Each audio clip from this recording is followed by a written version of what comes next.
Hello everyone and welcome back to Riptide 2025. Today is day 3 of this incredibly action-packed weekend. My name is Cactus and joining me on the commentary stand is the wonderful Nell. Nell, how are you doing today? I'm doing so well. I feel so happy to be here and share this moment with you guys here at Riptide in the beautiful Sandusky, Ohio. I hope you've been enjoying your Riptide so far, Cactus. Oh, it's been incredible. So much fun. As someone who's been kind of doing a little bit of everything. Here, of course, on commentary, we did commentate together yesterday. Yes. That was so much fun. It was so much fun. Competing all weekend as well. But it sounds like, honestly, we're just ready to get into these games. So look at these players ready to go, locked and loaded. We have an exciting match. We are in for a treat today, so if you're not aware of what's going on, this is going to be a bronze bracket showing. We are seeing 2 teams, both the six-pack Yokes. The six-pack Yokes is a team of 6 individual players, but they split a little bit just to, divvy up the teams. And so now they are going to go head-to-head in bronze bracket, and so we're seeing Yokes on Yokes crime. Yeah, I mean, this is too good of a matchup to pass up. This is honestly the opportunity to flex who's the better half of the carton of eggs, I guess. who's the better groupings. And right now we're seeing six-pack Yokes Teal do a wonderful job so far, holding mid right now, keep getting the space, and popping their specials to take even more. For sure. We are throwing all of our specials at the board here in order to get some much-needed purchase on the land, and we are seeing a ball being made, and six-pack Yokes Teal is going to be able to get the first score, and they are throwing clamps into the basket, and oh my goodness, we are suddenly 3 down.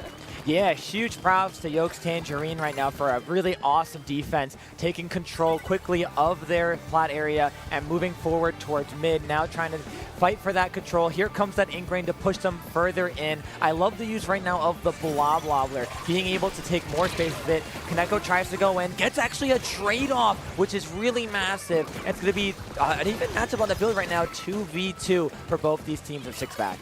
It was so messy, but now we're trying to get some purchase back from the Teal side. Vowels is here with the Ink Strikes, trying to make something happen. Unable to find anybody, but it does allow six-pack Yokes Teal to be able to get back onto the board with 2 down from Tangerine. Six is over here trying to make sure that we can get our team in a good area to be able to maybe score. Sam is going to cancel that out with the Tri-Slosher, and we're suddenly 3 down again on the Teal side. This is Yokes on Yokes crime. Absolutely. Wow, and Kaneko finishing off that final player to have a little bit of a delayed wipe out there on to the other six-pack Yokes squad. Right now we have 2 specials online. We have that Rain and Reef Slider. We're going to maybe see a big opportunity of a big push in right now, as they have a lot of clam economy right now. 14 to their name, now trading them off back and forth, making that power come if they can. But here's Six coming in with the hammer, gets 1. Six looking for another. Can they find it in time with a throw? No, it gets canceled by that wall, but the rest of their teammates able to clean it up, and that is going to be player advantage and another score for six-pack Yokes Teal. Six-pack Yokes Teal is absolutely annihilating Tangerine right now. We do have 2 specials on board. We have a Crab from Hypercube able to complete the pressure. Slat is trying to cancel that Crab out, but it's Crab versus Shot Crime. They do get it. We do see Kaneko on the far side of mid trying to get some attention their way. Unfortunately, they do go down, but Pier over here, or Pi 4, excuse me, I am not sure if it's Pier or Pi, but I mean, it's looking really good for Teal right now. Absolutely. Teal has put on a phenomenal performance so far, game number 1. Tangerine, unfortunately, having those specials ready, but not able to really get a number advantage to take it, to push in for this. Although right now we are going to see a little bit of space trying to be taken up by Kaneko, gets punished for it, jumps are coming on in, try to push for the space, but with Hype doing a great job having that heavy at its flat lane, holding on strong on that right ramp. I mean, it's very hard for them to get in. I do love some heavy edit Splatling gameplay. I do love Hype. I did say that I would coach them one day, and then I never did because they never replied to my DM, but I still love you very much, Hype. You're my GOAT. And so we do see Slat and Six kind of squabbling in mid here. Six is a monster on the Sploosh-O-Matic. We don't really see the Sploosh getting a lot of play nowadays, but we do see the hammer in her pocket, and we are going to see it being thrown in order to get some more points on the board for Teal. Is she going to get the triple? Maybe. Oh, we get the double, though. Wow, incredible play by Six. Like you said, not a lot of love to Sploosh, but Six makes it work. And now it's another score for Teal onto the basket. Fortunately, the only one really alive left was, I believe that was Vowels, but they're going to jump out of there and try to survive and reset with the rest of their team as we're under a minute left in this game. Tangerine still no points scored on the board. I mean, we have a lot of clams at the ready for Tangerine. It just seems like we keep getting randomly picked off by a bomb here or there. I mean, look at the comp. Teal has such an aggressive comp to go against. We don't really have a tacticooler at all. We just have the sheer force of our weapons here. And, you know, I can tell that Six is trying to farm for another stamp, possibly to get something out here, but the Reef Slider is going to cancel it. Wow, great double play by Koneko getting 2 there with that special. And now Slat's going to move on forward, but unfortunately gets punished. Down goes that special they had of Kraken as well. Val's going to play on the side here, gets picked up by Koneko. Right now, Koneko being an MVP. Will they go down though to the crab? No, they barely survive on out. Reef Slider's almost ready. We're about to go into overtime now, and they have an extra 20 seconds to try to get a score in. We're going to need Koneko to really try and toss that ball and get the Reef Slider out, but unfortunately they're not able to do so. Pi is able to cancel out Slat, getting that ball in. The stamp from Six is back at it again. Let's see if Tangerine is able to do it. They do have 2 specials at the ready, but unfortunately they just keep getting canceled in their plat, and it looks like Teal is not going to let up. They have 2 balls, and that's all she wrote. Wow, what a great play, and just a match in general from Teal. Excellent job there. A lot of great offense, a lot of great defense. Love the way they're playing their weapons as well. Especially like we saw from players like Six, using the Sploosh to shark around and have that really close range to sneak up on the enemy. And it just those uses of those hammers, getting those picks. I mean, overall, Teal had a great offensive and defensive lineup each time throughout that entire game. I loved watching that game so much. I just feel like if Tangerine had a little bit of a stronger foothold on the terrain, maybe they would have been able to stay alive just a little bit longer in order to allow their teammates to follow up on what they were cooking. Yeah. I mean, we did see some plays being thought about. They just, you know, they were being canceled out by, I think it was Teal. It was Teal, right? I think so, I'm getting a little bit confused. Whichever one Hypercube was on. Yeah, I mean, yeah, it was incredible to see the stances that a lot of these players on Teal were trying to hold with their positioning, right? Yeah. Especially like you said, like Hyper with the heavy edit. I mean, it's not every day a player can just rush down a backline like that and live to tell the tale. Yeah. But Teal did a very good job, or Hyper did a very good job on the side of Teal, holding their ground, holding their position, not getting too scared, and they were getting those picks, and that's so key. For Tangerine's side, I mean, yeah, a lot of great plays, but there were some specials they had I feel they could have used a little bit more coordinatedly, so that way they're able to push for more space and maybe get another solid push in. But hey, it's not over. That was only the first game. Game number 2 will be looking to go into Rainmaker Undertow Spillway.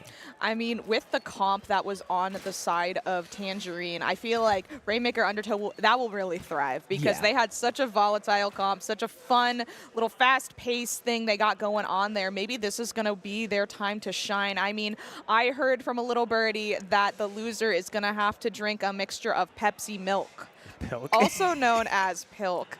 So we are going to be seeing whoever loses this set, all of the members of the team is going to drink a hearty glass of Pilk. Oh. So, I mean, you don't want to miss this. Hi, Hype! Oh my god, hi, Hype! Hi! Oh, that's my favorite. I love when the players interact with the camera. Big fan! All right, and they're getting excited, the crowd's getting excited, and of course, we all here on the commentary stand and production are excited. Here we go, Rainmaker Undertow Spillway, who will be the first to get that pop, first to get that checkpoint, and maybe to a strong lead. And right off the bat, seeing a little bit of comp changes from both teams. Ooh, I'm seeing double dualies on the side of Tangerine, and I'm seeing, I mean, a lot of short range on the side of Teal, but obviously with the heavy edit that I know and love, we are going to see who's going to be able to get the pop here. Pop is going to catch somebody off guard. Unfortunately, Neko is going to be trying to get a pick, but unfortunately rolls right into Hypercube, who is absolutely mowing down the short range comps, but the tacticooler is going to be canceled, and Kello is going to be running to left check. Yeah, wow, what a great opening start from Tangerine. Unfortunately, getting shut out by Teal immediately. You know, 1 point on the board, but they do have some specials to push this forward. Sam's going to be trying to get some more pain on the gun, so they have that cooler, especially for these jumps coming in. Here's that hammer from Six, going to fight for that pop. Will get it. We're going to see a toss. Will a toss connect? Ooh. No, it will not, but a flank from Koneko. Six shuts it down, and that's going to be that push for the most part over. Right now, it is just a brutal brawl right now for taking control in mid. This is just an average Undertow Rainmaker game, if I do say so myself. You try to get a push going. It's been a minute, and we haven't even moved it past 91 points. Six is here again with the stamp. It looks like she's able to farm these like candy, but we are going to be canceled out by Neko on the dualies, absolutely tearing it up. And Sam is here for backup just in case they need it, but it seems like we're kind of just waiting for the perfect opportunity to run in, possibly with the rain. But the strikes are going to cancel that out, but Slat is going to try their best to run, unfortunately getting caught out by the strikes. Yeah, I mean, I love the effort there, trying to push on forward with it. Oh, a full wipeout on a Tangerine, and they're going to go for that left checkpoint. Okay, little quick decision making there. What is the best play? Definitely that left side, because the spawn is on that right. You don't want the player Tangerine to quickly rush in. Although Kaneko's behind, do they realize it? I believe Hype caught them out, but unfortunately Pop goes to Kaneko, rushing on in.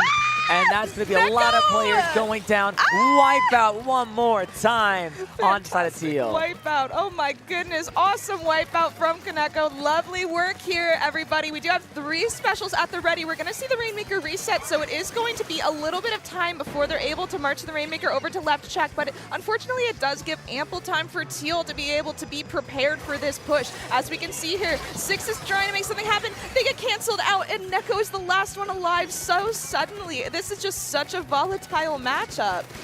Yeah, and Pi canceling out Kaneko's Reef Slider to not get that pop to get them out. We're going to see here Slat trying to go on in. Unfortunately, goes down as well. A lot of jumps just continuously coming in, and I love that it's from the dualies, because with that dodge roll, they're able to get out of the way very quickly and stay alive, making sure they're able to move on in. A lot of different separate fights happening on the map right now. Rainmaker will reset. Thousand side gets a hit on one. Can they get the finish? Yes, they do! That's the great thing about Machine. A lot of great ledge opportunities to get those picks. Right now, 2 specials online for Teal and player advantage. Looking to see, can they push this further? It seems like Teal is in a really great spot to set them up for success, but I mean, all they have really is the broken checkpoint. They don't have a strong enough lead to really confirm the win here. Tangerine does have a good opportunity to push this, but it just seems like they keep getting canceled out. Vowels on this bucket is just a monster to deal with. I feel like they know their angles so well, and with the Booyah at the ready and the Tacticooler, I mean, they're pretty much invincible here, possibly canceling out Kaneko. Unable to get it. They're going to have the Reef Slider getting a pick, and it's Rainmaker just only. Only the Rainmaker up right now. Players jumping on in for Teal, try to support them out.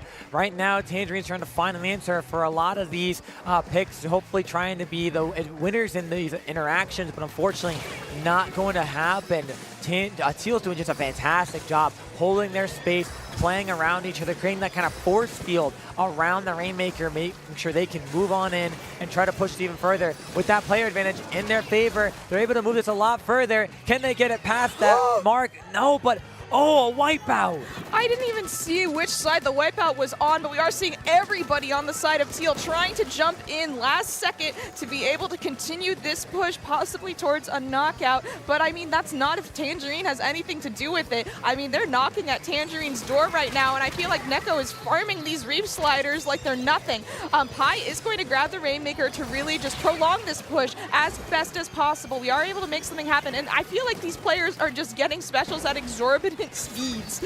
Yeah, I mean, everyone's going to be running some large amount of special charge up, because right now, like you said, specials on deck at all times. A lot of picks going off. Teal doing a great job at constantly holding this, installing this Rainmaker here. Can they grab it in time to stall a little bit longer? No, they can't. It will reset. But with how much yellow is on the map, I don't believe it will be enough time for Tangerine to get on in, especially with this defensive wall that is locked on here. Ooh. Oh, well, hold on. I spoke too soon. Here is the overtime push. Can they make it a time roll? Six dive forward and get the pick. It can't be seen just yet. Oh my god! Ah! Oh. Everyone dives forward there. That was just a dive bomb at the end. I feel like, I mean, Kaneko really was just trying to spearhead a lot of the pushes, and I mean, yeah. Oh, we see some team versus team crime happening right now. But I mean, what I was saying was I feel like Kaneko was really trying to spearhead those pushes with those aggressive plays, but it just wasn't being followed up from their team. Unfortunately, we are chanting in the audience right now. What I think my favorite part is they were chanting Yokes, so you really don't know who they're cheering for. Could be Teal, could be Tangerine. Honestly, we're cheering for both teams here. Yeah, I mean, there's no losers here. It's both the six-pack Yokes, and at the end of the day, they are all teammates, and I just love to see them both be able to fight each other in bronze bracket. It brings me so much joy and whimsy. Absolutely. They fought so hard this weekend to get where they are here. And right now, you know, we're in treacherous waters for Tangerine, right? You're down 0-2. Couple of things only really need to be tweaked here to really get a solid push off. And I feel, especially coming here on Splat Zone's ship-shaped cargo, the opportunity is there. I mean, they're going to have to start changing something up, or else they'll be drinking a lovely glass of Pilk. I really just want to see people pushing up with Kaneko a little bit more. Possibly Sam, who's on the Tri-Slosher. I know that he is playing more of a supportive role here, but I think that Kaneko needs to follow up with that, you know, volatile energy that they bring to the table. And I know that we do have a blob on the side of Tangerine, so we do have a lot of paint to play with. I know there's a lot of Bloblobber fans in the chat and also in the crowd here, which is going to be very profitable for Zone's ship shape on a map like this. I mean, it's quite easy to get spawn camped as well. I mean, it's anybody's game at this point, but it is match point for Teal.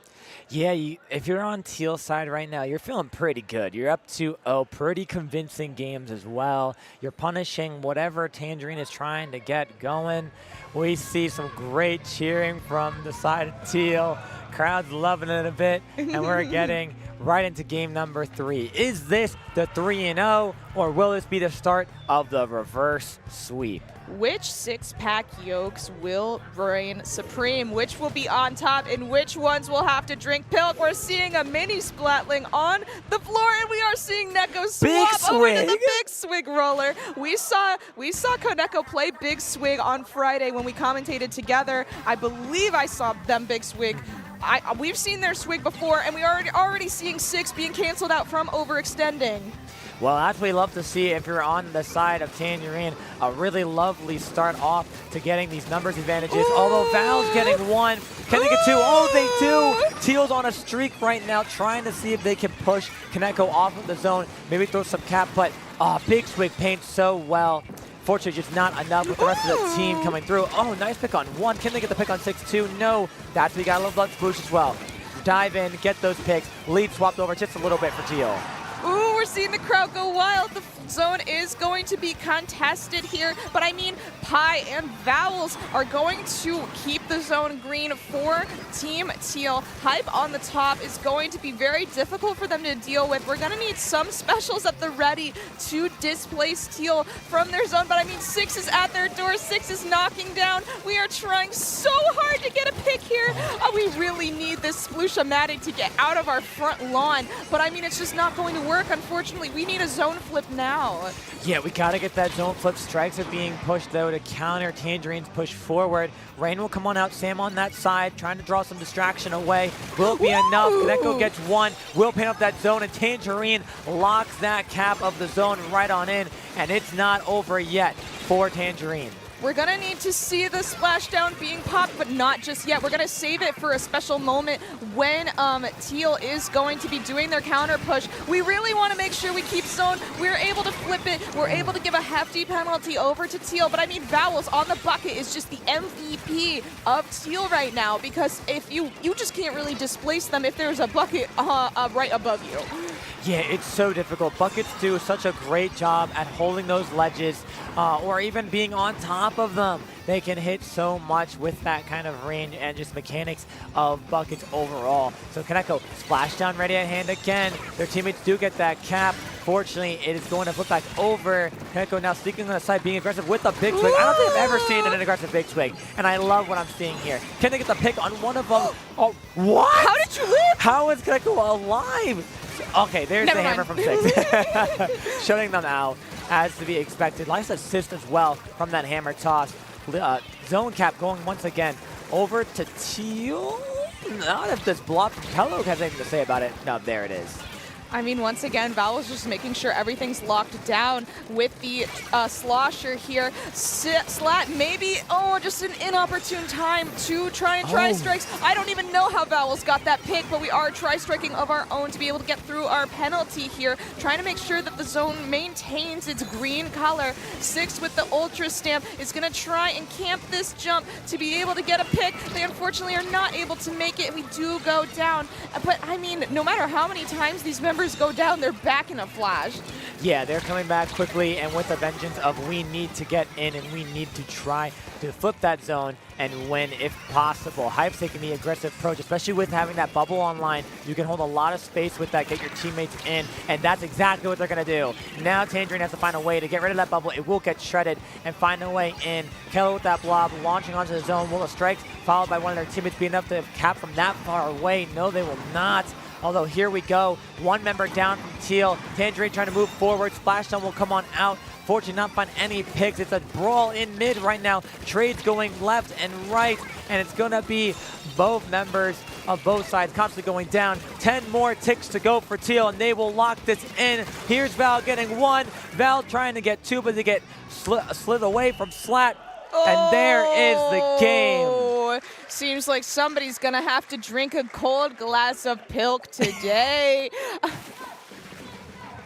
Six-pack Yokes. Six-pack Yokes. The crowd is going wild for the Yokes. I mean, really, nobody's a loser here because at the end of the day, we're all Yokes. Exactly. Everyone's enjoyed what Wonderful's had. And you'd love to see the friendliness between both of them.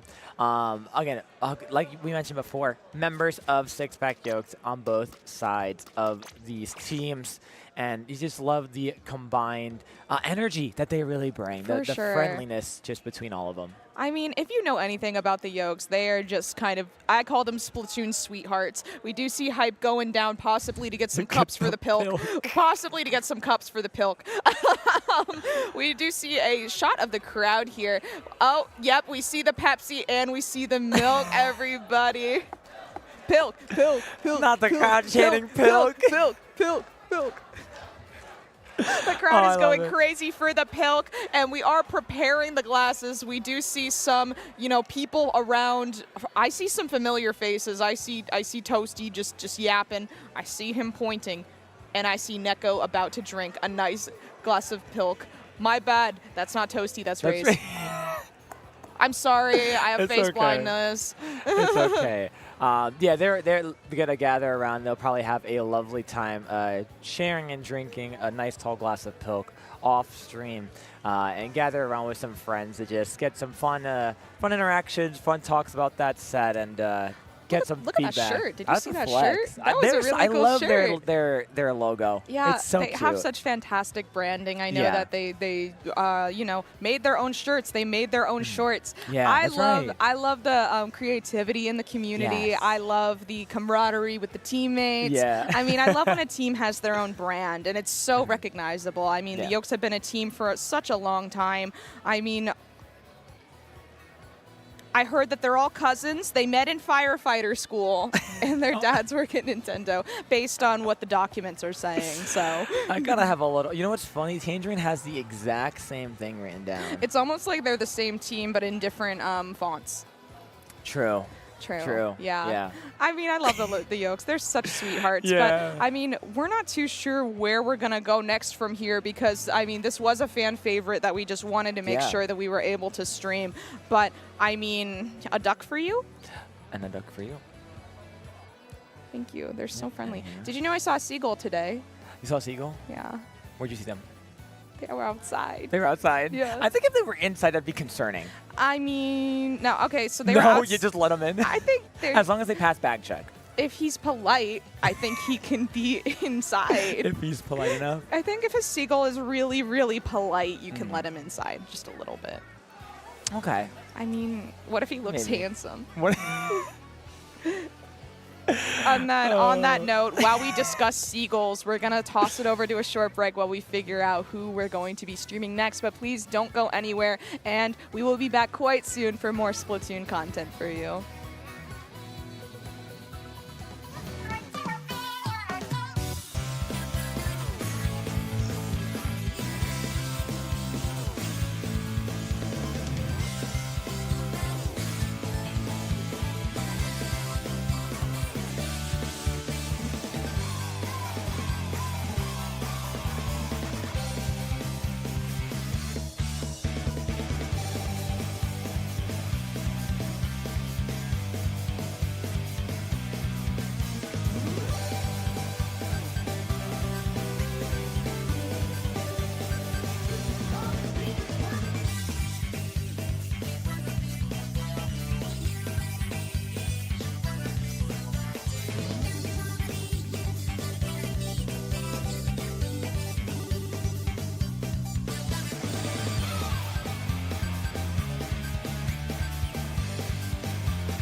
And welcome back to Riptide 2025. We apologize for the little stream hiccup, but we are back, and we are going to be going over to bronze bracket. We are going to be seeing Eels and Escalators versus the team named Milk. Yeah, exciting matchup here. And for those wondering about the matches that we have for this first portion of the day, it is going to be a little bit of a mix, right? You will have some bronze, we'll have some silver, some mix of between the two. But of course, we are still grinding it up on the bronze side. Like you said, Eels and Escalators versus Milk. Some familiar names on both sides. Definitely around. I see a couple of team logos and drip. That's just so fire, honestly. That's just been rocking around. I do see Whip Rays. I believe you mentioned the shirt on the side of Milk is Day Old Sushi. Yeah, that is Day Old Sushi. I love Day Old Sushi because they're a team of 25+ players, and I love that they've been around for a long time, and I do love the support for the not older members of the comp community because that's my age bracket, but I mean, just people of all ages are welcome as long as they're above 25. But anyways, we are going into it soon. We do see a prop E-leader from the side of Eels and Escalators. That is so cool. I love to see the creativity in this community. I mean, to create a live model of a E-leader and be able to bring it with you. I hope they're an E-leader, man. If they're not, I'll be so sad. I mean, I do see that one of the players on Eels and Escalators, I believe Rikori Storm is an E-leader player, but they also say that they play Blob and Sploosh. So, I mean, that's quite an arsenal. Yeah, a very wide variety of weapons to choose from that will probably benefit in each map mode depending on what it goes to. But look at the side of Milk too. A lot of just frontline aggression based on what these players play. I mean, Soak with the shot, Splash 52 gal.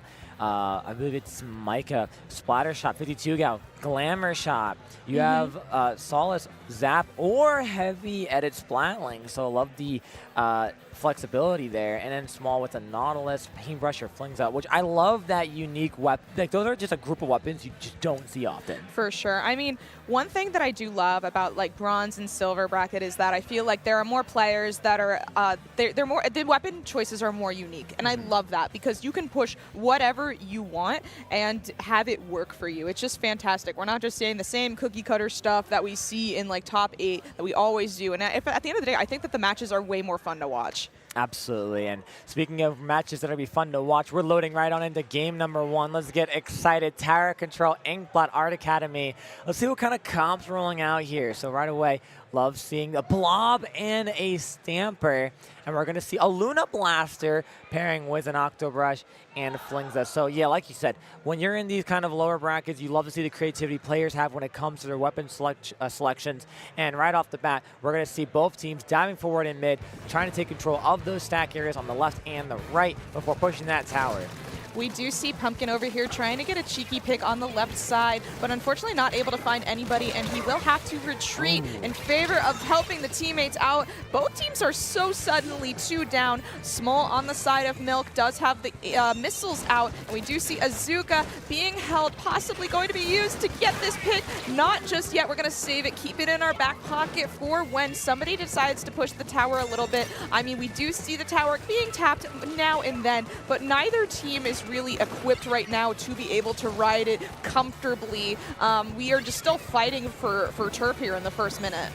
Yeah, it's a real, that's one of the main, focuses of the game, right? You want to grab control of the turf so you're able to have your teammates move comfortably. Sol is getting a great pick there with the Luna Blaster. Looking to take that top left area, going up that ink rail and making sure they're able to have a comfortable space. First checkpoint is just barely being tapped. Azuka from Micro will take 1 down. Reversal, though, from Pumpkin takes out Small, and a lot of just trades going back and forth. Sol is getting a double, though, under the plat there. Great play from the side of Milk. Sol's going in with the hammer. Can they get that pick here? Yes, they will. And this will be an official first strong push, strong take of first checkpoint. Solace was living for a long time in such a profitable spot for the Luna Blaster. I mean, they are able to run this tower all the way to the second to last checkpoint with a lot of ease here. We do see the Octobrush in bats.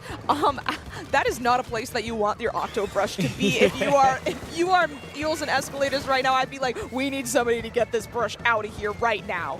Yeah, just being able to hold that under ledge and make it really hard to have a better angle at getting that tower. Deagle doing a great job right now, just hitting both players at least once with their range. Down goes Solace to Deagle, who does have a Booyah Bomb on their belt. Will pop it now to see if they can move the rest of the players of Milk out of the way so they can start getting a push for themselves.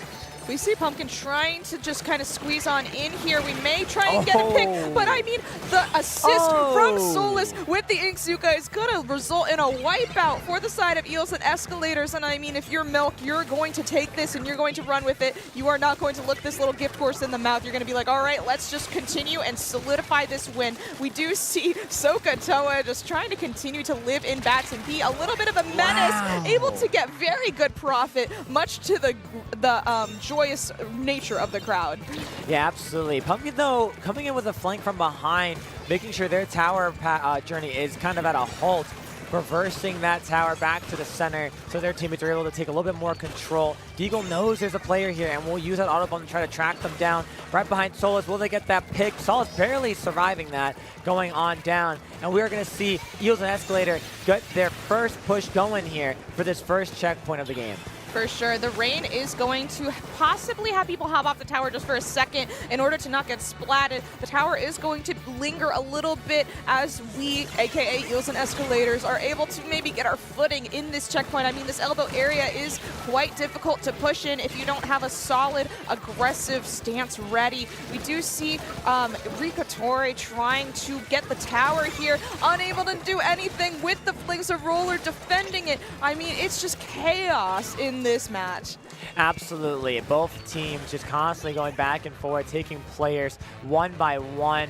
And right now, Milk just doing a great job at kind of being the more opportune team when it comes to it, taking a lot more of these team fights, going in together. Although Deagle trying to go for a 2v1 there, gets one, cannot get the other. A wipeout once again on Eels and Escalator, yet Milk just having a lot of control this game. For sure. We see the brush once again causing some havoc in the plat, getting a trade out there, not too shabby. I mean, Small on the Flings of Roller is just going to hold down the fort with their aggressive power. Mika Rin trying to get a pick in bats here, unable to find anybody just yet, unfortunately. And I mean, Milk is going to have to be on the back foot. It seems like Eels and Escalators really wants their space back. They do, and they're putting in all the effort to try to get it back. Although Sokoto with a nice shark there gets one, looking for another, as well as Solace will be pairing up with them, taking the other side of the map. There's just a lot of action going on now in the center with only 10 more seconds in the game left. Solace with a great shark on this deck. Gets spotted out by Deagle, has to get pushed off. Eels and Escalators trying to dive for that tower, but Solace gets one, gets traded on out. With only a couple more players remaining, that's a wipeout, and Milk will take game number one. And the crowd goes wild. We are hearing just some claps for both sides. Milk giving a cheeky thumbs up for the camera. They were pretty confident that entire match. I mean, they followed up on each other's splats quite well, and I really liked just the Splatoon Stamper player really finding Solus sharking and just being like, get off there. You get off. You get down from there right now. Yeah, I mean, talk about having like a sixth sense for finding players. A nice little tap of that top air never hurts. That little bit of extra ink you might lose is either going to give you players to find there, or worst comes to worst, you know, some space you could take for free. Yeah, for which sure. is really important. I mean, with that map mode, it's really, really important to take those stack areas. And as we get into the next match, I really do want to see how these players are going to be taking the space from each other. I would like to know the maps if possible, but I don't. Thank you. Yippee. So we are going over to Clam's Umami, which is chaos, if I do say so myself. Yeah.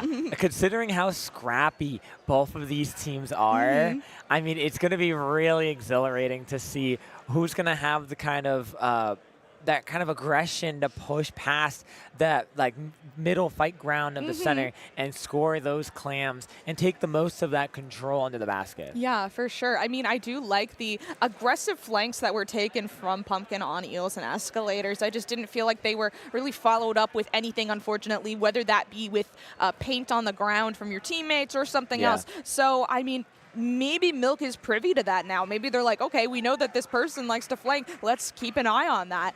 But I mean, we'll see if that changes. With Clam Blitz, it's kind of chaotic, but we aren't going to have to wait much longer as we load into the match right here. Here we go, game number 2. Clam Blitz, the most important factor you can have when it comes to this objective is making sure you have the clam economy. Have as many clams as you can. Form those power clams so you don't lose them if you go down. Crowd gets the ready, go, set forward with these teams as they're rolling on out. And not really any major comp changes. No, we're just sticking with what we know works. And I mean, the volatility of Milk. I love saying that.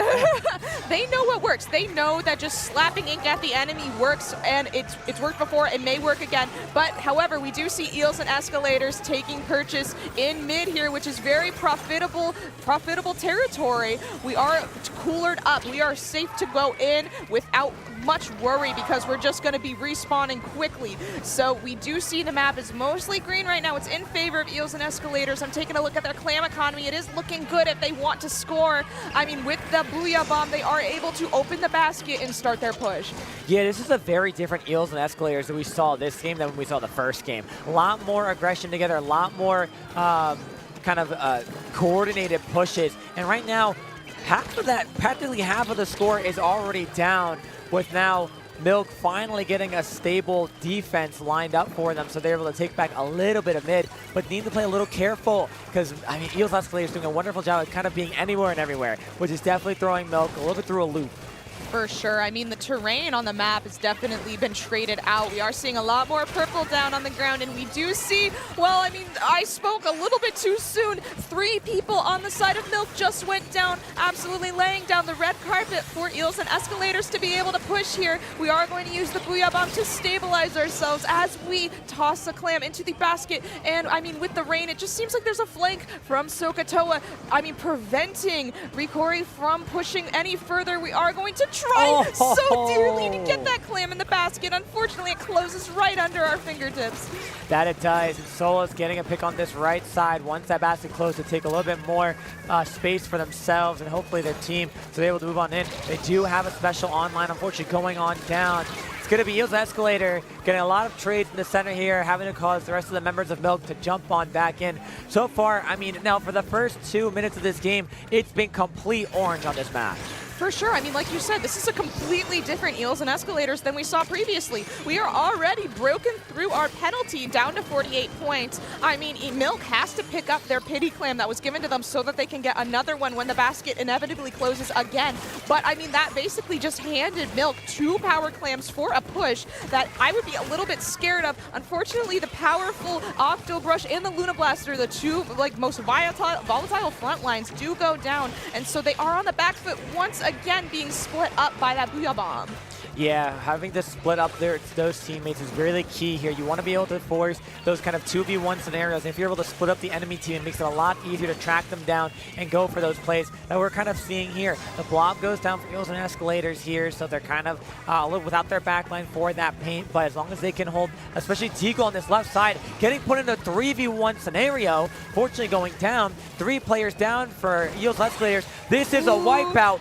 Milk's time to shine, and they're feeding in those clams. And we already lost the lead, unfortunately, for Eels and Escalators, but 3 go down on the side of Milk. Now it is their turn to be able to possibly get another lead going under our belts. I believe they need a power clam and then just a few more clams in order to get another lead swap, but with the way that they've been playing so far, I believe they are able to do it. We do have 3 specials online, but we don't have the clan economy to really confirm the lead swap right here. So, I mean, we're taking some time to just chill in mid here, really stabilize, get our footing. And I mean, there's 3 of them all clumped up from Milk, and Pumpkin is going to get the wipeout, and we are going to be able to score here and get another lead swap under our belts for Eels and Escalators. Not just a lead swap, 2 more clams, and that's the game. Will they get the clam spawns in time to score it through? The Zap has 3. They're going to go score on the right side. It's a 1 clam game. Do they find it? Pumpkin with Shark Kick. They get it. Wow. Wow. Unbelievable.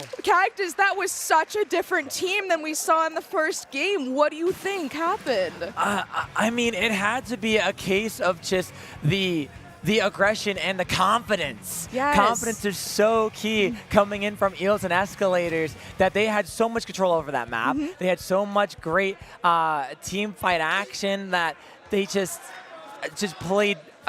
That's a different team. To me, that's a different team. Honestly, kudos to Deagle. I think that them on that Splatana Stamper really helped guarantee the win for them. I loved seeing the different aggression. I feel like last game, all we saw was Pumpkin being the aggressor, but now Deagle was like, all right, I'll help you out with whatever you're planning, man. And then that is all she wrote. I mean, the thing about Umami is that it's so easy to split up. If you have one person on one side and 3 people on the other side, I mean, that could be a snowball effect that could be like devastating, excuse me. But I mean, this could be a best of 5, everybody. It could be if Milk is able to take it back, maybe on Zone's Barnacle. Yeah, and if they're not able to, they still have 2 more games to try, or sorry, 1 more game to really bring that back. Because again, Eels and Escalators, like I said, way more confident, way more powerful, way more coordinated. They were really playing that game super well. For sure. A lot better than that tower game where maybe they just didn't really have the right footing, but now they found a stable ground to formulate their plans and go in with that. So, I mean, a lot of great plays from both sides too. I mean, let's also talk about that push from Milk in the halfway through the game. Oh my goodness, that was so good. So great. I was on my toes. I was like, okay, is this it? Is this it? I mean, their balancing of the clam economy was so smart. I love that. That was brilliant, and it's so difficult to do that too, especially when you're in the heat of the moment on stage, and you're like, okay, we may lose this one. We really have to think fast. So that confidence in your teammates, the knowing that you can do it, I mean, it's everything. But we are getting right into it. Zones on Barnacle and Dime. This is more of a classic map mode that we all know and love. So maybe we'll see a shift in the tides. Shift in tides, more like slight shift in comp. It looks like we're switching to the vanilla splatter shot. I believe that is on the side of Milk. So little slight change up, maybe to get a little more paint on the ground, have a little more control. Because I will say, that last game, Milk did kind of get outpainted a lot. I mean, when you're going against a blah blah player that could put so much paint down, it's very, very hard to try to get on in. I mean, can I just say kudos to all of the blobs we've been seeing this weekend. Beautiful direct from Deagle here. What did I say? I mean, Deagle is just on fire after that second match. We do see Sokotoa trying to get the rain out in order to displace Eels and Escalators from the plat area. That is so good, and it is a win condition for them. We really want to see Milk be able to take the plat. Unfortunately, Mikarin is going to be, they're going to say, heck no, you're not taking our area, and that's a delayed wipe for Milk. Yeah, Eels and Escalators, fantastic job countering that push that Milk was trying to go in with, getting the numbers advantage quickly, and now still in really good positions. Is the block going to be able to get that pick on that snipe area? Don't believe so. Deagle will launch this Booyah Bomb on the bottom on Solace and get that pick with Azuka coming out from that top left, trying to find the reverse counter. It will not be there on the flip. Oh, whoa! What a 180 from Small getting that pick, and that's going to be that zone flip. That's the specialty weapon. You know, you really got to know your weapon in order to make a play like that happen. I feel like this is Milk's perfect opportunity to be able to make something happen here. And we are just kind of going right in here. Pumpkin is sharking and flanking. They are unfortunately going to get canceled out with the Inksuka, and I don't think they were coolered up at all. Unfortunately, Solus got a mid-air hammer throw. I mean, we're seeing really good use of specials here, but we are going to flip the zone in a delayed wipe and camping that jump. Yeah, very nice play from Eagle, making sure those beacons go down, and it's just one of those chances that while you're going for that beacon, someone might be jumping on in. Lucky for them, it was, I believe, the Flingza, so being able to get them out right away is very key there. Eels and Escalators almost down on that penalty as well, so real points soon to count down. I mean, this game is so back and forth. Players are playing this game very well, going in coordinatedly together, getting these pushes, getting these plays, getting that zone cap. And with a hammer not being able to be thrown to go down in time, one pick for Solace, trades it off. Oh, that could have been so devastating for Eels and Escalators, because I feel like if a Luna Blaster's in your face and their hammer just ended and there's 3 of you all snuggling, it's not going to end well. But I mean, Eels and Escalators was able to survive. Milk is going to eat through their penalty, and they are going to go down in points all the way to maybe a lead swap, unless Eels and Escalators is able to make something happen with unfortunately 2 down, and the Booyah Bomb gets canceled. They are going to lose the lead. 3 go down from Eels and Escalators. Only the Zap is online, and if if you know this map, you know that this may be all she wrote unless a miracle is able to happen quite soon. It's got to happen now in these last 10 ticks. Pumpkin goes in on the side, gets one, looking for two, gets small. This is that miracle. Pumpkin with the triple, and that's the cap. They said this game is not over. There's a delayed wipeout with Soak camping these jumps, getting another triple on their end. A little poke back at Pumpkin, taking that zone back in action. They said, oh, you got a triple, let me see, I can do that too. And now they are back in control of the zone, eating through their penalty once again. However, Eels and Escalators did buy them some time. Pumpkin is absolutely cooking on this flank, and it just feels like Milk never expects it. Even though he's able to keep doing it with no resistance. We are able to camp that jump, which is fantastic. It looks like Milk is just kind of turning around, and they're like, wait, there's a guy behind us. What is happening? Yeah, I mean, a fantastic job always finding the opportunities to flank around and catch the enemy by surprise. Now, with penalty points finally gone for Eels and Escalators, we're going to see missiles counted out from Milk. Zuka trying to find Pumpkin. They will get that pick with Solace getting that pick on the side. Booyah Bomb's going to try to counter that as well and hold it off. It's going to be 2 players down for Eels and Escalators. Hammer coming on to get a third there, and that's going to be another swap over to Milk for that zone cap. This is such a volatile game, Cactus. I'm on the edge of my seat. You could probably see me right now. The rain from Milk just in their base. Sea Weasels being caught out. But there's another rain on the other side. Is rain meta suddenly? I don't know. But, I mean, it's working for them. And, I mean, Milk is absolutely eating through their penalty. Pumpkin is going to have to make something happen. But with a wipeout, it looks like Milk is going to be able to take this game with little to no resistance at the end of it, unfortunately. But I mean, that was such a back and forth game. So fun to watch. I was just chills. Yeah, wow. Both teams are heated, and they're not in a good way. They're excited, they're ecstatic. A lot of great plays being made from both sides. That was anyone's game, though. For sure. Anyone could have taken that. Oh my gosh, it was neck and neck towards the end. I loved seeing it. We see some fist bumps on stage. Maybe some players got some bumpers. I love to see that type of stuff. But I mean, Eels and Escalators, it's not out for you guys yet. You guys are doing so good. Yeah, I mean, they really got their mojo after the first match, and I can see that they have that mojo back. They're like, all right, we can make this happen. Let's just do it again. I mean, Pumpkin was making some super good plays, but I mean, how many times can the same flank work? You know what I mean? Until it's met with resistance. And I mean, at the end of the game, Milk was privy to that. So, you know, we really just kind of got to see what works, see what doesn't, and see if they become smart to it. Absolutely, and it's kind of making those adjustments as well, kind of mid-game, mid-set to adjust, to account for those things that they're kind of catching you on. So for the side of Eels and Escalators, you know, you've been in this situation before. You lost game 1, you won game 2. You're down to game 3, you could take game 4. It's really about adjusting to the scenario that you're kind of placed in, whether it's coming from overall the single players of Milk or them as a unit. What is your counter? What is your way in? And we're about to find out now, going on to Rainmaker Scourge Gorge, what is the comp change. And whoa, Wellstring. We are seeing a comp change. We are seeing the Wellstring, and if you know Wellstring, you know that they are fantastic at shredding objects, especially Rainmaker Shield. So that's probably why Deagle brought that out. And if you were paying attention, Deagle was the individual that was on the stickers Splatana Stamper earlier. And so I'm not really sure if this pick is going to be the right fit, but I mean, they're going to be carrying the Rainmaker. We kind of lost that aggression with that pick, and Sokatoa on the Octobrush, absolutely able to get 2, gets traded out, and now the Rainmaker is in Milk's favor. Yeah, Milk grabbing onto that Rainmaker, getting a couple of picks lead. With that, they're going to just dive on forward to try to get to this checkpoint. But with the members of Eels and Escalators diving onto that left area to hold control, it's going to be a slight numbers advantage if they're able to also get out this Octobrush, and that they will.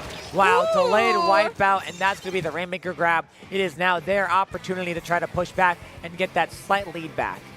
The teammates on Eels and Escalators are painting the way, paving the way for Teal to run the Rainmaker, and with the 3 down from the side of Milk, this is going to be a great opportunity to possibly get a really, really strong push going on, especially with Teal with the stamp, absolutely paving the way. We are going to be trying to move forward the best we can, but I mean, Milk is trying to they're throwing everything at them, causing a wipeout, and I mean, that lead of 36 is so strong.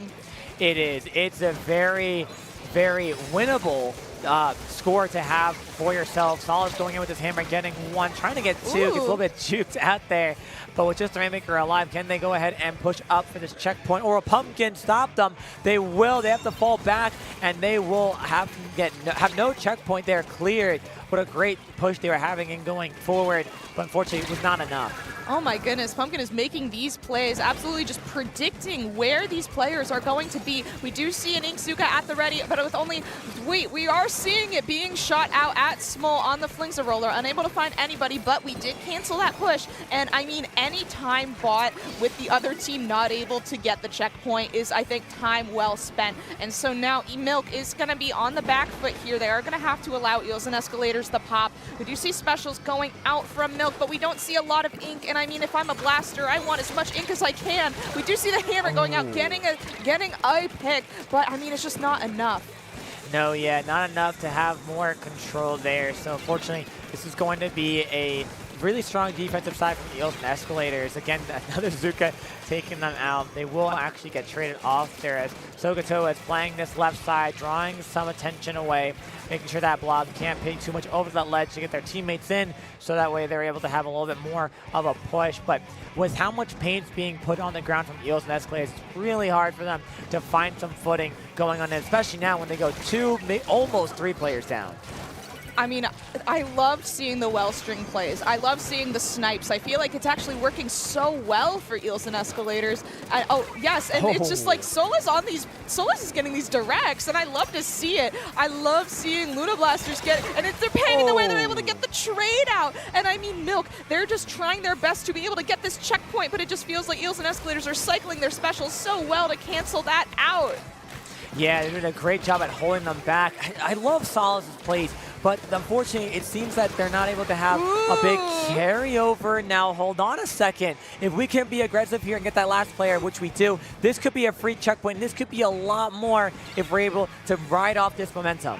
Yes, we need this momentum in order to continue this push. We are seeing Nikarin at the back. We are so close to Inksuka, unfortunately not able to get it canceled out so quickly. We do see 3 go down from Milk. That's absolutely devastating, especially with only 1 minute left, and there's not a Tacticooler on the team to guarantee that they're able to get their specials back quickly. So, I mean, we're really going to need to start, being on the back foot once again. We're going to need to start farming the ink once again to guarantee this push, but I mean, 2 down from Milk, 3 down from Eels and Escalators. We just have the Inksuka, and suddenly we are on the front foot again. That we are. Unfortunately, with that Zuka taking out one of the members, it's going to take a little bit of time to get a full team push going on forward. We will see that rain popped out from Soka. They're going to try to go in on them with themselves with that. Fortunately, with their splatter shot going down, and the blob train, the Rainmaker, 25 seconds left on the clock, and things are in dangerous waters here for Milk if they're unable to find that real block and for sure way in. Fantastic pick from the hammer, and we are able to make the lead swap. It's paved the way. Oh my God, they went all the way to 3, and now with 5 seconds left, Eels and Escalators is gonna have to grab the Rainmaker if they want to make this a best of 5 set. Cactus, I am on the edge of my seat. We really don't want to go left. Oh my goodness, that's where everybody is. We're gonna try and take some purchase in mid. Sogato is absolutely shocking, getting snuffed out. Wow, yeah, overtime has begun. 40 seconds on that Rainmaker to try to get it all the way down to 2. That is what they need to go on in. But with 2 players going down, Missiles and Zuka coming on out, they're somehow still holding on. But here's Solus to secure the game. And Milk with an insane last-second effort to boost the Rainmaker to 3 will take this set 3-1. That was a fantastic showing from Eels and Escalators, but that's just the nature of Rainmaker. Sometimes if if somebody sees an opportunity and there's nobody there to contest it, let's take that opportunity and just run forward. But honestly, I loved seeing how balanced these two teams were. I feel like they truly were so fun to watch. I mean, Eels and Escalators with those volatile plays. I loved seeing the well string, popping that Rainmaker. I loved seeing all these flanks. I loved seeing the, honestly, what was it, Solus on their Luna Blaster. Yeah. So fun to watch. So fun. Yeah, these players are playing their weapons so well and playing so well around each other too. I love the I love the paint opportunities that Milk was able to kind of work with, especially going against a team like Eels and Escalators, where you're going against the blob. I mean, there's just so much paint being put on already. So the fact that they were able to find a counter to it and just be able to take the set home from that is incredible. There's the famous pumpkin teen brick covered in stickers.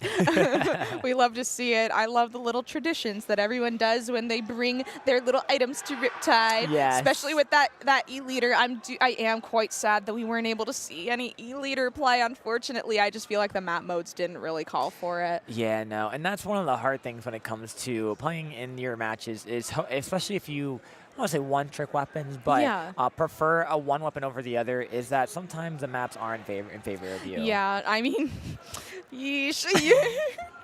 You couldn't have called me out any worse. I mean, if you know me, you know I love heavy edit splatling, as it's like my baby. Yeah. And I mean, if I go up against a really good pencil or a really good E-Leader, I mean, that's all she wrote. Yeah. But yeah. I'm still going to push it because it's my baby. That's me with Splattershot.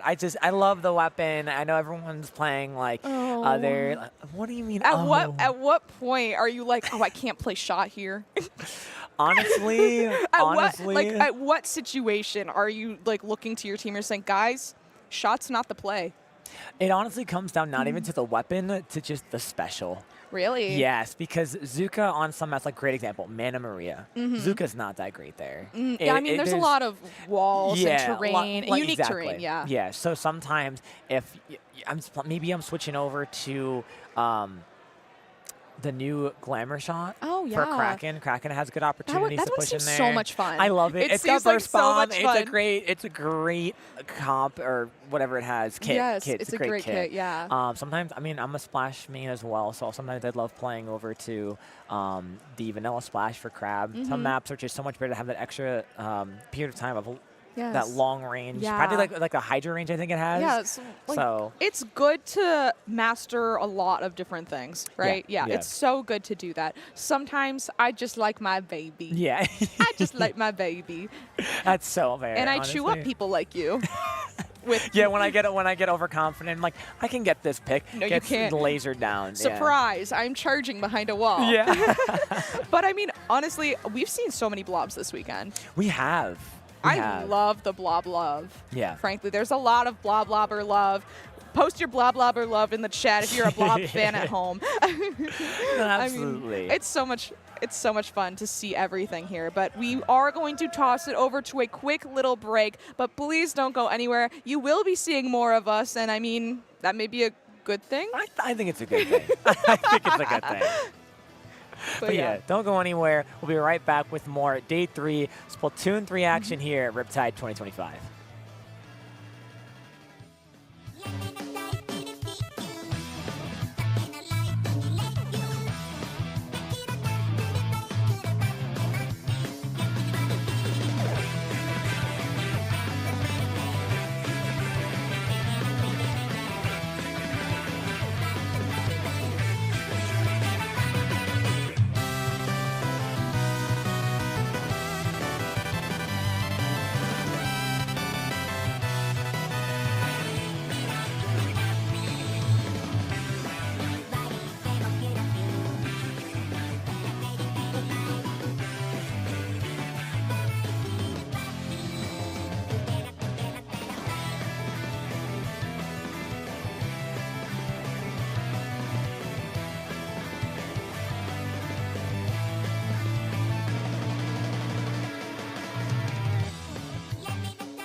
Hello everyone, welcome back to more Splatoon 3 action here at Riptide 2025. I'm Cactus, joined by Nell once again, and today, now we're going into the little bit more spicier bracket of this weekend. We're jumping into silver semis. Yep, we are going to be seeing Olimar in the PikPiks versus LeviaKittens here.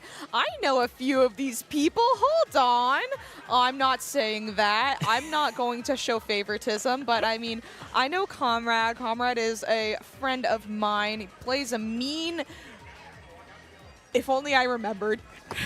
You can't say they play a mean something and then you don't know what it is. What? I think it's like no, Carbon. Comrade plays a mean carbon roller. So, I mean, I always would get picked off by that, and it was quite difficult to deal with. And Autumnal is such a sweetheart. J King is really active in the scene as well, does commentary himself. I love seeing, I'm really excited to see both of these teams kind of duke it out on Tower Inkblot we're starting silver. Absolutely, yeah. I mean, I'm there with you at a couple names I do recognize. I went against LeviaKittens yesterday on stream, Really? and we barely won that set. Game 5, it was treacherous waters, but so I could tell from personal experience, LeviaKittens is a beast to be worried for. I see a paintbrush. I got a sneak peek. I saw a paintbrush. Got a little paintbrush potentially popping out. Olimar and the PikPiks looking to see what kind of comp they're going to counter in with here as we go Tower Control, Inkblot, Art Academy. What's the comps? What's the play? Let's find on now. Yeah, there's that carbon that you did mention before. And on the side of that, wow, yeah, paintbrush and the, that's the inkjet tri-stringer from Bolts. Oh, that's such a unique comp from LeviaKittens. They are running the paintbrush with the Inkzuka, one of the new ones here, and I do love seeing the mini Splatling representation. Unfortunately, 2 are already down, 3 are already down for LeviaKittens. Comrade looking for the 3rd, not quite able to find the 3rd. Yes, we are able to get the delayed wipe, and now we are marching the tower all the way through the first check. That we are in a really great position from Hyper here with the crab, pretty much delaying any full team comeback that LeviaKittens is going to have. They are just dominantly steamrolling this map, having so much control, keeping your splash in the top left bats area. PikPik now using that Booyah Bomb to take out the right side. Here comes an Inkjet from Bolt. Are they able to find a pick with it? They'll find an assist, trying to get the last player off the tower. And will they be able to find the pick with it? No. Players will retreat. Only the splash left up, and I'm pretty sure they're sharking in that bats area. Can they find him? They're going to panic crab, but will Bolts get either the pick themselves or get knocked out? What? Whoa! Oh, Hyper with the trade. Great play. LeviaKittens finally having control. I mean, that was a fantastic play with the flank. The fact that they were able to get that pick with the panic crab, I loved seeing that. J King able to get a cheeky pick on Comrade here, trying to find another one on PikPik.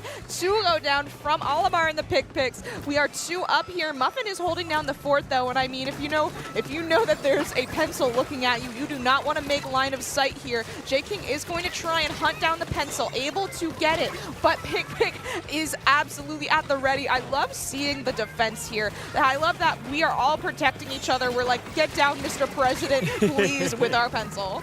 Absolutely, making sure that the opening that puts the most pain on the ground for you is going to consistently be alive. And I just realized this is the Chump Carbon Roller, the one that was recently added to the game. So I love seeing players experiment here with the different weapons that they main using their other kits. Because usually you would see the Carbon Roller Deca with the Splatzuka. So it's really cool to see that difference there. And we're speaking of the Zuka, wow, what a name. What? Simsamson? Yeah, I got it eventually. You got it. Trying to find a pick there, unable to. Bolt's going to recall back from the Inkjet.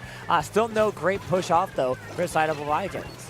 We are seeing Bolt having to retreat a little bit. We're not able to march the tower much further, unfortunately. We did see people in bats, though. I mean, the brush user, unfortunately, just was a little bit overextended for the game state. We weren't able to push the tower much, and I mean, LeviaKittens, you're really going to have to push the tower sometime. Unfortunately, we're just waiting for the right opportunity. But I mean, the longer that you wait, the more assets that you're going to give Olimar and the PikPiks. We are seeing the tower finally moving, finally marching forward, but canceled out with twice. Unfortunately, the bubble was just a little bit too late, and Muffin is about to shred it. Yep, that shred goes on down. This is LeviaKittens finally getting a push going on forward with the player advantage they have right now, trying to survive from this pencil. Down goes their mini, and that crab will get canceled out, which is a really great play.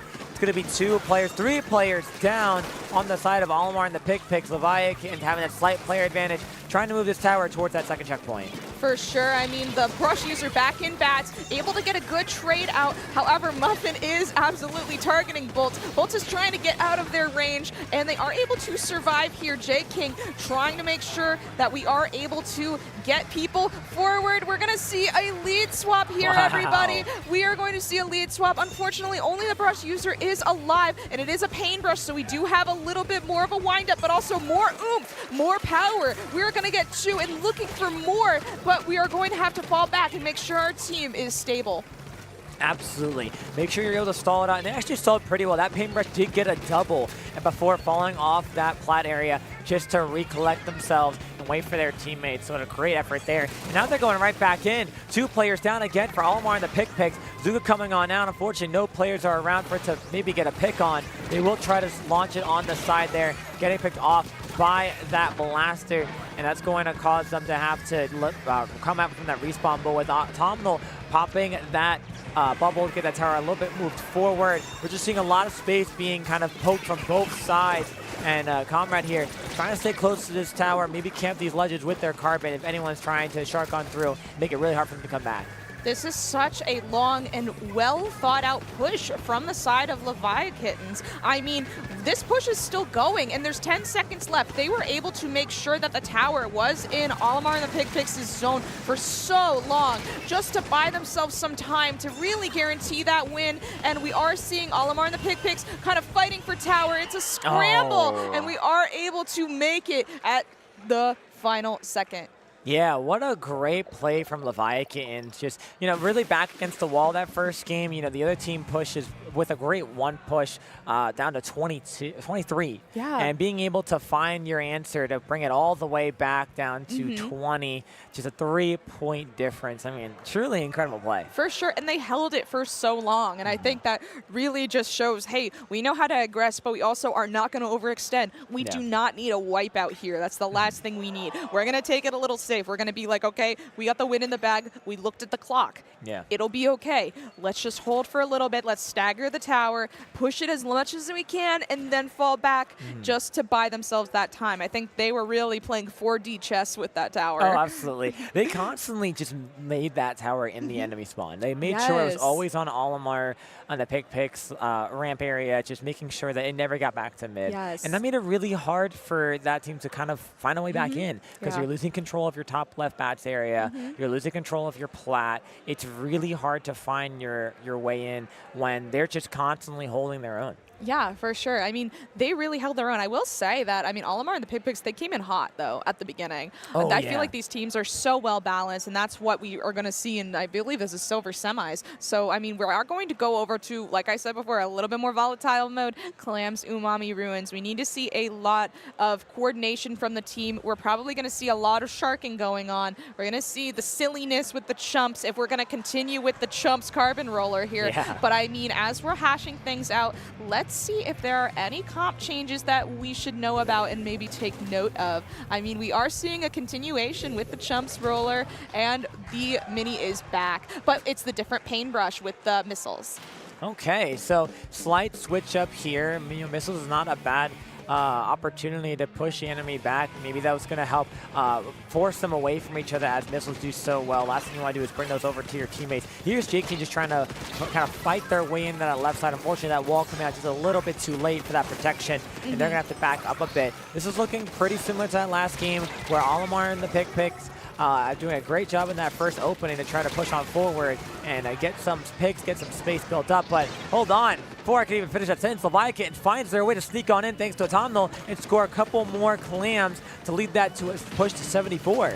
Both teams are playing so fast. I love that we're not even in the first minute yet. We already have the basket being broken. There's not a lot of stagnant airtime here. We're kind of just going forward, and I do think they maybe chose missiles so that we can snuff out any flanks, any secret people that are sneaking around like Comrade on the Carbon Roller, and I know that Carbon Rollers really hate to be found. That's probably another reason why they picked a weapon with some point sensors. I do love some point sensors. Muffin is in mid trying to make sure that we have some purchase, and with that range that they have on the pencil, it's going to be very profitable for Olimar and the PikPiks. They do have the clam economy in order to make something happen, but we really want to guarantee that. Yeah, right now it's really just a strong back and forth. Yeah, you know, LeviaKittens snuck their way in. You see missiles only going onto the pencil. I'm sure you know what that's like as a backline weapon, only getting 10 missiled. But we'll see Sim right here trying to sneak on in with J King, but a splat bomb on the wall takes both of them out. And that's just a 3-player advantage that they're going to have as they're going to try to find their way going in. But I love this patience, waiting to make sure we definitely have a way in. We don't have any player trying to come from the side like that paintbrush is, so we can get a really strong push coming in. For sure. I love that they're holding their specials until they are for sure able to get some profit out of it. Bullets on the jet is able to get some profit. Comrade being snuffed out, unfortunately. I feel like it was so in the favor of Olimar and the PikPiks just a few seconds ago. But I mean, to go down, and with the speed that LeviaKittens is playing, it's just very, very difficult to be able to make something happen if, you know, they are able to take advantage of these tiny, tiny mistakes at such a fast pace. Yeah, absolutely. It's really hard to find that kind of counter when, like you said, LeviaKittens just so aggressive, so hold 40 to make sure they take as much space as possible and continue to score. Here's that flank from J King trying to find a pick on the Carbon. They will, and they will get traded out, but that's a really worthwhile trade. Getting that Carbon out so they can't sneak around is a big play. This paintbrush as well, making sure we get that power clamp made so we can find another way back in, as they've done so far twice this game. Olimar and the PikPiks having a really hard time trying to find a good opening. Although here's a nice double from the S-Blast. Only J King left up. They're going to have to try to play a really strange defensive game to try to find some picks. They will end up trading off there, but this might be that final push opportunity for Olimar and the PikPiks. For sure, we do see the paintbrush, and somehow a double has happened. I'm not too sure how exactly that double was made, but it absolutely puts a pin in Olimar and the PikPiks' push, and every time they try and make a push, it just gets canceled out, unfortunately, at the last second. I love that Olimar and the PikPiks is still trying to get this push happening. They have the Carbon, they have the space in mid, they are able to do so, but I mean, where did all their clams go? They are trying to make another ball, trying to make just enough to be able to get a lead swap here. The cooler's out. We are preparing once again to make something happen, but I mean, the brush is going to do the same exact play as last time. They did it a little bit early, allowing the team to move forward. PikPik got a beautiful direct, snuffing out J King, and we can hear the audience, everybody. We're going to try and get the it's a tiny bubble, and we are able to open the basket and absolutely throw a ton of clams in. Then that's going to be the lead swap as well. PikPik just the MVP right there that game, getting a quad, making sure all those players were down, scoring a couple more clams to feed it through. Olimar and the PikPiks are down, but they're not out. PikPik still soloing, letting their teammates get more of these clams in. Here's that Booyah Bomb to hold that left area to get down that last player. Unfortunately getting shut out. One more clam left up. Is there anyone that can run in and score? Comrade's going to try to go in, but they can't, and that's going to be that push shut down. LeviaKittens, 20 seconds left on the clock, and they got to find a really strong and heavy push in if they want this game. For sure. I mean, we know that LeviaKittens is fantastic at defense. They've shut down literally everything before Olimar and the PikPiks even think about it. J King is getting a double, getting a triple. We got the wipeout. And now, but do we have enough clams to make something happen? We do. There's a bunch of clams right by the basket, and the person in the inkjet has 4 clams at the ready. Someone went back and got the power clam. Oh my God, but it's a wipeout. And we have 10 points left. That's 3 clams, preventing them from winning here in overtime, and that is all she wrote. Wow. Olimar and the PikPiks finding the answer they need, and the answer was one good push, and they secured that game, tying the score 1-1.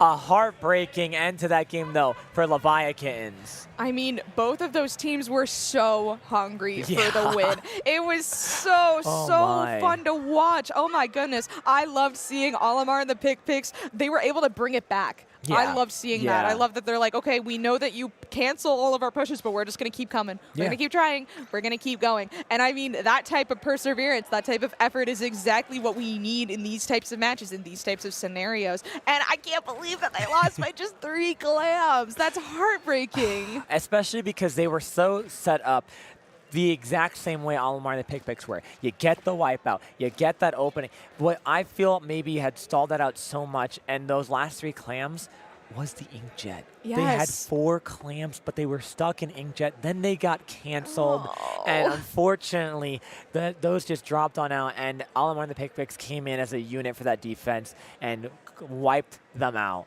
And they were able to secure that. I mean, such an incredibly close game that really was anyone's. But both teams are now sitting 1-1 on the board. Next game, Splat Zones on Barnacle and Dime. We do see an individual on LeviaKittens entering Zen mode right here, trying to make sure that we're staying clear-headed and cognizant as we enter Zones, Barnacle, and Dime. I'm curious to see if there's going to be any more comp changes that we should know about. We are going to get right into it. It's 1-1 right now. We're seeing not a lot of comp changes from Olimar and the PikPiks. They know what works, but we're seeing the Hammer mini Splatling on the side of LeviaKittens. And I mean, with that little extra oomph, that may be exactly what they need. Yeah, I mean, you know, something that's going to be just a little bit more aggressive, as the weapon already itself is with the paintbrush 52, so that just leads 3 to go in. J-King gets a double right now, especially, you know, something that 52 is just so good at to hold on forward. Comrade, though, getting both of those aggressive players out, but with that Stamper being here from Autumnal, getting tossed over, does not find the pick. They're still holding on strong for LeviaKittens for the zone. It's looking really good for LeviaKittens, especially because they did have their plat for a little bit, but Olimar and the PikPiks are back on their plat. We do see a crab from Hyper trying to cancel out Bolt's Inkjet, and I do think that these specials counter each other quite well. We still don't have the zone, though. We're going to be painting the zone the best we can in blue for Olimar and the PikPiks, trying to get a flip. Unable to find the flip, though. Not just yet, especially with Comrade down. We're not able to get the picks that we need in order to really guarantee a flip, but I mean, the points are just melting away, Cactus. That they are. We're seeing a strong offense here from LeviaKittens, constantly countering every special and every push. Olimar and the PikPiks are trying to find in. J-King's going to be playing off that side, getting 2 players down, especially one of them being the Splash. That's your painter. Although they did have coolers, so they're back pretty quickly here, and Muffin's close to 1 more cooler. Chumps will launch on out. They have to push now if they want a chance to do it, but I don't think it'll be enough. LeviaKittens, 100-0. 1 cap is all they needed. 2-1 is now the set score. Oh, that is such a clean showing from LeviaKittens. Oh my. That was almost like a pitch perfect showing from LeviaKittens. I do love how, I mean, J-King and Comrade both very formidable opponents. They both come in hot at the beginning of each match. Yeah. And I mean, we saw a double and then another double. And it's like, okay, you got a double, I'll get a double back. Yeah. I love when teams are this balanced. Yes. It's so fun to watch. And I mean, I think the Hammer did help them a little bit. Yeah. Yeah. It definitely helped add a little bit more aggression when it came to pushing certain areas of the map. Yeah. Having the enemy team having to kind of really back up, because you really can't cancel that Hammer unless you're behind them. And it's really hard to when you're on the defensive side. So no real angles to take there, especially when they're taking your ramp area. So they did a great job at having to control that space. And also it's just such a big threat, such a big hitbox too. So they could be thrown in any direction and you might just go down. For sure. I mean, we did whip a few of the shots, unfortunately. I would have loved to see an aerial hammer throw. I mean, that's what everybody hopes for, right? But I think that is what they needed here. We see both teams. I mean, I think LeviaKittens is looking confident right now. They are smiling. They're showing hearts at the camera. They know that they're on right now, I think. I mean, Olimar and the PikPiks, I feel like they just maybe need a different plan going in, because, I mean, they both come in hot, but, I mean, the momentum that LeviaKittens had was just so strong, and we are entering Brainmaker Scorch Gorge. Yeah, and in very fast-paced mode, especially on Scorch where you could just hold it forward. Sorry. You're good. I saw your heavy edit splatling. Please go off. Feel free. That's my baby. No, but Olimar and the PikPiks, I am a heavy edit splatling fan. Muffin, you have my kudos here. I love to see this. I love that we need the aggression. We need to be able to mow down these short range players, especially the brush and the mini. I mean, we have the range to be able to mow people down, but unfortunately we're all clumped up. Why are we all clumped up? No. Oh my god. That's going to be massive for LeviaKittens, not only to secure that checkpoint, but take a lot of space. Clumping up like that is the last thing you want to do, especially on a map like this where you could just grab the Rainmaker, hold forward, hammer throw goes in, but not finding anybody. Both is going to pick up this Rainmaker, launch a couple of these Rainmaker shots, and a little bit at a time while they try to find their opportunity to push on in and get a little bit more points, but a strong defense and a very lucky opportunity for Olimar and the PikPiks that a lot of points were not down on the board. So LeviaKittens now getting wiped out, having to find their way back in up to that checkpoint area as Olimar and the PikPiks will try to find their way in.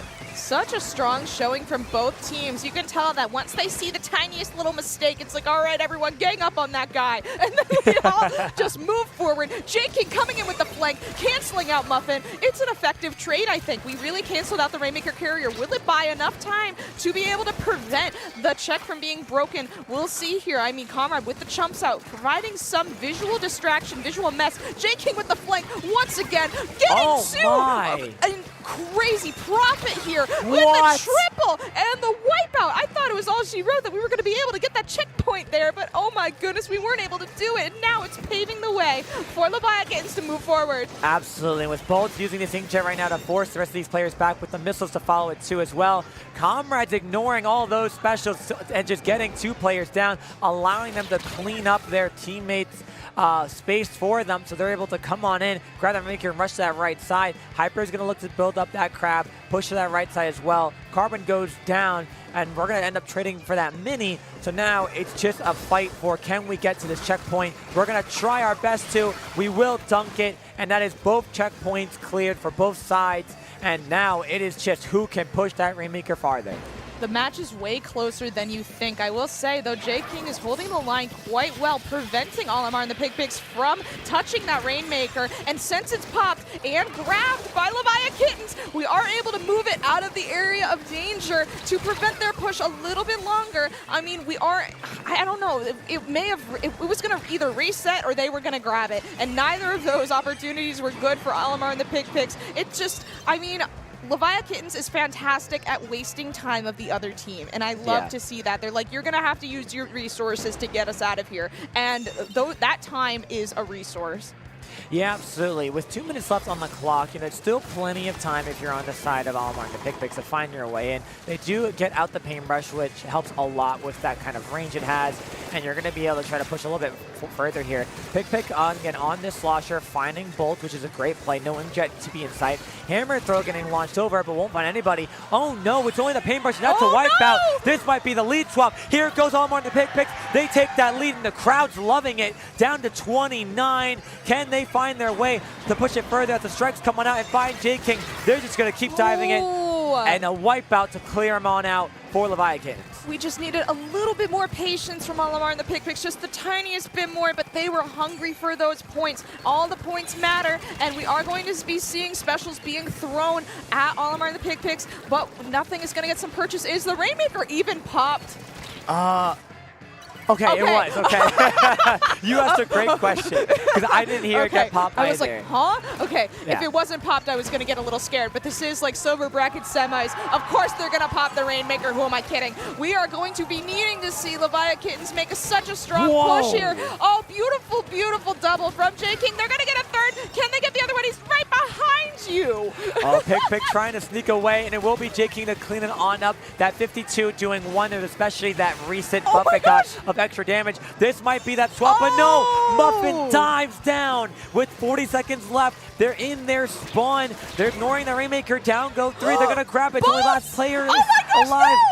They can't get it. Jump's coming on in. Wait, J-King gets one. Can they survive? Can they stall it out a little bit longer themselves? But that Rainmaker will be dropped. Oh, there's no patience on either side for we just want the points as long as possible. Muffin is going to hold the Rainmaker in a very inopportune spot for LeviaKittens. They're absolutely doing the method that we saw LeviaKittens doing earlier, where it's like, okay, come get me, come get me, come get me. And it's going to be so bad for them. Oh my goodness. This may be all she wrote. Cactus, just a bolt on the inkjet, trying to make something happen last second, but we're in overtime. 3 people are jumping, and we're trying to pop the Rainmaker, and oh my goodness, it's just not going to work out for them, unfortunately. Oh, that it's not, and you gotta love the effort they're stalling that in the corner, doing whatever they can.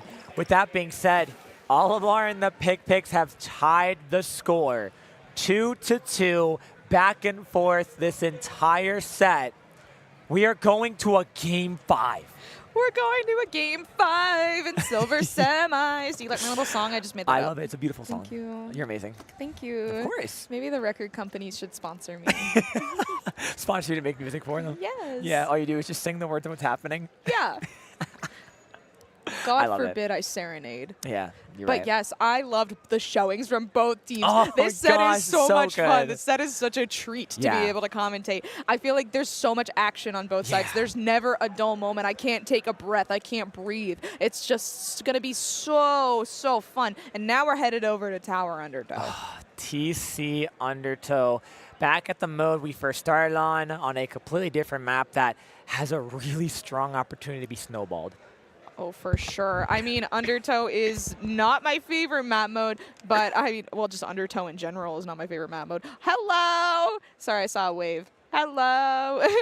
But yeah, Tower Undertow. I mean, it's been back and forth, back and forth. This hasn't been a reverse sweep. This has been LeviaKittens, Olimar, LeviaKittens, Olimar. And now, I mean, if things go back into the favor of LeviaKittens, they did win the previous tower control match, but it was by just a fraction of the points. It was so neck and neck. I'm really curious to see what's going to happen here and if the players are going to bring out anything different. Yeah, absolutely. I mean, I can't see too much changing from either side. They both found a comp that works for them. So it's really about using that comp to your advantage, whether that's going to be on the side of Olimar and the PikPiks, right? Using that carpet to get on in and shark around those areas, especially around that tower where, again, tower control, one rides, the other needs to create that kind of force field around it to make sure that no one can come close to it. But the side of LeviaKittens, I mean, their specials, their aggression, they have a lot they're working with. So this really is anyone's game, anyone's set. Here we go. Game number 5 of silver semifinals.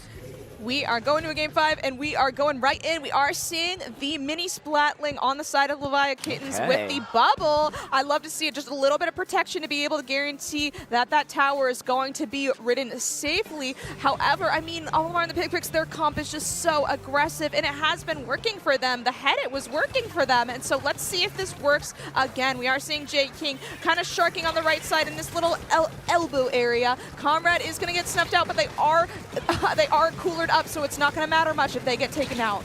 No, not at all. With a lot of specials being used on both sides, we are going to see a tower be taken by Olimar and the PikPiks. First checkpoint's going to fly on down, and that's going to be that first one clear. Taking that left side is going to be huge, and that's exactly what's happening here. Although a lot of players being traded off on both sides, Muffin's just going to have to jump on out as their teammates are all down respawning. That's going to be the opportunity for LeviaKittens to push on in forward, take some space, and clear this checkpoint themselves. For sure, we do see a special at the ready. It is the Tenta missiles, and we are going to be able to Mark III. Unable to find anybody just yet, but we are going to displace the members of Olimar and the PikPiks to be alone. Hyper is going to have the crab out. It's going to get canceled out. I mean, LeviaKittens, they know tower control. They won the previous tower control match. We're really going to need somebody on the tower right now to take advantage of this 3-down scenario, though. Yeah, I mean, with all players just holding the aggression, especially a lot of their front lines here, you know, you got to have someone holding on to it. That's going to be Autumnal just grabbing that as Bolt's going to play from that right side, most likely close to an inkjet. So they're going to be making sure they paint up a lot, and that bubble is going to be huge there. Comrade's going to try to come to the side, which is not going to work on out.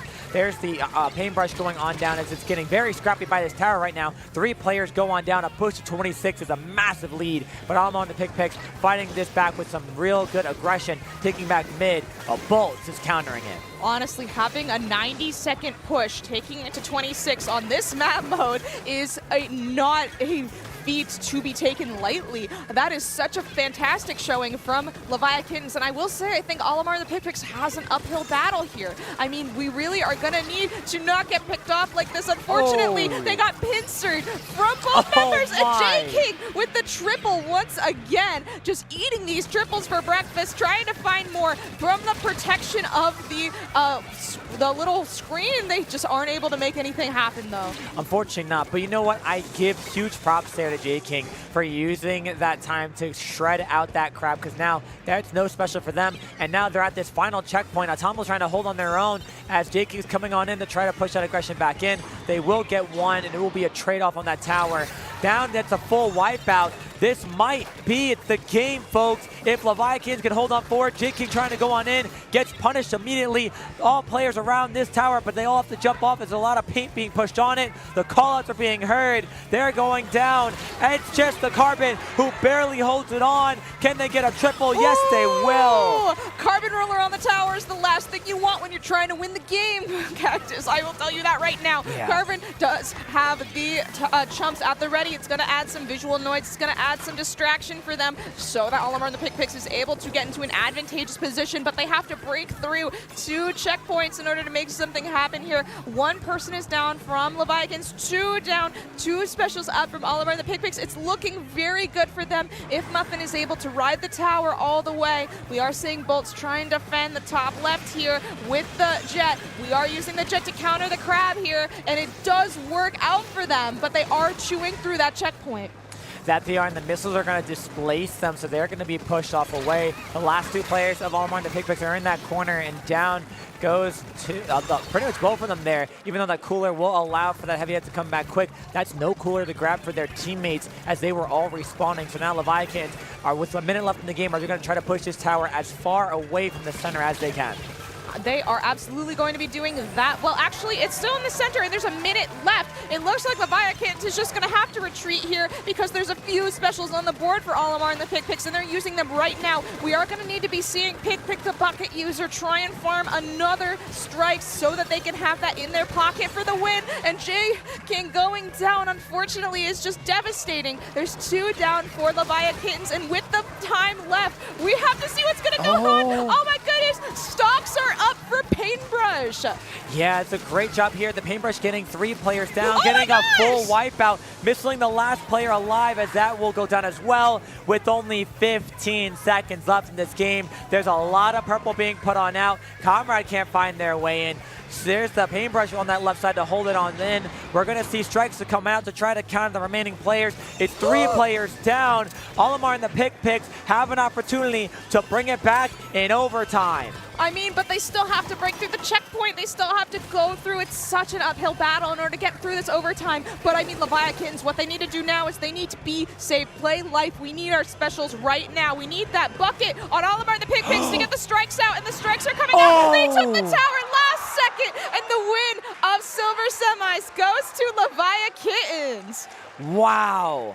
A last-ditch effort to grab onto that tower. J-King dives forward. Even though the strikes are coming on out, they're able to get the pick on that last player from Olimar and the PikPiks and secure the W. 3-2 set win. LeviaKittens moves on.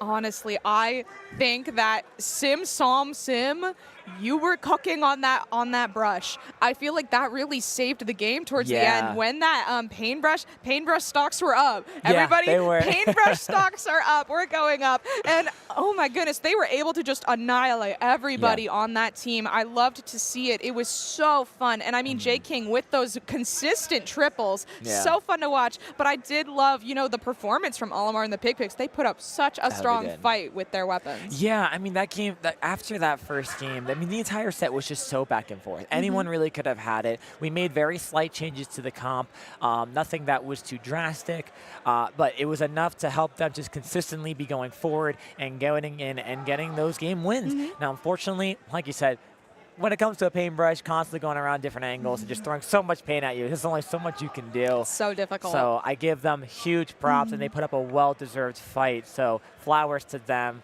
But congratulations to LeviaKittens for securing the dub all around as they're going to move into, I believe that's finals. I believe that we're going to be heading to finals soon after this, but we are going to be throwing it to the quickest of Briggs before we are able to kind of run away here with silver finals. But I mean, in the meantime, don't go anywhere. We'll be back with more Splatoon. Oh, we're signing off. We? Yes, oh, okay. That's it the for us. Voices in our head told us we're being yoinked off of the stage, everybody. Well, Cactus, where can the lovely people on the internet find you? You could find me on pretty much all socials and anywhere at Glitch Cactus, whether that's YouTube, Twitch, X, or Blue Sky. Love posting whenever I can, and of course, I'm streaming every single day this year, which is a crazy milestone that I've achieved. Day 250 today, by the way. Yes, 250 days in the year. congratulations. So, but now, thank you for being a fantastic comm partner. You've been amazing. Always. Where can the people find you? You can find me at Nullfire with a 1 on Blue Sky, on X, on Twitch.tv. I like horror, I like music, I like Splatoon a lot. Thank you for commentating with me today, Cactus. Thank you to the Riptide team. Thank you to everybody, and thank you to the crowd out there for all of the support and for you at home. Don't go anywhere. We'll be back really soon.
Hello, everybody. Welcome back to Riptide. My name is Toma. I'm joined here by the great Skepadillions.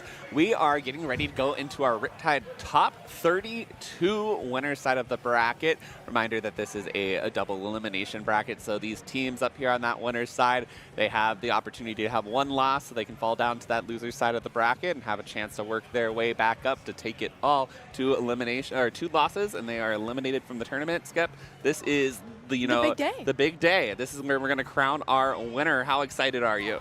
I'm excited, especially for this match in particular, but I know that for the people playing who've been here this weekend, who traveled here, who gathered their teams, who practiced for this event, that this is their day. You know, groups, for many of these players, for some of them, they assumed they would win. You know, redemption may have felt easy to some of these players, right? Mm-hmm. And so today is the day that they expect to face their toughest opponents, and in this case, a lot of their former friends and current friends.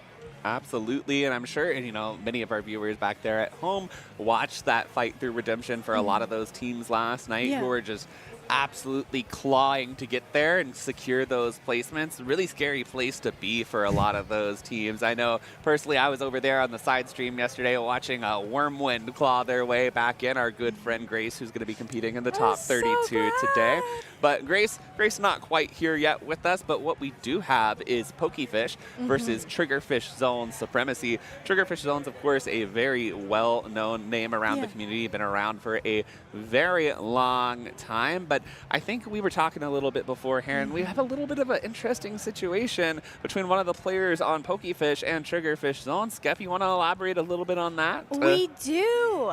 So for those who are unfamiliar with the lore of Triggerfish Zones, they're a long-standing group of competitive players who mostly are current or former tournament organizers. A lot of them are older, and by older I mean, you know, in their 20s, adults. Ancient to some of the people. To some people in this community, right? And, you know, they have busier schedules, and so they have this really big roster to be able to play in online events with their friends. And they're all fantastic players. But the catch here is Shiny on PokeFish typically plays with Triggerfish Zones, and they have won countless locals and regionals in the West, like in Arizona right there. Yes. Woo! Funnily enough, I believe I remember seeing Pepe and Shiny together over at H-Town as well, playing together, where they took that event home as well. So I mean, these are huge, prominent players. They travel around the states to a lot of these locals, participating in a lot of community events. So it's really good to see them up here in this top 32 in Riptide, trying to take it home. Unfortunate that one of them's going to get knocked down to that loser side, but I'm sure we're in for a really close fight. I agree. I'm so excited about this one, Skep. You know, as well as we're seeing, you know, very notable players. We got Eevee for Healthy Diet Food Groups. Pika was on Cherry Limeade, everybody's favorite team. That unfortunately no longer with us. Cherry Limeade, R.I.P. We love them forever still though. DRF, one of the leaders of the CCA, the Collegiate Splatoon, was actually over on our side stream. They had some really good collegiate matches earlier in the day last night as well. So that's DRF, their fearless leader. Really, really excited to see how they're going to be playing. Yeah, and you know, getting back to, you know, the story between these two teams, right? Shiny and Pika on Cherry Limeade back in the day. Shiny and Pepe running Sunset Surge, a regional that they've won together countless times. And so everyone on stage right now are great, long time friends. And so I expect to see a little bit of playful banter and a little bit, you know, because that's who these players are. And I expect them to have a lot of fun with it. Yeah, I was about to say, and it's all in good fun. And when you have great friends on the other side of the stage, I know personally I was up here on the main stage yesterday facing Twister Time, who are really, really good friends of mine. Unfortunately, ended up getting reverse swept by them. But still, you know, at the end, I was ready to go over, give Goshu, give everybody on that team a hug, because those were my friends. I was proud to see them move on and go on into that silver bracket where they played today. But, you know, it's really good whenever, no matter the outcome, there's no hard feelings. There's these people, we built such a strong community together. I think the vast majority of these players who are this close to their opponents on stream, when inevitably one team has to follow the other, are just going to say, we'll see you in grands. Yeah. We will just We're going to make it through losers We're going to bracket reset. We'll see you again. And that's the attitude that these type of players are going to bring to the table today. And it wouldn't be the first time that we've seen people work their way through and bracket reset like that either. It would not be. In Riptide last year. Huge bracket reset there. Even, I believe at the last LTC, there was a bracket reset it's the story of lands, right? Yes. What happens? You get to winners finals, right? You know, you're done. You have to wait for the losers bracket to catch up. You go out and get lunch. You get back to the venue, and it's game time, right? It's game time. But the people who are coming in from losers have been playing the whole day. They're still warm. Yeah, they are. It's even more so true on land. Exactly, and it can really snowball, because really, I say this all the time, is momentum is so important in these tournaments. And when you're fighting your way through, you're getting victory after victory in the losers bracket, that sets a lot of wind in your sails. And when you're on the winner's side, of course, you're feeling pretty safe, right? You do have a little bit of a cushion. You're able to lose one set and then still be able to take the next one. However, you know, if you get a little bit too lax, a little bit too comfortable, it can end up punishing you. Right, exactly. I mean, anyone here on this stage is not the type of player that anyone should be sleeping on today or assuming that they're walking away with a W. These are going to be hard-earned games. Absolutely. We hear the energy in the venue behind us as everybody's loading into this match. Here we go on Scorch Gorge. Rainmaker loading out. We see a double Splatling coming out on the side of PokeFish. And we see that's the new Tri-Slosher. 2 new weapons over there, as well with the new Forge that has that the Booyah Bomb, I believe. That's really nice. What I find especially interesting about the comp on the side of PokeFish is that you have that bubble and that toxic mist to be able to ideally control these elbows, these choke points, where we see Eevee and Storm trying to work their way towards on the right side of the map. They were able to give jumps in, and we do see that Zuka coming out trying to get either Pepe, Smork, someone behind that snipe, but not able to find any value quite yet. But you have time here on this right side of the map to play, your cover like Eevee is doing here, to take these stray shots, get some paint down, get special. But we see here Triggerfish coming back in, not taking the bait and playing patient. Yes, absolutely, and that was great. And you saw that they were able to just come back in here, try to force them back. Eevee was able to stay alive for a little bit longer before going down, but now the pink on this map as Triggerfish Zones moves in, trying to find that pick, unfortunately gonna go down. That's the full wipe.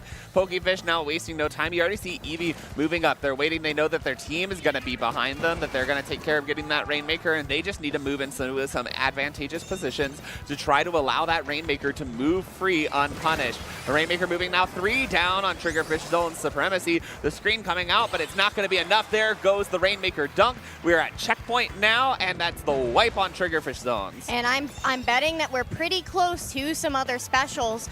Shiny here going through that Squid rolling forward, getting the below 30 remaining. That is a sizable lead here, but I doubt that they are done quite yet as this Zuka comes online looking for a pick on that top right. Misses DRF barely, but only 2 members left standing on the side of Triggerfish Zones. With that bubble, beautiful, it's countered by Pika's bubble. Storm goes in, tries to grab, doesn't get it, but Shiny comes in, clutches up, gets to 9 remaining. Toma, what a push with just Eevee left standing. Yes, a beautiful push. Of course, I like to say that no push is ever safe on this map. That score counts so fast up that ramp, but look at this, Eevee trying to move through. Finds one, looking to see if they can get more under these legends. Carbon is such a deadly weapon if you let it get under here and continuously poke at you. The curling bomb goes up. They try to grab it.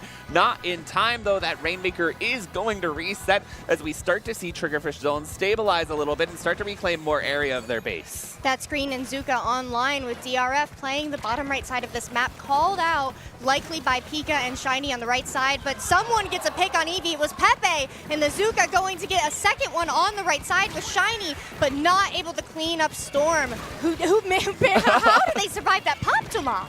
I don't know there. That was really just by the skin of their teeth. They also had that beautiful suction bomb to keep themselves alive earlier as Pepe was trying to move in on them. But right now, it looks like PokeFish is once again just clearing out Triggerfish Zones, going to be establishing themselves up here on this right side of the map. They feel the need right now that they can kind of just hold back. They can kind of stall time here and wait for the right opportunity to push. They don't need to stress about trying to get that lead. They already have it. So any time right now that they're ticking off the clock is going to be very advantageous for them, Skep. Not only do they have an incredible lead, Triggerfish Zone Supremacy has not managed to get the Rainmaker out of mid. They still have checkpoint advantage, and they have excellent control of their opponent's choke. Like you said, 1.5 minutes, that's 90 seconds, where Shiny can just hypothetically sit on top of their opponent's snipe for the rest of the game. Now, they are going to have to watch Smork and DRF coming up this right side, who have been doing a great job at playing their lives so far this game. And we can see Smork has that bubble ready to go and is ready to defend, but like you said, the Rainmaker is in the wrong part of the map for Triggerfish Zones to have a chance of clawing their way back out of this. Absolutely, and we already have a Zuka coming out as well. The Tenda missiles from that Forge do come in and play, and now Floops is moving up here, trying to find one more, trying to force Shiny back there, but Pika moving in as well, popping that bubble, going to be forcing them back. PokeFish really wastes no time in applying pressure here. They are very excellent at moving forward together and taking those fights together to try to outmaneuver their opponents and just gain as much space as they can on this map. With about 30 seconds remaining now, Triggerfish in a really desperate situation, needing to really break out of their base and establish a lot of map control to be able to get this Rainmaker push going. With only 30 seconds left in the game, and having to deal with Eevee playing goodness knows where, looking at every drop, right? You have to be careful, and then we see Floops, Eevee getting that pick, and Pepe knows where they are. But look, they're popping Zuka on a Carbon in the corner when they need that push for overtime, and you know, while they have this bubble and DRF is looking to get something going with how little time is left on the clock, and we have everything being burned now, Floops grabs the Rainmaker, starts looking towards the right side as DRF manages to get two. Oh, Smork looking right as well. They could actually manage to break this checkpoint, Tama. Yes, they can break that checkpoint here, and they're going to be able to do so. But now they need to get all the way through 9. That is going to give them a little bit of extra time to work with as they grab that Rainmaker, resetting this overtime timer. They have 60 seconds to be able to move forward. And look, there's two specials online, a Zuka and a Bubble, and that Zuka's coming out trying to find that Rainmaker, but not going to be able to quite do so yet.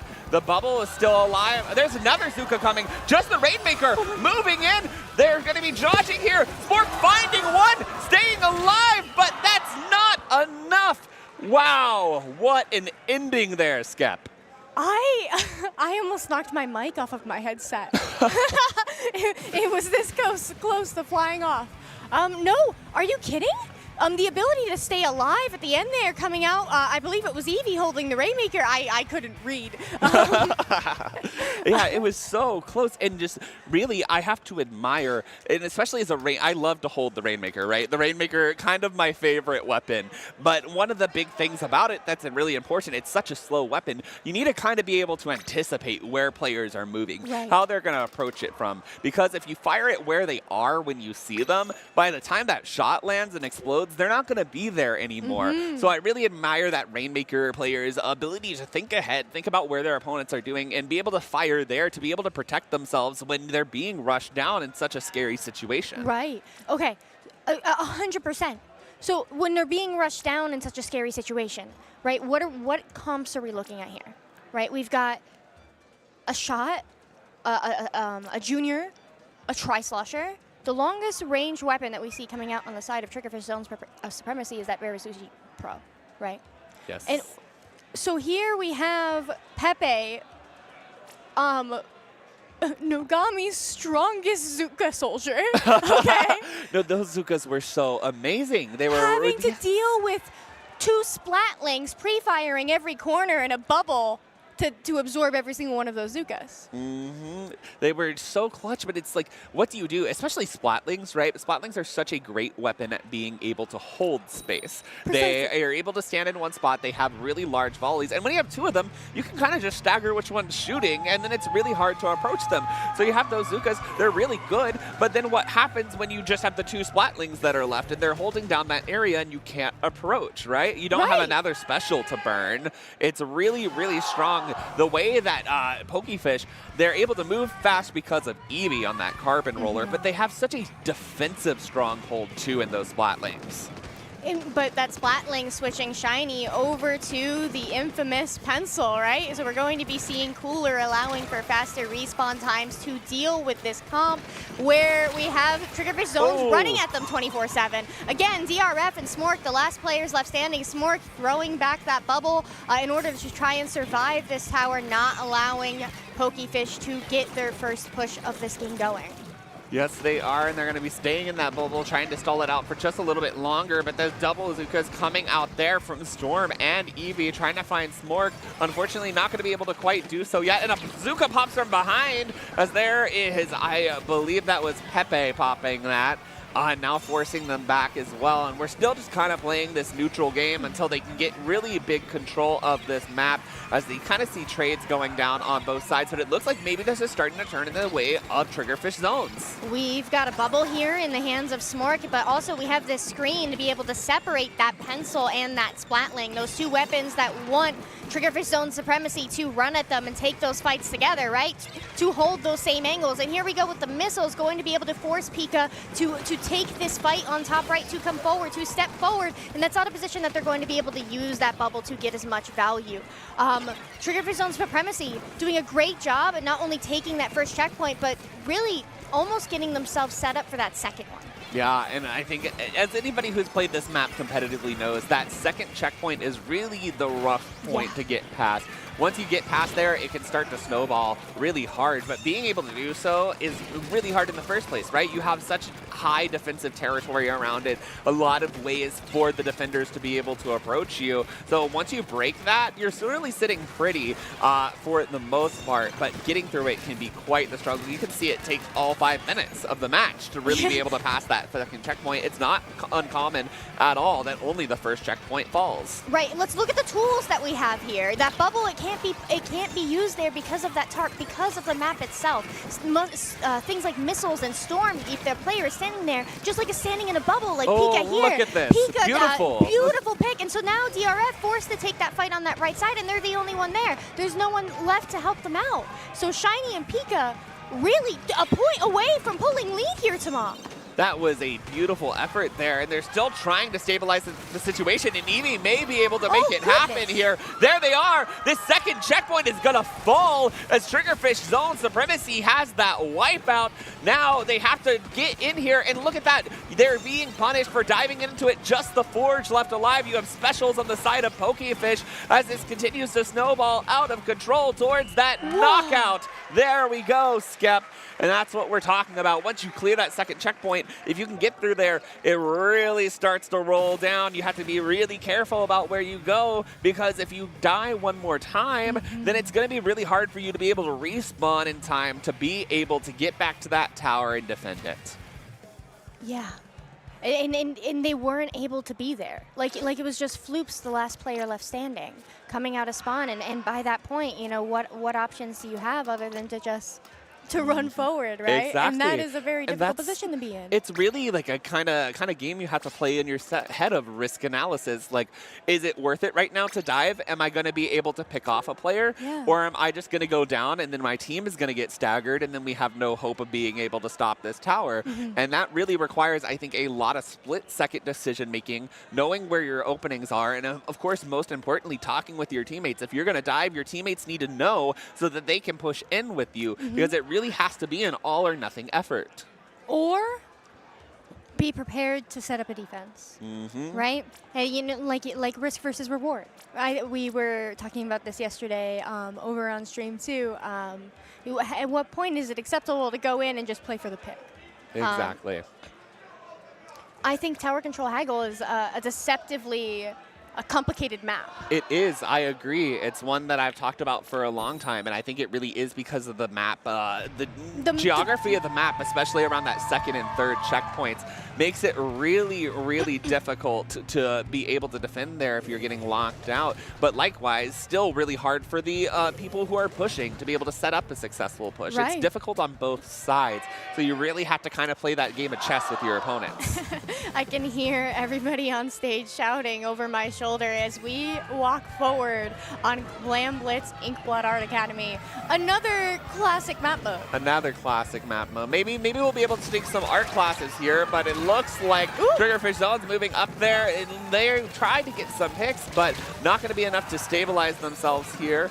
The Zuka, or not the Zuka, oh my gosh, the Tenta missiles, excuse me, going out here as Floops tries to look here on this left-hand side. Unfortunately, not going to be able to make much of it, but Pepe diving in through that screen, sitting there on top of that statue. Eevee does find the pick, and it looks like PokeFish going to be able to establish themselves back in their own plat here, being able to move out, especially with these super jumps. Yeah, the ability to quickly reposition between your teammates to be where you need to be in order to win the fight. Beautiful picks from Storm as Pika pops that bubble on that ramp, giving Shiny the opportunity to step forward here, not only with their cooler, but with that opening power clam. Eevee and Bats, that's not where you want to carve in the V, as Floop's forced to take that fight and drop a Eevee forced to jump out as they are surrounded by the members of Triggerfish taking back their own plat. Yes, but even that, like the decision to jump out, right? Such high-level decisions are being made here. I think it's really easy once you're in that position. You're like, you could get like, I need to score these clams that I have. I need to go in, I need to move in, I need to splat somebody. But making that decision, it's easier now to reposition with my team so we can keep control of mid like they are right now. That's really that kind of difference and that really high-level decision-making. Precisely. And not only that, but they're closer to that special, right? We see Shiny here already has their cooler ready to go. We have a bubble, we have two Zukas, and both of these Zukas make that plat area where Triggerfish Zones has to defend so claustrophobic. There's nowhere to stand when you have all of this chip damage coming out at once. These Chomps, the Zukas, now Shiny physically just standing there, and now we're below 36 remaining, and PokeFish's work is done. Absolutely, and that big bubbler as well, doing a lot of work and being able to protect the members of PokeFish as they continue to score there. And it can be really difficult when you're jumping in a power clam or something, right? Your jump is visible. They're going to be there because they're diving to try to get you out. And if you can't throw it in time, well, then you may miss out on a big 20 points. And as we both know, a power clam can make the world of difference in what the end score is, Skep. So that big bubbler, again, I think has been excellent support for their pushes as well. It's a tool that Smork has in their pocket as well. And 2 members down on the side of PokeFish. It's just Shiny and Storm, and they're backing. They're up and door, and Pepe knows where they are, but Shiny able to win, but not before Smork gets that bubble underneath that basket, and we see Triggerfish Zone Supremacy start scoring. They realistically don't have a lot of clams here, Tama, but getting their first points on the board this game, and oh my gosh, a jump in. Can Pepe make it?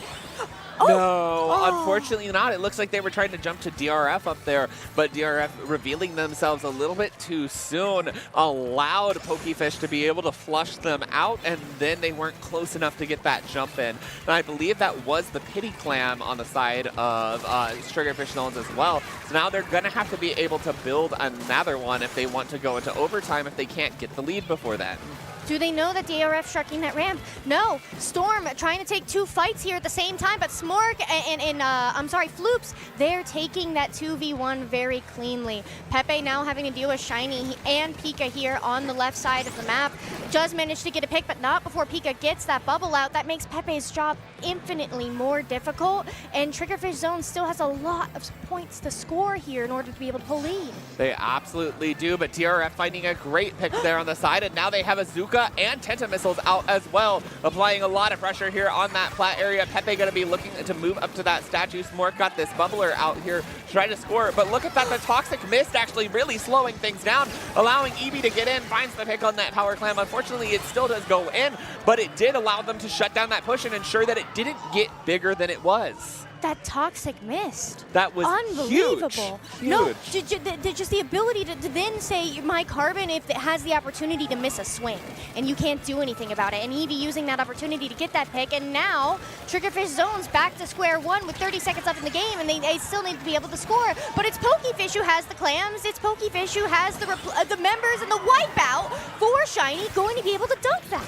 Absolutely huge push there. The Zukas have been, just so beautiful. The coordination that PokeFish has in knowing where to use their specials to really be able to lend itself to a great push has been very excellent. Though it is notable now, not able to extend their score very much, and they have given a free pity clam over to the side of Triggerfish Zones, which means that overtime is going to be triggered here. They'll have about 20 additional seconds here to be able to get a score in and open that basket, and then they'll have till the basket closes to try to be able to surpass that 36 mark. The crowd already loud as we're halfway through overtime. Thankfully, Triggerfish Zones does have a bubble to be able to work with, but do they know Eevee is sharking that corner? The bubble comes out, but it's just Floops. The ball on the other side of the map. Overtime coming to a close, and with it, PokeFish greeting their friends on the other side of the map happily. Look at that. Walking forward with a 3-0. Huge hug, and I mean, that's just the spirit of competition here. I'm sure. Look at that. Oh, look at that. Here we go. Arizona, my people, let's go. Oh my goodness. Let's go Sunset Surge. This is the kind of stuff you love to see. And these are moments that I think are really going to stick with these players for a long time, right? Getting out here, getting that victory on the stage, having that moment with your friends is going to be something that these players will be able to always fondly look back on. And there's these players in particular are inspirations to so many. Pepe, making an entire community where there was nothing, and DRF's organization of the CIA and how many people have come together because of his work. It's just every person on stage is an inspiration to more people than came before them. Absolutely. Like you said, I mean, like I myself, like CCA, while I didn't do it while I was in college, I didn't know about it back then.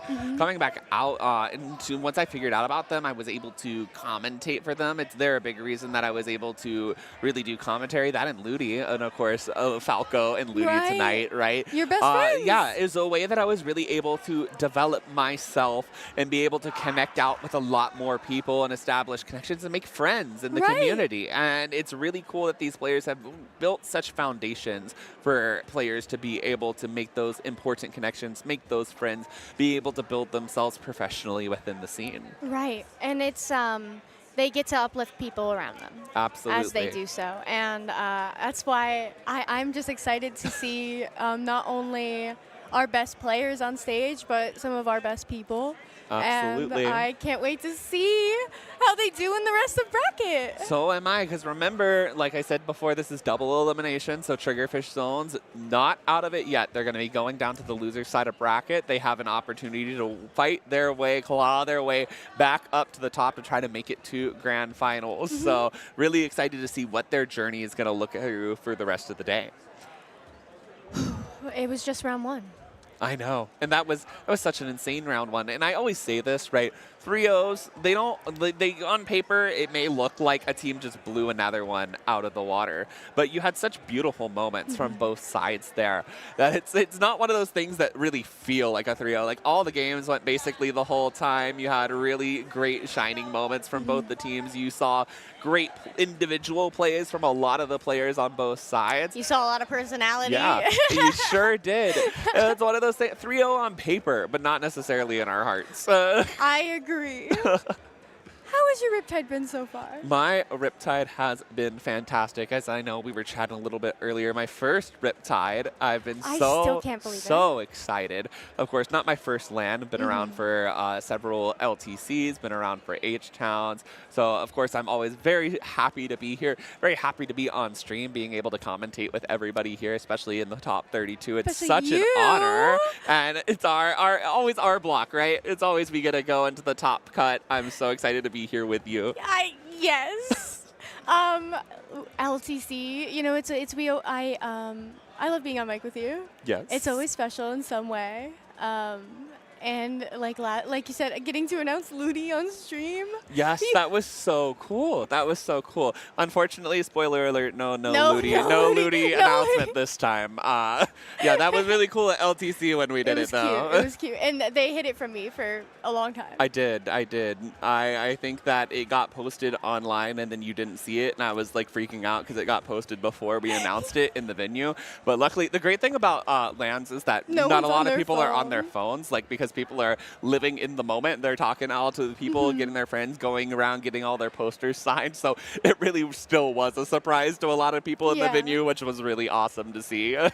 And you know, in this particular instance, you know, I think we have, what was it, 5 additional teams compared to last Riptide? Yes, it's still the biggest, and now the biggest, and we keep getting bigger and bigger every year. That's the crazy part, right? At what point? When my first LAN was LTC 2022. And the venue, I'm not even joking, is probably an 1/8 the size of the one that we are in right now. I remember my first LTC, and I feel like the room, like of course the camera can't see it, but like the size of this backstage production area this was probably like the actual like size and shape of the room back there, and all of that out there, all of the rest of that ballroom, completely additional now. It's just and the artists.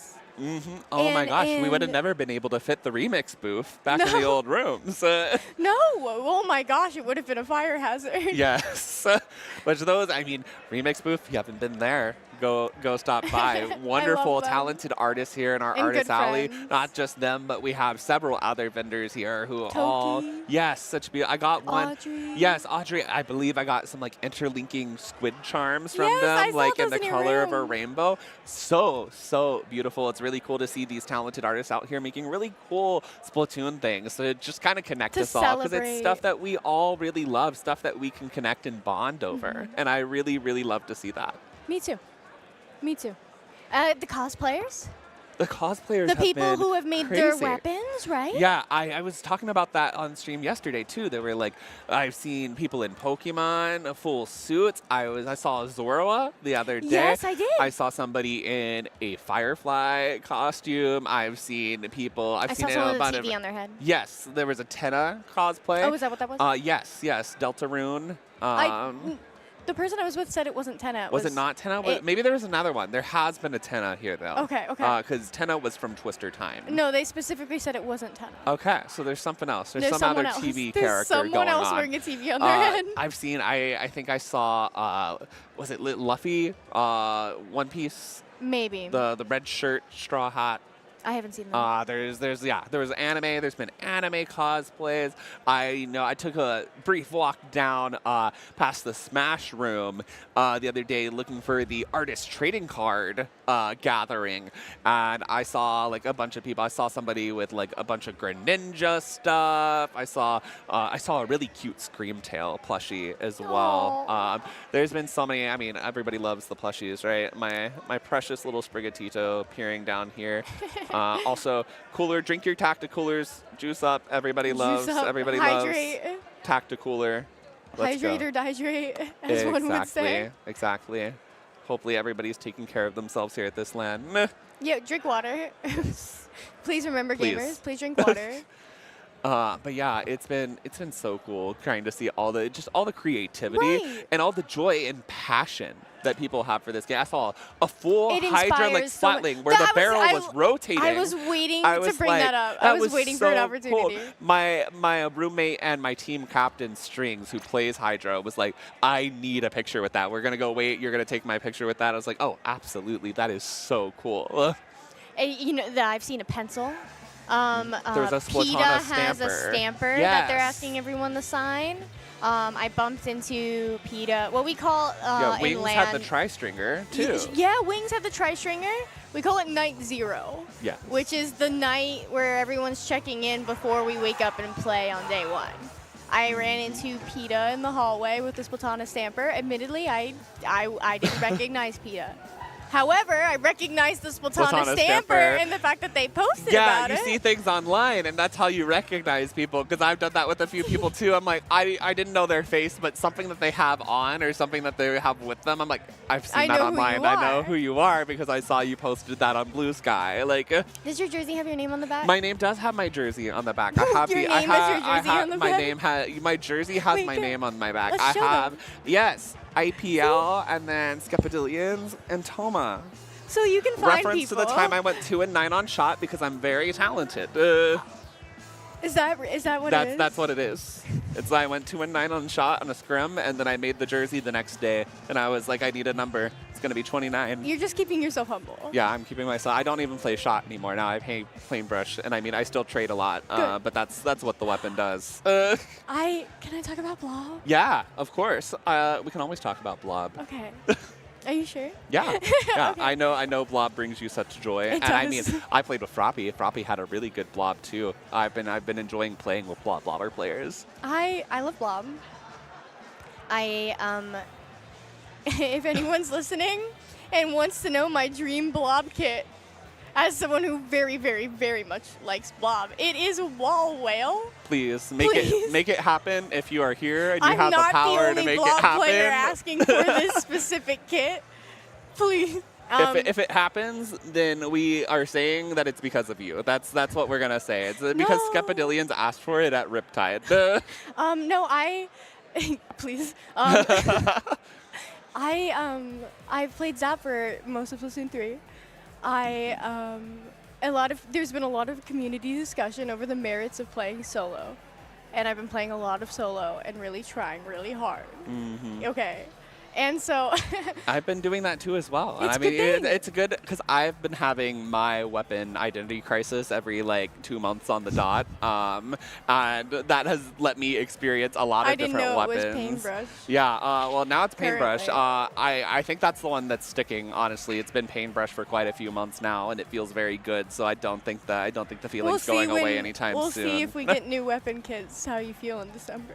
Well, you know, the funny thing is that we got a new Paintbrush kit and I still like like the vanilla paintbrush because I love the curling bomb. I like to, is my team name for this event, Fast, indicates I like to play fast. So being able to roll that curling bomb up and just be able to pop up on people is so much fun. Blob is the opposite. And that's why we balance each other. With Blob, it's like, I know where you're going to be 3 seconds from now. And it is the bane of my existence when I am playing. I am enjoying talking about Blob. It is so much fun. Cool. You do. Okay, I misunderstood. Thank you. Anyways, so Skep, tell me a little bit about the teams that are, you know, staying alive right now. Top teams that you're thinking of that have the potential to win the entire event. You want to give us some insight. Moonlight. Moonlight. Who isn't talking about Moonlight?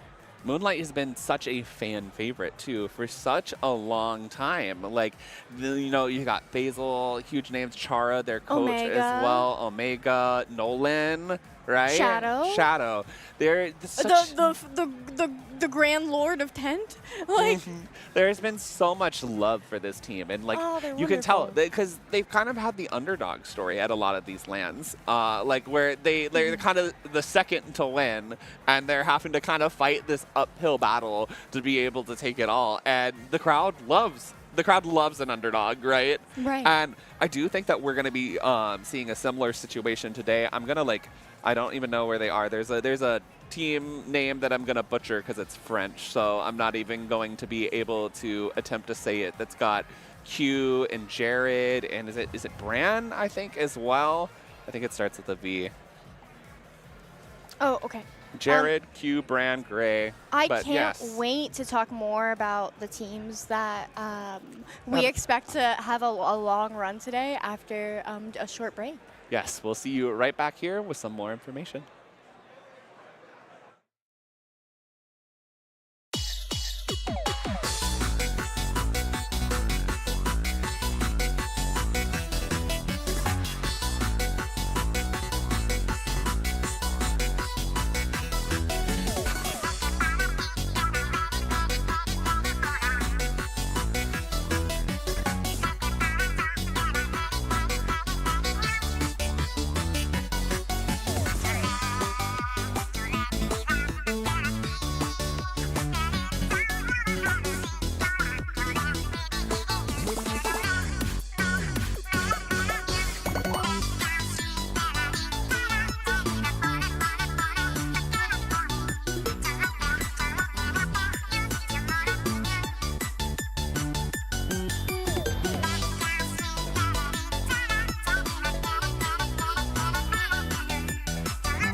Hello, welcome back to Riptide 2025. My name is Skepadillions, and I am here with my friends Homa and Sprigatito. And Sprigatito, who I've been trying to carefully balance on my tactical can.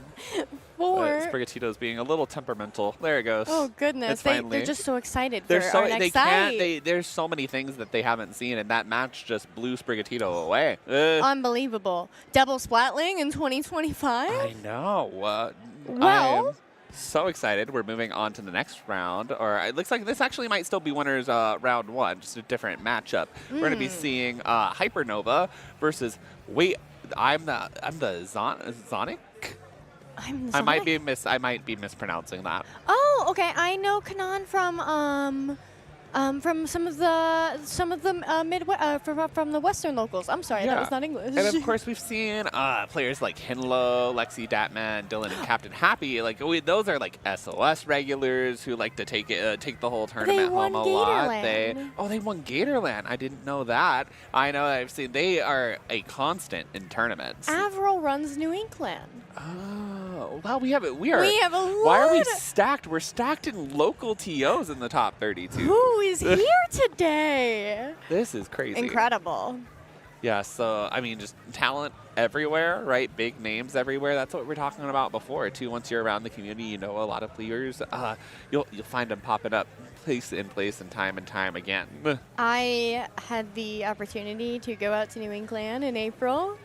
And it snowed while I was there. And I had never seen snow before.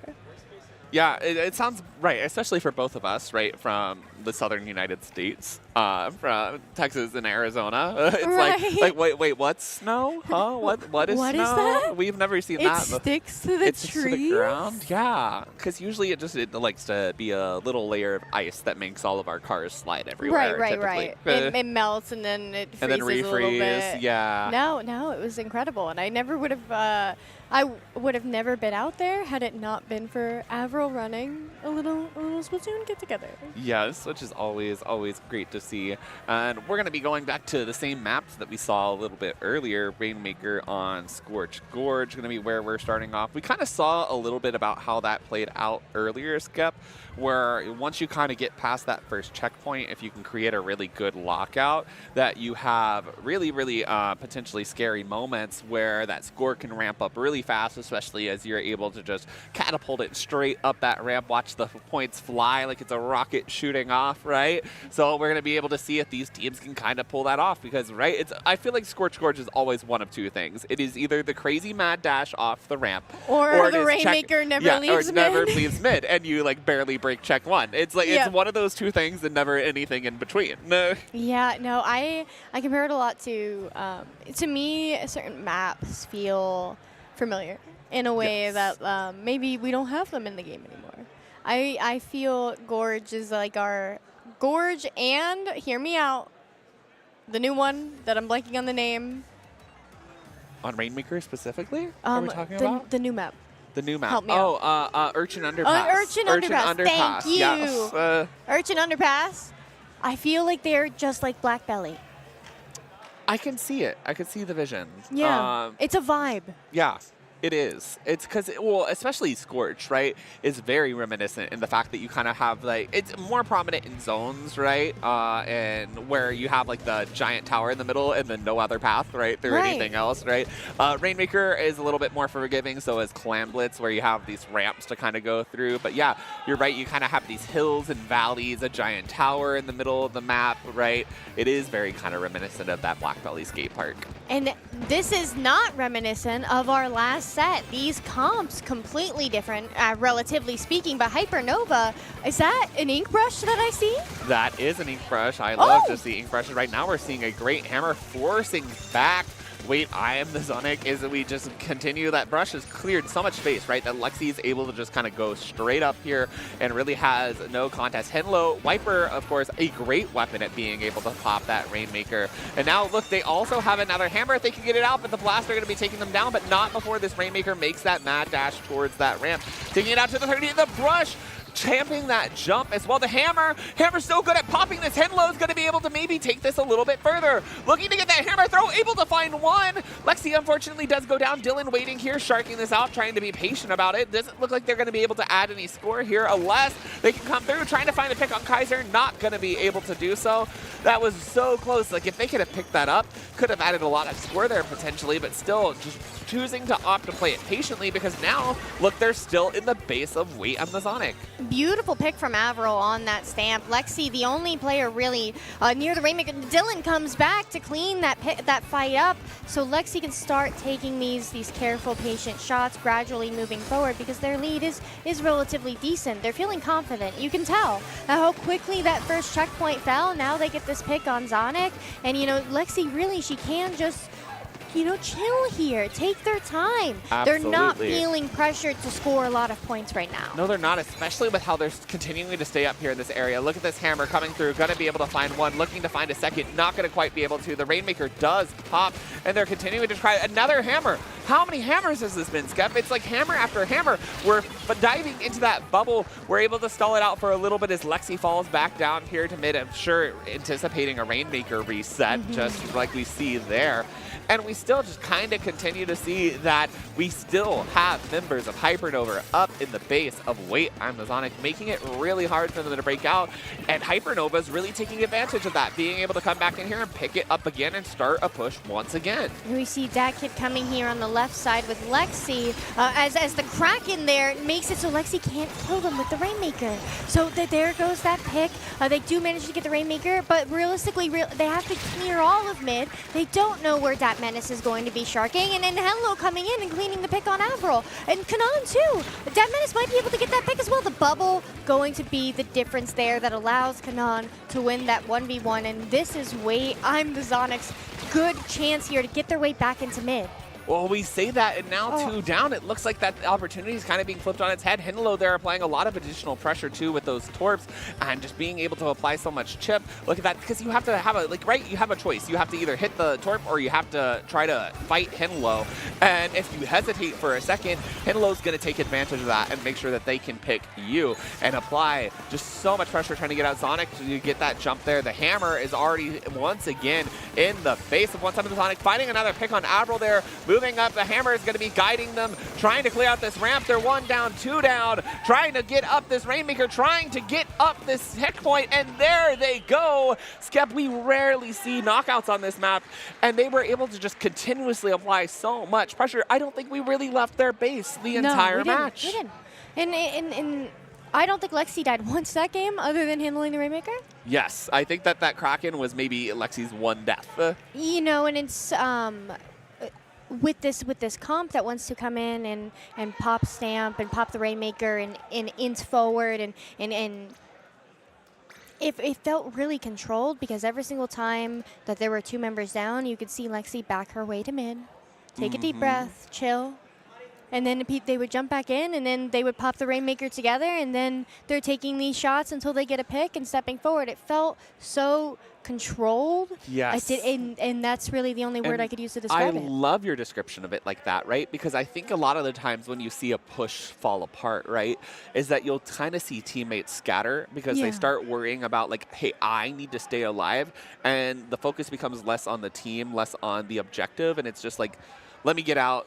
Then we'll worry about regrouping. Then we'll worry about pushing. Where it seems like they had a game plan the whole time. It was like, okay, if we fail this push, right, we're just going to sit over here, wait a second, Lexi's going to regrab, everybody's going to be back, and then we push again, right? It felt very, like you said, controlled the whole time. Like they were always had the situation. There was never, I could never see a sense of panic, right? And we usually see that kind of sense of panic once people start realizing like, oh, this isn't going well. I need to get out. I need to do something right now to try to keep this alive. It was very controlled, very calm, and I think that's the kind of mindset that really makes a difference in that level of play, right? Because you have to really, really hone in and be able to focus on what's the next move, and when you have a cool, calm, collected head, it makes it so much easier to do that.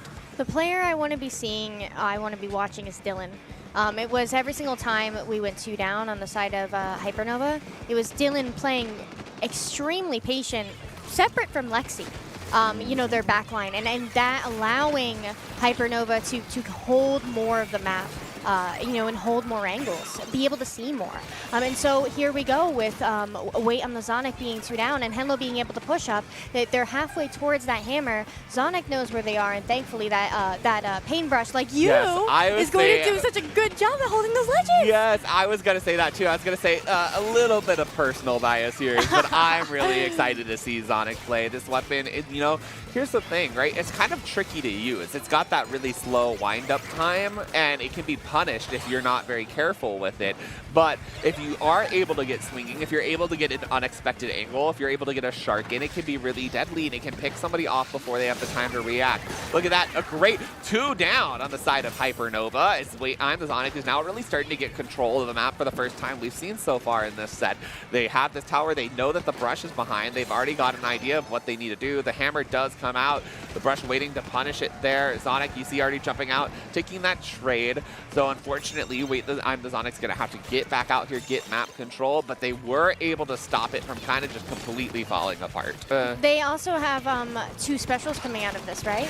And so, oh, whoa, and we actually lose 2 of them there. We lose both of our sword players, and Dat Menace there backing away from this bubble, knowing that there are 2 members ready to shut that down. Zonink playing this bottom left side, and they know where Lexi is. They can see her on that right side of the map, but there's just so many fights going on. It feels like neither team really getting a moment to get their bearings, get their specials, and have all 4 players up. Yeah, and that can be the difficult part, right? Especially in Hagglefish. We talked about it before, how like once you get past that checkpoint 1, you really have to be coordinated and really be together to be able to make something happen. So we really need to see these teams take a second to get back on the same page as each other, right? They need to be all connected and together. And they're making it's hard to do, right? Because there's just so much going on. And I think that, you know, in part, that's because that you've got 2 brushes and a wiper going around that plays so fast that you can kind of disjoint people. And did you see Dylan sharking underneath that hut there? And you could see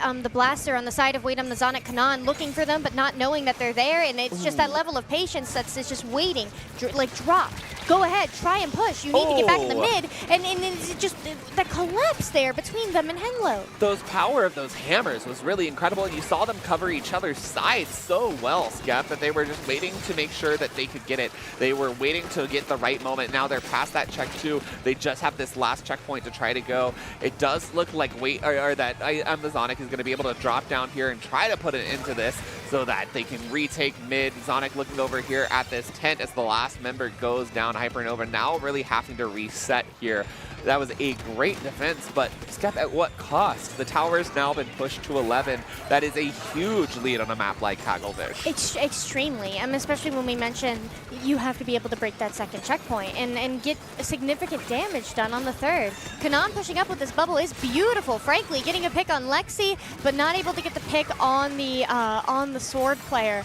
Dat Menace grabs that cooler, going to be able to camp this jump from Kanan, as well as from Zonink. That means it's just Avril left out of spawn going to be working their way in. But Henlo throwing a very cheeky stamp and getting that delayed wipe. Yes, that's great. And like really, like you have the pencil that's kind of just the eye in the sky for that team. And anytime you can remove it, right? Because it's going to be able to kind of just sit and be able to apply free pressure as long as you're not able to poke it out. So taking it out is really a big deal. And right now, they're still able to keep this pressure up. They're taking 2 down. They're trying to look to see if they can get that pencil out there over on that side, looking to make sure they can also stop Zonink from taking an angle on the towers. This hammer goes out, looking for them. Not quite going to be able to do it as this push is starting to fall apart. Another good defense there to stop things from spiraling out of control. However, Skep, 30 seconds left on this clock, and Henlo rushing in, going to make it quite difficult. Yeah, and we see Kanan getting the pick on Henlo. Actually, Dylan coming in and trading gets the pick on Kanan. Whoa, we've got a little bit of a bad situation on our hands. Dat Menace setting up that Inkling, trying to help Lexi get set up on that tower, but the bubble here on that top right going to give Kanan and Kaiser the opportunity to defend here. But realistically, I mean, Hypernova's work is done. They have this massive lead, and they have 10 seconds remaining. They have Cooler in mid, and we see Wait on the Zonink, 1 player down and starting to use those precious specials as we head into overtime. There's no one on the tower. Kanan has to tap, but they can't. Henlo gets it first, and that's game 2.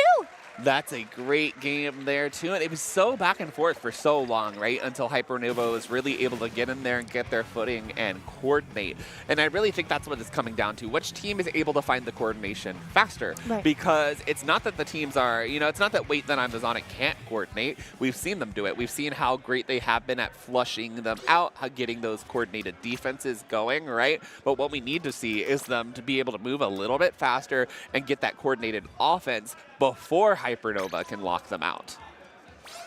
From what I am seeing as a pretty significant difference is we're dropping, right? And I'm seeing these beautiful picks come out, especially from the Paintbrush. Yes. But what I'm seeing is, on the other side, Lexi using her cooler to block a Zuka shot and surviving into overtime. That was so clutch. I'm seeing Dylan sharking underneath Hut as the last player standing for 15 seconds while the rest of their teammates come out of. We saw a little Spiel pop We're seeing a Spiel pop on the left side of screen. Yes. Sharking.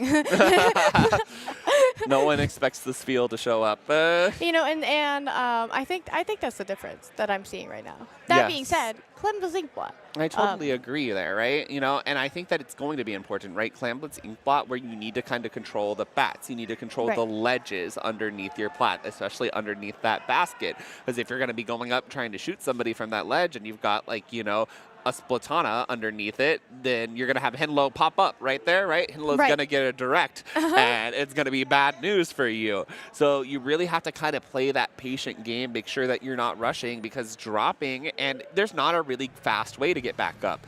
On Inkblot, you have to either paint that side wall or paint the sponge to be able to get back up. No, it's very the word I use is claustrophobic. Exactly. That plat with a lot of chip damage. You have to really commit when you drop, and you have to make sure that you're doing it with your teammates. And speaking of chip, actually, Wait on the Zonink, I do really love that missile and that blaster combination, because those missiles are going to force your opponent to either have to try and swim up that wall or up that sponge. And that can be a little annoying if you're trying to set up for a defense. Oh, absolutely. It can kind of ruin your angles, and especially if they're able to just move in there really fast while you're swimming up that wall and you can't shoot them, right? They can add some score pretty fast into there. But right now we're seeing this kind of open neutral game, but 2 go down on the side of Hypernova. Make that a full wipeout. Cannon moving up here fast with that blaster. They've got the big bubbler ready to be able to pop once they can get into a good spot to be able to do so. Patiently waiting, sharking that out, jumping out just in time for that Booyah Bomb. How impressive, Skep. Not just the Booyah Bomb, but the stamp, but yet we see Datman is working their way around that center post and getting the picks on both Admiral and Kaiser, who we had seen them jumping to in that beautiful moment to try and hold on to that power clam. Kanan gets one, but not able to get the Glucodoolies in the hands of Dylan. Kaiser saves the power clam and backs with it, but did you see that? That was so smooth. Just knew exactly where to aim. We've got a Booyah Bomb now out to be able to provide some additional cover for the team and clear out bats. And they're going to look to add a few more up there on the top as we are moving in here with that brush, trying to just juke around Kanan, see if they can stop them out. There they go. They get the pick. They're going to be able to add their clams to the basket as well. There's jumps into the bats as well. This is huge for Hypernova. But the strafing there from the sploosh, that means that they're going to be, Lexi jumps in 1, Jake gets in 2 clams. That means Dylan is setting up jumps. Henlo jumps in, still holding that plat, tries to run it. Kanan does not get the pick. Dylan has some clams, but opting not to score. Now in a position where they have to jump out. That's sploosh. Not only the strafing there, but they also did it up on the bats too. Kanan on the blaster, just being able to kind of dance around them and not be picked. That is huge for them. That is like, it applies so much pressure. It makes it a really scary situation because you're like, oh, somebody's right in front of me. I need to be able to take them out. And then you lose track of the rest of the team. We have, we're calling for a jump here. Look at this. We're this waying. Do they know? Do they know? Do they know? They're just standing. Like, what's going on? Zonink, hello. Are we, jump. You're Lexi. Are we jumping? Lexi, come. Here come the jumps. But are they there we go! Oh my gosh! That was Hello? What just happened? That has to be one of the funniest things I think I've ever seen on the stream, Skep. I know we're 2 down, but I don't think we care. I don't know. I would love to see what happened on the other side. Like maybe because we did see power clams, right, on the side of Wait on the Zonink. Yeah. And it's not going to be the first time, right, where we saw it yesterday, actually, where Brave tried to get a jump in and then the basket opened on the other side before the jump could come, right? So maybe that's what Lexi was holding off of. Maybe Lexi was making sure that the basket didn't get opened, but eventually able to get in there, and they're scoring once again, right? 26 down. Now they're able to add a few more clams. They're looking at just 3 more clams needed to add to this basket to be able to get it. They're going to get in there, and that's going to be a few more clams. The Sploosh has the last clams they need. Going to be moving in here on the side. 1, 2, 3. Oh, they're waiting. On. They're waiting. Come on. Oh, my goodness, Jeff. Wow. What a game. Toxic mid-level mental. Clear as day this morning. That was wild. That was a wild skip. Oh, maybe it was just a hey, we'll give you an opportunity. Like come splat me. We'll let the game go on a little longer. With much respect and appreciation for the attitude. It's confident, you know? It is confident. People are here to win. Yes, they are. And I mean, we've seen teams like them win. We've seen I think about the Captain Happy squad that's won SOS like countless times. I don't know the last time I checked their Sendo profile. I think they had like 6, 7 badges at least. Like a lot. These are very experienced players, and it shows they're here to win today. Mm-hmm. And, you know, they're willing to, they're confident. They're they put feeling on a themselves. Show. They put on a show. They're willing to have fun with it, you know? Yes, they are. That's awesome. Oh, I love that for them. that was.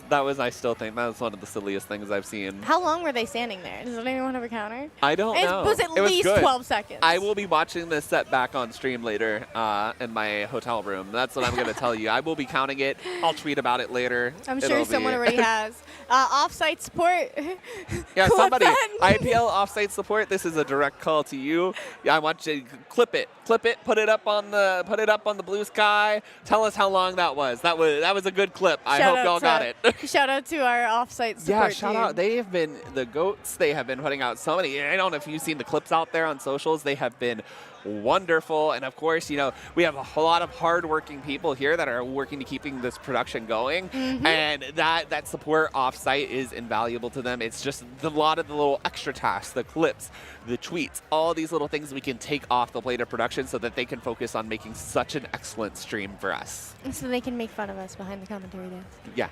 Yeah. In our ears where the stream can't hear them. Make us confused. Yes. But yes, I just, wow.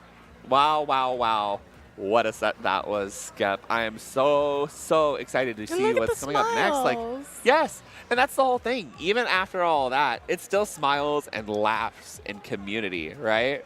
And like, oh, we have a Fuecoco on the stage. Okay, so I know somebody asked me yesterday to take a picture of my Sprigatito with their Quaxley. And so there is a Fuecoco here. So we do have the Paldea starter trio somewhere between all 3 of us in the venue. Let's go, Avril! Yes, I'll have to find Avril later. I'll have to get a photo of our Fuecoco and Sprigatito together. That's so cute. Yeah. I love, and like, if you've been around the lands, right, you know, people just have plushies, and they're everybody's favorites, right? I remember vividly, the last Low Tide City was Riley's Rooster. The ceremony of the Stardew Valley little rooster, and it was the Moonlight Rooster. It was so cute. It was so cute, and they're beloved by everybody. There's so many around the venue. I'm not sure if it was last LCC or if it was last Riptide.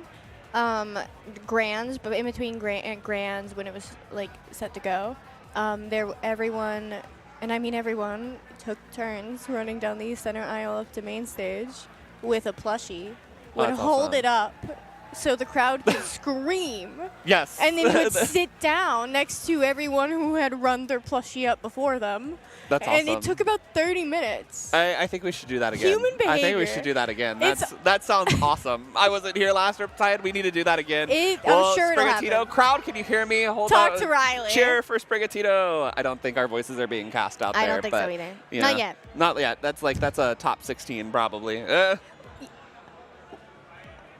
Being on main stage here, it was such a different experience because for the first time, I could feel the bass in my feet there's so much going on, and it's also cool because like you have the monitors in front of you, right, too, that are showing off your gameplay. They're showing my KD. So yeah, they're showing your KD, they're showing your gameplay, and so you're like, oh wait, I gotta make sure the audience isn't like, what's this person doing over here? Like I'm like, oh, you gotta put a show on for everybody all the time, and that was me. I was trying to slay.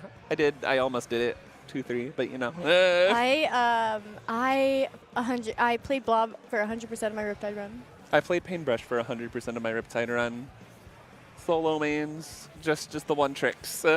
Shout out to one tricks out there. I didn't think I would do it. I was like, surely at some point I'm gonna like be a little weirdo and go to like Nova or something. I thought that maybe I would do some Dreadringer. I do love Dreadringer.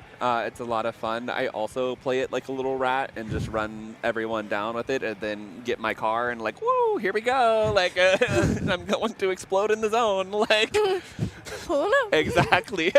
So I thought maybe I would play that some, but no, it's just been all Paintbrush all the time. That's fun. Yeah. I had so much fun playing Blob. Yes. But, you know, all this fun, all the one tricks out there, I'm sure we're going to see more of them later today, Skep. But for right now, we're going to cut to a little bit of an ad break, so stay tuned. We have more Riptide Top 32 coming your way.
Welcome back, everyone, to Riptide. We are here now, back in the top cut. And Skep, I am so excited for our next set. We talked a little about them earlier, but we have Moonlight joining us on the stage versus the Lost and Found. There's definitely going to be a lot of eyes going on this match on the stream. And I mean, you know, we have Moonlight, kind of a big fan favorite, but we also have the Lost and Found as really, really good players as well. With Lost, obviously, we have Ren, Tufa, and Sambus as well. They really are going to be putting up quite a fight, trying to see if they can bring the Titan that is Moonlight down. What makes me so excited about this particular matchup, for the keepers of the old lore, Lost used to be on Smoothie. Wait, do we remember Smoothie collectively? I think we do. I do remember Smoothie. We were just talking about it. I was like, oh, yes, yes. Really, really good team. Again, was one of those ones that was kind of in Moonlight's shoes where they are now, where they were fighting it out to really try to prove themselves and take home these lands. I've always really admired Lost. Fantastic player, great, kind person, and beside them, their teammate, Ren, who's kind of the new, everyone kind of knows that Ren is one of these days going to end up with some group of players that's just going to start taking punches way above their belt. And that was my first comment. As soon as we turned to the page, we saw the team, the players on the teams. I was like, oh, Ren. Immediately, Ren was the one that jumped out to me. I was like, I know who Ren is. I've seen Ren playing in all these different tournaments. I've seen the things that Ren is capable of. Ren has so many good results, and really, like you said, is kind of on that up-and-coming list of players. Yeah, and here they are bringing new people into Top Cut, where Sam and Tufa have only really been playing comp for about a year, right? So they're bringing new players into an environment to push them and to grow, and they're here, and they're about to fight Moonlight. And that's cool. That's so terrifying. It's terrifying, but it's cool too. Like, right? Because, like, in what other game? Like, I think Splatoon is such a cool game, right? Because people come from all different backgrounds, all different skill levels, and, you know, especially with comp, right? People may be really good at the game casually, have never played it competitively. So, and I think that people often have just the kind of notion that if somebody hasn't played comp before, that they're going to be kind of easy to walk over, that like a casual can't stand up to that. But you'll find that there are people who come in who have played the game casually, who played competitive for the first time, and they will dog walk you if you underestimate them. Especially if they have a background in other esports. Exactly. So even though that these players haven't been around as long, they've only been up for a year or so, you can't count them out. You absolutely cannot count them out because they have something to prove. They kind of have that hunger to show that, yeah, I got here to that top 32. Here's why I deserve to be here. And you're going to put some respect on my name. You're going to walk away knowing who I am. Right, and making a name for themselves at a LAN scene where people meet a lot of their future teammates, future rivals, make really good connections that help them, you know, meet players that can help them grow to the next level. And Sambus and Tufa, they're on Coral Convergence together and playing our staple weeklies or events like Coral Clash, and have actually been placing very well in it. Yes. So new doesn't necessarily mean we're going to sleep. We're going to go into this next game relax. Especially here in winners round 2. They had to beat somebody to beat them here. Yeah. Who'd they take out? Exactly. And you have to prove yourselves. And I know that Moonlight is not a team that's going to underestimate them. Moonlight is a team that respects their opponents. They know that these teams have gotten here for a reason, right? We're going to treat you just like we are anybody else, and they're going to give it their all. So really excited to see what's going to be going on here as we load out into this first game here, Skep. We're going to go down. We're going to go on down to the mall. We're here at Barnacle in Dime. Loading out, we see, of course, the classic comp on the side of Moonlight with that nice Tintabrella to really center around. On the other side, I mean, we've seen Deadly Carbon Roller time and time again throughout this tournament so far, Skep. We've seen with that that weapon is capable of. And I think this might be the first time, at least today, that we're seeing Dread coming out, which is really another super strong weapon that we've seen a lot of in the recent meta that we're going to get to showcase here on stream now. It's something that I'm really excited to see, particularly into Shadow's tent, infamous tent. You know, the kind of the staple, like when you think of a tent player, you think of Shadow, and that Dread really is going to give them an opportunity to play around the shield, have this additional suction bomb, and have that Reef Slider. But we're seeing Shadow put in the work with that shield already, using it to shield their Zuka as they work their way in. Now having to maybe evaluate the situation with Tuffa and Ren on top left.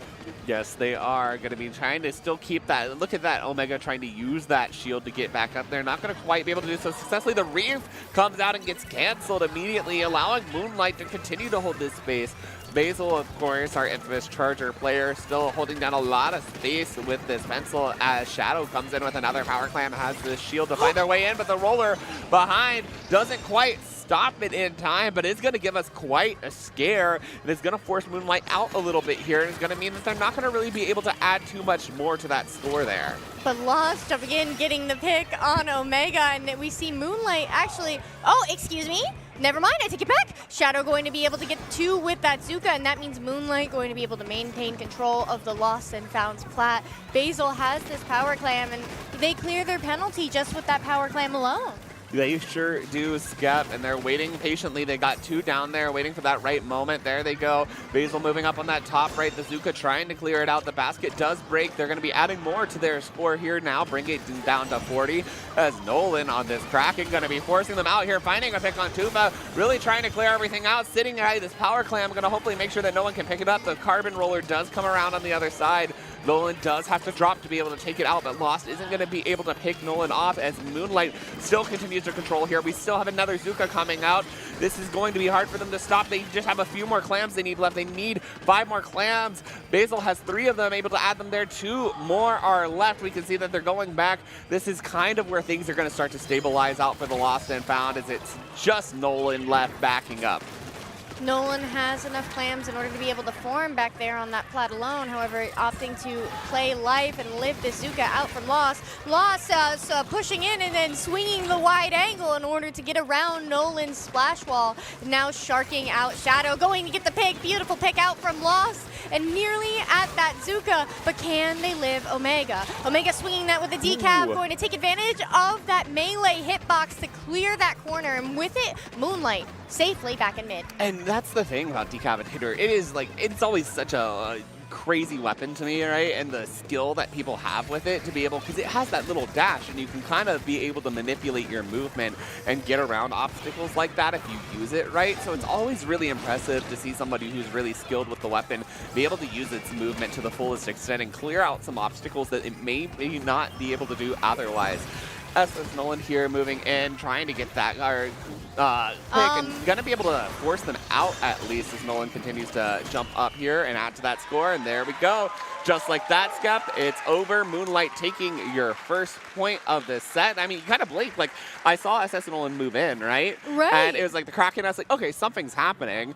And then just behind off the screen, you just, there goes the rest of the score. Like, Nolan's like, look at me. I'm going to distract you. Everybody else dunks. What I didn't realize was that Kraken can kind of like grind at an angle like a skateboard on ledges. That's what I was bewildered about. Speaking of control, right? They just held the plat and they never gave it up. Absolutely. That's what it comes down to. And you could kind of feel the crowd waking up a little bit because Moonlight's on Moonlight's stage. here. And again, like, they're showing why they're kind of like that top contender to win. And we talked about it a little bit before, that Shadow's kind of that infamous tent player, right? Right. And a lot of it really does focus around using Nolan's shield to be able to, or not Nolan's shield, sorry, Shadow's shield to move in, because like Nolan can move up with it, be able to shoot with it. It provides safe passage for Omega to be able to charge up a slash behind behind, right? Yeah. It's a really good barrier for their team to be able to just buy a few extra seconds, to get an extra shot, to be able to get that extra charge, because their weapons deal such high damage. You have the 96, which is a 2-shot. You have the Decapitator, which can 1-shot you if you're not careful. Everything's comboing off of right? each other. Yeah, and that shield just really allows them to be able to set up safely. And say you do miss, you do only get 1 shot. You don't get that second shot. You only get a swipe. You don't get the full connection there. Well, then you may have Basil right in the back, right? Who's going to be able to follow up. And it's everything chips together to make the comp work really, really well. Right. No, and these players that have been playing together for so long, and they're the stars of the show today. They really are, and it's crazy, Skep, and this is, of course, these are teams that have been playing together for quite some time, of course. Just the coordination between them, how they know that they move together, how they play off of each other is really impressive. And, you know, I'd love to be a fly on the wall in the comms that are going in there and hear what's kind of going on as they communicate their battle plan to each other. It's just really impressive to see come together. And did you hear the ready go? Yes, that crowd is awake now. It's only going to get louder for the rest of the day. Moonlight getting that first pop on that Rainmaker, and do I see a change in the comp? Is that a wiper from Omega instead of the DK? That is a wiper, but of course I think, Skep, wiper has a really, really solid niche here in Rainmaker. That hammer is really good at getting that Rainmaker popped and moving forward, and of course it can also kind of like lead the Rainmaker forward, kind of like a pseudo shield, right? Because you kind of have to shoot that hammer, shoot the player who's holding the hammer, and then shoot the Rainmaker. That it's really good for kind of carving a path forward and forcing a Rainmaker push that maybe not able to happen otherwise. Nolan has this Kraken ready to go, and people seem to, you know, cry and whine about Kraken cheese this, Kraken cheese that, but it doesn't matter if you manage to get those picks. Nolan is up here now, and the scary thing is here is they can set up jumps there. That is huge. Not seeing that Kraken coming in through is able to pick off so many people. The Rainmaker eventually going down there with only 9 left, but Nolan is still here trying to take refuge in that splash wall, but unfortunately going down, leaving just Basil. Moonlight is going to be back in mid. The Lost and Found going to be able to drop back out here, try to stabilize things out for themselves, but of course that's going to be difficult with Omega already ready to charge in, and Basil applying so much pressure there, finding a pick, getting another one as well, just that Rainmaker left alive, and it's already being charged down in this pit by Omega, who's going to make sure it's not able to move. And Omega with the stamp, right? It was starting to work their way towards that right side. They're going to clear this part of the map. It's just the Rainmaker left standing. That's a clean pick for Omega. Did you see that? There was a player in each cardinal direction of poor Ren.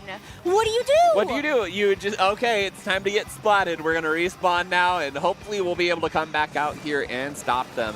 But Moonlight now once again lost moving in, though, finding a nice pick on Basil, being undetected there. Now 3 down on the side of Moonlight, but they are probably going to be getting jumps back up here with Shadow, who's brought the shield to be able to protect them, but look at that, Lost had a great hit onto Shadow there. And even then, like, every time you think that they've cleared Moonlight out, you've got someone like Omega behind them, like Shadow behind them, like Nolan behind them, who's always just applying that extra pressure, who's allowing jumps in, and they just have to keep turning their focus, and they haven't really gotten a chance to push the Rain because of it. Where did we just see the members of Lost and Found go a delayed 5 down? Back spot. Right, that area where we see Nolan standing right there with that Dow, they've gone 5 down right there in that specific spot now twice. And so the Moonlight just absolutely using the map to funnel the members of the Lost and Found into that point of no return and get those picks. And we see how that's allowing them to just keep this pressure up over and over and over again, because Lost and Found, they can't have 4 players up. Yep, and again, we see here as we just continue on Moonlight to push, right? What's the best thing you can do here? Just keep up that pressure, keep that Rainmaker in your possession, keep blasting away with it, because it's got such a large radius of explosion. You got that, you got Zuka's coming out as well, that there's really no safe spot to stand. Even if the Rainmaker does come down with Ren here behind, right? Then you just pop it, pick it up again, and restart the cycle, which we're gonna see here. Omega gonna be charging up here, trying to keep the Rainmaker protected from this side, but Lost now is finally carving a path out there, finding a pick onto Shadow. But again, we have somebody who's always staying alive. Omega coming in, finding there, has this hammer ready to go. The Rainmaker does reset, but Omega has so much space here that it really doesn't matter if that Rainmaker resets. It doesn't matter what the Rainmaker is doing if the opponents can't grab it and can't drop out of their spawn. Basil can do whatever. Basil could explode thanks to Azuka, and it doesn't matter because the Rainmaker is on their side of the map, and look at all of that blue paint in mid. Look at that. Where do you expect Lost to go? And they're doing such a great job, I have to say, is that they're kind of splitting their offense, right? Coming on either side of the Lost and Found and kind of creating this kind of pincer attack where, you know, if you're Lost and Found, you feel forced to look at the person in front of you because if you don't and if you are going to chicken out of the fight, right, then they're going to rush you down and it's going to become really difficult because you have no place to retreat to. But what you don't know is that there's actually someone sneaking up behind you too, so when you run away, you run straight into that person as well. And you also have Shadow with a 10 in your face on that left side. You know, and again, I just want to point out the paint. Right, the tent shield's going to allow Nolan and Omega to push up, and you know the pen is doing such a fantastic job of keeping all of mid painted. Oh, nice pick. With all of this paint, everything is an additional option.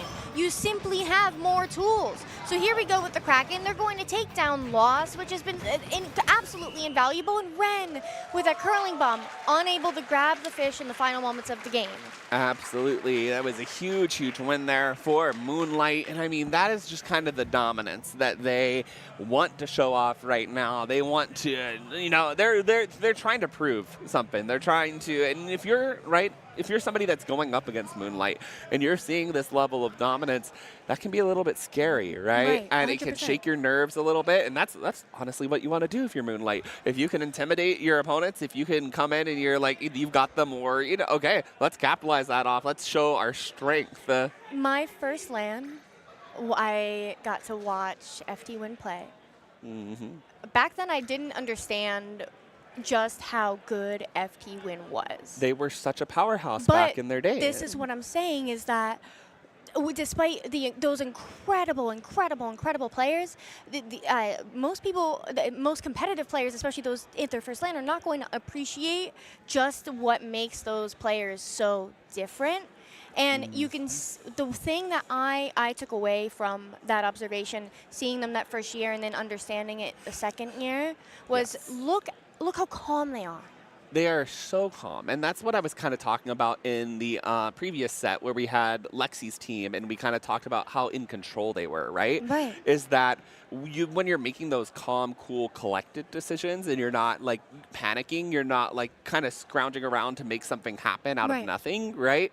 You're able to make a lot more happen with the resources you have because you're thinking a lot more logically. You're not feeling as rushed, so that gives you time to think about something, make a decision, and be able to adapt on the fly because now you're like, okay, we're calm, we can think about this rationally. What's next? What are we going to do? What are the steps to go forward? And when you've played 3,000 games of Rainmaker Undertow, sometimes you know what to do. What most people, when they're writing their checklists, it's like write the steps to putting down a sandwich. Some people are going to write 13 steps, and some people are going to write 5. And be like, this is what I understand I need to make a sandwich. And being able to condense those steps into more fluid and efficient actions is something that comes with a calm and collected mind and years and years and years of experience.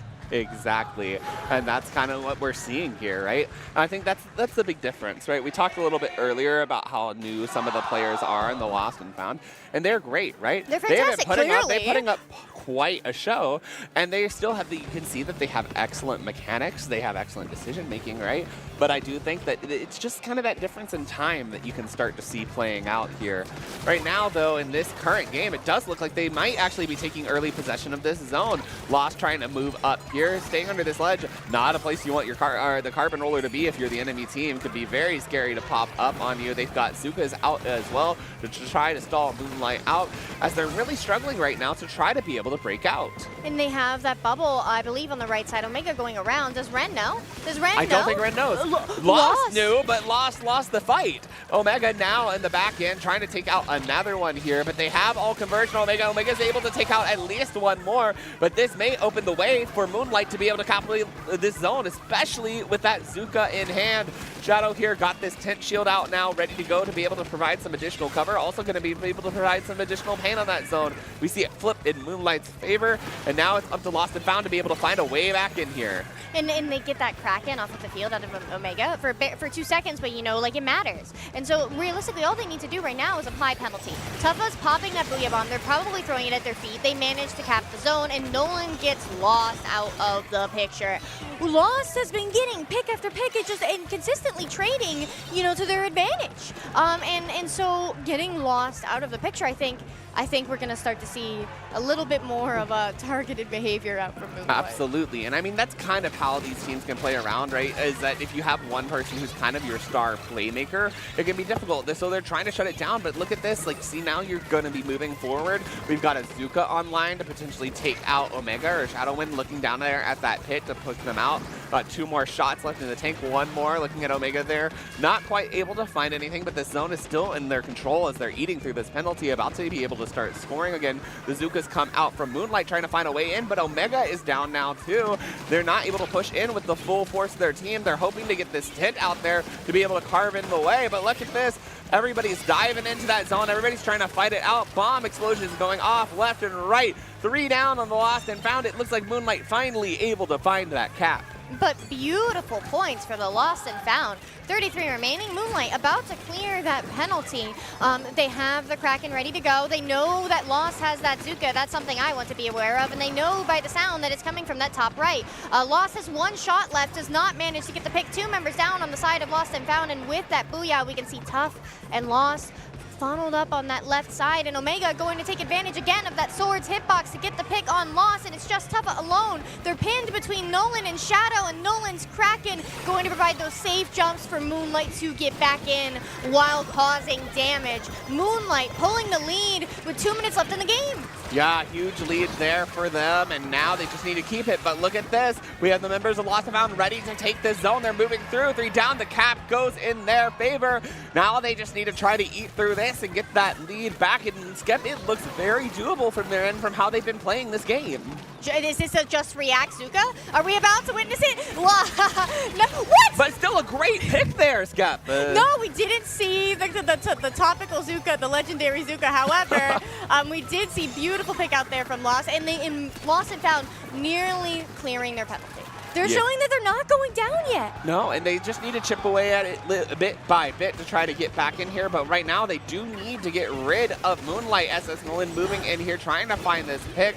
The Kraken coming out, but look at that, getting dodged left and right. And now it's going to be taken out as it ends. They've got Zukas online. They've got a Booyah Bomb online. It looks like they may be able to find their way back in here. They need to pick out Shadow, who is behind them. Moving in, there goes the pick. They need to find this zone. Skep as they move forward.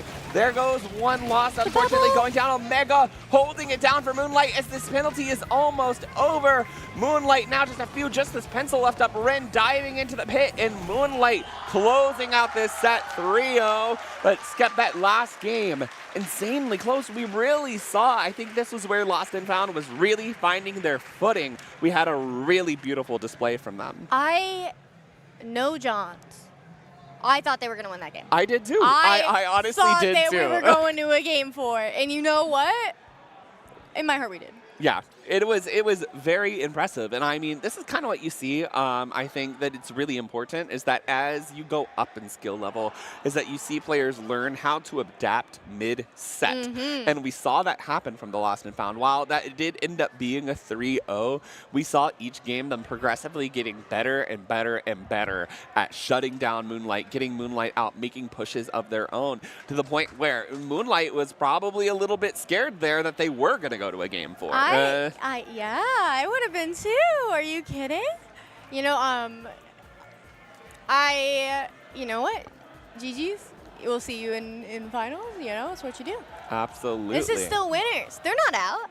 Yep, they still have. And now they get to go to the next set and be like, yo, You see what we did, the Moonlight? You see that? Yeah, because that's kind of crazy, right? And it's not a lot of teams that can claim that great of a performance against Moonlight. Most teams are going to get pretty shut down by them. So they really now have that kind of impressive record under their belt. They're able to show that, hey, we really are able to compete up there with the best of the best. We're here for a reason. We're in this top 32 for a reason.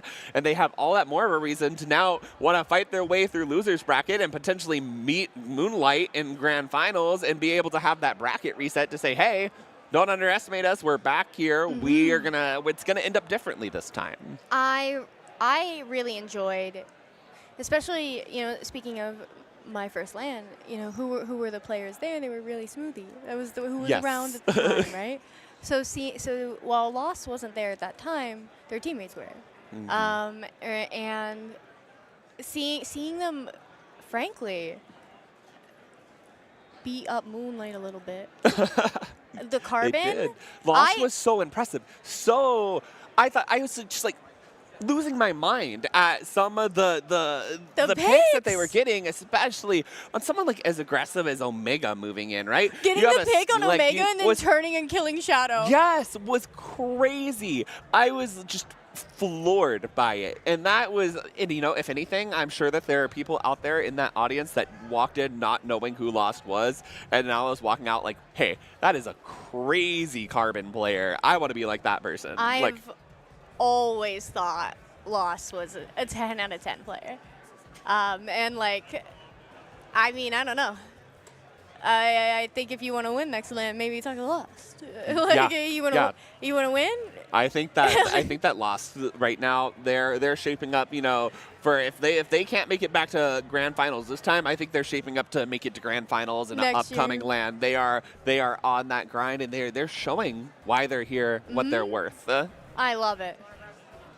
Yeah, no, it's what an incredible, especially that last game. I'm happy to end it on that one there. Yeah, I absolutely am happy to end it there too, Skep. But of course, as we progress through this top 32 winners bracket, we have a lot more to go. We still have a complete loser side of the bracket as well to go through, which, unfortunately means our time here is coming to a little bit of a close. That just means we get to go eat lunch. This does mean we get to go eat lunch. But Skep, before we switch to our next set of some legendary commentators, I believe, are coming up after us, tell us, where can we find you? Hi. Oh my gosh. You can find me here at Riptide and pretty much any other LAN in celebrating our wonderful people. You can find me on Blue Sky and Twitch below. How about you? Yeah, so of course you can still find me here for about, the next 24 hours, and a little less than 24 hours. I'll be out up here in the morning. But come find me. If you can't find me, IPL jersey, Sprigatito, come say hi, come sign my poster. Otherwise, for those of you at home or want to follow me afterwards, you can find me at Blue Sky, at toma.inkling.social, or over on Twitter at crestofgautier. But thank y'all so much for tuning in with us. We have a lot of great Splatoon action coming up next, so stay tuned here for Riptide 2025. Stay fresh.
Hello, friends, and welcome back to the final day of Riptide 2025.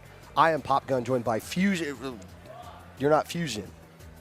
Fusion's supposed to be right here. What are you doing here? So, who are you? Earlier this weekend, I stole Spicy's comm block, and now I'm stealing Fusion's as well. That's right. I am going to keep sneaking my way into all of these comm blocks until Riptide brings me in officially to be on the main screen. So I want everybody in chat to continue to vote for me. Is there a voting system? Are we voted in? How are we picking commentators here? Yes, this is just like the Plus servers. You got to get recommended and then voted, and then when you get voted out, you can win your way back in when someone else gets sick and you take their spot, as you're doing right now.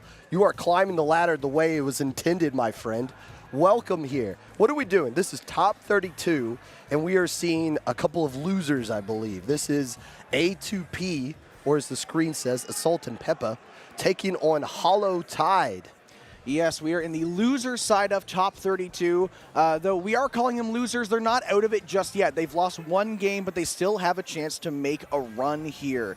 Now, I was just pool captaining out on the floor, and I watched the Assault and Pepper set. They almost took a reverse sweep, but just barely lost in Game 5. So they are ready for revenge because they want to stay in this bracket. But Holotide as well, I'm sure that they are not ready to go home just quite yet. So I watched Holotide play POKEY on Friday, and they got 3-0'd, but it was a parentheses close 3-0. In fact, they actually had a lead in Game 1 before they let it slip away towards the end right there, let some emotion out. Actually, both teams have kind of shown some emotion on stage on Friday, and now we get to see them go up against each other. Loser, I believe, gets to join the crowd. What an honor that's going to be. Winner gets to continue on here.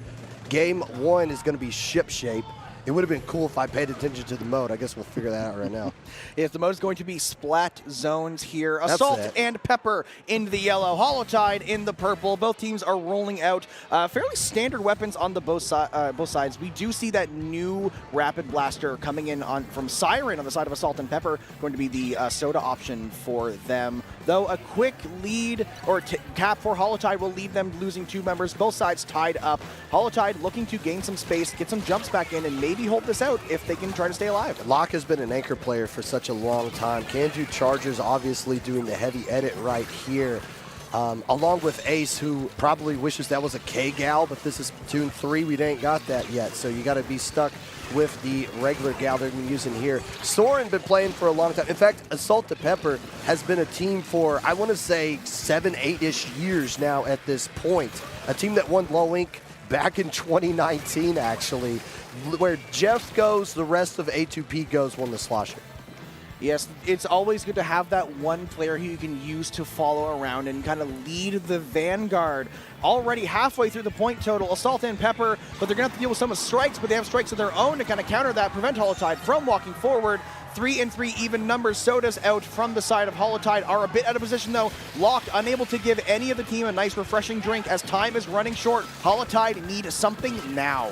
Locke's kind of stuck in this awkward situation. Do I deal with the decav and the brush that are starting to push up and putting a pincer, or do I attack the zone? Seemed a little bit lost and indecisive right there. Ultimately gets splatted.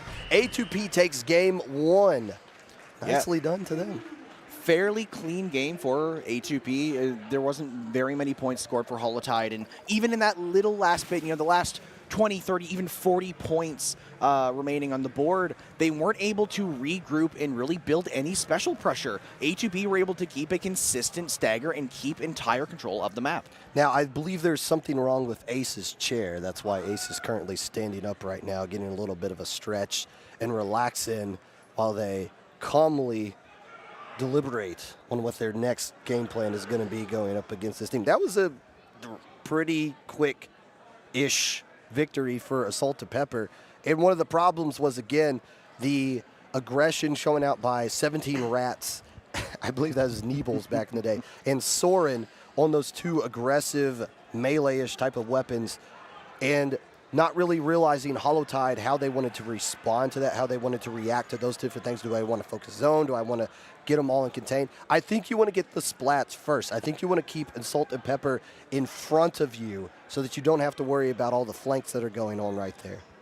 Yeah, we're looking for realistically anything from Holotide because we didn't see much from them in that game. And so those are those little, aspects of their play that they can utilize to try to take this next game. Where are they? Yeah, Salt and Pepper, they've been so aggressive. We've been seeing those names popping up on the screen talking about what they're doing, but Holotide, they haven't really been able to coordinate as well as Salt and Pepper, and they're using those aggressive weapons to just control the pace of the game.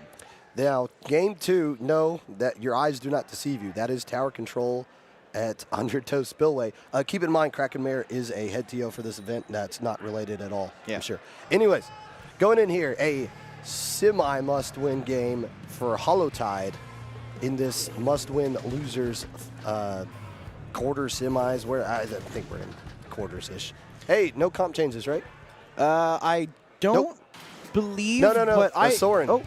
Yes, you're right. Soren now on the new Stamper. I always forget the name of it. I'm not great with the new 30 new weapons because they just really threw that straight at us and said, here, deal with this. But speaking of dealing with things, Salt and Pepper trying to deal with an early push from Holotide will not go in their favor. Right as I say that, 2 players go down. Hawken is the last one alive on that bucket, playing a fairly aggressive position, trying to get more numbers. They have strikes in their pocket in case the team is able to regroup with them and try to fight with it, but just trying to escape right now. But 17 rats will go down. Does that make it 16 rats?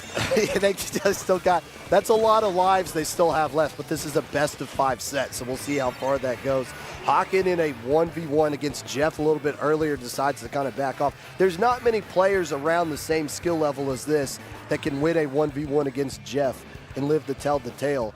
But it's tower control at Undertow, so we got that awkward first checkpoint that's just right there at the start. So nothing's really happened other than a bunch of punches being thrown, especially by Siren right here, leading the way. Probably going to hop on the tower and get a soda ready to go. Yeah, we saw Salt and Pepper in the same scenario, 3 players down, just Hawken left alive. And Siren said, wait, if we splat Hawken, we can go. And that's exactly what they've done. First checkpoint is down, the second checkpoint being approached, looking to just keep some space, get their numbers back, avoid these strikes, and just live through these specials. Maybe build some up their own. They have the sodas, they have the numbers. Here comes the Voiē from Soren. Is going to go off the side. Don't see Hawken, but Hawken gets spotted and splatted. And Salt and Pepper in control of the board, in control of the tower, and looking for this checkpoint. Ace just hopping right on in there, no fear, but ultimately gets splatted. Does draw a little bit of attention away, but it's not going to be enough to save the checkpoint.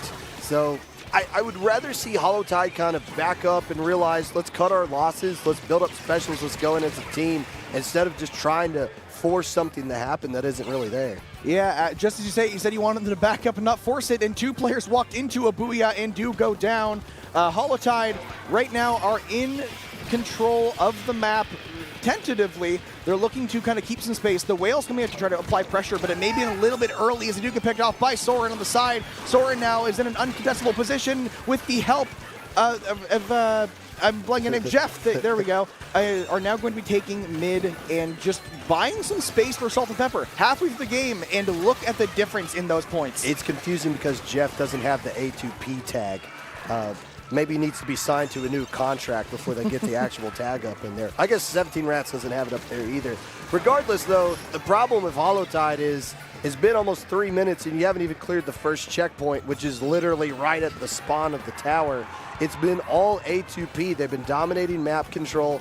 They've been doing a better job of knowing when to push and knowing when to back up right here. Like, see, they don't even have to start attacking. They can all back up the 4 players together, let Holotide feed into them, and then push them back with the specials that they have built up. And not only can Salt and Pepper do that and just let them walk into them, Holotide seem to be walking in by themselves a little bit. We're seeing a little bit of solo play from Hawken, which is getting them picked off on the sides. And Salt and Pepper, on the other hand, are walking up as a group, which lets them fight multiple 2v1s back to back to back.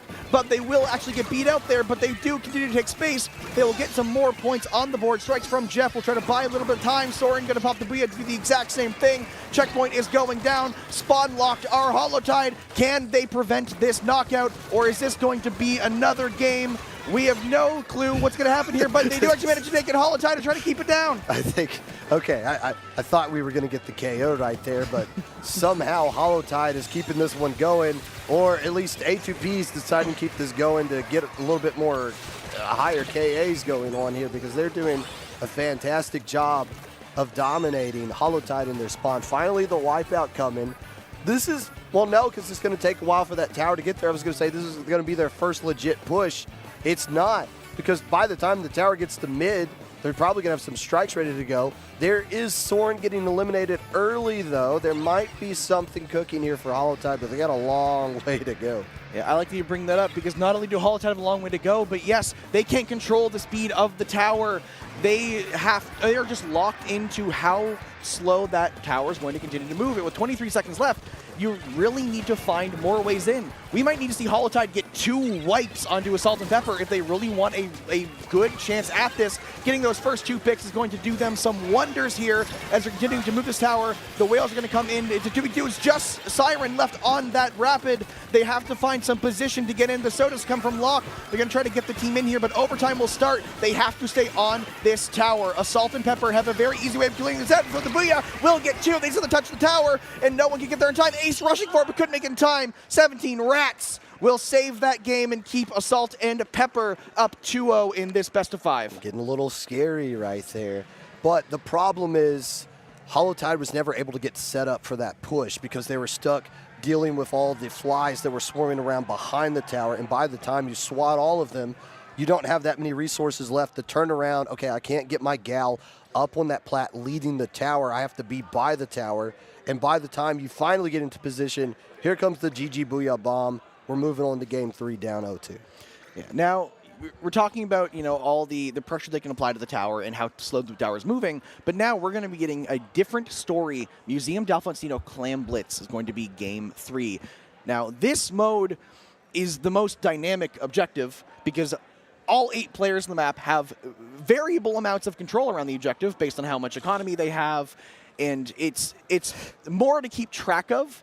And so they can also control the pace of the game, but controlling the pace of the game is harder because you need to actually get the clams and get in position. It's all about the economy. It all boils back down to the economy. And who knows more about the economy than A2P, honestly, when you think about it.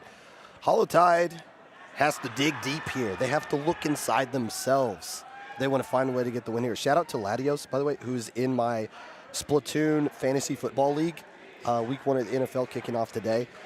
Made fun of me because I waited till like the next to last round to draft a quarterback, and that quarterback did horrible, so maybe on to something right there.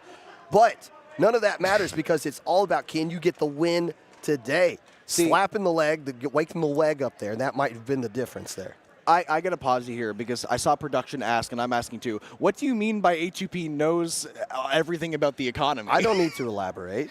I don't have to answer any questions here.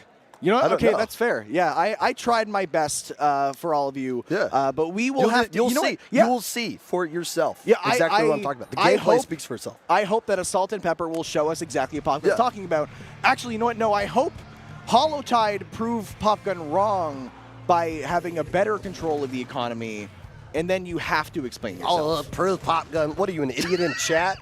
Gosh, could I not get any of that right now? Jeez.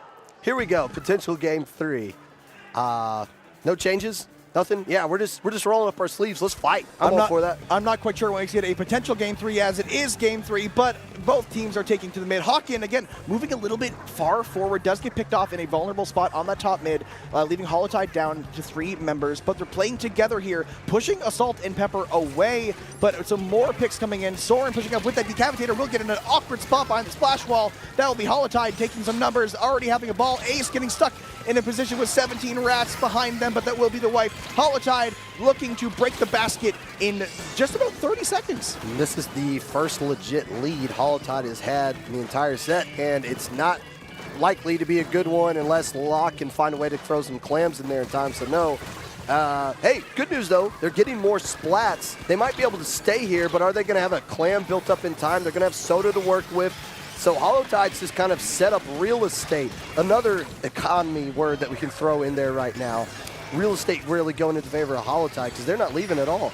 But do they have the clams built up to make an actual sustainable push and capitalize off this? They have some real estate, but Assault and Pepper are looking to evict HoloTide and clear out the space. looking to build a shopping mall straight across that plat. Soren overcommitting just a little bit as Locke will take them down. HoloTide keeping numbers relatively decently. Right as I say that, never mind. Salt and Pepper have gotten in. They've got some jumps. Soren's already back, ready for more. And now the map, just like that, is now orange. See, if you're HoloTide, that's frustrating. You just had a party in the enemy base and you only got 20 points to show for it. You give the enemy team a mercy clam. That is not a good feeling if you're a HoloTide. But if there is any kind of like saving grace, you do realize, well, we can just get back there again. We can win these fights. We just got to wait for the right opportunity to happen to us. But that might have been the only opportunity they get for the whole game. And at that point, that's when you need to start generating these opportunities. You need to outsmart and outplay your opponent. You need to figure out what are the holes in this comp. What on the side of a Salt and Pepper can we utilize to get through them? Because right now they're looking to be playing really well together, and they're not really giving many holes for HoloTide to slip through. And we're just now reaching halftime. If anything, HoloTide is doing good on the defensive side of things by being so aggressive, keeping fights on the enemy side of the map. There goes your heavy edit right there. But by keeping the fight on A2P's side of the map, they are at least preventing them from scoring. The problem is you need this. They're going to score at some point. You're not going to blank them in 5 minutes in overtime. Yeah, you're going to need to get that early lead. Relying on an overtime when you're at set point is not exactly the position you want to put yourself in, especially when your tournament life is on the line. So HoloTide really looking to extend this lead because I don't think they can stall out at 80 for another 2 minutes, especially with Soren walking in, the rest of the team following in suit. They will go down to the defense from HoloTide, just trying to buy space and make this map as blue as possible. Maybe pick up a couple clams on the way just to fill up the pockets. Are we playing Clam Blitz Museum? Is this a DLC map? Why are we not scoring more points? There we go. It's finally some action on the scoreboard. That is lead into ATP's favor. And now they're getting a lot of splats on top of this. This is probably the only push they're going to need. Yeah, they may not need much more than this with a minute and a half left, forcing HoloTide just into awkward spots where they can't really reach any of the players. Not enough range in their comp to really deal with and those clams flying in. At this point, they don't have to commit to this. 17 Rats just wants to get a funny kill just for the stream. Yeah, is going to get out of there. Realize it's not worth it. Try not to throw this late into a best of 5 or else your teammate's going to get very, very mad at you. Yeah, 1 minute left to go. You got the one push you're needed if you're A2P. And HoloTide, who has spent most of the time on A2P's side of the map, doesn't have hardly anything on the scoreboard to show for it. But still, they don't have penalty points they really have to deal with. They can get lead right back if they can get everything in their favor. 3 players going down for A2P. Ace starting to work around this right side. Everybody has some claims built up. They do have the power claim, but they're going to need a lot more on top of this, plus to get in the splats, plus keep that basket open for an extended period of time. 2 more players. Make that 3. A2P is falling apart. Can HoloTide take advantage of this? They're starting to break this basket. They have a power claim in. They need more. They need way more. Yeah, they need a little bit more. 14. They're giving the other fight. Another power claim will do just that. They can get that jump in. They do get the jump in. 23 seconds left. HoloTide have managed to take a lead. They need to escape now. They need to live. They need to try to regroup and hold space. If they overcommit here, it could spell disaster. Well, somebody forgot to tell Ace that. Holding down the right side, ultimately getting knocked out. But still, 3 players alive. There's a lot of ground A2P has to start moving up through, but they got a lot of specials built up as well. Can they break through the defense of HoloTide right here? Jeff's trying to take control of mid, gets a nice splat on Latios. Soren's in the basket. Soren is all the way there with a bubbler, and everybody's going to jump in with the strikes on top of that. They don't have any more clams, though. They need to get by 3, 4 more in there. Is that it? That's it. That's going to be it. That is it. Soren getting under the basket with the bubble, the exact thing that would normally be a nightmare for HoloTide, but they didn't have any, Salt and Pepper didn't have any clams. Ace with a, you guys did a great job. I'm really proud of you chant, which is something we appreciate here. Good sportsmanship. Maybe let the game end first before popping off and do accidentally DC, but the way Ace standing up to talk to the team after every game gives me like a dad coaching like a little league team vibe. In a good way, right? Yeah, well, yeah, in a good way, yeah.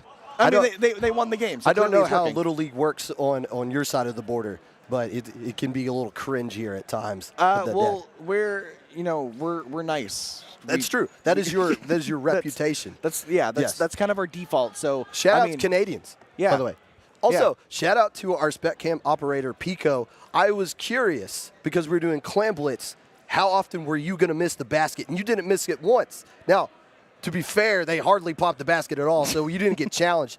But we'll be keeping an eye on that. Yeah, did we see, 3 basket breaks the entire game? One was in overtime? Yes, A2P had their one big push. Holotide had a push that was so, are you kidding me? That's all you're getting out of that. You're dominating them right there. But it worked out to their favor at the end.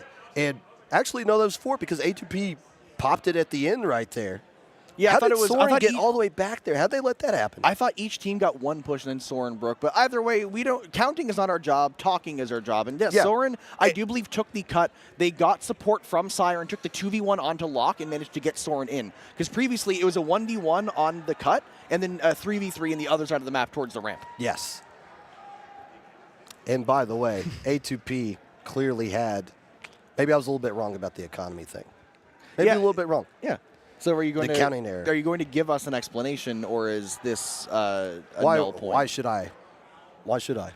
That's a fair point. Yeah. So looking towards our next game, Rainmaker and Monte Maria, a mode that will make Pico's job a little bit easier in spectating. So the objective, there's just one of them. So you don't have to worry about going back and forth to them. That is true. But on the other hand, Rainmaker also a mode that I'm sure not everyone likes to play much anymore. We're going to see how these teams want to play it, and if you're a fan of Holotide and want to keep them in this tournament, you really got to hope that they're a fan of Rainmaker. A fan of Holotide? Where are they?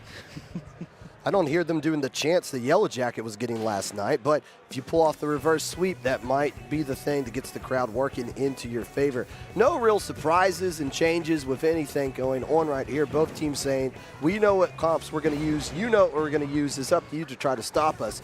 But can they find way, A2P keep getting 17 Raps and Soren flanking around and draw and stretch the attention away from Holotide from the objective? Holotide immediately taking some space, but getting punished for it. 17 Rats picking up the Rainmaker, maybe a bit prematurely, but it does end up working in their favor. Have to avoid these whales, and just kind of antsy right now. There's only one player left alive, but if they're there to pick you off, then you're going to waste your team's opportunity, but that will work in their favor. Checkpoint break in 40 seconds flat. Assault and Pepper really just want to close this set out as fast as possible. Siren trying to get in a good spot to take advantage of the range of that Rapid Blaster Pro, but took a little bit too much time to get into position, got punished by Holotide, and that should... Wait, how'd you get over there? How'd you get over there? Soren, what have you done? You sneaky dog, you might have just won the game for A2P. I just said A2P want to win this set as fast as possible. What's not clicking here? We did see, yes, they jumped across the checkpoint over to the top part. Holotide wasn't ready for it. We saw like a jump out, and the rest of the team was like, thought they were kind of regrouping, getting ready, but just didn't realize what was going on. We're going to see the Rainmaker get reset here. You don't have to. And you know what? Popgun, you're not playing, you're here, I and know, that's what Holotide decided to do. I don't like it when players have a situation where the Rainmaker can just reset on its own. You jump off, you get splatted, you lose a little bit of your special right there, and you just give the Rainmaker back to A2P, who controls mid at that time. Anyways, I'd rather see them push up, win mid back as the Rainmaker resets, but also at the same time, with how A2P's been playing, you don't want 17 Rats flanking around behind you into the game without you kind of paying attention. So that was the safety move, but now A2P is right back where they left off. And speaking of safety, that was not a very safe drop down into 3 people. They will go down. Assault and Pepper continuing to keep this stagger, not too antsy about pushing forward because they have such a substantial lead.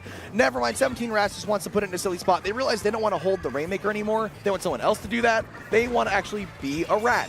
So Holotide will get that pick. They will grab the Rainmaker immediately and try to bring it into mid. The double from Ace will buy some space. Popgun, they're looking for a checkpoint. I was about to give credit to A2P, realizing what the win condition is. Let's not push up with the Rainmaker as it moves with 17 Rats. Jeff Siren saying the push is dead, let's hold mid. But Ace had other plans for that, going in and getting the splat on them both. They don't clear this checkpoint yet, though. They're going to the right. They still don't get a hammy. Yeah, they're awkwardly in that spot trying to clear it, but Jeff on the bucket and Siren and the Blaster have the right combination to just completely chip out the Rainmaker and refuse anybody from actually getting the grab there. Lock just trying to, kind of knocking on the door, seeing if anyone's there, but Siren and Jeff still were home. They will get that pick. The Rainmaker does not get to the checkpoint. Hawken will go down. Ace coming in from the side. Soren not able to react fast enough. And right now it's just a scramble in the street of Assault and Pepper. A2P's being really mean right now. Just let them get the checkpoint. They let you get the checkpoint for free, essentially. Why you got to be so stingy with this? Just let them grab it. Yeah. Dang, 17 rats. We are tired.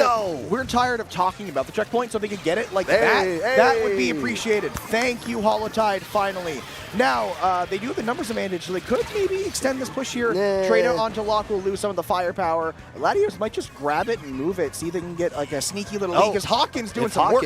Can get a splat right here, or if Latios can slip into the strikes, they're close. Can they get another pop on this? Locke is set up top, so they can jump to Locke. The ink brush trying to bat the thing away with their life. But the Siren's going to be very annoying with that and get splats on top of that. Still number advantage into the favor of Holotide. There is the lead by the skin of their teeth. They get 1 point. How did they pop that quickly? I don't even know what they did to pop there. They believed. They believed. They wanted it more, actually. That's what it comes down to. They wanted it more. I was going to say they can't pop here without Locke because that's their #1 popping power, and they insta-pop before I can even say a word. Now, they do have a lead. It's only by 1 point, but getting all the way to 10 and then further is going to be a nightmare for Assault and Pepper, especially with 20 or 30 seconds left, especially with all of Holotide fighting for their lives. Their tournament lives are on the line. They need to defend for 30 seconds if they want a chance at staying at Riptide 2025. Now the question is, do they just kind of play protect the president with the Rainmaker, let it reset right here? There's only 15 seconds. Do they plan on grabbing it and just taking it to kind of a safe spot and let the clock bleed out? Or do they just say, hey, you guys want to come in and fight? I think somebody flanked around on the right side, though, but they ended up getting, Soren came around that right side. We are going to a game 5. Yeah, and even with some of those flanks, Holotide hadn't popped. The Rainmaker was in the middle with the shield. Holotide was just in complete control of the map, complete control everywhere in the end, and they will bring us to game 5. Now, Ace pointing out the one person in the crowd being like, yeah, that was for you. Yeah. That was for you. And then the camera turns around and there's nobody there. That was the Holotide fan that I was referring to earlier at the beginning of this game. The Holotide fan, which may just be Ace. If there's one Holotide fan, it's that person Ace was pointing to. Yeah. If there's 100 of them, then there's some delusion going on right here. But you win this one. Now that everybody's off in this venue, and there's a lot of really good sets being played off stream, but now that you are at this point where on the giant monitor it says game 5, people are going to start wandering over, especially as they're waiting for their next set to start, and they're going to be having eyeballs in on this one, and they're going to miss the context that A2P was up 2-0 in this one. Potential reverse sweep coming in, and you talk about the emotions going into this one. When you're up 2-0 and then you lose 2 more, you start getting that, oh crap, is this one going to slip away from us, versus a team like Holotide, who is wears a lot more of their emotion on their sleeves. They feed off of this positivity going into this. Yeah, and as I mentioned when we got into the set, I was watching Assault and Pepper play their previous round, and they lost. They almost reverse sweeped, and now they're looking at almost getting reverse swept. They're in the opposite scenario. So are they going to clutch it up and get that game 5 win like happened to them in the previous round, or are they going to ultimately crumble under the pressure and let Holotide take this away from them? Well, some of your questions will be answered momentarily, unless there's some sort of awkward DC where you got to replay this one. I don't know. What is this? Splat zones at Umami. Game 5, 2 zones. No surprises, no comp changes. Soren coming back out with the Booyah Bomb Stamper. So that we can find a way to get a couple of splats right off the bat. Did Holotide realize the game started? I do believe they did. Both teams ran the exact same opening, 3 on the right, 1 on the left, but Assault and Pepper managed to find those picks.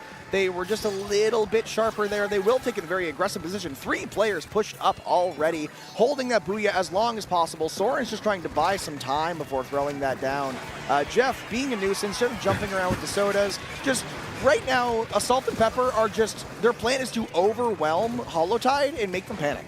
And I like 17 Rats just sharking there for like a full 20 seconds and ultimately able to get the splat on top of that. Are they still keeping this lockout going? Jeff and Soren now with 17 Rats jumping right back in. 2 more splats going down. I think we're done. I think we're done here. Unless Hawken can make something happen. Unless Hawken can make something happen. The one HoloTide fan in the chat believes Latios coming in will manage to get a zone, hold it from that Voiē. They need to get that other zone, though the split zones can be a nuisance in scenarios like these. The strikes come in. They still have a zone. It's a 2v2. It's possible, Popgun. Can they do it? Can they cap here? Will they keep themselves in this tournament? Yes. HoloTide are still in it. Hawken made something happen.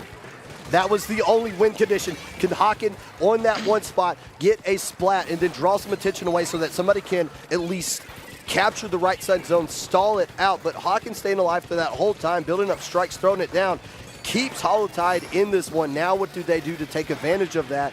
They've already got 40 points off the board, and they're getting some splats on top of this as well. They're just not able to start pushing up and keep the fight away from the zone. The fight is staying on the zone. And on a map like this, it's so hard to keep control of both. That will slow down HoloTide. They need to find ways to deal with Soren, especially, who's flanking around. Yeah, they just only now noticed Soren was there after seeing some of the blue ink appearing from behind. They will all group up 4v1 on Soren, but it allows the rest of the Salt and Pepper to walk in once again. But they do get to they lose a couple members. They're jumping in, they're scrambling a bit, but they get the picks out of nowhere. Hawken, the last one alive, looking to hold the zone, but I don't think they'll be able to do that by themselves. I thought for sure A2P was running into a meat grinder. They had two different shooters pincering them from both sides, and somehow they're able to escape that and get the zone back into their favor right here. But still, ton of penalty points left. A2P's going to start attacking the zone, so they'll start chipping away at that.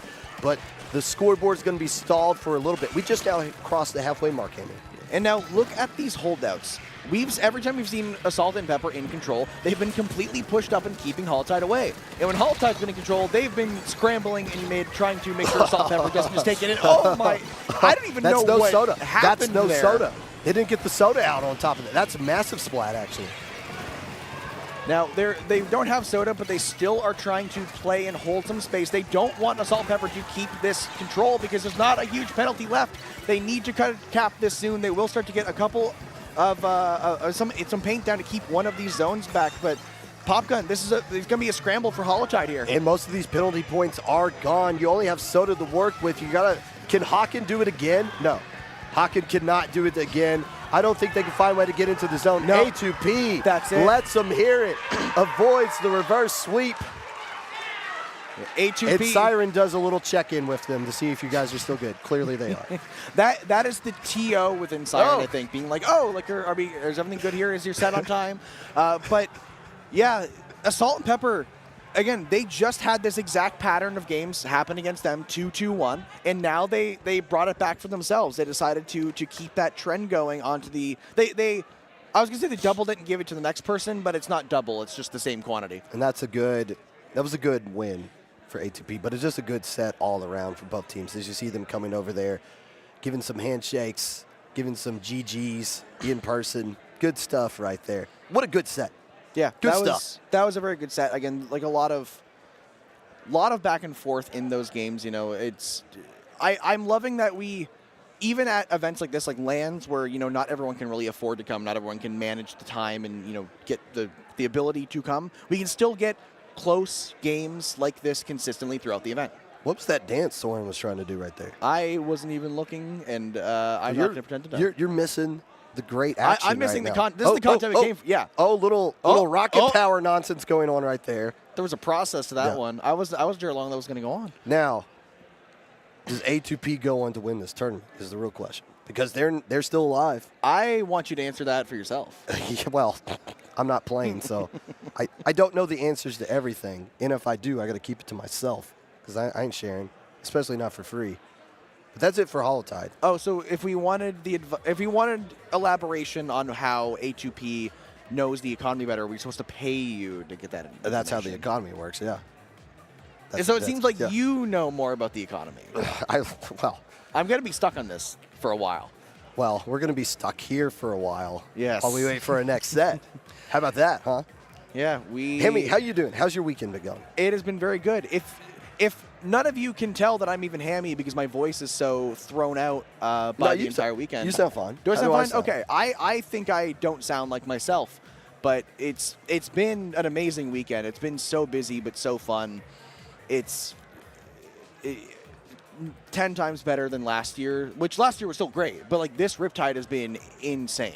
Well, it's helps that we got the bigger room with the higher ceiling and all the good stuff going on with that. As we take a look at the bracket right here, so what kind of jumps out to me? Triggerfish Zone Supremacy gets the 3-1 right there. Oh, P-Jack challenged the Pepper Jack. By the way, that's not Pepper Jack cheese. They told me that yesterday after we commentated that set. Bossa Nova said, nah, we don't care anyways. Get out of here. The Big Fat Sea Cows, no, they get a 3-2 win over former Destiny Troop Zonink. A heartbreaker. A very, very, very heartbreaking situation right there. And I believe Avril's also on that pickup, which is an old teammate of mine. So we are now. I think, are we both Big Fat Sea Cow haters now? I've never been a Big Fat Sea Cow hater. I mean, neither have I. But then why would you say both? I don't know. That implies you already are. Because we both wanted Zonink to win. Did we? Do you even know who Zonink is? No, but they were your team. There we go. So you don't like Zonink? No, I do, but that doesn't mean by proxy you have to. I'm trying to figure out who you don't like. How much time do we got?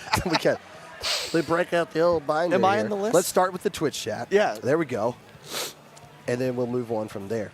Okay, so A2P is going to be playing Artifice, who I saw lose a game 4 to PokeFish, which is GG Dan, Shiny, Pika, and Funky Eevee. I believe like one of the top 7-ish seeded teams. And they have a crowd. I was watching earlier. Oh yeah, they do. Moonlight was on main stage, and there was a bigger crowd around PokeFish than there was for Moonlight on main stage. Well, so they are a hype team right now because they have the Arizona community behind them. That, and also because Moonlight was probably favored to win. Like when Moonlight is playing the FTWins or the Voiē Lactees. Yeah. Or Zenith, whatever their pickup is. I think it's like the cow. Vaca. Can we just call them Cream Soda? It's the same exact team from last year, and they were Cream Soda then, but now it's this. They changed their name to something that's completely different. If you call them Cream Soda, I will not correct you. Well, I won't be. I highly doubt they're going to be on stream while we're casting, unless they just got upset by somebody, but we'll figure that out a little bit later. But yeah, once that happens and Moonlight's on the stage, this is going to be a rocking and roaring crowd that we have. Yeah, but it's going to be conflicting if they have to play PokeFish. Yeah, and I'm looking forward to the size of the crowd because the competition this year is much greater than I think like any Western land that I've at least seen. It's insane, stacked. And even like having strong players coming in from Europe, even just like the stakes here are much higher. And so I'm just excited to see what happens.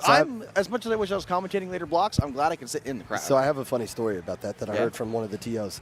So Gray came in, and when Gray, because it's like a long flight, Gray came in while the patch was out, and you need to have the new patch updated in order to get into LAN mode.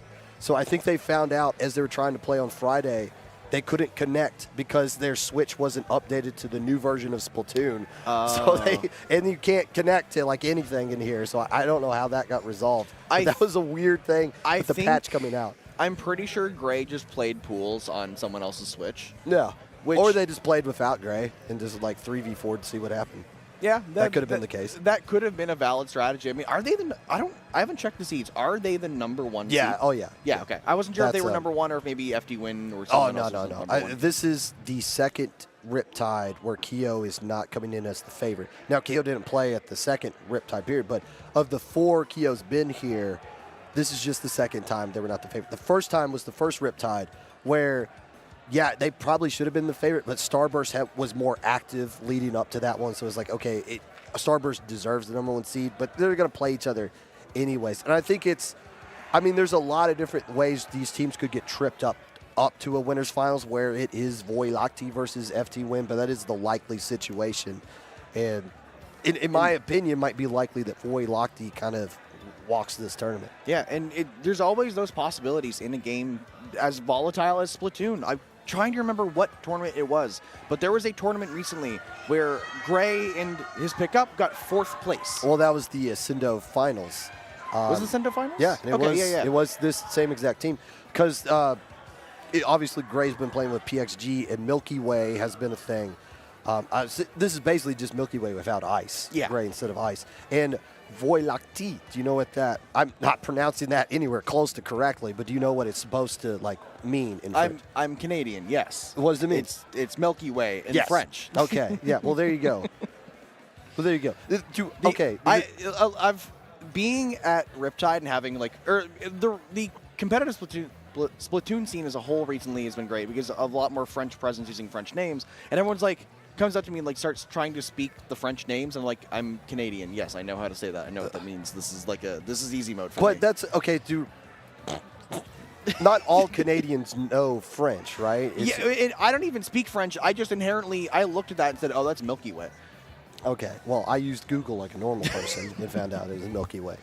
But my point being, they have been, like those 4 players in particular have been playing in a lot of tournaments together to grind for this. Yeah. So, like, is it a pickup? Yes, technically, but they got a lot of experience with each other and a lot of success with each other as well.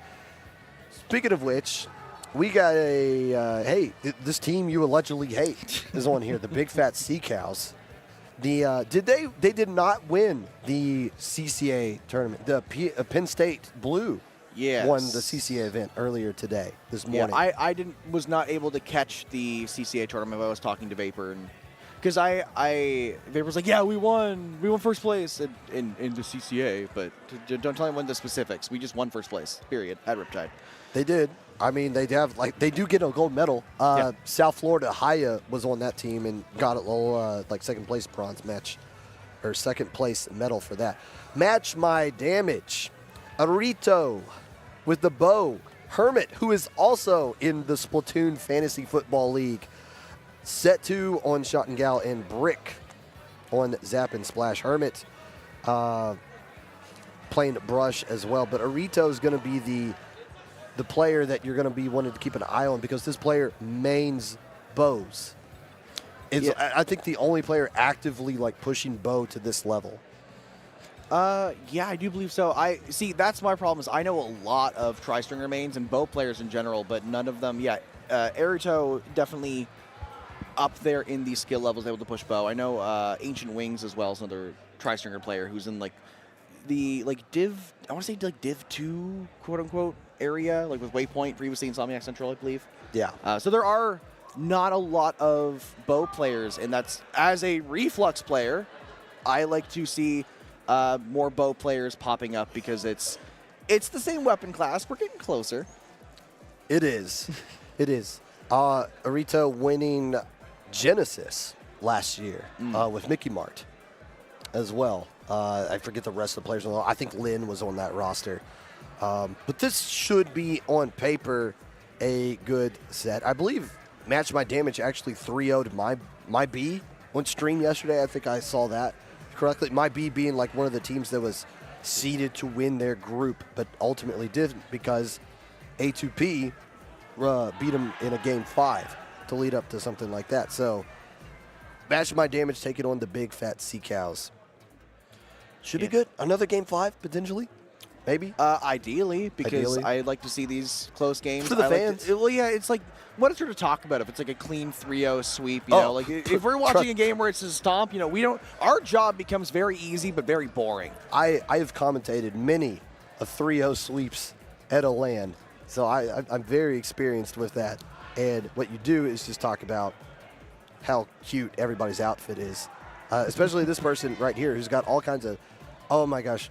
I recognize the Totodile, the Gen 2 Pokemon. The rest of those Pokemon, you have to help me out here. Sylveon.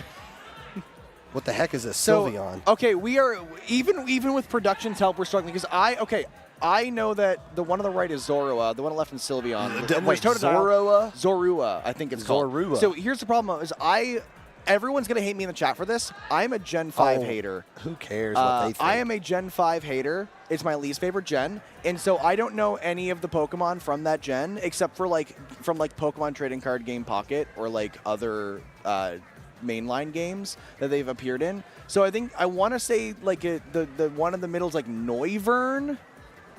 What? No, I think it's like Noivern, like a wyvern. You see the V?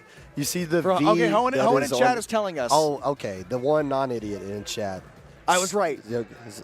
Sylveon, Noivern, Totodile, and Naruva. Zorua. Now, I was Hoenn- correct. I was guessing, but I was correct. So Hoenn does Pokemon Showdown. Yes. So Hoenn would obviously know about this. And I've actually had fun conversations with Hoenn about Gen 1 because that like predates Hoenn, which is weird to me to think because that's like the generation I grew up with. Yeah, well, I'm also like, I'm really into Gen 1. I still play Pokemon Stadium, like the N64 game where they're all in 3D. That is what I play that. I have an N64 set next to my computer. I still play it. Like, there to we this go. day. Norbit. What a stupid name. I'm sorry. Oh, wait, it's not Croc. I thought it was Totodile. It is Totodile. Oh, but it said Crocodile. Jub, is that your Yeah, handwriting that was up there? Jub. You have no excuse for that. You guys got Google over there, I'm sure, unless you don't. Yeah, we're left here to our own devices. And speaking of being left to their own devices, both of these teams have been readying up in the meantime, ready to play this game. No surprises, I think, from either side. These are kind of the weapons that we've come to know these players to be running. And let's see how they want to open up here on Inkplot Tower Control. And that is the Inkjet Drop Roller Inkjet bow coming out from Arito. Still cooler with the N-Zap. In fact, the weapons they listed are playing is exactly what they're doing here. They're not trying to hide the comp, and this might be the main comp they use the entire time. The Big Fat Sea Cows representing VCU, I believe, is getting swatted away by Hermit right now, who is not being very nice to these college folks. Yeah, you'd think a player named Hermit, who's also on a brush, would be sharking and staying away from other players, but instead harassing all of these college students. And now running around the map, we are getting MatchMyDamage is going to be taking control of the map and of the first checkpoint, looking to take this second one. Right now, interesting enough, you have Arito pushed up on the bow rather than backlining and playing the tower, whereas you have the Zap instead being the one to push that, which I do like the strategy there. I like having your backliner a bit further up, providing pressure for your team, and when the Inkjet comes out, they don't need to worry about changing that tower. And we're going to see a little drop roll right here. Landing the Inkjet. Look at that. The camera drop roll back to the tower, making that look very nice. I mean, there's not much we can talk about right here. MatchMyDamage is saying, you are not matching my damage right now. This is going pretty well for us. Although they don't get knocked out right here, Neptune has something to say about that as they're able to chase the bow. No, Hermit comes in as the bow jumps out, but still 8 points remaining in 1 minute and 30 seconds. Looking pretty good for MatchMyDamage. One of those unfortunate miscommunication moments. One player goes in, one player goes out, but as you said, doesn't really matter. They have a push down to 8. So they're sitting pretty right now. They have a lot of time to stall out, and Lux wants to not let them stall it at all. Getting a double, looking for a triple, but the Jet will be the stopper there, looking to get some more picks onto Mini, looking for a third before the timer runs out. MatchMyDamage have got back in control. Big Fat Sea Cows, they got their numbers back. They need to get some specials and look for an opportunity to break through. This is going to be one of those games where we see one team just kind of dominate for 4 minutes and 30 seconds. And then the team that finally starts getting scores will do it all on one final push. It'll be epic, and then they don't get the win at the end, but they'll make it exciting, and then we'll talk about how close that was. They could clearly win game 2. Maybe that's exactly how this is going to play out, because we're just now crossing the halfway point. Hermit's just finding room up here on the plat, and it doesn't seem like the Big Fat Sea Cows have a way of chasing them out. Yeah, they're right now. Big Fat Sea Cows need just a solution to this problem. It's only been 2.5 minutes, so they haven't had a lot of time to figure it out. But MatchMyDamage is continuing just to apply a lot of pressure, looking to extend to their lead and go for a KO here. But Neptune trying to say something about it. We'll get 2. Toto trying to do something as well. Lux goes behind the tower. Lux turn around. Mini though is in position, but they're last alive. Lux saw a fight that they couldn't pass up, and well, the tower went all the way over there. Yeah. Hey, they seem pretty excited about that. Nicely done. Yeah, it's those last second plays are always unfortunate when you're trying to touch the tower. You managed to get on, but did you really touch it in time, or was the enemy touching it, or was there a bomb in the way? It's the little nitpicky details of getting on the tower at the last second usually are not what you want to rely on to try to keep yourself in the game there. Well, there's only so much you can do when the opposing team is just kind of kicking your butt like that. But you know what? That was one game. That doesn't mean momentum can change on Clam Blitz Umami game 2. If you get an early couple of splats, get yourself established, build your way up to a lead, and get yourself settled into the set. But yeah, that's a pretty dominant win to start off. No sugarcoating that. Yeah, and Big Fat Sea Cows, they want to change up that story. They want to stay in this tournament. Again, you know, they've gotten up to this, I believe we're in the second round now of losers. Are we sure about that? They want to stay in this? Maybe they don't. You know, I haven't asked them. You know, maybe they do just want to go sit down. Well, look, a set, as you know, a set is won by the team that wants it the most. Yeah. Which is a thing you can't measure until the game is over. Yeah. And then you're like, oh, well, they won, so clearly they just wanted it more. So we'll see what they can do here. But, yeah, I don't know. Yeah. And the jury's still out on that. That makes sense. It is no secret that I never want to win, which is why I don't usually place well at lands, apparently. Well. But yes, Clam Blitz Umami Ruins is definitely a map and mode that's in the game. And that is what we're going to be playing here. Big Fat Sea Cows, assuming, again, if they want to stay in the tournament, which I'm not going to assume they want to, according to, you know, maybe they want to take a nice break, are going to look for a way to keep MatchMyDamage away because there was an overwhelming amount of pressure. They weren't matching their damage, for lack of a better term. They did not match it at all. By the way, Hermit did play at Gridlock a couple of weeks ago, and Arito finished in 5th place at Riptide last year, on top of winning Genesis in 2024, as we mentioned before. Hey, that's a different brush, I think, as the crowd lets everybody know that it said ready, go. So now we're all aware of what is currently going on here in this game, too. Yes, and we are very aware, and I'm sure MatchMyDamage right now is aware of how Big Fat Sea Cows are trying to open up, and that is not very aggressively at all, giving them a little bit of space, but they do manage to pick off Hermit as they try to get a sneaky play going. Neptune trying to get something happening in top mid will get traded out. Right now, Big Fat Sea Cows have a bit of control. They have some sodas. They're nice and refreshed, but can they find some picks with specials coming out from Arito? Yeah, when you get a couple of picks like that as the Sea Cows, you guys got to go. You just got to start pushing up and capitalize off that aggression before they start building up their specials right there. The Jet doesn't do a whole heck of a lot. And now you see a Neptune getting a nice double right there, and that opens up the door for 2 power claims to come in, and a great lockout can be set right here with the pencil building up a lot of clams. This is a great opportunity for the Cows. Yes, that is, and the extra power claim is going to extend that opportunity even further. We're a minute in, and they've already scored 72 points into the basket. Lux isn't done. Lux wants a little bit more. Will probably throw that hammer. No, they will actually just get picked off straight through. And MatchMyDamage is trying to take some space. Hermit pushing up straight away will get picked off and kind of lose that numbers advantage they just had. There's still plenty of time, though, and MatchMyDamage, we've seen them get aggressive. We've seen them break in. A good way to end the push right there from the Cows, getting that huge push but not getting wiped out in the process. I don't really agree with that hammer just going in, because even if you do get a couple of splats, what do you do capitalize off in that? As Hermit throws looking for a Twitter clip right there, doesn't get it with the hammer throw. Basket gets popped by MatchMyDamage. They can't match the clam output, though. So that's going to be a very empty push for MatchMyDamage, and they're just giving more resources for the Big Fat Sea Cows to extend their lead or at least find ways to get control of mid, unless Hermit has something to say about it.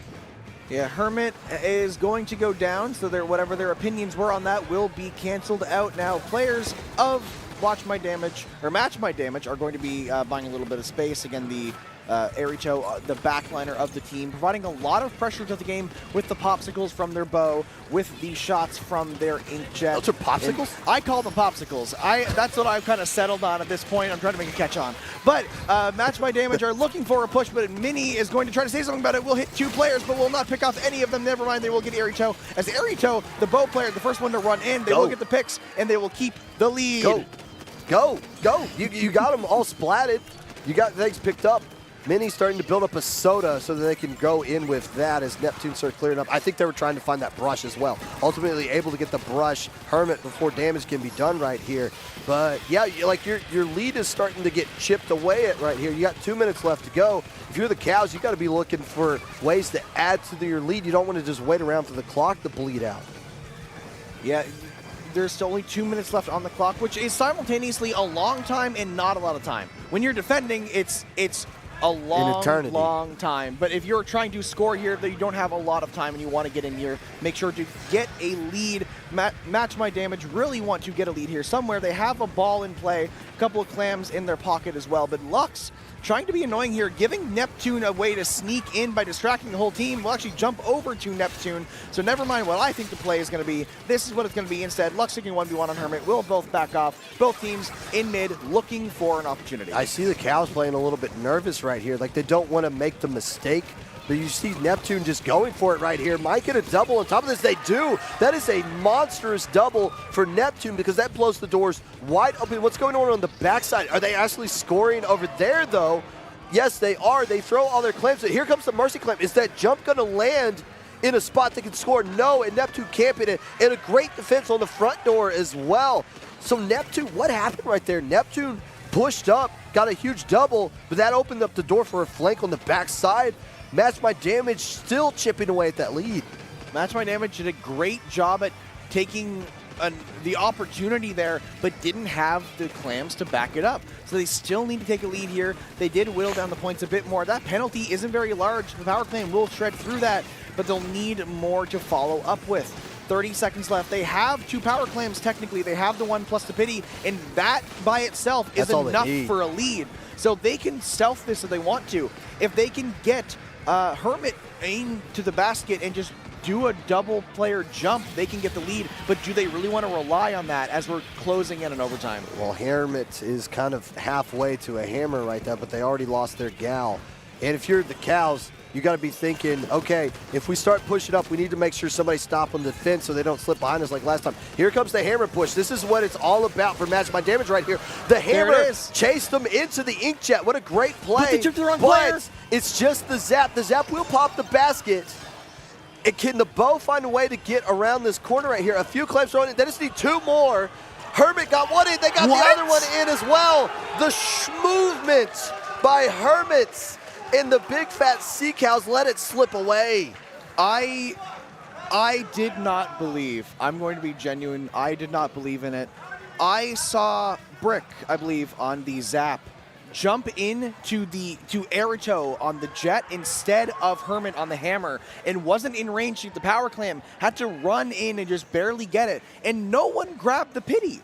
No one grabbed the pity clam. They had to do that by just throwing in individual clams in a scramble, and it ended up working out in their favor. Big Fat Sea Cows couldn't put a stop to it and let that game slip away. So Rito's jump from the inkjet was behind that little like silo-looking thing. So there was a clean jump there that brought you right where you needed to be by the front of the basket. And once you got Hermit in there, once the basket was already open, then they can just kind of dodge around, absorb some attention, pick up loose clams that have been exploded right in front of the basket. It's so hard. But again, what do you do if you're the Big Fat Sea Cows? You played a little bit passive, trying to let the clock bleed out, and then the one time you say, okay, now we're going to push up, we're going to get a couple of splats, that's when they score on you as well. It was just the experience from MatchMyDamage to find the win conditions and move quickly based off of what was being presented to them at the time. Okay, you're going to start pushing up. Now we're going to score. And I'm curious what the game plan was for Big Fat Sea Cows because it was clear that Hermit was going to try to flank, and that's what they did. They managed to flank, and it was just Toto on the pencil, the only one able to defend against them, and they managed to run them down. Or sorry, yeah, whoever the pencil player was, but they ran them down with the hammer, and now we are seeing Rainmaker? Yes, this is Rainmaker. That's why we see that. Yeah, I was looking at you reacting to the bone like it's Rainmaker. That's not too surprising. having a player that is known for playing the bow. Was that a 10-second hammer coming out from Yes, Arito that was an immediate hammer throw. And it wasn't even like it was just a throw, just a glorified Zuka shot. Just to let you know, like, hey, I could pop 10 of these if you don't splat me at any point of this one. But yeah, the Wellstringer does a good job of popping the Rainmaker shield, and 2 players going down from the Big Fat Sea Cows. Again, you got to be thinking about, man, we should have gone into this one tied 1-1. We let that one slip away, and now the aggressiveness coming out right from the jump from MatchMyDamage. Lux is there, does get picked off by Erito. Lux was in the back fighting a 1v1 with Erito, not able to get the kill. Eventually Erito was able to pick them off. in MatchMyDamage able to take a large lead there just because the Big Fat Sea Cows didn't have as much pressure as they wanted to on the front of the push. Now, if you're the Cows in the scenario like this, you got to find some way for the game to slow down just a little bit. Whoever their vocal leader is in that VC has to get everybody settled back down and say, look, we got to remember what our winning condition is right here. We don't need to be taking all these fights and scrambling all over the map. We need to just settle down. Let's calm and get some splats here on top of this. Maybe Lux can find, a hammer versus hammer collision. And Rito even wins that one. Yeah, there's, again, all of this right now in the favor of MatchMyDamage as they continue to stall out a little bit in mid and just, buy space. So we've seen a lot from them. They take those nice big leads, they buy space, and they just kind of keep away the Big Fat Sea Cows in a bit more of an aggressive fashion than when we see from when Fat Sea Cows are the ones in the lead. What? I can't stand hammer throws like that. I'm sorry. Well, But, at this point, just run a Zuka. I mean, yeah. And I mean, they knew the general area that Rainmaker was going to be in. But now you see Brick, who's been holding on to this Rainmaker for a long time, actually might explode before they get any kind of points on top of this right here. But 2 minutes have gone by. There's still plenty of time. We haven't gotten to the halfway point yet. And 50 points remaining isn't really that huge of a lead on a map like this, although it might get added on to right here because there's a lot of cows getting splatted. Yeah, 2 cows down, 2 remain. Can they stay alive and try to keep this push from getting extended too much farther forward? It will get down to 38, 2-2 on the board, but the Wellstring will pop that Rainmaker easily. Setu going to increase that lead even further. Erito still alive. You have to rush down this bow. Erito is walking past 2 members of Big Fat Sea Cows to pop again, but will not be able to grab that Rainmaker. And we're approaching the 2-minute mark, where this might be the first time the Big Fat Sea Cows put a point up on the board. And it's Rainmaker. All you got to do is just, hit a home run, stop the flanks from coming out. That's a huge splat on Hermit right there. That would have been disastrous. And now Neptune's starting to get some pathway cleared for the Rainmaker. They clear this checkpoint? No, they don't. Man, teams are being very rude with the other team scoring on checkpoints so far. I mean, I'm not sure if they were expecting the Wellstring to flank behind them and get 2 and maybe even a third pick. They have the lead. They're up 2-0 in the set. This is where they can play as confidently as they want to and just completely distract Big Fat Sea Cows and make them not realize what they're doing. This is the perfect time for those confident, ego plays from MatchMyDamage. And they finally, yes, they do clear the checkpoint. It cost them everything, including their soul, to do so. But that does mean they can do a Rainmaker push and win at any point right now because they don't have the checkpoint to slow them down. With about 1:10 left to go. And MatchMyDamage using a lot of specials right now as well just to get the Rainmaker back to mid. There goes the shot. Neptune trying to push up, loses the 1v1 to the Hermit, turns into a trade. So who else can start pushing up here? That would be Lux, who does have a hammer ready to go. Let's see what they do with it. Now, we need to see here, Big Fat Sea Cows have a minute left if they want to stay hold on. in the tournament. Wait. One player left alive. It's the Brush. And they can't get the splat on the Brush in time. Lux gets another splat, though, with the hammer. Can they pop it and move it forward? They got 30 seconds. They don't need to rush this hammer. But they might try to rush it. They're looking a little bit antsy with how they're playing. They do have the jump command. It's a 4v4, opting for this Rainmaker, such a small spot. Mini getting a little bit desperate for the Rainmaker. It's going to reset. They have to grab it. It will get grabbed, and the lead will get extended by 1 point. It's just Toto spamming this way, asking for jumps, begging for jumps. Not a lot of time left. The Soda will come out. Rainmaker will get grabbed. They haven't reset it yet. 10 seconds left, pop gun. And this is still going on. No, that's got to be it. That's got to be it. Yeah, just back up. There's your 3-0. Don't you fall off. Do not fall off. That is the worst thing you could have done. But still, Big Fat Sea Cows come close. And that is not a relaxing 3-0 victory we're seeing from MatchMyDamage. They look pretty stressed, and I don't blame them for how that one ended. You called it in the wrong game. Oh, I'm saying in the tower control game. Yeah, what you're talking about, where it's a 4.5 minute complete control, and then the last second you're like, wait, what happened here? So that's exactly what happened. We approached the last 30 seconds. Big Fat Sea Cow said, "Oh no, we're pushing now," and then got within 3 points of the lead, and then 3, yes, yeah, and then just couldn't clutch out that last little bit. Unfortunately, if you're a fan of the Big Fat Sea Cows, which I know there are a lot of you, that will be the end of their run here for Riptide 2025. But losers round 2. I think we just anointed a winner. Yeah. Did MatchMyDamage just win the whole tournament? I think so. I think that's what just happened. I think right there. Neptune does have that authority. But yes. Thank you, Neptune. Round 2 of losers top 32. Would that make you top 16 if I'm doing my math right? I didn't even hear a word you said. I was too busy looking at Neptune. I see. Awesome. Well, either way, the placement here for Big Fat Sea Cows is nothing to be sad about. They did an amazing job running through this tournament. You know, I jokingly said I hated the Big Fat Sea Cows earlier, but I am a Big Fat Sea Cows lover. So. Lover? Okay. Yeah. Okay. I am too, I guess. They're a good team. I mean, they lost, so. But you know what? Since So they do you lost, hate them? No, because they're no longer losers. They're out of losers bracket.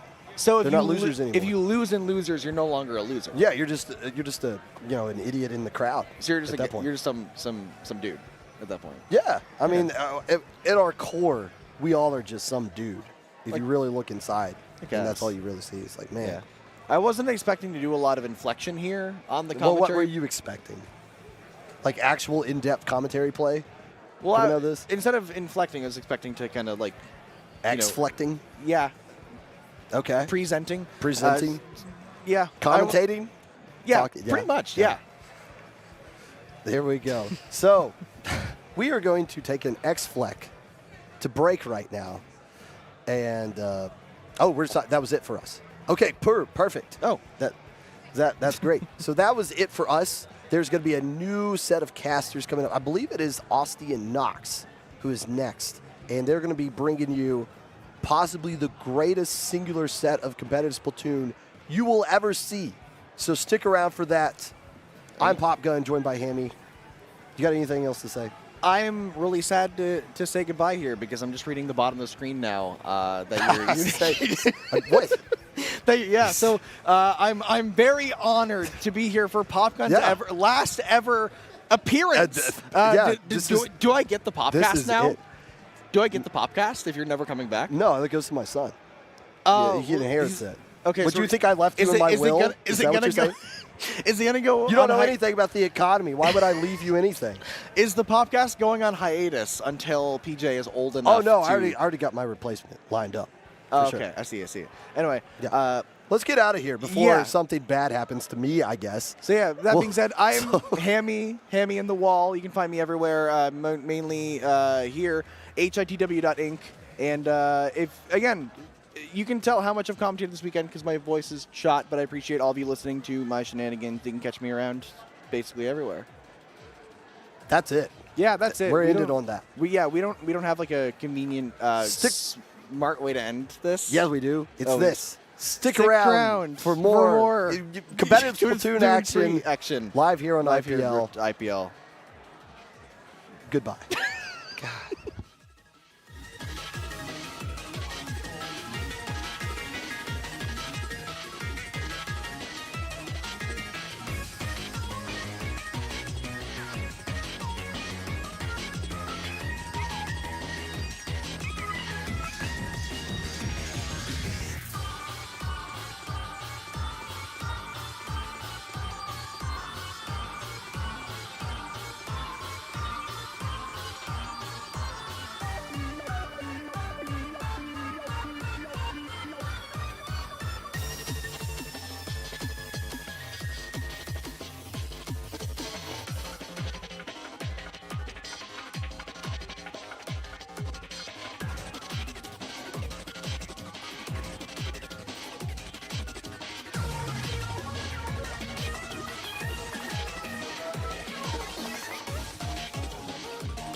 Yo, what's good, everyone? Welcome back to Riptide 2025. My name's Asti. I'm joined here by Nox, and we got some great matches coming for you from Splatoon Top 16. We've climbed all the way up here. So many teams, dude. 111. 111, the biggest Splatoon land you've ever seen happening here at Riptide at the water park extraordinaire. And we're going to jump right into it. Here are the teams immediately. We got Vaca being ran by Zenith, Thunder, Wave, and Goss facing off against Bet, Lucina, Power SP, Dante, and Simo. Now these teams, if you've been following Splatoon at all, you know who these teams are. Well, you'll know the players on Vaca. Maybe Typically not they're the team. Yeah, I was gonna say not the team name, but you'll recognize the players. Yes, you'll definitely recognize the players. They've been around for forever at this point. It should be a very exciting back and forth set. This is what I'm expecting to be particularly close. It is not. I mean, at this point, everything will be. There's no washouts left. This is the closest.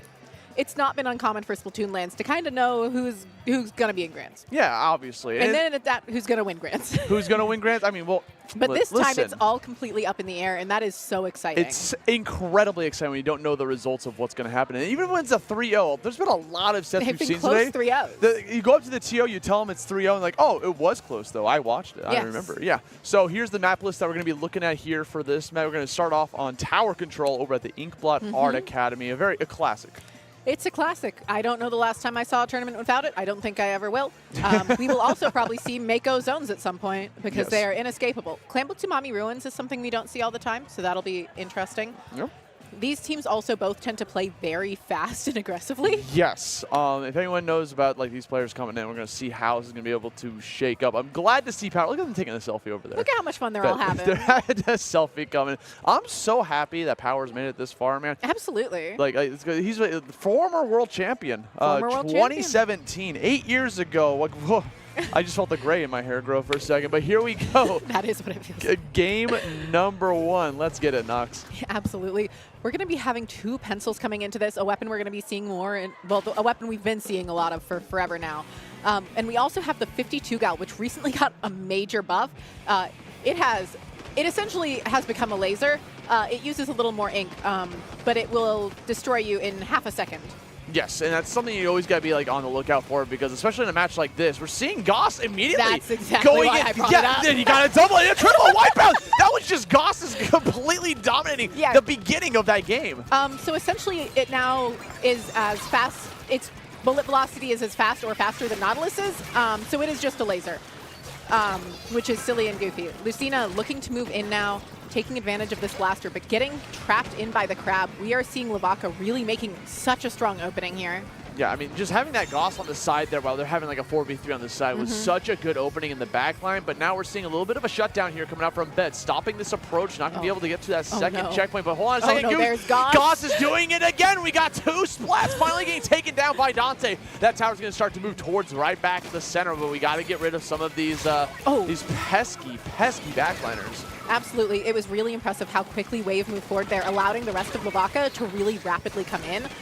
Wave is doing a fantastic job of holding really strong positions and enabling their front lines to just come back in so quickly. And Dante is on the chase, going out towards those backlines. Not going to be able to let them play. A Slosher coming in with the 2 splats for 1, pinging to let the teammates know what's going on. But we got some soda coming in. There's the cooler going to come in. Going to let you be able to spawn in a little bit faster later on. We're going to keep this tower going towards the other direction. Now we have an approach, an advancement coming out from Bets. Absolutely. Both crab tanks are out. This is going to result in a pretty stally situation for both teams. But Lucina looking to try and break through it, trying to come up through the ramp. Not going to be able to. Thunder immediately shutting that down as Power is on that pencil looking to find a pick. Power originally an E-Leader player out of memory. Yes, he always been in the back line, always trying to get those long-range shots. But here comes Goss this time around. Seeing what we're going to be able to do here, playing this 1v1 against Dante, wins the dance, but then see Simo from behind, getting the splat as a revenge. We're trying to get this another 1v1, but goes down to Thunder. They're going to be able to lose that tower in the process, and it's going to go back towards the center, but we did make a little bit of a push there. Not towards the second tower, but we did break that first one. Yeah, breaking that first checkpoint is huge. Now they're in more of a checkpoint tie situation, which makes such a difference, although I do expect to see this next checkpoint fall. But as I say that, both of their players on that top area have gone down. Thunder and Wave working on just holding this together, but not quite clearing the checkpoint yet. Zenith coming in on that wiper, able to skirmish, create chaos. And Goss showing what that 52 Gal is terrifyingly capable of now. Yeah, it's a very scary weapon, showing the power of this, getting a splat after splat. Looks like it can be a one-man army sometimes. Yes. Just going for the 4v1s at times. You see Wave being chased over there in the corner, but now looks like we're going to go to the tower, go back towards the center. A lot of pink on the map here. Bet's starting to take back control. But do they know that Zenith's behind them? They don't know. They never know. Zenith coming in, getting the pick on the pencil. No cooler coming for them. The Stamper coming out, getting rid of the Tri-Strikes. There is a Blaster still. There is a Splash still. But that really drastically weakened what Bet wanted to do. They have not been able to reclaim mid because of it. And Vaca is going to be able to just keep the momentum on their side entirely because of that flank from Zenith. Gonna have to keep that momentum going and push a little bit more here because Simo opted to go for the crab because he didn't want to get rid of that bomb. Gets a pick for the troubles. That's going to be Zenith going down.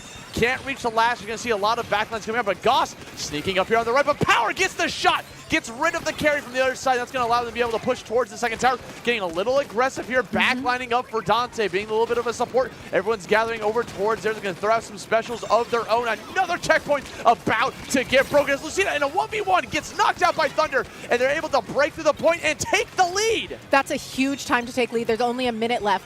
They should be able to really focus in on specials and maintaining mid control. Obviously, you want more points. You always want more points. But they are in a great position to really just keep this moving and keep the momentum on their side as Simo uses the crab on tower to just keep it over on Vaca's part of the map. Yeah, there's one way you can do a 1v4. That's going to be the way. Just hold it for dear life. Unfortunately, Lucina going in for the backup. They're all getting knocked down at the exact same time, and that's going to be a wipeout. This is what you don't want to do if you're Bet. This is the situation you don't want to be in. This is too late to have a wipeout.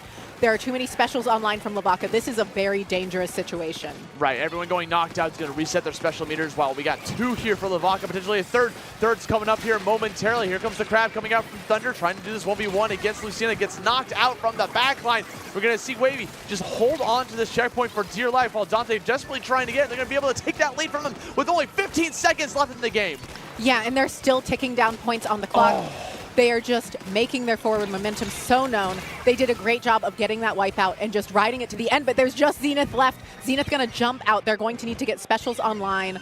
And this is a really interesting overtime situation. I don't expect it to go well for Bet with where Goss has dropped, though. This is going to be one gigantic push coming out from Bet. They're going to use one of their specials here, throwing out, just trying to create some space. Zenith hiding there, lurking, sharking, trying to find this opportunity to get against Bet, but we're pushing in, right? It's a 4v2. Absolutely. If we keep, like, staggering Zenith them, is down. If we keep staggering them like this, Lucina's starting to push in there. Dante's on the right side. We're past the centered line, going towards that first checkpoint. This is really bad. Goss.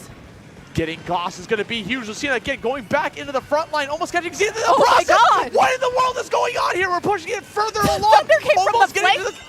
Oh Thunder my. coming from the flank just saved that game for Vaca because that was not their game to win anymore after what Lucina was pulling off. The staggering that was happening was out of control. They pushed that checkpoint all the way from one side of the stage to the next and almost made a comeback of the century. Almost. Thankfully, Thunder was able to get that backline, stake that game from almost like the jaws of defeat. And we're going to see Vaca getting a lead here for 1-0, but a good counter-effective measure from Bet. And I'd love to point out here how much power was focused in on painting for that push from Bet. That really was changing the state of the game because they had no turf left on the map when they were going to make that push. As much as we love to pretend turf isn't as important in Splatoon 3, it is. If you don't have your map painted, you don't have a route forward, you don't have a path to back out. All of Splatoon is so mobility focused that map control makes all the difference. And I mean, that's what's going to happen, right? Just being able to control the stage, dominate the floor, have the ink your color gives you way more maneuverability. Be able to swim on through. It also means that you'll have your specials. Yeah, you get your specials out too on top of that. You can't build more specials once it's covered in your ink. But at that point, you're in overtime. Yeah, so who even cares? So we're going to have a little bit of a change of pace here for game number 2. Stage 2, we got Umami Ruins coming for Clamblitz, one of my favorite modes. Well, you do play Ink Brush. That makes sense. Yeah, come on, man. You it is the Ink Brush mode. Caught me. But yeah, Clamblitz coming out here. One of the modes that's, you know, people don't really like playing this in solo queue. No, because but it's so great for showing team coordination. Yes, absolutely. It's one of those things where you just got to be able to communicate with your team. Be like, hey, listen, I got the clams. Toss me the clams. When I'm doing solo queue and I can't talk to someone, we're like tossing clams at each other. I'm like, no, you take the clam, and then we both get splat. Yes. It's also a mode that We see teams, it's definitely a different map mode. There are teams that are good at it. There are teams that really deeply struggle. I don't expect to see either of these teams struggle, especially with Goss being able to set up with that splash wall to make these pushes happen. And we're also seeing the S-Blast come out. Could be a bit of a change of pace for that. The S-Blast is by far one of the strongest weapons in the game right now. It is so efficient at maintaining area control. It has both Luna and ranges, which is such a choice to have for a blaster. Yeah, you know, being able to have that range is very important. But here we go. We're going to start off into this. Thunder coming in. We see a lot of ink coverage coming out from LeVaca. Getting some splats, some meters for the trouble, trying to collect some of those clams. And they've got some soda here to be able to let them, you know, get in there a little bit faster. And they end up going down. They can respawn back into the thick of things. Thunder's already got a power clam here ready to rock at a 14-6 economy right now. They're looking very strong. Yeah, Thunder looking to move forward, going to go down with the power claim, but Zenith quickly cleaning it up. Goss going to probably be moving in, taking advantage of that splash wall. And we are seeing LeVaca just rush in yet again. LeVaca is a big fan of going in quickly for these huge opening pushes. They're going to be moved around a bit by Trip Strike, but that has pushed Zenith into them. They managed to take out Zenith and Thunder, but they have not gotten rid of Goss. Yeah, I mean, he's still there. Literally, that was like a 3v1. Yeah. Finally had to like take them down at the very end, but they already got 50 points in the net. So let's see. I mean, Power trying to find this shot from the backline, trying to get the shot against Thunder, against Zenith. Can't seem to find the finishing blow on any one of them. We're going to hold on to that pity clam, not grab it just yet. We're going to save it for when we have that opportune moment to get into the backlines and try to make a play from the depths of despair. Absolutely. LeVaca is just playing so aggressively, so quickly, and Lucina needs to find a way to break in. Simo's trying to lay down paint to allow this to happen, and Lucina is poking the stack, but Zenith is on top of them, and that is a hard matchup that the Booyah Bomb needed to come out for. Yeah, just to create some space, maybe disperse the opponent's teams, but we still got 2 power clams over here from the likes of LeVaca. Dante trying to get some paint, play a little bit of a backline, be an anchor for Lucina to be able to jump on it. But here come all of the specials. You got to be on the lookout for it. Going to be able to displace you once more again. You got those 2 power clams there, still holding on to those for dear life. I just keep seeing splat over splat from the team bets. Simo breaking in, managing to get a power in, but there is no one to get follow-up with it. Power is going to have to back off here as Thunder rushes them down with the dually, but no, Power finds the shots because it's Power, quite frankly. Power is the rush now. What are you talking about? But Zenith coming in with the mount. That's it. That's a quad from Zenith. That's it. I'm getting me mounted. Throwing the power clam in, breaking another net in the process. 26 points. Everyone's going down, and that 2 is... to a KO. They're running back. Somebody must be going to mid to get clams. No, the power clam's going to be jumped in instead, and this will be the KO from LeVaca. That is 2-0 right now for LeVaca in a strong showing from game 2. Coming in for the slam dunk at the very end, looking like LeBron out here. I was going to see that 2-0 lead from LeVaca. Yes. Bet, that was a little bit of a rare form coming out from Bed. Not what we're really known for from the previous game. No, but Power was doing a great job of trying to hold down mid alone. The problem is Zenith had the hammer ready. Yeah, the hammer was right there ready to rock. Admittedly, the hammer does break the pencil quite quickly. Yes, if something's going to be able to do it, it will be the hammer. So now back against the corner. Bed's down 0-3. What do they got to do to try to like nail this victory and try to like stay in the game on winner's side? Yeah, I think they really need to focus in on shutting down the really fast early pushes from LeVaca. LeVaca is just such an explosive team that once they have that momentum, it is so hard to get them back out. They never lost control of that map, and I think if they start without it, they will have a hard time finding a way to break in. Yes, I mean, that's to your point, like they held on to those power clams for so long because they were never losing like access to any part of that map. But for game number 3, going to go to a classic, splat zones. Everyone loves splat zones. Everyone loves splat zones. No one dislikes splat zones. This is true. Barnacle and Dime is a map we see a lot of. It's a very lockout-prone map, which is probably concerning for Bet right now with what just happened. It is a map where you can push very far up when you are on the side with advantage. And you really leave them no space to paint or get out of their own spawn. Yeah, that's something that's going to be coming into these next matches. We're going to be able to spawn right back into it. A lot of like back and forths. I sense a gigantic tug of war. It is often a big tug of war kind of map. The Trip Strikes and Booyah Bomb, if used together, are also really great at capping this zone. So we might be seeing that as a strategy to break back in case of emergency. Okay, let's dive right in. So we're just trying to figure it out. We got a lot of painting coming out from Bet already out the Early gate. crowd. I mean, yeah, we got a splat out of it, so why not, right? Getting Zenith can first control that zone. We got someone super deep there in the back line. We're going to be able to go fall down in the process while all three other players kind of chilling near each other in the back, holding on for this zone, trying to get a little bit of pressure. You see a flank coming out from Lucina, getting a splat on Wave. Unfortunately, couldn't get more for your trouble. We got even Stevens trade as Thunder's going to chill right back here in the back line, wait for this next opponent. The opportunity to try to get in there and get something going. Yeah, Thunder using this crab really efficiently to trap the rest of Bet in, but it's not going to be enough as they are moving forward. Zenith's hammer is instantly shut down. Thunder manages to get out, but just barely, as Power is just laying down paint and map control for their team. Yeah, I mean, they still haven't lost control of this zone completely, right? Yeah, no penalty points. He just took it right on back, went back to neutral, continuously to let that clock tick down. Oh, and Goss got picked off. Yeah, that is going to be huge, right? Goss going down, Dante going down as well. A 3v3 scramble going on. Hammer coming out here from Zenith, asking for the teammates to be able to follow them, not only as a way to pressure, but also to paint the splat zone. Yeah, LeVaca finally breaking in, finding a way to push past Bet's really great defense, and now going to be making a push of their own. They're going to be using their specials to keep this space. Crab Tank's going to be online, Cooler's online. They just need to wait out the trip strikes, and they should be able to keep this held. Now here comes the killer whale from Goss to send that towards the opponents. Thunder coming in right after a splat surrounding area, collapsing on top of Bet right now. It's going to force him to have to regroup there in the back line. But here we go, Zenith waiting for that next opportunity to see what we can do for the next approach. We are getting really close to a lead switch here, but the Booyah Bomb comes out. The Slosher rushes forward. They do manage to find the pick, but not before lead switches. The trip strikes are out.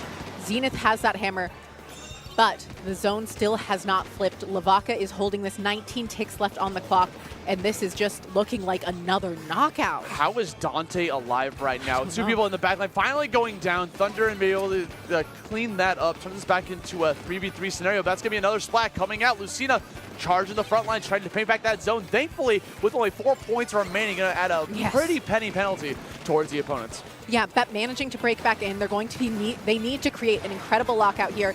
They need to prevent Crab Tank from getting the value it wants. They need to keep Goss from getting in positions that shred them, and they really needed that Booyah Bomb to be able to go off. But Wavy was already in position, just be able to catch them mid-air and break through that shield, taking back control in form of LeVaca as they're going to continue on this paint run. It's going to be up to Bet to try to go back into the back line, get some more meter before here come the specials, right? We're starting to throw them all out, but Zenith's got a counter special on top of that, trying to break through the special, gets a splat on Dante, but then gets called out by Power. Power doing an excellent job of just shutting down LeVaca at nearly every turn. Goss looking to find a way to maneuver forward, having to take advantage of the splash wall, but the Slosher does not care about your splash wall. LeVaca still has the zone, but they are going players down, and Bet's going to have a Crab Tank to break back in. But the other crab, the crab 1v1. Yeah, the crab battle happening in immense pressure right now. Simo, again, trying to get some more ink there on the coverage for the splat zone. Going to be able to paint right on through there. LeVaca in the backline trying to build up some special meter before we come right back into the next dial. Dante's going in. We're playing a little bit more aggressive. Almost got the splat, but they're able to jump out and get knocked out themselves. That's the hammer is going to find another triple. No, Power just jumps out in time, but Zenith has completely changed the state of the game with that hammer.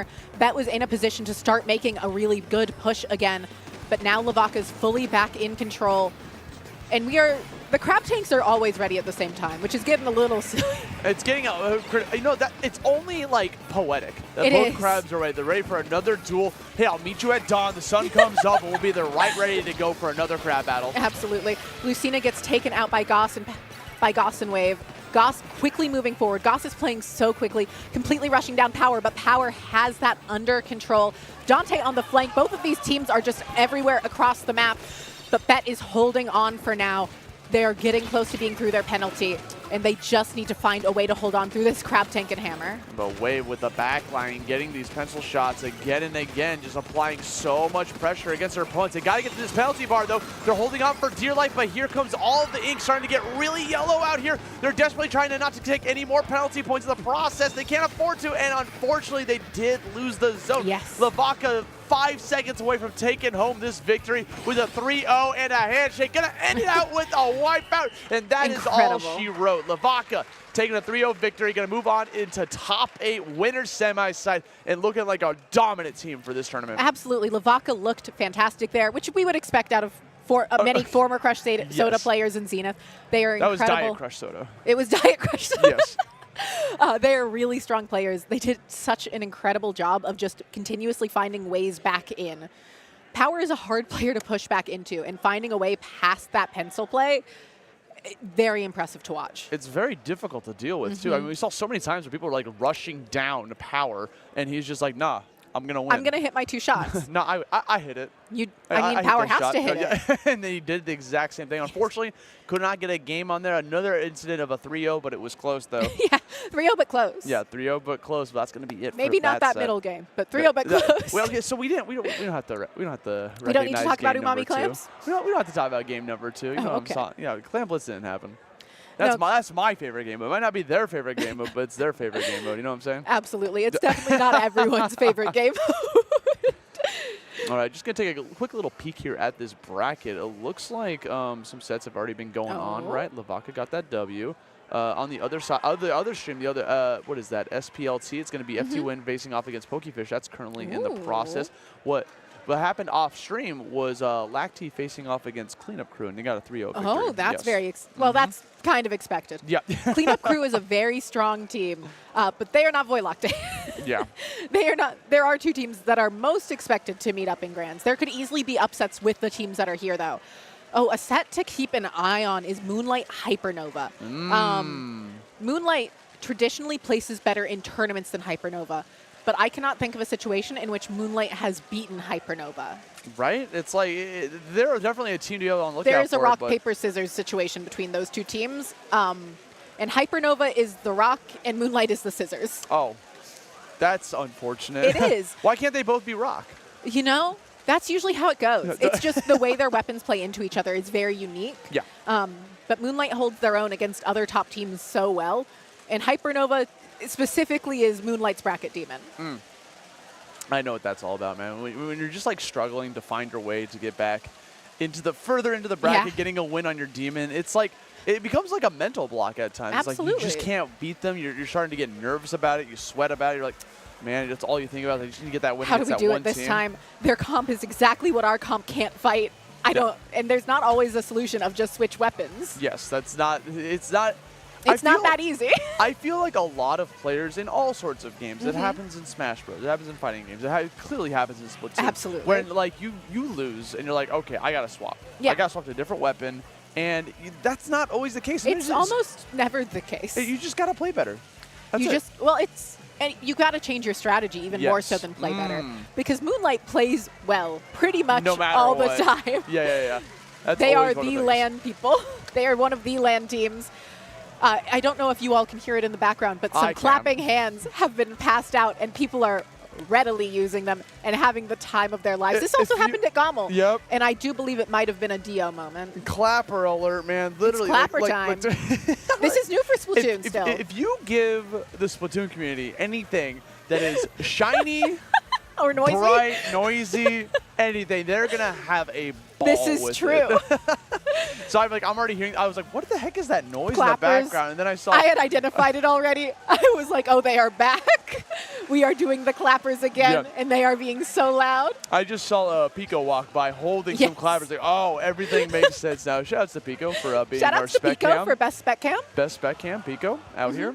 Doing God's work over here, just making sure we always get the best views here for this Splatoon action. But guys, if you're not just tuning in, welcome. We are here in Winners Quarters, top 16 of Splatoon 3, the biggest Splatoon 3 LAN ever to exist at Riptide 2025 in Sandusky, Ohio.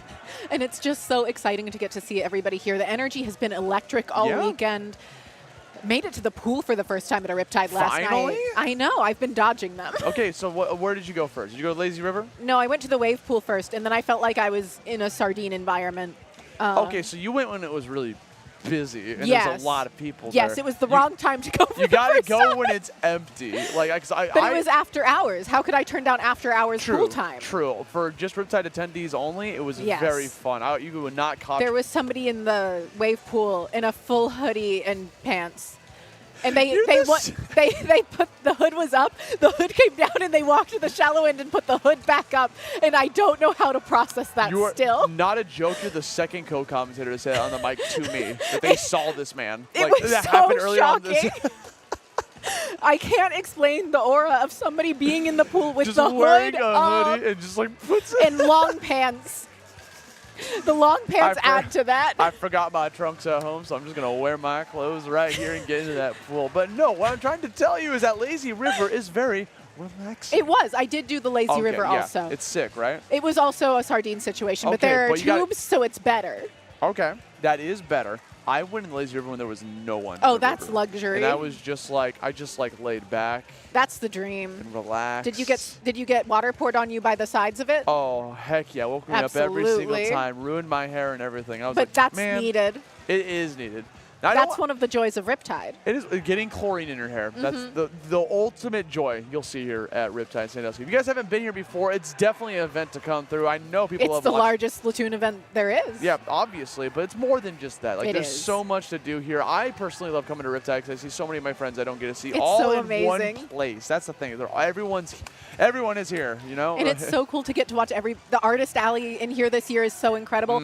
We got a bigger room. We have bigger room now. The last time I came here, we were still in the tiny room. Oh, yeah, Because I haven't come here since 2022. we were there last year. You were sardined? Yeah, it was very warm. That's why we got the bigger room, because we're expanding so high. Yes. And it's really cool I to believe see. there was a fire marshal that said, you guys cannot be in there again.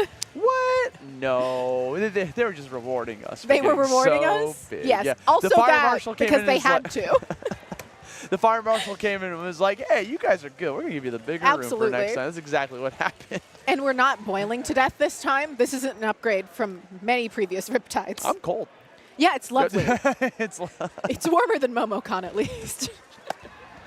Hey, listen, MomoCon, another I love fantastic MomoCon. event. Yeah, that happened in May over happened in in Atlanta. May. It's a Guys, Memorial it Day might, weekend. Might be another big Splatoon land to be able It to could check be. out. It's been growing. It grew exponentially from last year. did. So I can only imagine what's going to happen with And it's another 2026. event with side activities. Yeah, that's the thing. I think that's the most important thing about these Splatoon lands. Is you need to have more than just playing Splatoon. That's exactly what both these tournaments offer. And it's so amazing. Yeah. Gommel actually just had playing Splatoon, but it was in Toronto. So there Yeah. were, by default, other things to do. You're in the city. You can go You're in anywhere you Toronto. want. Yeah, and Gommel's always been like a grassroots, like Yes. they're always about just like the tournament because they've been running since 2015. 2015, yeah. Yep. Decade old. But yeah, Riptide still kind of new in its infancy. Was first 2021. Yeah, 2021. I was at the first one. It was my second ever commentary block. Wow, look at you now. Look at me now. Sometimes they let you on. Back then, you could get on commentary blocks at Riptide much easier. Oh, I mean, people have been There were 70 commentator applications for this. yeah, nuts. We should consider ourselves lucky that we're We here. do. Yeah, look at that. It's a special Up on privilege the- to get to commentate at It is, Riptide. absolutely. You get to commentate any games. Me personally, I've been commentating a lot of games here. Yes, so you I've done a lot of You've been Smash busy. Brothers. I've done some Splatoon. I'm pretty exhausted. This is the final block for me for the weekend. Oh, so very exciting. I can't wait to once this block's over. I'm gonna go to the. And I can't go to the Lazy River. I gotta watch the end of Splatoon. It's gonna Yeah. be so hype. I This- cannot wait to see who's gonna win this tournament. This tournament is by far the most stacked LAN we've had in quite Yeah. a while. I cannot believe the teams that are here. We have a player one of our top players, Greg, came over from France for this. Really? Yeah.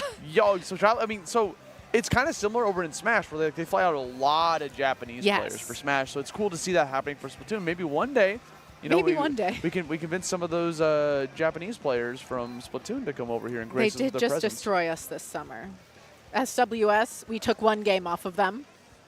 One game, not even a set. Hey, we got to play against them to get better. Exactly, You know, that's exactly. That's the only way to improve is to fight someone who is stronger than you. Absolutely. If And you there is a push, there is more and more of a push for that Yeah. right now. Oh yeah, and it's really cool to see how much the scene has evolved since Splatoon's inception in 2015. Absolutely. 10-year anniversary for Splatoon in general. Yeah. Apparently the first Splatoon tournament that ran never actually finished because they were doing it on a play on your own schedule by week kind of thing.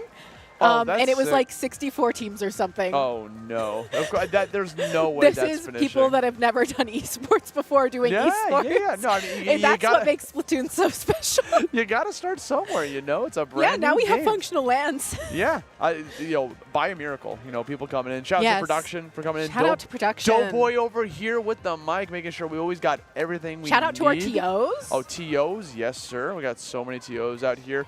The artists, the designers. artists are so amazing. I saw that zoom in on the bracket. Yo, Doughboy, I don't want to put you on the spot. Can we see that bracket? Can we one see more that bracket? time? Can we see that bracket one? That animation was looking a little. It was looking fire, good, dude. That bracket looks so. One of the things I really enjoyed about seeing production grow in general from Splatoon is seeing like all of these scenes go. Look, there it is. Look at this. It's Look how so nice amazing. it is. If And- there's one thing Splatoon players know, it's aesthetic. oh yeah, I used to joke that Splatoon is a fashion game. I mean, it kind of is. If you look at the lore and the world around Splatoon, like, there's a reason the Artist Alley is incredibly popular for Splatoon. Yes.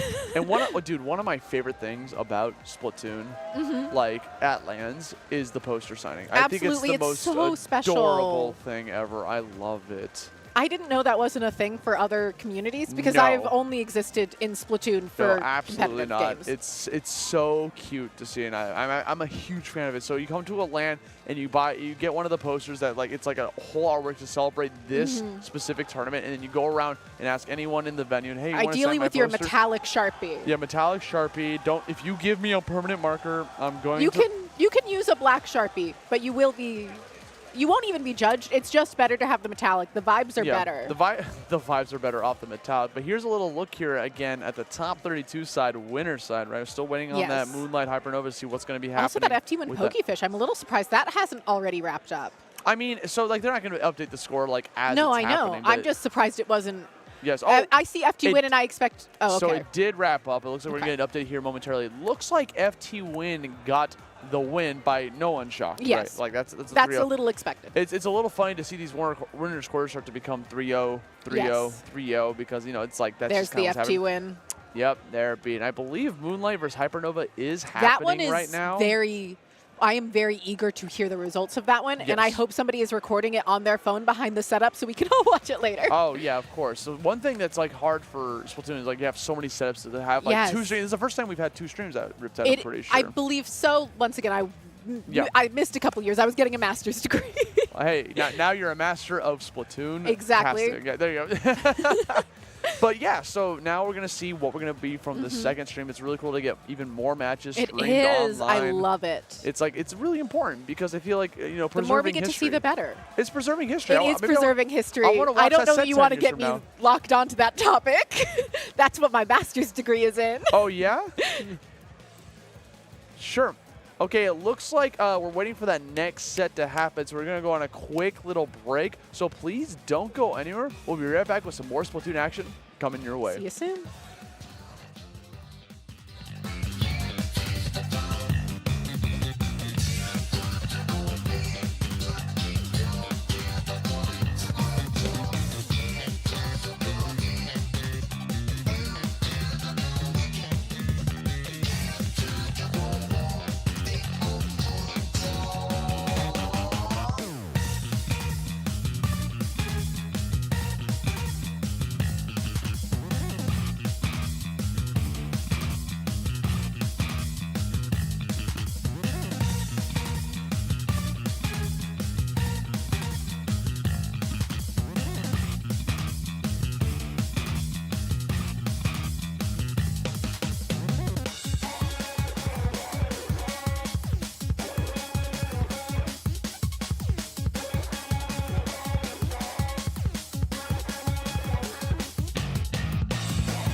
Yo, welcome back to Riptide for Splatoon 3 action 2025 here in Sandusky, Ohio. Top 16 is getting underway. We got a lot of matches that were happening over in lower side for top 16, but technically we got ourselves a top 8 match coming up. We do. It's very exciting. It's going to be Vaca versus FTWin, so it should be an interesting one. Crush Soda is a team. Vaca is essentially Crush Soda. Yeah, just to be clear Diet here. Crush Soda. Diet Crush Soda. Crush Soda 0. And they have zero faced calories. FTWin before in multiple of like the NA Opens when those used to happen a lot. They are teams that have seen a lot of each other. Kyo actually played with them a little bit for a bit. Yeah. More so Kyo has seen a lot of them because FTWin is, they left in their back. Yeah, every time I see FTWin, I'm like, wait, didn't they retire? And they've retired like 3 times, right? They retired for like 2 whole years actually to give them that. Oh, okay. They're just back. They did more college and now they're back. Oh, they pulled a U. They graduated. What is this all about? Oh, it's Big Man. Man. Is that Big Man? That's Big Man. Okay, why are these hats everywhere? I've seen these hats literally a specific team wore them here, and I think they just get passed around now. Okay. And now we are. There was a big smasher that was wearing that hat on the mic too. Let's go. Sir Dank, he was on the mic playing. Sir Dank would wear a hat like that. Yeah. I don't know Sir Dank, but that name indicates hat behavior. He plays Captain Falcon. What more can you Oh, say? that makes so much sense. I know what that means. I don't know things about Smash, but I know what specific thing means. It attracts a certain type of person. Just like this match is going to attract some real top players, dude, because FTWin, obviously a fabled team from the past. They've been NA champs. 7-time North. There is a sandwich. What is that? There is a sandwich. Yo, I want that. Yo, give me. Yeah, you have to share. You can't just have food on stage. That's rude. Yo, what if I just like walk over there real quick and just be like, hey, I think you should. You gonna finish that, bro? You should go steal their snack. You should go steal Bursty sandwich. What do you think that is? That's a chicken sandwich. That's a chicken biscuit specifically. I put money on it. You're right. I'm right, so right? locked into that. You were to the. It's the North Carolina in me. Aren't you vegetarian? Yeah, but like Bojangles is there. Oh, okay. So you break the diet for Bojangles? No, I just am so aware of it. They have good fries. Fast food places. I don't see any fries next to them. No, it's just there's no Bojangles Bojangles here. Oh, there's that's not Bojangles in North Bojangles? Carolina. And like only North Carolina because the world is cruel to everyone. I know, man. Oh, wait, he's going to take a bite. Oh, no, put the sandwich away. Oh, wait a second. We got a drink. Let's go. The Dunkin' goes crazy. Wait, was that a Dunkin' Yeah, sandwich? there's an orange straw. Okay, man. I am Canadian now, and I still know these things. There's no Dunkin' Donuts there. Yeah, the 100% Dunkin'. We have a New Englander that has confirmed this information, by the way. So we got the Canadian equivalent over in New York City now. Oh, you have Tim Hortons? We have a Tim Hortons You have in a New York Timmy's? City. We have 2 Tim Hortons in New York City. They're Timmy's. They're also right next to the airport, so I feel it's like, hey, people coming from Toronto, here you go, feel at home, you know? Interesting. Yeah, but I'm a big fan. Dude, if we keep talking about this, I'm gonna get so hungry. Like, it should be snack time, and it can't be. And the world is so cruel. Bro, it could be snack time. I saw a box of Cheez-Its earlier. I'm gonna go grab that real quick. You cannot eat the Cheez-Its on You mic. can't stop me. Not the Cheez-Its on mic. Literally will not be stopped. The Cheez-Its on mic is diabolical. I was flying in from Delta. Yeah. And I had my plane, and they emailed me maybe like a week before, and they're like, "Hey, we got a new snack. It's Cheez-Its." And I was like, "Game changer." You ever put Tabasco on your Cheez-Its? I mean, if I'm a psychopath, yeah. Well, they're delicious. Like that. Nothing. No, not you though. You know. I would. Yes.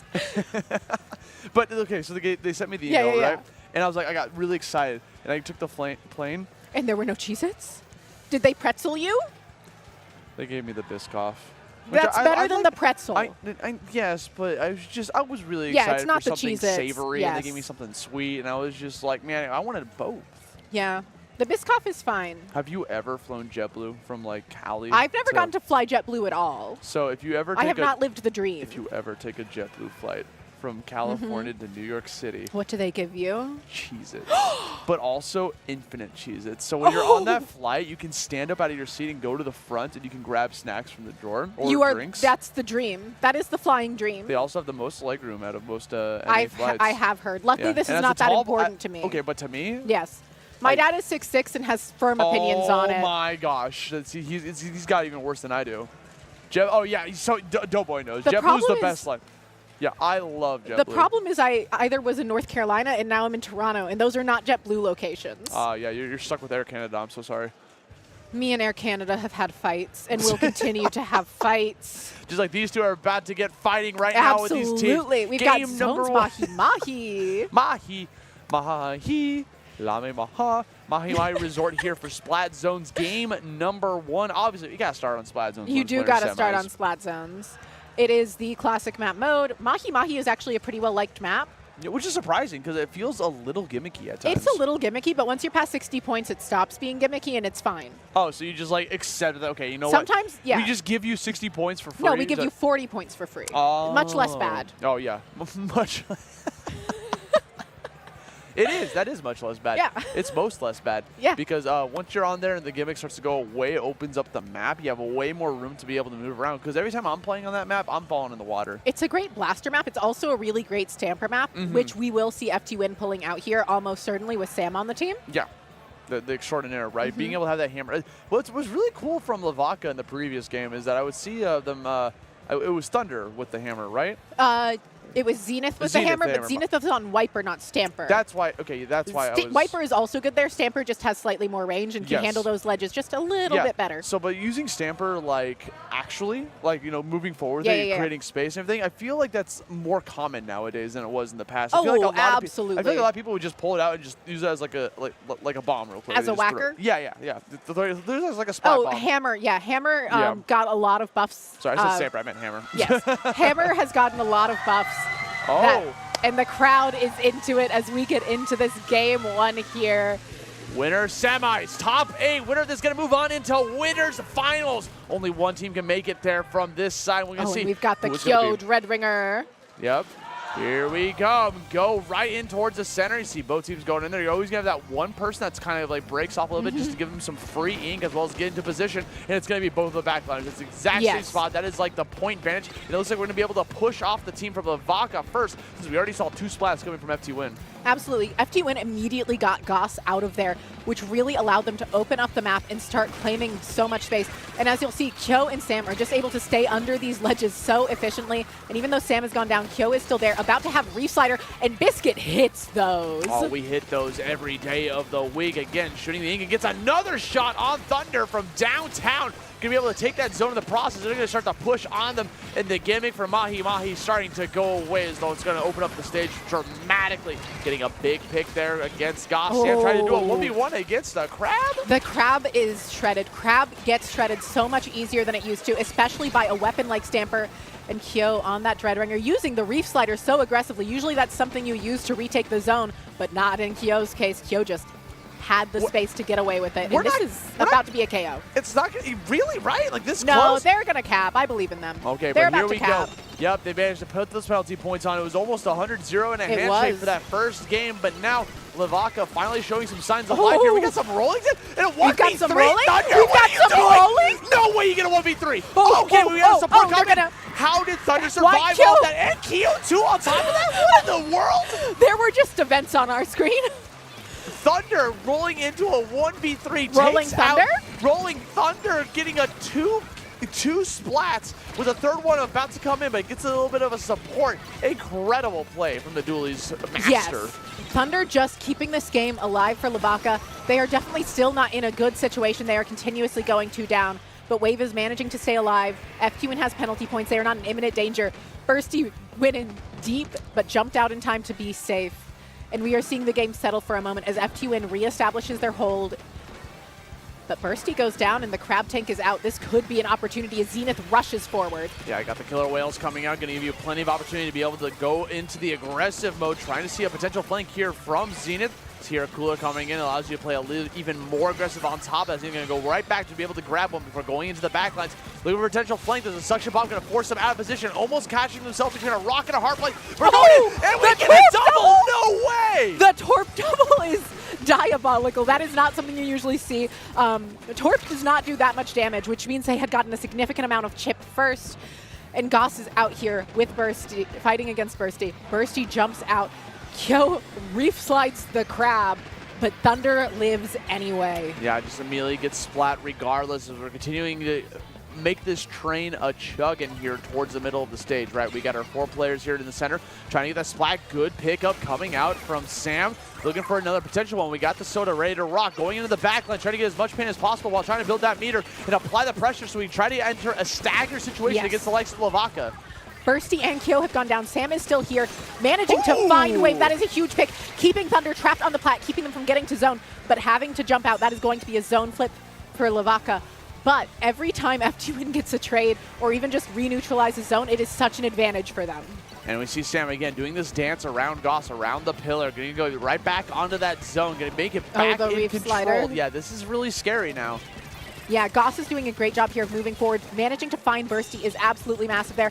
And now Goss is going forward, poking under these ledges, going to go back for the cooler as we're seeing LeVaca looking to find a way to establish some control in a consistent hold, something they have not previously found.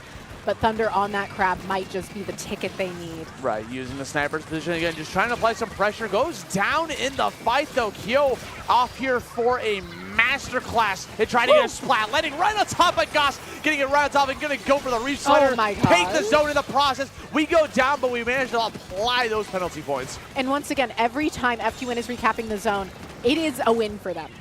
It is their space that they are taking back. And they don't need to get more points. They just need to stop LeVaca from getting fully through their penalty. Oh, and that's going to be Zenith coming in with the Master Sword, looking for another opportunity to get back into the fray. And we're going to see a potential backline. Nope, there's going to be shut out completely, going to back off because of Kyo's suction bomb. Meanwhile, over here with Thunder, trying to get those crabs going. You're going to be a big splat right there, going to turn this into a 3v3 situation, trying to build as much speed as possible. You do have a special right now here on the side of LeVaca, going to be able to hold on to that until we get our group up together. Maybe as a counter, but here comes the mallet. But there's a reef slider at the ready. FTWin just needs to get a little bit of extra paint on zone.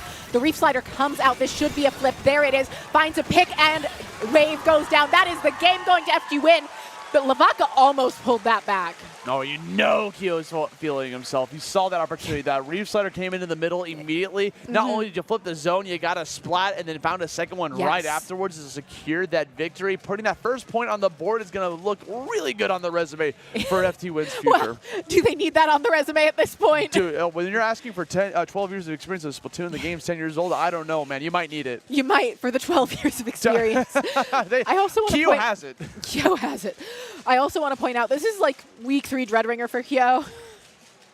It's like week 3. Oh, wow. Kyo has put in some good time on this weapon since Splatoon World Series run by IPL, where everyone had a time in the North American scene. And it's really great to see the adaptations that have been made since then. Yes, seeing people like come back into the fray, be able to try to like adapt to like what we're going to be bringing towards the table, all these new different comps, all these new different weapons. It's really exciting time to be in Splatoon 3, especially with everything coming up in the pipeline. There's so much coming up. There's Super Jump. There's the North American League. Yep. There's another Super Jump in December. We're doing 3 of them this year. That is absurd. I can't wait for all of them, dude. I know. One of them did already happen. Okay. But we've got 2 more, and this is the first time we've had more than 2 run in a year. I know. It's usually an annual event. I know. Yeah. There's been a big push to make it more seasonal. Oh, okay. Just to give people more to play it, which is fantastic to see. Yeah, never a problem here in the Splatoon scene. But now we're going to jump into this game 2. I would get everyone's weapons ready and comps ready. It's going to be Rainmaker, Manta Maria, and I know that song. I know the song they're playing with the little clappy claps. Yes. Manta Maria Rainmaker is definitely not a favorite map mode of most players, but it was left in by TOs for whimsical, fun reasons. Sometimes you need some whimsy, and players don't love the whimsy. I feel like Splatoon players are the most whimsy. Like, not about their map, not about their stages. No, you're right, you're right. About our stages, they are want very splat zones serious. and splat zones and splat zones, and but that's okay. And we got specific Rainmaker. As we get into this, Manta Maria, here we go. Big Boat Central. One of my favorite things about with tournaments, by the way, is this moment right here. Oh, we have There's the ready go. I love it so much. We do have one mild comp change coming out of FTWin. Kyo back on that classic slosher, something we've seen him on since Splatoon 1. Rainmaker Pop going over to FTWin, giving them a lot of instant map control, and somebody's going to be close to special because of it. Yeah, and so you see that already starting off strong here for FTWin, a little bit of blue, but kind of going back and forth, trying to figure out that first splat. It's going to come from Zenith. It's going to give them an opportunity to go for another splash. Goss with the 52 gal going to be able to get some big splats here. Has the Whaler ready to rock, be able to try to push them back. We might just break over that first checkpoint immediately, and we do the exact same thing. Wait, hold on a second. The special's forcing them back ever so slightly, and we dunk it. Yes. Great checkpoint clear there by Vaca. Great job waiting out those trip strikes and keeping FTWin pushed far enough back. The Whale coming out, helping the Pop get a pick as Goss is painting up for this Rainmaker. Now gonna move over to this left side, finding Bursty, gonna keep them trapped. The Rainmaker gets knocked down, and that is Manta Rainmaker for you. That is what Manta Rainmaker does. And that is the Manta Rainmaker experience and why it is in the map pool. Aussie does not know how to process the Manta Rainmaker experience. It's over. It's over. That's Manta Rainmaker. Imagine it before checkpoints. Imagine it in Splatoon 2. I remember. It was great. I loved it. It is my whimsical love. Game 3 coming up now. We got tower control. Hacklefish Markets. No more Rainmaker for this set. No more Rainmaker for this set. Vaca probably feeling themselves after that one. Oh, that was absolutely. just gorgeous gameplay from them. They didn't even find a lot of picks. They just pushed FTWin off of things. If you just control the space, you don't always need the splats. Yeah, just literally a lot of people like to treat splat zones like you're playing like like an Unreal tournament. Well, like and I think it's even more true for Rainmaker than splat zones. Yes. And but like when it comes to some of these objectives, dude, you just got to get the objective. That's the most important thing. Yes, I'm very proud of your 30 splat streak, but if your team loses, then what was it for? Exactly. Rainmaker Manta is like the epitome of that, of, oh, you left me a path. I am holding forward. Absolutely. And that is exactly what Vaca did there. And it's amazing to see because it does take such awareness. Because like I said, they did have to wait out the trip strikes. Also, sorry for not leaving you time to talk. I didn't think it would actually be 30 seconds. What are you talking about, bro? We're here. We're here. We're live. We're excited. We're ready to jump into game number 3 for this entire set that we're going to see here in winners semis. Again, this is anyone's game to make that trip over to winners finals. Put yourself in a really nice spot. Guarantee yourself a top 3 spot. What in the world? Kyo? Kyo on Frozen Pro? I don't know what to do about Kyo on Frozen Pro mentally. You know how you didn't know how to feel about Manta Rainmaker? This is my emotion. Oh, I know how to feel about it. Okay. Don't you worry. And what do you feel about it? We're gonna see something special here today. Absolutely. From the players. And again, right out the gate, we got one splat per. Thunder with the crab, looking to try to find a way to, create some space, get them in the back line. But Zenith jumping in and trying to get something going. We got Sam coming in with the splat against Goss. Goes down in the process. Can't get both of them. It's just punish after punish at this point. Thunder versus Bursty going for 1v1. Bursty's going to come out on top. Going to be able to get some paint as they also take control of that tower and start to push it forward. Bursty using this crab tank to really help clear out this upper right side to allow this tower to clear. But we are seeing Sam managing to clean up a beautiful flank, and FTWin is positioned so well right now, and Kyo is in their face. Yeah, and that's exactly what you gotta do. Just stay on top of them, in front of them, and just apply the pressure again and again. Thunder jumping right back down, dives into a 1v2. Zenith doing the exact same thing, just trying to get the tower, and actually falls into the river, taking a bath. That's not where the water park is. That was yesterday, bro. Kyo moving forward on this Frozen Pro, a weapon I've never seen from Kyo before. Missiles coming out will allow them to really maintain this push, maintain this pressure. But that's a lot of specials coming out at the same time from FTWin. Not something you always love to see, but seems to be working for them right now. Yeah, I mean, it's allowing to go for the push. Again, they push pretty far for 21's really good. For one push? So meanwhile, Sam, the only last survivor here, just but trying they don't know. They don't know. So they're going to try to paint as little as possible. No, I think Wave sees them in the background. Yes, they're looking to try to get that aim. But they're just trying to harass, right? Because what's going on is even though Sam got splat right there, they were becoming kind of a distraction for the other teammates to get back in there. It's allowed Bursty to genuinely get behind in a way that Vaca has not noticed. Goss is going to go down here between, I'm wrong, Goss's movement is different. Yeah. But anyone else goes down there.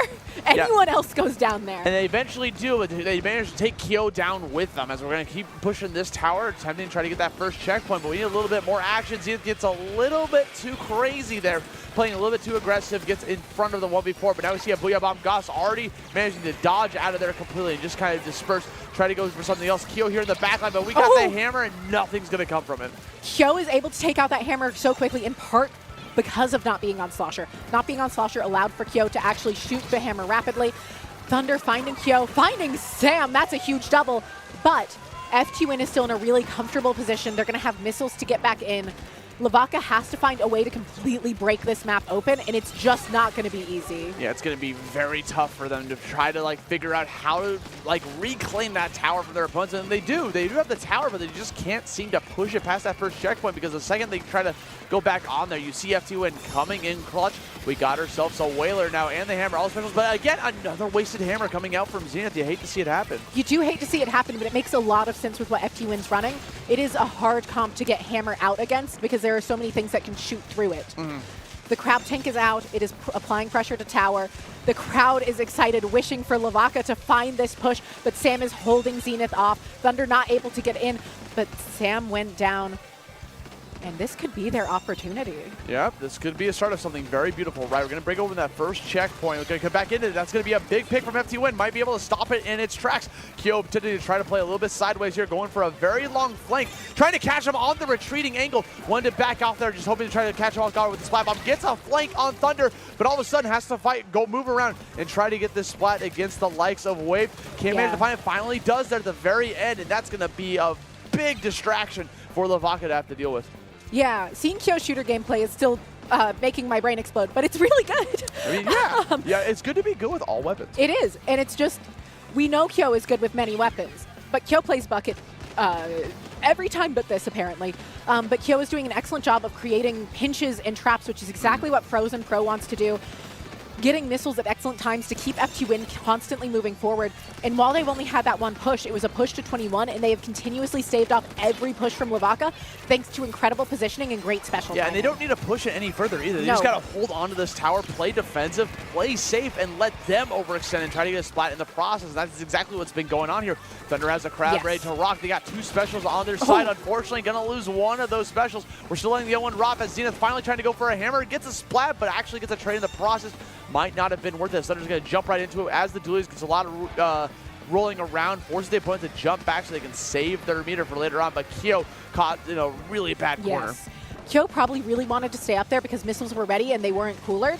But this is Vaca's opportunity. There are so few players. There's no specials up for FTWin. There's no GG special ready. Kyo has gone down.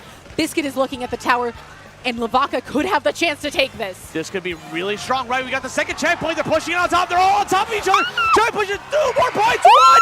Oh, no. Oh, my God. FTWin stops it in its tracks. 2 points to 22-21. Kyo popping off on the stage, showing that's right. I can play any weapon you throw at me. And that is such an incredible FTWin. I'm going to be real. That was a scramble at the end. Who came out on top of that felt like luck. Pile. That was a dog pile. That was luck. It was skill from all the players, but that was a luck situation. Kyo had it all according to plan, man. He was ready to rock that at the very end, get the splat, stop that push in its tracks. No, I think there were missiles meant to be ready. No. We throw everything and the kitchen sink at him. No, if it was everything in the kitchen sink, they would have had specials. I think there was a plan to have specials, and there were not specials, and that's okay. Throw bodies. We throw bodies. And when you don't have specials, you throw bodies, and they threw bodies better. Yeah. Game 4. Clamlet's Museum will be probably a drastic change of pace from the last two things we have seen. Yes, it's going to be a little different, right? Clamlet's has always been like the it's odd methodical. one out. Yes, again, it's one of my favorite game modes, obviously, but I understand why some people are like whatever about it. But I think what makes it really cool is that there's not just one singular objective. You have to have control of the entire stage. And it's very important. Exactly. It's a little more Turf 4-esque even in that way. Yeah. Everything matters. Turf 4 is fun. Yeah. If you play the North American League, you'll play Turf 4. Yeah. Non-negotiable. What do you mean not? It's in the rules. It's in the rules. You can't change the rules. If you read the 20-page rule document. You know what I wish? Yeah. I wish Turf 4 actually had a ranked mode. I think that'd be kind of sick. I agree, but also it's good that something isn't ranked in Splatoon because even Open has numbers now. True. That is absolutely true. You get weapon power in series now. They are mean to us. Wow, at that. But we are going to get into it here with Clamlet's Museum. we are in, it could be set point. Vaca needs to get into this, and we are seeing Kyo stick Frozen Pro, and I am coping with this information somehow. It's working out. Seems to be working out really well here for Kyo. He's going to come right here into the middle of Museum. One of my favorite stages, honestly. I really like the layouts of this. It's just a very fun, like, makes sense, especially for the likes of Clamblitz. Yes. You have having control of this little spinner here in the middle is very important for being able to try to like cheat across the stage to get to your teammates a little faster to the other side of the stage. Meanwhile, we get some soda going on. That's a long-range shot from but we Thunder. have Bursty coming in from behind, cleaning up the crab. Flanks! Bursty is putting in some damage now, but we are still in a Clamblitz situation where the first minute is going to be very skirmishy in mid. Yeah. You're seeing Kyo find that pick on Goss, which impressive for a pro versus a 52 gal at that range, quite honestly. Meanwhile, Vaca's got a power clam here ready to rock in the back line as Wave's going to wait for that opportunity before rushing in there, right? You always give it to your anchor because most of the time you know where the sniper's going to be. Like, it's very important. Like, okay, it's going to be right here. Booyah Bomb coming your way, going to force you out of dodge. Unfortunately, ran into the wall. Stuck between a rock and a hard place with that little auto bomb, so unfortunately we're going to get caught by that. Meanwhile, Kyo trying to find this 2v1. Unfortunately, did not see Zenith sitting right there, catching you with the Whaler. Goss dancing around mid, trying to find a way to survive. Trapped in this corner, another player jumping into them. The torpedoes coming in to help. Goss managing to get out alive. And Zenith now going to set up for a push. Looking probably, but forced to come back as Bursty is near the basket. Yeah, this is really tough, right? We're getting right back in there, trying to pick up enough, cleanse the process, manage to find the final one, breaks it open. Unfortunately, there's really no one with you, so you're going to throw a couple of clams there. You're going to give them that pity clam in the process, and we're going down. Can we manage to throw 3 more in? Okay, now that was worth it, there right? We go. We threw about 4 clams in there total, making it down to a 68 points remaining. Bursty might get in there. Bursty's not going to get in there right now, but Bursty thought about getting in there. Yeah, I mean, they got 6 clams, right? They can easily build a power clam right now. They're not going to because they don't want to give up their position just yet. Going to wait for that little long run. That's one of the downsides of having that burst climb, a power climb mode, is that everyone on the stage knows where you are. Yes, especially on a dually, which while we treat it as a support weapon in Splatoon 3, is still very aggressive. And we are seeing right now FTWin managing to keep control of mid and looking to start establishing enough control to get up on to Vaca's plat. That's exactly what Kyo, they're all going here. 3 people, the 3 Musketeers going in, getting shot down by Goss there, being able to stop in his tracks. But again, so you thought it was a little bit safe, but Biscuit's going to hold down that back line a little bit longer, hold on to this lead that they got, right? There's still 2.5 minutes, so anything can happen. Yeah, I mean, Kyo managed to get out of there. Yes, great jump out there. We're Places, and Places is home. Yeah, Places was scary for a second. Home is where the heart is. It is. We have FTWin having 2 power clams ready, but they have lost control of mid and have no control of the other team's plat. Bursty has gone down, but missiles have come out, allowing Sam to go in, try and find Zenith, but not able to. Vaca just not able to find what they need right now, but FTWin struggling too. Yeah, that point-blank shot going to be able to catch them off guard. As again, we got the back line there with the power climb one more time. Might be able to build a 3rd one. One of them is going to break in the process, so here we go. I don't think they know that Bursty's right there, coming right back in with the crab. This is going to be really bad. Thunder trying to get the spot, but Bursty managed to come out on top in that 1v1. But unfortunately, a lot of people going over there on the right side. Vaca had that power climb ready to rock, but Sam and Kyo going to be able to stop that in its tracks. Bursty is still in mid, finding 2. Kyo rapidly moving forward, painting up that right side, but Bursty gets picked off. Biscuit's going to pick up that power climb. Kyo's moving forward, looking to find Goss. Not going to quite be able to, but has to drop back. And FTWin just still can't find the opportunity to push, but they're not allowing Vaca the opportunity to either. Right, all they do is break open that power clam, didn't get any singular clams in there, so we're still going to see this slight lead here coming out from FTWin. Looking to try to shut down the set before they get any sort of momentum and bring this to a game 5. They want to keep this at a game 4 only. 1 minute left on the clock, Knox. 1 minute left, and this is one of the lowest scoring Clamblitz games I've ever seen. The Booyah Bomb coming out, looking to create a pinch with Kyo, but not quite able to. Sam moving forward, but Zenith uses the hammer. This will keep Sam out of there. They do manage to get the trade. That is a huge trade. Going to work out very well here for FTWin. Wave, and again, coming in with the long shot. Going to try to go for as much in coverage as possible as Goss is trying to go in there. I think they're having troubles finding some clams right now. They only got 6 on the board here. Need to get more. We got 8 enough. That's going to be the power clam in favor of Thunder. Meanwhile, Sam going down in the process. Going to have this fine opportunity. A 4v3. Whale use some coverage. Thunder's going in. We also got the hammer to come in to give us that extra coverage. Throw in the This is going to be a lead switch. And they break it open. 1 clam away. We just need 1. They managed to throw it in, and they got some more for your trouble. Yeah, absolutely. That is such an incredible lead and switch there from Vaca, but it is not the most stable still. Both of these scores are so low. FTWin needs like a power clam and like 3 probably. I don't know. It's too exciting to do math right now. But they have more than enough clams online to do it. Teal looking to move forward. Going to have to deal with Thunder and Goss, but the Voiē bomb should enable that to happen. Thunder going to go down here. No, they're not. Sam able to try and stay in there, but nobody else is there with him. Bursty jumps in, but Bursty's the only one. Bursty goes down, and this should be the game going to Vaca. No, Keo and Pieces are still alive, trying to find something. 1v3, we can't battle back, claiming time. Sam's back in it, but the timer runs out. We're going to a game 5. Oh my God. This is not what I was expecting after that first game. You hear that?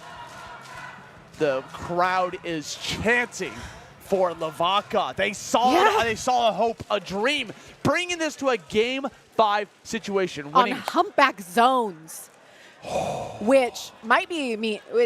I know Keo's been F-Pro. I know we've been doing F-Pro things, but this humpback is is stage. the bucket. It's the bucket. Keo, if you're going to bring out that It's also the Dynamo map, but none of these players are going to do that to us. Well, no, they won't. They can't do this to me right now. They cannot do that to me right now. What? I've had to watch Keo play Frozen Pro.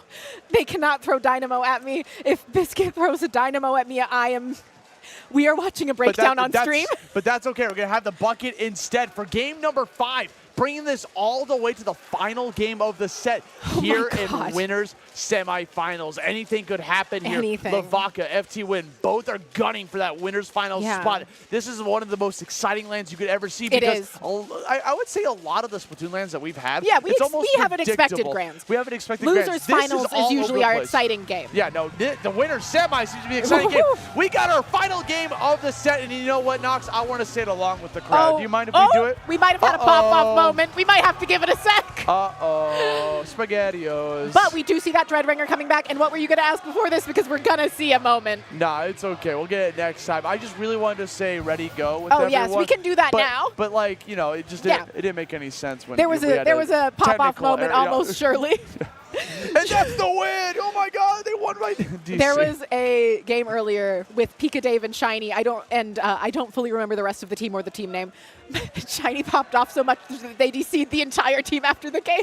Wow. Which is a Shiny moment. That's a classic Shiny Pikmin moment. They're bouncing and then cause a switch to get out of the dock. I see. Yeah. But luckily it was after the game, so it was fine. But I am confident that was a special little moment. It was a special moment for all of us to share here. But again, you got to remember, this is winners semis. It is. This is the big game. This is the biggest Splatoon LAN we've ever seen. So a lot is on the line. There's a lot of pride to be won from this tournament. Especially in upsetting FTWin. Like if you upset FTWin, that's major. Huge. I don't think Crush Soda has done that before. I can't think of it. I can't think of a time, and this is not Crush 4. They're showing that this is a brand new team. This is not Crush Soda. This is Vaca. This is Vaca. They have proven that this is Vaca now. Yeah, a brand new team here. Yes, a lot of players came from Crush, but this is going to be the one. This is the brand new team, and they're showing that they're here as a mainstay. Even if they end up losing this set, they show that they can put a dent in the armor of these gods that you're facing off against. Game 5, 2-2. Who's going to take this home? Absolutely. The other thing that I want to point out about Vaca before we get into this last game is how aggressive they are. They are in your face. They give you no space to breathe, and that might be why we haven't been seeing as much Dreadringer, because I think it struggles in those situations. Being able to struggle to try to find like any semblance of It's just a little slower. Yeah, in a game like Splatoon 3 that's really fast, sometimes... Generally, Dreadringer is going to be one of your best weapon options in Splatoon 3 right now. It is ridiculously consistent. It paints. It can get picks. It has Reef Slider, which in zones is a godsend. But against weapons like Wiper or a good Splat Dually like we're seeing out of Vaca, it really struggles because it gets rushed down so easily. Yeah, and especially on a map like Humpback where it's I think it'll do better on Humpback. Really? It's got so much shapes to play around. Yeah. It's got shapes. It's got shapes. I mean, don't all stages have shapes, bro? Oh, we are having to reopen the game, I think. That's okay. It is okay. Just reboot it up. It's just interesting to me. I love our little insights we get. I love seeing the players. It's literally one of my favorite things about LANs is having these TV screens so you could see any player's POV that you want. So like there's a TV screen. We're on JPEG cam right now. Yeah. Is that the JPEG cam? That's the JPEG cam. JPEG cam. There is a trans flag. Let's go, Splatoon. And yeah, this is the crowd that we're seeing here today. People bringing them Look up at how beyond the full players. that. I know we're not seeing all of the crowd, but I can guarantee you that those seats are packed right now. Yes, they We had to absolutely tear down are. like 2 or 3 setups last night and get Mario Kart setups out of here for our chairs. Yeah, because you had to. I wish we had a camera because I bet it's a beautiful shot. I'm man. sure Being we able- will get one later. Yo, being able to see all the players sitting down, hyping up, and this is just winter semis. I mean, top 8 Well, just but this started. is a winner's semis we see online and not at LANs. Yes, so it's very exciting to see it like actually come into fruition in It's person. It's incredible. It's a different game in It's a LAN. different energy too. Yes. The crowd is electric. People are excited. And it is Woo, going to JPEG. be, let's go JPEG. JPEG fixing the Trans rights setup. BTW, so true. True, trans rights. Thank you, Jub, for our words on screen. True. But FTWin is going to really want this. They don't want to have to fight their way through losers. They know that they probably feel like they shouldn't need to. I know they respect LeVaca as players and as a team, but they know their reputation and their history. And every time a set gets taken from them, it will get talked about on Twitter for 3 weeks. Oh my God. You mean Blue Sky? Yeah, well, both, sadly. But both. Sadly. Here we go. We got Well, this. Twitter is the sadly part. All right, we're getting our setups ready to rock here. The anticipation is killing me. It I know is. it's killing the audience here at home. We got to make some noise here for game number 5. And Nox, can we do it? Yes, can we absolutely. Really? Bet. Look at these weapons first here. Absolutely. Yeah. Sticking same. Sticking same. Yeah, nothing new here. Ready? Ready? Go! Go! And they're off to the races here for game number 5. Who's going to make it to winners finals? This is going to be LeVaca or is it going to be FTWin? Interesting. LeVaca on the yellow team, FTWin on the purple. Bursty opening on far right there, looking to create a situation for Wave, and absolutely doing that, allowing FTWin to get this first cap of the zone. Kyo absolutely sloshing up and over, like I was talking about, the angles and shapes helping Kyo out here. Yeah. And FTWin looking in form. Yeah, they're looking very much in form. Top form, I might add, as Sam going to be able to take away that first hit. Gets a long-range splat against Zenith. Looking to try to catch Thunder in the process, but that's going to be the Craft coming out. Sam trying to put up a battle. He has a Booyah Bomb for your troubles. Unfortunately, was going to go down in the process, but still forced Thunder to be able to move out of it and get a little bit less shots out of the Crab. Absolutely. FTWin not necessarily having the zone right now, but they haven't lost all of mid. There's the zone being neutralized. LeVaca not finding a hold yet, but FTWin not getting the zone back either. Partially because I think Bursty's on a flank adventure. Yeah, literally. That's it. But I think they know. It's a good flank adventure. It's a very good one because you're playing at least Especially with that grab tank. Yep, trying to face off against Goss, but they have the wall there to be able to deflect some of those shots. We can try to do this little do-si-do here. Bursty finally going down. No casualties on the side of LeVaca in that process until now. Kyo coming in, getting that splat on Zenith. We also got the long-range shot coming in. Get the point blank out here from Goss using that splatter 52. Let's go, 52 gal, let's go. That newly buffed 52 gal making a dent in FTWin, looking to move forward now, but might not be able to because Bursty is there yet again. But now they are ready for Bursty to be there. Yep, they I got will point out that we also are close to Reef Slider. Yes, absolutely. And that's going to be something that's going to be insanely scary, especially when you go try to reclaim there on the middle. Going to be able to save it just now as Kyo's going to have to force out the back here. Coming out with the bucket. Here comes the Reef Slider. Kyo looking for the prime opportunity. Claims the zone. Tries to retrieve the process. Can't get away, but at least we added some penalty points towards the opponents. Absolutely. The score is so close right now. We are still in the midst of this. Goss gets taken out by Biscuit. Biscuit hitting wild shots there, by the way. That's not an angle sniper's hit. No, just being able to hit from downtown is a real smart push coming out here. The points are starting to tick down here. FTWin trying to take that lead. Only a 5-point difference. Oh, Kyo got that hammer. Got the hammer. Unfortunately, are we going to lose the zone? No, we're going to take it right on back. Penalty points have been deleted, and we are about to take the lead. FTWin taking the lead away from LeVaca, and we got some splats coming out from LeVaca trying to take it right on back. LeVaca has taken back the zone. They are probably looking to establish a lot of map control. They are looking to lay down enough paint that FTWin can't instantly tell where they are. But Goss is going to be forced to back off here by Biscuit. Using the pillow, now using that splash wall. Kyo going to go in and Reef Slide zone, just saying, we don't need our street actually. But the hammer finding Kyo anyway. But it did recap. Penalty points were reapplied, but there were not a lot of them put back. And that's why we have the Reef Slider in play. It's just there to be able to flip the side against Kyo's kind of going like on a kamikaze mission whenever he goes Reef Slider into the middle. It's worth it, right? You add those penalty points, and we take it right on back here from LeVaca. Getting rid of those penalty points, and we're getting some splats for your trouble. Looks like Voiē trying to find that next splat against Biscuit, shooting it around from downtown, forcing out a retreat, and the crowd is starting to chant for LeVaca.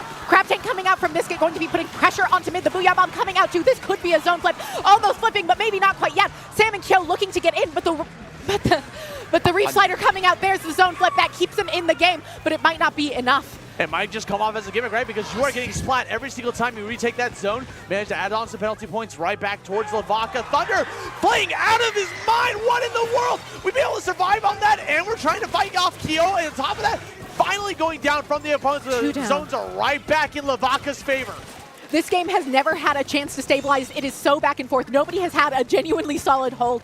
It is two monsters fighting each other back. We are watching Godzilla and King Kong right now. Looking to try to be the King Kong of the tournament. Penalty points are now gone below 50, sub 50 points here for FTWin. And we got the Sun Ray to rock by. Here comes the hammer. Trying to take back the but zone. To go down, oh my God. It's just this pencil. This should be FTWin's win now. They should be able to hold this. This should at minimum be lead switch. Kyo has a Reef Slider ready. There is a Booyah Bomb. There are dualies at the ready. Aussie is standing up. There are two specials here from FTWin. 50 points remaining. They gotta take this zone, and they gotta do it now. They're running out of time. They're trying to go for the but the Reef Slider! Kyo comes in, gets the Reef Slider off his entire life. It takes home the victory off of one special. And that is FTWin. Winning the set one more time.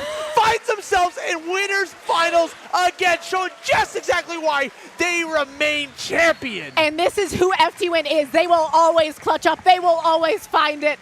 And Kyo will always be that guy. Kyo is him. Kyo is been not only him. Kyo, him. Biscuit is out here. Biscuit is also him, to be fair. Biscuit hit shots. Yes, absolutely. But dude, God, I'm lightheaded. I cannot believe that Reef Slider at the very end coming in, getting claiming the that double. zone. The double. They had already won at that point. That was aura. There was like maybe a sliver of a dream from FTWin to try to bring that back. Anything but Kyo just comes right back in. Yeah. Reef Sliders in, gets the dub, and takes home the set. And you're going to be seeing FTWin later on in the bracket in winner finals. Yeah, keep an eye on everything coming up. I can only imagine the sets are going to get wilder from here. They have to at this point, right? Like, oh my God. How do we keep going on from this? It's only the beginning of We haven't top seen eights. a land this stacked since Big House. Yeah. And this is more stacked than Big House. 2022? 2022. 2022, big 3 years. That was Splatoon 2. No, that was Splatoon 3. It was, it's the beginning of Splatoon 3. Yes, like it was the first Starburst FTWin still. That's right, yes. Because there are some people that do not leave, and it is them. But FTWin showing that they are back and in rare form. From what I have heard, they have been scrimming quite a bit. Yeah. And Kyo showing off that F-Pro, I'm still not over it. Bro, I mean, Kyo showing up master of many weapons. Again, a very good trait to have in the field of Splatoon. Ringer. That's 3 weeks. Yeah, 3 weeks. That's all you need. I guess that's 10 years in 3 weeks. Yeah, 10, you got to remember, Yeah. he's got the extra, he's got the resume where Yeah, 12 years, he's got 12 years of He experience. actually might have 20. 20 years of experience in Splatoon, even though it's a 10-year-old game. Exactly. If everyone's going to have it, it's going to be Kyo. It is. He does stream so much. That doubles the playtime. It does. Genuinely. He plays the video game so much, and that makes a difference. You know how you go on like the Switch console and it tells you how many hours I have in this gameplay, and it always gives you like an estimation. Yeah. And it's like, oh, it's like 4 digits easily, maybe 5. Like I'm over 4. I'm at over 1,000. I don't want to know what Kyo has. it could be in the 5 digits, showing the absolute legend. The amount of grind you have to do to attain that level, it's kind of especially for that level of consistency, to not just do it sometimes, but to do it every time. It's something to aspire to, man. It is. Kyo is such an aspirational player. Kyo puts in the hours. Kyo puts in the thought. I know that FTWin VODs constantly, from what I've heard, sometimes Kyo, in the past, this is from a very old video. This is from a very old FTWin video. Lay it on me. But when they went to Japan for one of the championships, Kyo had flashcards that he had brought to the room to go through with everybody for their plans and plays. That is, okay, I love that. And that's how it should be. Bro, I'm a big flashcard user, so I totally understand. I'd be using flashcards for everything, but to use it to like make some for your team as well. Like, we're doing this together. Yes. This is a group activity. That's how you create synergy. That's how you create like we're all on the same page. It's a very smart thing to do, and I can't wait to see more teams do stuff just like that. It shows why they're in winners finals, man. It does. I mean, every team that's left in this is absolutely next level. Yeah. And I hope to keep seeing them grow, and I hope that someday we can win a Splatoon World Series. Hey. I hope someday North America or Europe, but probably North America gets that Splatoon World Series. You know, it's maybe closer than you think, purely because I feel like once we start to see these players actually play against each other a lot, I would love to see more NA versus Japan besides like the once a year type thing. Well, and Area Cups actually become easier to sign up for, so we might start seeing more of it, even though it means playing at 8 a.m. Yeah, it's playing at it's playing at not fun hours. The sun is rising. The Splatoon is being played. Sometimes you are West Coast and it is 5 a.m. Yeah. And you are having a bad time. You know what? I'm very grateful I'm on the East Coast for stuff like that. Exactly. Many advantages to the East Coast. We are in Eastern time right now. Yeah, we are, which doesn't feel right. No, we're in the Ohio Midwest. should be Central. Yeah, I feel like we should. Like, I looked at the map earlier, and I saw that we were like in the middle, kind of. Yeah. We're still Eastern. Okay, whatever, Ohio. Be you. Do it. You want to be the special part? You want to be Mid-East? Like what? Like what is I mean, this? and somehow Tennessee's Central and here isn't. Yeah, I don't know, man. Time zones are fake. Nothing. They're not real. They're all a figment of your imagination. Well, I mean, they are created human constructs. Yes. At minimum. Like the time does pass differently. So is Splatoon. This is true. Yeah, we're getting deep with our thoughts right now. Yes, but FTWin not somehow pulling out that set. They're FTWin, but LeVaca almost stealing it. Yes. It literally like just took it right from underneath their feet. And that's what a way to start off top 8. Yeah. Like, that is like, if there's any way you're going to do it, you got to do it in style just like that. I was like, dude, that was an incredible match to be able to witness here today on the stage with Riptide. And again, it could happen again. They might face off against each other in grands. Likely will. It depends on how these brackets play off. Yeah, they might not face off again because there's just so many teams to fight through. There's so many good teams, man. Like, this is only 2 of like 100+ teams that have entered into this bracket today. Again, biggest Splatoon tournament we've ever seen. It's absolutely incredible. The energy here is so electric and getting more electric by the minute, which I didn't think was possible at this point. One of my favorite things of watching like Splatoon is seeing the crowd just scream. There's like, we love to scream. Like something exciting is happening, they're just screaming. Like they can't help themselves. They're just like, So I have to join along with them sometimes. You know, I silently screamed multiple times because I am not going to do that to people's ears, but I needed to yell emotionally. So let's take a little quick look at this bracket one last time before we take off here. So we got winner semifinals. Voiē Lactee takes 3 wins over Hypernova. Yes, I do also want to point out the Moonlight Hypernova game, just since we never got the chance to. Oh, yes. Moonlight taking a game is actually a big deal there. Yeah. You're showing, like, I mean, not that and I expect to see Moonlight make it very far through losers. And you got, one other thing I want to point out is FTWin LeVaca was the only Game 5 we've seen in the entirety of top 32 winners set. Which is incredible. Yes. And that's really cool. As we take a little trip down here over to the lower side of things, Moonlight's still staying alive in that bracket. We got Moonlight's going to fight their coach. Uh-oh. Cleanup crew is Chara's team, and Chara coaches Moonlight. You may know everything I'm going to do. That's not going to help you since I know everything you're going to do. Exactly. Strange, isn't it, Gur? Well, and also Moonlight plays together more frequently than Cleanup crew. They have a bit of an advantage in that way. Bet versus LYRE. I didn't expect to see LYRE in this late, so that's also very interesting. Yeah, that should be really fun. But yeah, we see a lot of these 9th place finishes. Deadweight, Artifice, Triggerfish, Zone Supremacy, and POKEY all going down with a 9th place finish at a very stacked tournament.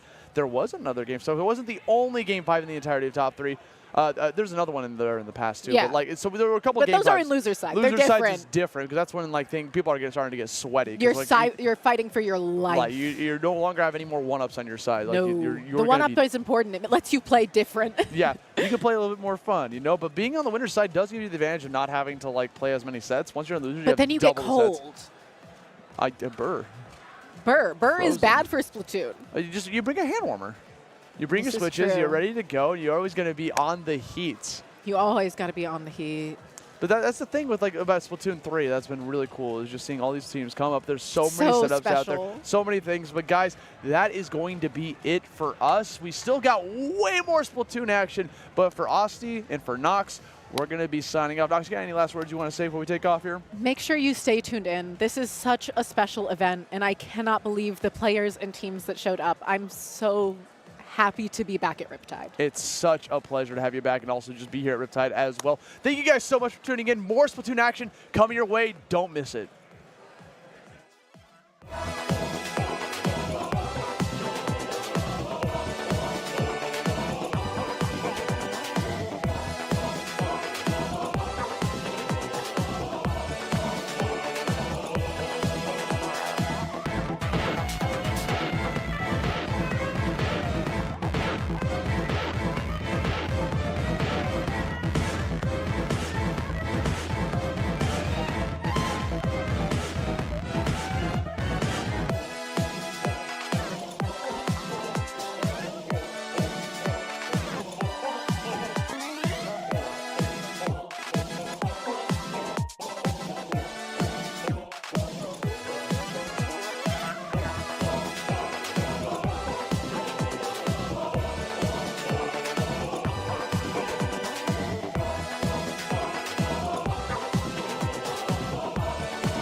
Hello, everybody, and welcome back to Riptide 2025. We are in our top 6. My name is Falco, and I have the pleasure of being here with Saf and Keon, and we have been here all weekend. It has been so exciting so far, and we still have a few more hours of great Splatoon, Saf. Falco, I've been saying it over and over. This is family time for us. Okay, this is Splatoon tourney family time, power hour, okay? And we're in top 6, baby. What's going on? Karate, please keep your energy going throughout top 6. It is going to be so awesome to watch. And Falco, I want to start with you real quickly here. How excited are you now that we're kind of coming down to the home stretch of this tournament? Yeah, I mean, really excited. Clearly, this is the largest Riptide, Splatoon at Riptide, over 100 teams competing. You know, I was watching Redemption Bracket yesterday, and I'm thinking there are so many of these teams and players who deserve to be in this top 32, and not all of them are going to make it, but, you know, we're getting down to the nitty-gritty of it. We're actually going to be moving over to the loser side bracket. We're going to have Bet versus LYRE face off, and this is round 5, so these are teams who have been really grinding away. Unfortunately, did get a set loss, but they are hoping to make a comeback. Okay, now listen. I get to sit here and yap with y'all, but I know there's a crowd out there. Hey, y'all, make some noise for me, please. The largest crowd we have had yet here for Splatoon, Keon. How does it feel being out in the audience like that? Dude, that audience, if you're a part of that audience right now, I can feel that energy all the way from out there to here as well. And if you guys can keep that going, that is going to be amazing. Yeah, it's really awesome, especially the energy that shows in a LAN versus obviously an online tournament. It's so much different. And I feel like, Seth, you felt the power of that audience out there in multiple commentary blocks that you've done. Dude, I feel it in my ears. I feel it like in my chest. I can hear the clappers. It's like an earthquake. Yeah, when we first got those clappers too, a lot of like the members were a rain hitting, stick. I know, it was a rain stick. We're like, what is going on? And it was interesting because that was like all you could hear too when some of the games were going on as well. So we're going to keep that hype going for you guys into this next set. We're just so excited to get this going. Again, started the day this afternoon with top 32, down to the final 6. And yeah, stepping over to the losers bracket for the first time on this side, or after a little bit of a break, because 2 gauntlets are waiting at the end in the winner's side, Voiē, Lactee, and FTWin. By the way, that last FTWin set going to Game 5. Unreal. Yeah. Right. Like, it was so crazy to watch that as well. We were pretty much queuing up, waiting to see the Game 5 unfold, and it was just absolutely nuts. But I think Falco and Saf, I think everybody's pretty much ready to go. So we got an MC out there that is ready to introduce you guys, so take it away.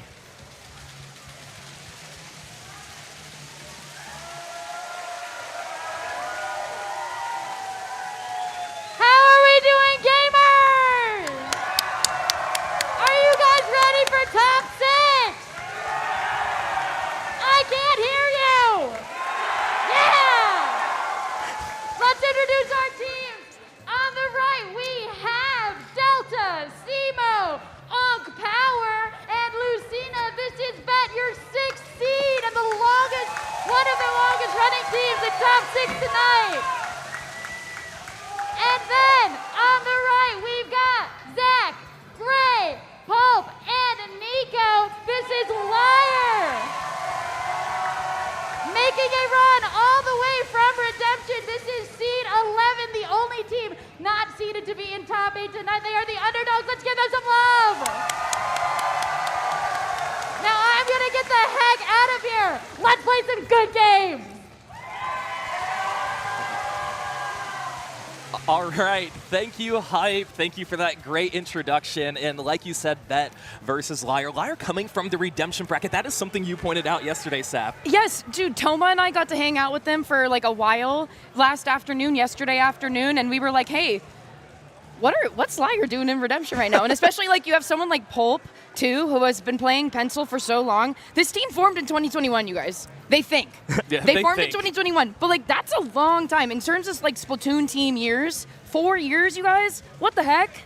it is such a long time too. Because you always see that cycle of a lot of teams that are established, and sometimes they go through some rough patches, or sometimes life's getting in the way. But for a team that is still sticking around for at least 3 or 4 years is incredible to see. So I'm really excited to see how LYRE 6th round. Bet on the other side, the 6th seed that Hypercube, of course, has introduced to us, also formed in 2022 as well. So we got some very long-standing teams throughout here. So I mean, both teams are queued up. I know Hypercube said that LYRE is the underdog. So Falco, we got a loser round 5. I think I just saw the matchups getting queued up here. Map 1 being Umami Ruin Splat Zones. I always say the best of 5 here. Again, Falco. Game 1, I feel like will tell the tale of a lot of things. Yeah, it certainly will. We're going to be starting and potentially ending with Splat Zones with this game. I was watching LYRE earlier today, and like you mentioned, Pulp is just so fun to watch and it's so absurd. skilled. And I mean, okay, last year at Riptide, top 5. They the question mark is what they reported.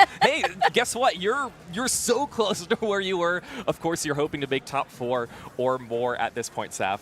Right, and I think, too, I think LYRE should be even more excited considering they fought their way. They literally brawl out their way through Redemption, and now they're sitting with the Titans of this tournament. They're seed 11. Like Hypercube said, they're seed 11. They're not really, on paper, supposed to be here. But that's not what's happening, right? No, definitely not. And hey, the seed 11 had to go through redemptions from the very start. That entire crowd is loud for losers round 5, and I'm sure we're going to be hearing in a few moments that countdown from 5 all the way down to when the game starts. So back to you, Saf. What weapon strikes out to you leading into this? For me, dude, I am a really big SEMO fan. I have no bias here, however. I really, really love and I'm so entertained to watch SEMO, and watching SEMO also work with Power as well. Power being a titan of this industry for so long. It's really fun to see all of these more veteran players kind of come to the forefront, Falco. Yeah, I know exactly. Now I was looking at Nico with the dualies, but 2 are going to go down now on the side of LYRE. Bet's going to be the first one to take over. Dante trying to get some picks here. Unfortunately, going to go down for them, but they still are holding on to the zone. LYRE still trying to push in and recap, getting some players, getting some of the zone as well.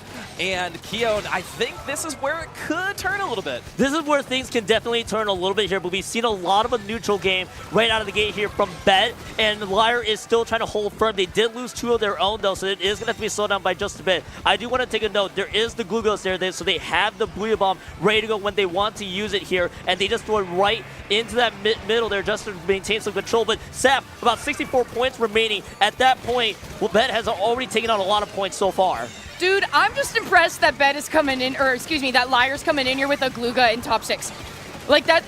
I love to see this type of thing, because I feel like a lot of times we have the conversation is it the weapon, is it the player? But it's a player that is mechanically skilled and just has the game sense. They can do whatever they want. Yeah, they certainly can. And I mean, they have showed their way to make it to this point. And LYRE's still in control. They were able to cap. Will this be enough for them to take the lead? 2 are going to go down. So it's going to be Bet who takes over once again with a 3-player advantage, Keon. Yeah, with a 3-player advantage, that is a great time for Bet to stop that push, because you see at that exact moment, you saw the points slowly starting to trickle down one by one, and LYRE just not able to get past that 64-point threshold. Now they're going to be out of the penalty points. They lose the Sasha right away. So, but hey, for what cost? Well, we may as well get out those penalty points and make that one count. Saf, that was a great response from Bet. LYRE is still trying to fight back. Yeah, I'm really got all eyes on Zach right here right now, because not only were they in the trenches of assisting their teammate, they were also trying to go in for the splat themselves. So a lot on their plate, quite honestly, climbing into the midsection. Look at Lucina here, though, working in with 2 other folks trying to push on in here. Falco, it looks like we're going to kind of see Bet closing in here. Yeah, this is where they can try and push up and make sure that LYRE can't find any opportunities to break in. 2:30 remaining.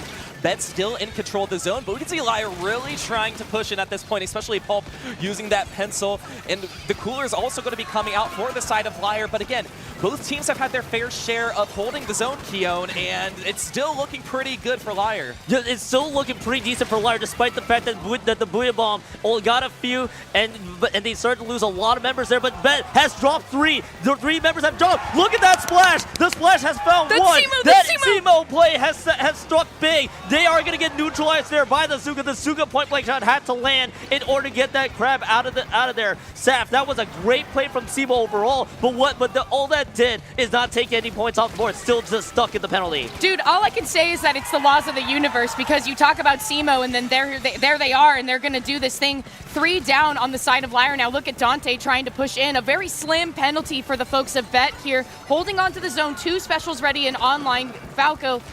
It seems to me that LYRE is trying to look for this entry point. They are trying, but it's not working. Look how far up CMO is with the crab. They are going to go down, but finally they're able, and 3 are going to go down too. It's just going to be Gray, who's forced to back up from Dante and Lucia, and Gray is still alive. All these bombs, all the shots are being thrown towards him. 30 units remaining, Keon, here for Bet, and this is still looking pretty good for them. Still looking really solid, and they're having a hard time trying to fight back right now. They just got a Zuka. They just burned the trip strikes there. Zuka shots are going to be fired. They do trade 1, but any trade will favor Bet by the end of it. Bet did lose 2 on that side, and that is going to be the win bomb that pushes Simo out. So LYRE still very much staying alive here with about 10 points out in the penalty, still trying to get out of this. So right now with Bet, they do have 2 specials. The cooler and the crab tank is still very much there. Falco so far 60 points remaining and still counting down. This is LYRE's best chance. Yeah, they needed this moment, and no better time than the last minute remaining. LYRE, this is the longest they've held onto the zone. Nico trying to stay alive,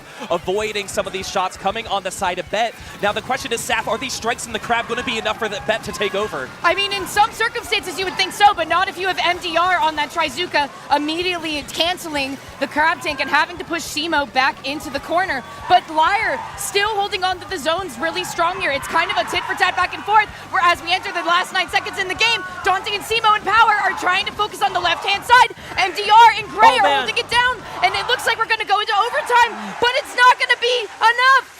It is definitely not enough. They did not get the last zones cap when they needed it there, and that was a huge game 1. But I love the absolute back and forth that we saw between Bet and LYRE. Yeah, I know the points did look a little tricky, but the last minute, that's when LYRE started to kick it into full gear. There's still plenty of chances for LYRE to come back. But I mean, Falco, that was a great contest from LYRE, but an even better result for Bet. Yeah, obviously Bet getting the first game, and Bet was in control for a majority of that game. But like we mentioned, LYRE coming in clutch when they needed it. Again, not enough for them to take the lead, but enough for them to apply pressure and make Bet sweat a little bit, Keon. Yeah, they were definitely making Bet sweat a bunch, and they were winning some fights. I gotta give a lot of credit to those specials, Voiē bombs especially, trying to pressure everybody out. That was the big thing that I think that kept the door open there for LYRE at the end. So it's, at the end of the day, LYRE still very much has a lot of chances to do so. 4 more attempts left here. Saf, they have to deal with a very unorthodox game 2 map with your Manta Maria Rainmaker. Your thoughts on that? So listen, a lot of what I noticed is that Nico on that Glooga was the distraction tool. Consistently finding them, like we were talking about, they were literally in the pit, and you could see the pencil Power had to immediately go and identify the threat. Power is such a good painter here using the pencil, so that takes that distraction and that whole resource away from the field. So I think moving into something that's so fast-paced like Rainmaker, if you have Nico as your distraction tool, I think BET really needs to keep that in mind, Falco. Yeah, and a mode like Rainmaker, especially on Manta Maria, that can go very quickly if you're not careful. One wipeout, that is basically the game, certainly the first checkpoint. So it's going to be interesting. Like you mentioned, the Glooga's coming out too.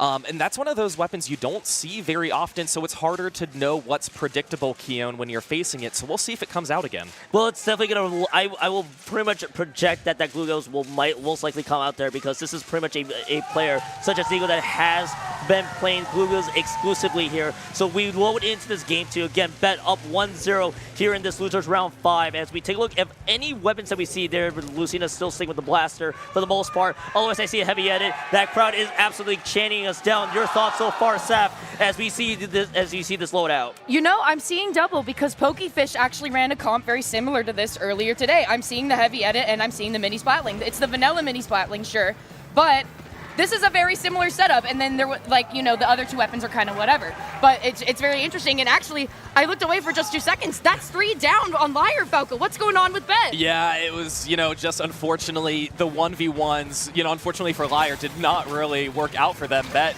able to get that first checkpoint. It was going to be, it's going to be Nico trying to push in with their teammates to try and see if they can pop this Rainmaker, but Strikes are applying some pressure, and now LYRE's going to be cooler. They are going to pick up. They have a little bit of space in mid, Keon, to work with, but they're hoping they can get more with some of these specials. And the special usage is going to be really important here, especially when you have that mini Splatling special that is ready to go right away. You burned it, I believe, just now, but Nico has been eliminated by power there. This push is slowing down a little bit more. They're being pushed back. They just don't have enough control of mid to keep this momentum going, but maybe the 2 members down should help. It's just Simo and that pencil will be gone. They're going for this right checkpoint. They don't get the dunk. They don't get the dunk on the right side. Sap, that was a valiant attempt. It's just a little bit short. High risk, high reward, Keon, because getting the Rainmaker to that point, now you are at risk for trying to grab it.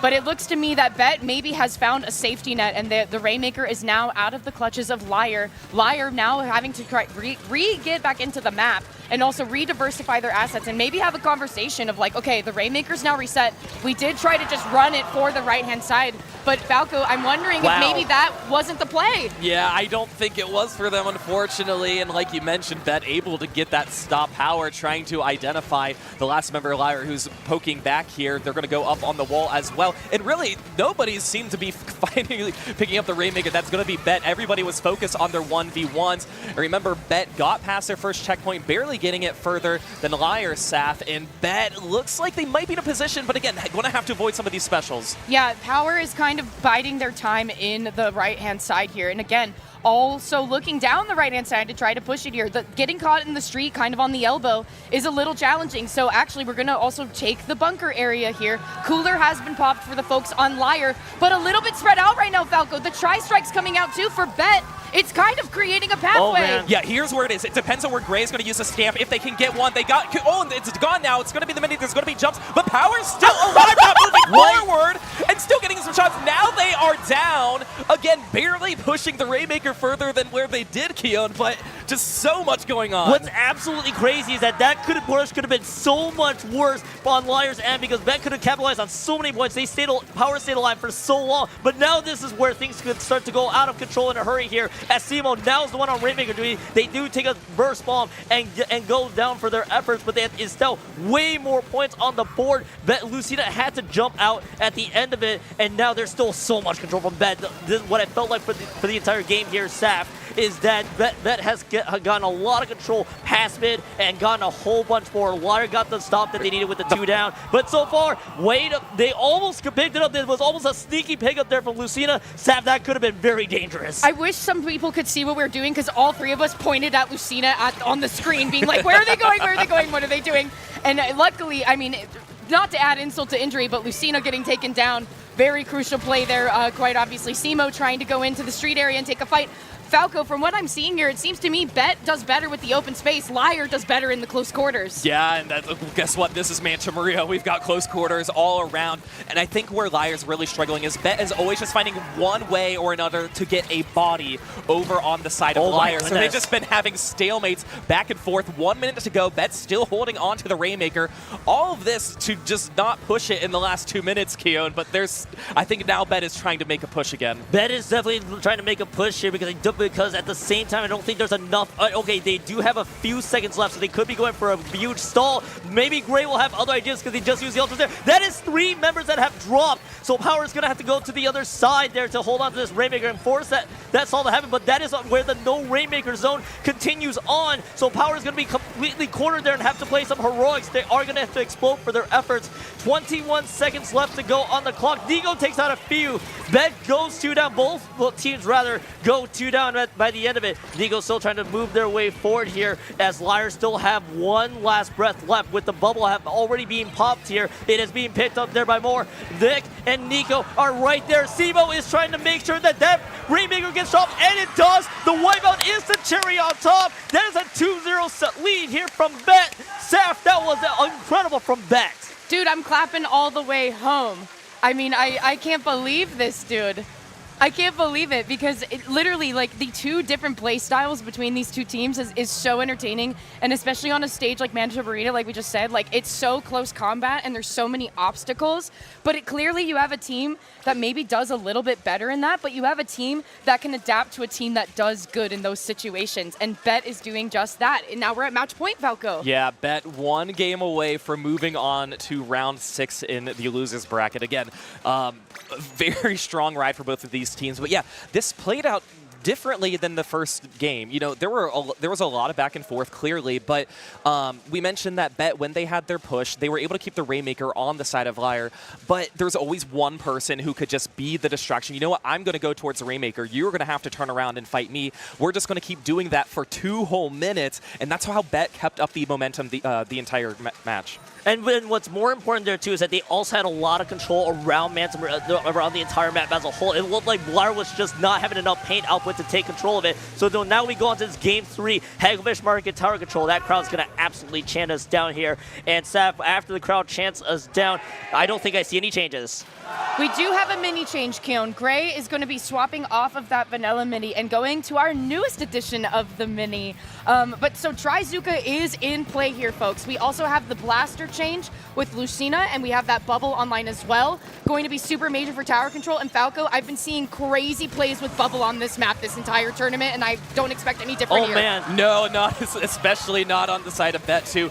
Taking the early tower and the wipeout at the absolute perfect time. Right as they got to the first checkpoint, they are going to breeze past that one, get to that 60 mark, and then more. Dante still has the specials. The bubble is still on the tower as well. Tower is now uncontested. Oh, okay, yeah. And CMO is on. Lucina is pushed up as well. This is looking like Bet's strongest push, Keon. This has gotten from bad to worse for LYRE in terms of the start that they really needed, because in order to stay alive, they have to win that Game 3. Bet has already eliminated 3. That is a delayed wipeout there out of checkpoint 2. They are approaching checkpoint 3. This is total domination. Game 3 is looking to be an absolute madhouse here from Bet. They're absolutely farming all the members out of LYRE.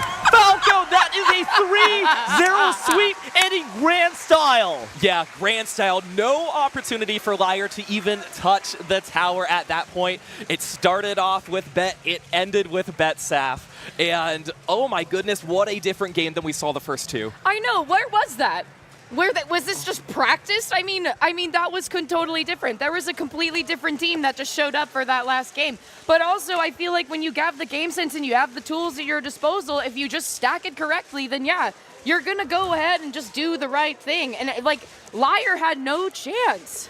And that's the toughest part too. It looked like you saw that delayed wipeout right out of the gate from minute 1. That allowed all the control that they needed to get deep into their base and just paint around the tower pathing. And then you would think, okay, maybe LYRE has a few more chances to make that one count. No, more fights going more in favor of Bet, and that was the trickiest thing imaginable. And I mean, Falco, if we thought that Game 1 and Game 2 was kind of backward, it looked like Bet was just getting even better the more the set even progressed. Yeah, exactly. And we mentioned that wipeout happened at the perfect time, just about 2 to 3 seconds before they got to the first checkpoint, which means you have the checkpoint. There's no contesting. You see that wipeout. You see you're at checkpoint 1. It's interesting because then you can get in your next position without any competition. You don't have to look out for any other opponents. You can be like, nope, I want to go here. We're at the first checkpoint. I'm going to wait for them to drop in Saf, and then I'm going to do the next move that's going to propel our team. And I also want to remind people, LYRE fought their way through redemption to fight Bet here right now.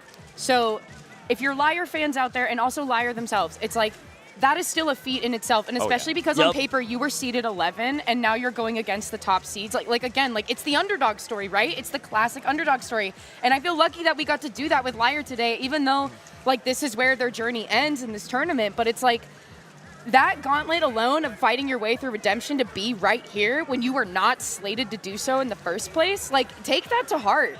Like take that in. And that's kind of the toughest part, especially if you're a team that is favored to auto qualify your top 32. It's like, all right, now we have to play on Saturday and just completely fight our way through the top 32. You just have to just focus and just lock in, basically, to get back up to that top 32. And at the end of the day, LYRE still showed why they were still an 11th seed, and especially fighting against that 6th seed. They took an extra day of Splatoon in order to do it, but I mean, Falco, it's a great story for LYRE, but Bet moving on a very convincing 3-0 to that next round. Yeah.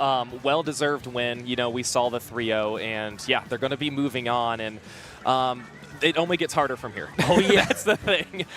There's no easy task of taking on any teams here at Riptide. And there's another match that happened at the same time, too. I'm sure we'll look at the bracket sometime when we can have a moment to see it. But it was... I don't know, just looking at all the competition here, you know, I was out in the crowd watching the Moonlight versus Hypernova match. Yeah, I knew you were there too. And that was probably the most amount of people I had seen at a station that wasn't being streamed. Right. Because I posted about it right when it happened. I posted about it on Blue Sky. And that is when we all got the clappers too to start going at it. So just all the, I don't want to say all the pressure for the players, but of course they know the situation they're in. They know people are going to be watching them. So Bet is going to be moving on to face Hypernova. On the other side of the bracket is Vaca versus Moonlight. So the Moonlight taking care of Cleanup Crew 3-0. That one happened on Splatoon tourney, I believe. So man, this is the round 5 and quarterfinals of the teams, Keo. This is kind of crazy to see because it feels like this entire tournament, the competition just got tougher. Like, we saw a lot of teams. Artifice was one team I had my eyes on. A lot of other teams even making it through. Go also was there at one point earlier today. They had an early elimination on top of it. But it feels like, Seth, the amount of teams that were here, especially all the top teams, it feels like this competition is much harder. I don't even remember the last time we saw FTWin being I think, the number 2 seed entering into this. Dude, I'm smiling ear to ear seeing Triggerfish, Zones, PokeFish, and Artifice in this bracket right now. Like, seeing in this view, in this view, seeing these 3 names within the top 32 and like how far they progress, like that makes me so happy. And like Go as well. You have free flow light on Go, and like even without their full roster, look at how far they got. It's so amazing. It is really incredible. And of course, there's 2 teams still remaining in this tournament that you can't see here on the winner's side. That is Vaca and FTWin. I'm sorry, yeah. I got you. No, thank you. Yes. two letters. Voiē. We have Voiē or LeviaKittens. They all LeviaKittens. I think we're all going to have a lot of questions by the end of it. Yeah, but the 2 teams, exactly to your point, the 2 teams that we did not see out of winner's bracket, Falco, Voiē and FTWin, it's going to be a classic duel for winners finals to see who punches their ticket to Grants. And I think everybody's going to be really excited for it once it happens. Right. Yeah. At that point, you do have the number 1 and number 2 seed. And Saf, to your point, like, when was the last time FTWin was not the number 1 seed?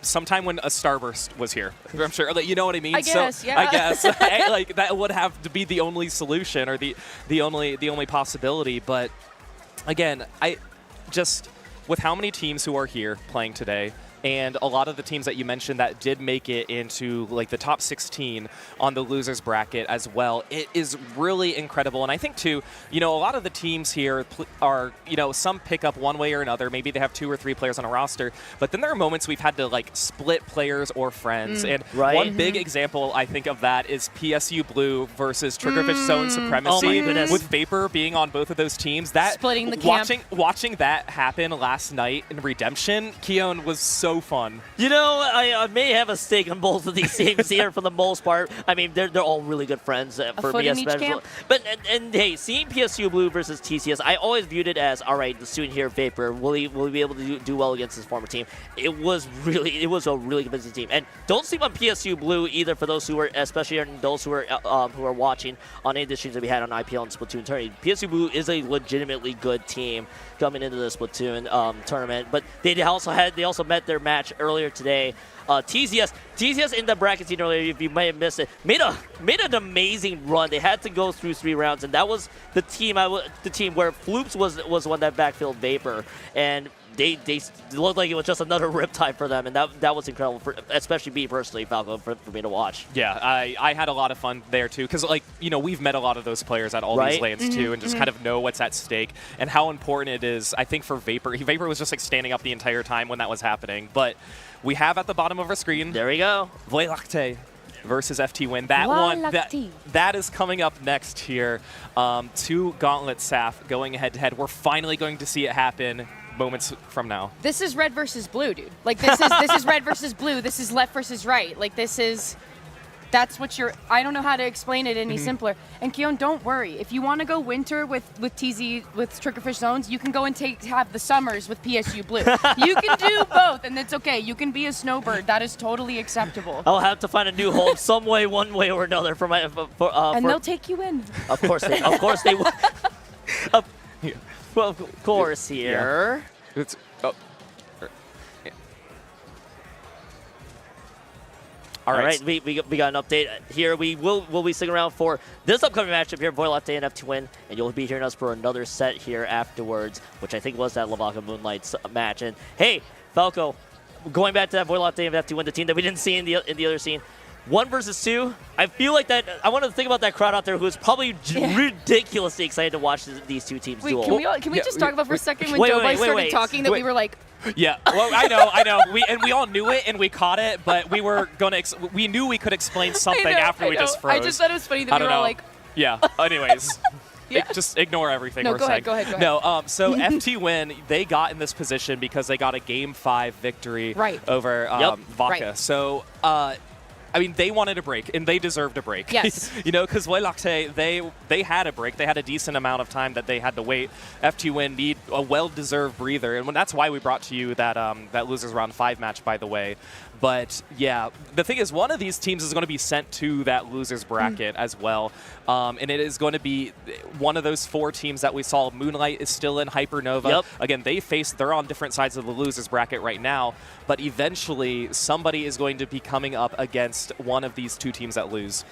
And that's gonna be the toughest thing for the team that will eventually make their way up there. Is like these are 2 really, really good teams coming into this tournament as well. So you already have your work cut out for you once you make it that far. Of course, focusing on your current match at that point in time. So I mean, for Voiē and FTWin, you mentioned the breaks here. I'm sure a lot of Splatoon players do not want to try to fight without a break or any food in their system. I can attest to that as well. And Saf, both teams with that well-deserved break, I feel like they'll probably be more energized for an awesome performance probably coming up ahead. Yeah, no, 100%. I think so as well. I was actually just thinking, I kind of feel a sense of deja vu because I was just on the Sandusky finals like not that long ago, and like this was one of the I'm like, am I just still there? Yeah. Like we transported you from the past now into the present. Yeah. Though it feels like a weird sense of deja vu. Like I've been here before. Yeah, and I guess they have too. But right, and I mean, for Voiē, like this is a different experience for them because Gray is here for the first time at Riptide. We have players coming from Europe, so that's not common that we have at Riptide, cool, which is amazing. So cool. You could be anywhere in the world and you could still come to Riptide. It is possible. So it's really great that we have all that support. Yeah, right here. You can come right here. You can go out there, over there, and watch them and play some great Splatoon. So it's really great that they're here and Gray has that opportunity to play because he's probably never really played teams like FTWin and Hypernova and like Vaca, like all these strong teams in person before. But also like getting the chance to meet those people as right? well. Yeah. Like getting the chance to meet those people because it's like, dude, I've sat on the other side of the screen from you for so long. Many a scrim, many a tournament, super jump, Sendokyu, whatever one, SWS, whatever one you want to put on the paper. Like we've sat face to face with screens between us, and now this time we're removing the veil. We're removing the veil. And we're breaking down a lot of the barriers. Now you get to play a lot. You actually get to meet your teammates in person as well. You're playing literally side to side. And you're also not having to deal with the shenanigans that can, of course, happen with online connections. This is a pure LAN environment. You'll get your best connections available. And it makes it so much better, too, because you'll get some great experiences, of course, here at Riptide. Please come to Riptide, by the way. Yeah. And more importantly, don't have to deal with the messes of it. Get to meet your teams. You even get to fist bump the other team after a good set. So I mean, Falco, all the barriers being down, all the players from Europe, especially Gray flying in. I'm sure Gray now the gravity of the situation sitting in for Gray. Winners finals, one more set for Grands if Voiē is able to do it against an old favorite in FTWin. Right, and all of the teams that are remaining now didn't have to play yesterday because we mentioned that LYRE was the last one remaining who came from Redemption. They did play on Saturday. Cedar Point bracket was yesterday. The Cedar Point bracket was yesterday. Right? Yeah, exactly. Popgun and I mention that all the time. They're like, it's Cedar Point Saturday. Like, Yep. We have Redemption, yeah. So they've had some rest, but obviously for anybody else and anybody here, this specific room is a different room and environment than what we've had before. The previous 4 Riptides, we were in a smaller room. We've graduated to this room, which with the cool being much air, and it still feels really nice. It still feels close. Now, too, we do have a lot of space that we can kind of walk around, but we're at this point now when we were watching some of the matches that weren't being streamed, and again, I'll use that Hypernova versus Moonlight. Clumps of people, we were like, there's really no other room. Like, we're encroaching towards the other offset matches that we don't want to interfere with them or like stand in their way too. And then you always have people like coming up, what's the score? What's the score? What's the score? What's the score? You know, what's happening? What's going on? Why is it loud? And so it's just that trickle environment too, which it's so cool to see because I mean we are a community, we are a unit, and it's so fun when we can build ourselves up like that. No, that's a good line. It scratches my brain. We are a community, and I tell people all the time, it's like, go to your locals, go to these majors, go to wherever one that you can that is close to you, because those are the people that are going to really make the impact on you. Just not participating in this way is not going to give you the full scope and experience of like what this community offers. And case in point, this is the biggest LAN. Everybody's been posting about it on social media. For a lot of you that are back at home, you've been keeping up with all of us on Twitter, on Blue Sky, whatever socials you have. And I mean, it's like, but we do that because we are trying to get you to come. We're trying to decrease the viewer count and increase the in-person count. We're trying to share all the experiences that you could have, being in person, sharing all the great experiences you can have with your friends, your teammates as well. And that's a really important thing that you can have that you will not be able to get in an online tournament that you have each week. So that's really the most important thing for really just going to not just going to Riptide. I know being the biggest LAN in the West, but please help support your locals as well. If you have a local near you, that you should go to it. Go to it for sure. And I know Falco, you and I will love to experience one that is close by to us someday. Yeah, and you're talking to one of the local TOs here for Sea Battle. So if there's any questions, shoot them her way too. But we've seen that scene grow in the last few years, and it is absolutely amazing. Voiē, Lactee, and FTWin, we can tell they're warming up. I hear it outside. The question is, do they need to warm up? Who knows? Because they've been waiting for a little bit for this moment. Here it is, ready? Now, thankfully, if they lose a set, they're not out. This is the winner's finals, but the winner will have to wait probably at least 3 sets until they play again. So, you just, all the nerves, you just have to push that away for now or let it build up to translate to how you play, and hopefully for the better. And, FTWin, they are LAN veterans at this point. It is so common we see them. Voiē, Lactee, a lot of these players have been to LANs before, never really playing as this group. But at this point, I don't even know if that matters. They've gotten to this point, but, it's always different in person. It's a balance of pressure, right? So like FTWin has been in the hot seat for so many years, for so many things. It's just, you kind of just get a sense of like, how do I deal with this? How do I deal with the ambient noise? For example, the clappers, although great and fun, they can be distracting. So it's another way of like, as we progress through our career in this game, how do we adapt to the things that might be a little bit more distracting to us? How do we kind of adjust to that? But I think Voiē, Lactee as well has also had some experience with that, but also it comes down to who can kind of mitigate and just and really regulate better? Who can do it better? And the important thing too, because to build upon that point from earlier, even if you are playing on the stations that aren't on stream, you will eventually get the crowd of people that will just start to crowd around the area. Right, Going back to Moonlight versus Hypernova, it's basically you have fans of Moonlight, fans of Hypernova, literally just just expanding even further. And the important thing too is, FTWin's been through this. Everybody has all eyes on them. You have it from the audience, you have it from the viewers here who is tuning into IPL, as well as exactly to your point. How do you mitigate it, Saf? How do you make sure that you're still calm and collected when all the eyes, physical or not physical, right next to you, are basically you're going to be there to distract you the entire time? I just think it's the reminder of like, remember to put yourself in someone else's shoes. Like, think about how Moonlight felt with all those people around them. You know what I mean? Yes, they're locked in, they're tuned in, but they can feel it. They can hear it, they can feel it. They know that you're there. And so it's one of those things like, are you helping or hurting? Are you helping because you're there because you're like, yes, I want to hype you up, but it's like, oh, I don't want to. Well, it all comes from a good place of wanting to support and cheer on your teams. But you're right. All right, we are going to toss it back to Hype to introduce our teams for our winners finals. Here we go. Hypercube.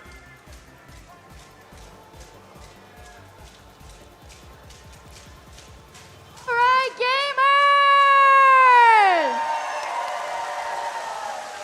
Welcome back to Riptide Top 32. We are in winners finals.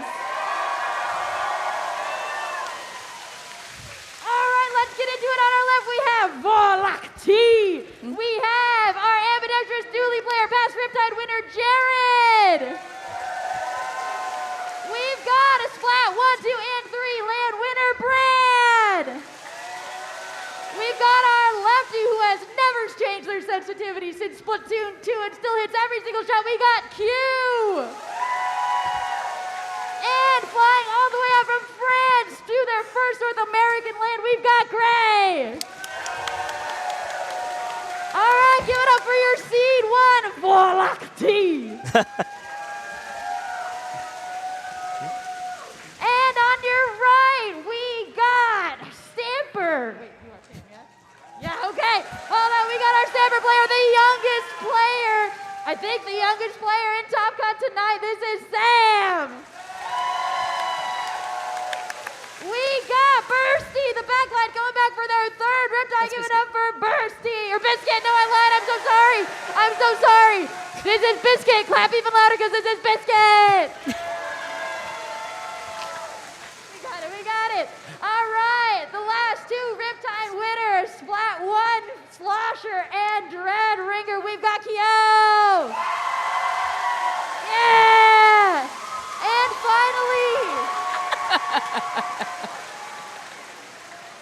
finally, for real this time, our lefty Canadian Bursty. All right, let's give it up for winners finals. I want to be here all night. Let's take us to a game 5.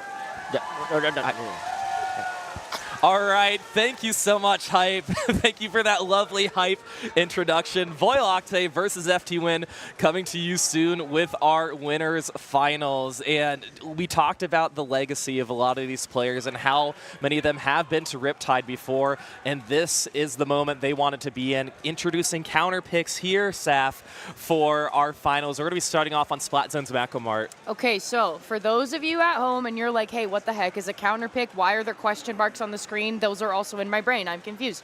Counter picking works as, so we open on Splatzone's Macomart, right?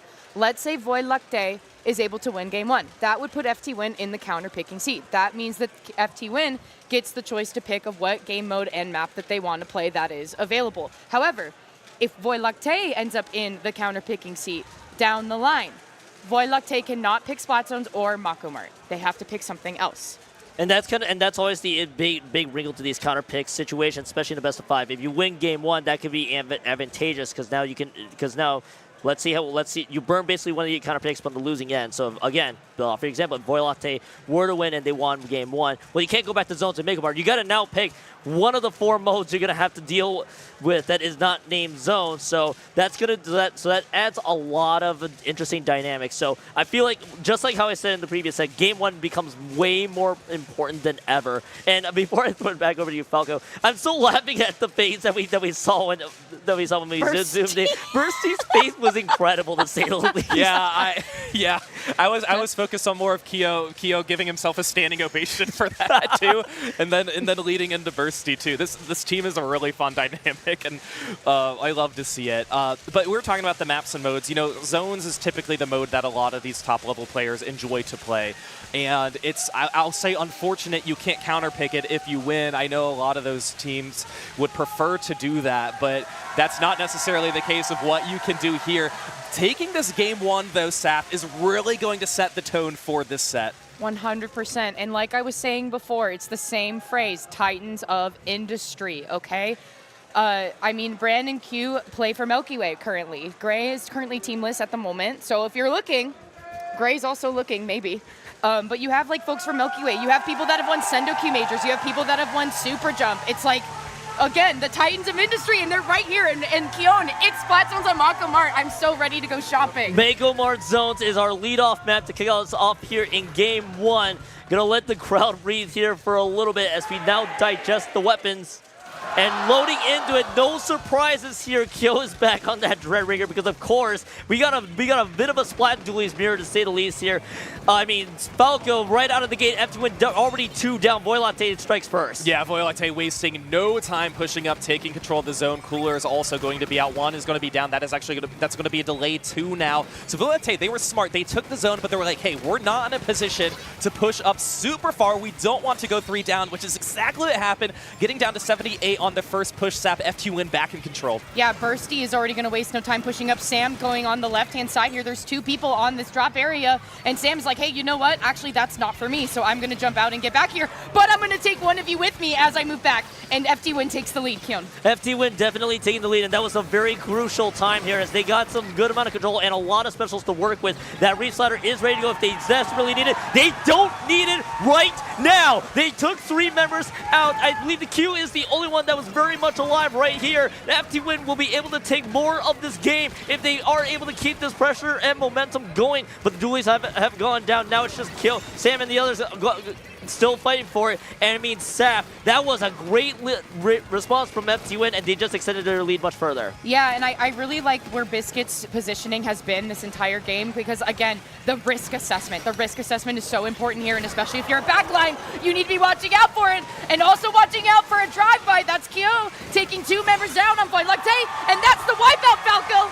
Yeah, absolutely huge for FTWin in that position. They are looking very strong. They just have a lot of penalty points they need to take care of. And Gray, unfortunately, knew I am going to go on the left side, but there are 2 of these members of FTWin over here. I can't go that way. So Brand tried to sneak over to the right. And FTWin just doing such a good job guarding these ledges. Penalty points still in play here for FTWin, but they're looking so dominant, Keon. They're looking so good right now, and that is a lot of pressure that Sam just tried to use with their stammer. Beautiful pick. They're onto Brand. They're taking down some of these points right now. The response has to be there from Voiē. Maybe the pick on the kill will help, but that zone is stuck in neutral, and Voiē picks up the zone. They will have to chew through these penalty points here. Jared's going to be the one that tries to apply a little bit of pressure. Gray did go down from earlier, I believe, and right now, Falco, they just had a good response. They just bought themselves some time. Yeah, and you know, Voiē, they started with the zone, but they really haven't had any chance to take it over once again. They're able to get some picks, but it's just not enough, or they're just not in a position to paint the zone.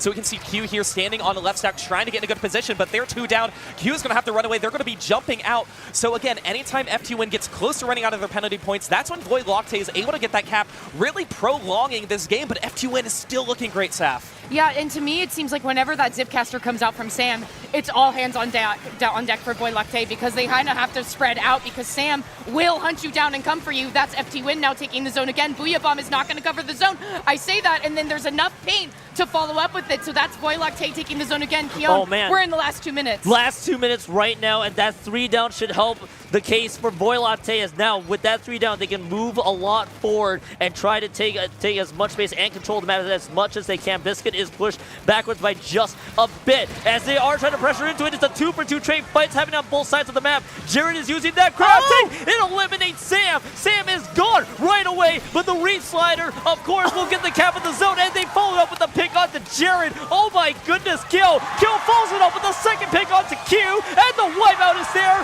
Falco, what a hold from FTWin. I know, right when Voiē was starting to gain momentum, FTWin said, nope, we're going to spoil it.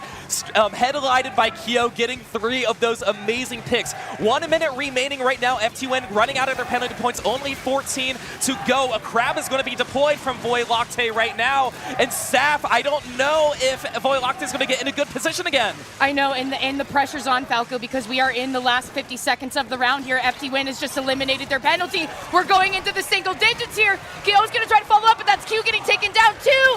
That's FTWin maybe taking us in. There's enough Voiē, Lactee, we're still in.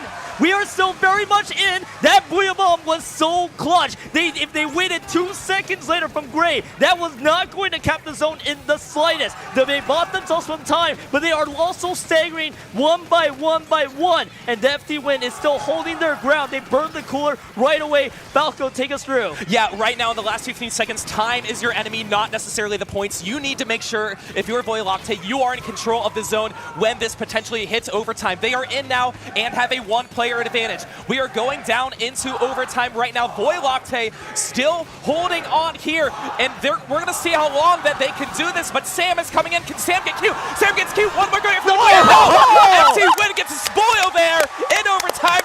FTWin taking game 1. Oh my gosh, it's one of those things where you can't see us back here. You can't see us back here, but me, Keon, and Falco are just rocking around, bumping each other, bumping elbows. Keon. My goodness, and that was so clutch. That FTWin was about a few points away from that KO situation to take home game 1. They had to build themselves out a little bit further, and that was the trickiest thing that they had to navigate through. What a slash onto Gray to seal it. Oh my goodness, what a win for FTWin to start. But my goodness, that was an amazing game 1 there, Saf. So there was a brief moment there. Which shout out to our spec camera. They really had to jump between person to person to person to person. And you know a round is good when the spec camera, who is so good at what they do, cannot keep up with what is happening just for a brief moment. I know, because you don't know who to focus on. As somebody who's run spec cam like twice at least during the stream, you're always focusing on the next person, on where to go to. So we can see here Toasty, our head CO, getting the counter pick here from Voiē Lactee. Now anything is eligible out of the Riptide maps and modes that we have available, Keon, and this is really where you have to start focusing when you're down 1-0. When you're down 1-0, you want to get yourself back on track. That's the really big thing right now, because if you lose game 2, you are going to lose the counter pick, and you're going to have to play for the reverse sweep, and also have to deal with 2 more counter picks at the end. So you need to win this game 2. What Voiē Lactee is going to have to dish out right now is going to be critical. And Saf, I mean, Voiē Lactee, I know that game 1 was a little bit heartbreaking in several senses, but they just got to calm down and get their nerves kind of relaxed in order to get themselves back on track. One of my favorite things from that first match was the battle between Q and Biscuit. Because they were both holding down their positions so strongly, but you could see both of them kind of like, hey, I'm going to peek out. I'm going to peek. I'm going to peek. I'm going to peek. And you can like see those lines crossing, the pencil lines crossing, and like them being like, I'm going to peek. I'm going to peek. No, I'm not. No, I'm not. I'm going to peek. I'm going to peek. No, I'm not. No, I'm not. And it's just watching 2 backlines that are so good at not only, again, risk assessment, but just have the game sense to just know, okay, this is my time. This is not my time, and teeter back and forth between that so much, Falco. It's like, how do you get your brain to do that? It always starts with a game of chess at the beginning of the match, because a lot of these, you know what your move you want to make, but you always have to think what the other player is going to do. Counter pick has come in. We are going to is tower control ship shape for our game 2. So that was the counter pick that Voiē Lactee chose. I really think you're going to have to make sure Q is in a good position as their backline to make sure if they're on the tower to keep them uncontested. And that's going to be the big thing is, how do you put Q in a position to make this one count? You're also having to deal with just FTWin's aggression and style just continue to play out in spades, and I think both teams will have to understand what their assignments are. You can see from our cameras here, everybody's ready to go. There are certain strategies that we'll probably end up seeing here in just a bit that could change the tides. But I mean, Seth, I feel like this is going to be the understatement question of the year. How important is this game 2 for Voiē Lactee? This game is extremely important, Keon, and I want to say one thing. I really hope Jared gets the chance to push forward like they wanted to in the last game, because you could tell they kept getting close, and then they're like, no, it's not time. And then they kept getting close, and they're like, nope, this isn't the time either. And so I'm hoping that maybe this counter pick can be more advantageous for Jared to really flex his stuff. And that's going to be the big thing here, too, is with this counter pick coming in, do they have any set strategies, or do they want a specific, or do they play a specific way that will potentially throw off FTWin? If this is that ship-shaped tower control map, coming in. This is a very snowballing map, so if you win several good fights, you can get a lot of points that way here. You can see that timer slowly trickle down onto that game time. Falco out of the weapons that we're going to be seeing here, and the crowd probably counting us down here in a few seconds. We will eventually see what the weapons are. What do you make so far out of the I weapons love because giving there them is space to Yeah, talk. you know, It's chat's turn. It's chat's turn. Hold on. Okay, now you go. the charger obviously from Q. Thank you, Sap. The charger from Q coming out, and this is such a great charger map. There is so much space that you can reach with this, especially with that leader coming out. We do have a few changes on the side of FTWin as well. So again, starting off with our test match, 2 are going to go down for FTWin to start. That's 3. Your Voiē Lactee, get the 4th. They're going to jump out, but you got to capitalize and take the tower, Keon. Yeah, you got to take the tower right now. With all the weapon changes they have in mind, both teams being very different right now. Now you got to start taking full advantage. I mentioned before, it's a very snowballing map from minute 1. So if you win that fight, you can immediately get a lot of points as long as you maintain control of the map, which they so far, Sap, they're doing just that. So if you told me that this was FTWin and Voiē Lactee playing, I wouldn't believe you just based on the comp by itself. I'd be like, wait, what are you talking about? What do you mean? And I love seeing this diversity in this weapon pool because it just goes to show that literally all 8 players that you are looking at on this screen, Falco, can flex. Yeah, absolutely. And speaking of flexing, Voiē Lactee really changing how they played in the first game, getting all the way down to 37 on that first push. They got past the longer checkpoint, almost got to that second checkpoint. Keon, all of this happened with only 1 minute in. Only 1 minute in, and that's a phenomenal start right now. And to quote my good pal Saf, they also have to deal with the fact that this tower control is slowly moving back and only goes in 1 speed. So that's something that for FTWin, they got to regain some control and get themselves some time to breathe. With the tower slowly resetting right now, Biscuit is throwing a few bombs right away. But so far, Saf, it looks like Voiē Lactee is still pushing themselves forward. It's like you said, if this was like Rainmaker, if only we could push this tower to the pace that we want to push it at, but that is not the case here. Missiles are going to be launched here against Voiē Lactee. FTWin is going to come out. That's 1 down. Jared is going to get pushed back. Sam is going to try to come in and finish the fight. The assist, though, is taken and helped out with Kyo. The tower's still in possession of FTWin, but Falco, where is FTWin on this scoreboard? Nowhere to be seen quite yet, and they really needed to take care of Jared. Jared was very weak at that moment, being the only one alive. It was unfortunate for FTWin. They couldn't get the wipeout. Tower now back at neutral, but you're right, FTWin, great caps, great place getting the picks. They're finally touching the tower, but not with a lot of confidence because there's Jared once again there. Q is also poking in, but FTWin now is cooler. But look how far up Sam is pushed. Sam finally going down. The tower's being ridden, Keon. Can they get past his first checkpoint? That's the important thing right there because FTWin just had Kyo and everybody else just invade Voiē Lactee space because they understand this is a very snowbally map once more. If they follow it up with the rest of these picks, which 3 members have gone down, that's going to be huge. Q is the only one still trying to respawn. That's the lead change that they so desperately need. The cooler is being tossed out right now to keep this aggression going. Sam and everybody else is still trying to move forward, but Sam is going to get eliminated. Saf, this was a huge lead change right out of the gate. This might be the magnum opus for FTWin in this match because literally in the entirety of Voiē Lactee, except for Q was respawning back in, the entire courtyard was purple with FTWin presence. We're down to the 32 mark for FTWin. Voiē Lactee needs to close this 5-point gap if they want to get something going. Falco, we're entering the corner of the last minute and 30 seconds of this match. Yeah, I think the good thing for Voiē Lactee is they just need to get to the point prior to that checkpoint to get the lead. They don't necessarily have to get past a checkpoint or even to the checkpoint, just a few units prior. So they're really going to have to focus on how they want to do that. Biscuit in a very tricky spot, still alive somehow, avoiding all the shots from Jared, who is in crab form. Q is going to go up as the Kraken right now, but Voiē Lactee still not in a great spot where they can grab the tower. The bubble's going to come out from Jared, but they're going to get sniped there from Biscuit. And Kyo, this is where Voiē Lactee is starting to trickle down a little bit. Yeah, Voiē Lactee may have trickled themselves into a corner here. Now the jumps are coming in. A bit of a stagger right away, and that stagger could be potentially fatal here if they can't get themselves back together. The 2 members have gone down. A lot of a messy fight right away there, even with the 2 members that have dropped. FTWin is holding their ground. It is just fights after fights after fights, and Saf, FTWin is not allowing Voiē Lactee to proceed on forward for now. The team presence from FTWin is certainly winning in this circumstance. Voiē Lactee is trying to force the single 1v1 matches on FTWin,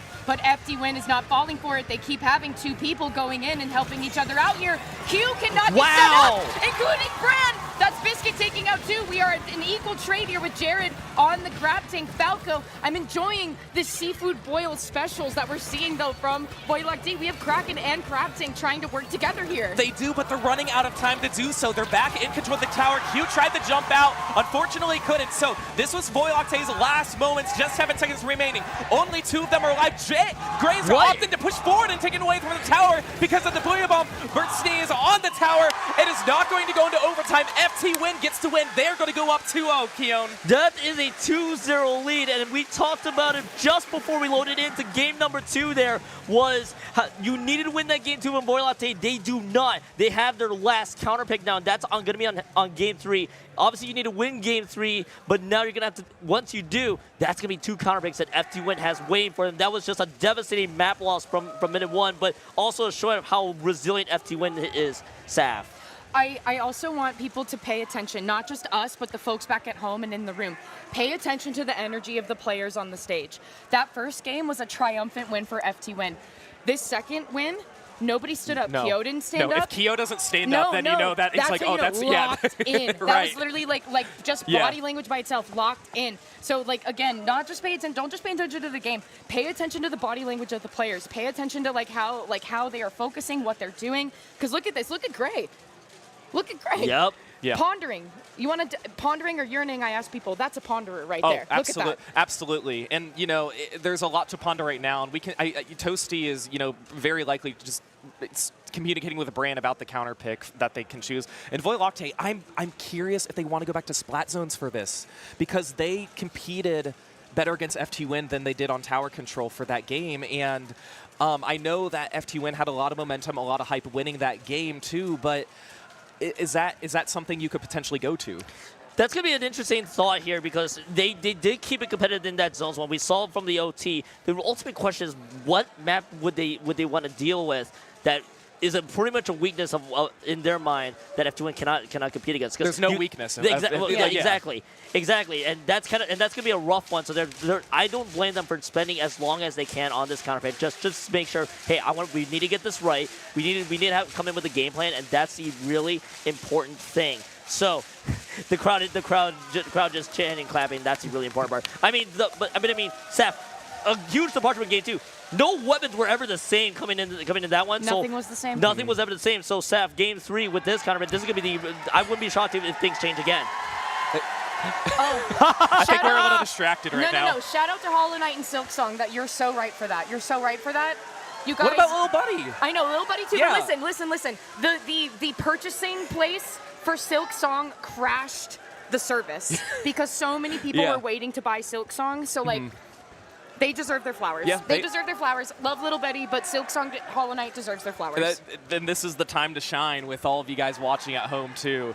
There's a lot of you guys here, a lot of you guys watching at home as well for this winners finals. Again, FTWin up 2-0 over Lactee.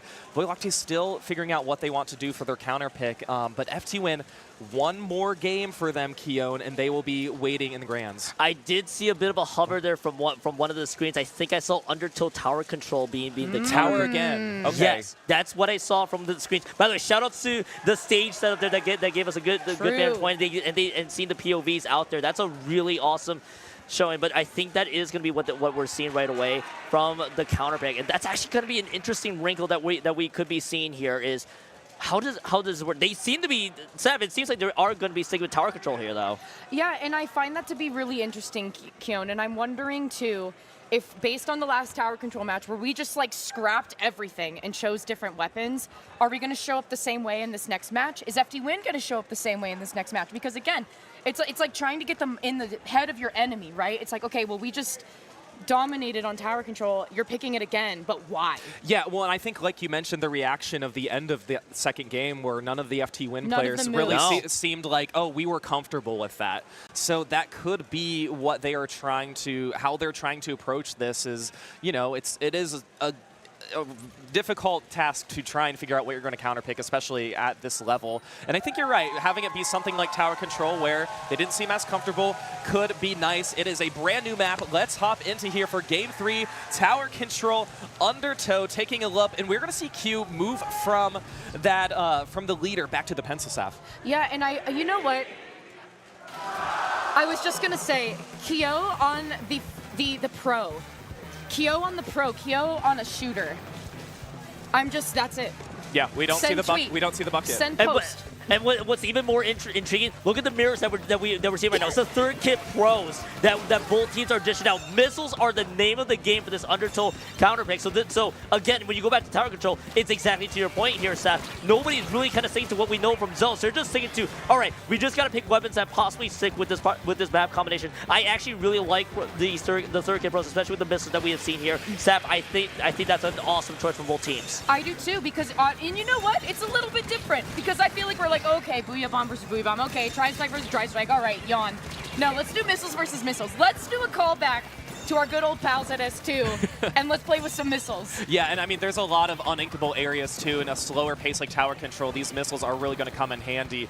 And right now, Voiē Lactee in a better position, approaching that second checkpoint, breezed past that first checkpoint, and it looks like Q is uncontested here. Biscuit is going to be the one who's closest, followed by Bursty, who potentially Q hopping off, but getting a nice pick. It's enough for them to get on the tower. Brand tried to do something or Bursty tried to do something as well, Staff. But look at this momentum from Voiē Lactee. I got 2 words for you, sprinkler shield.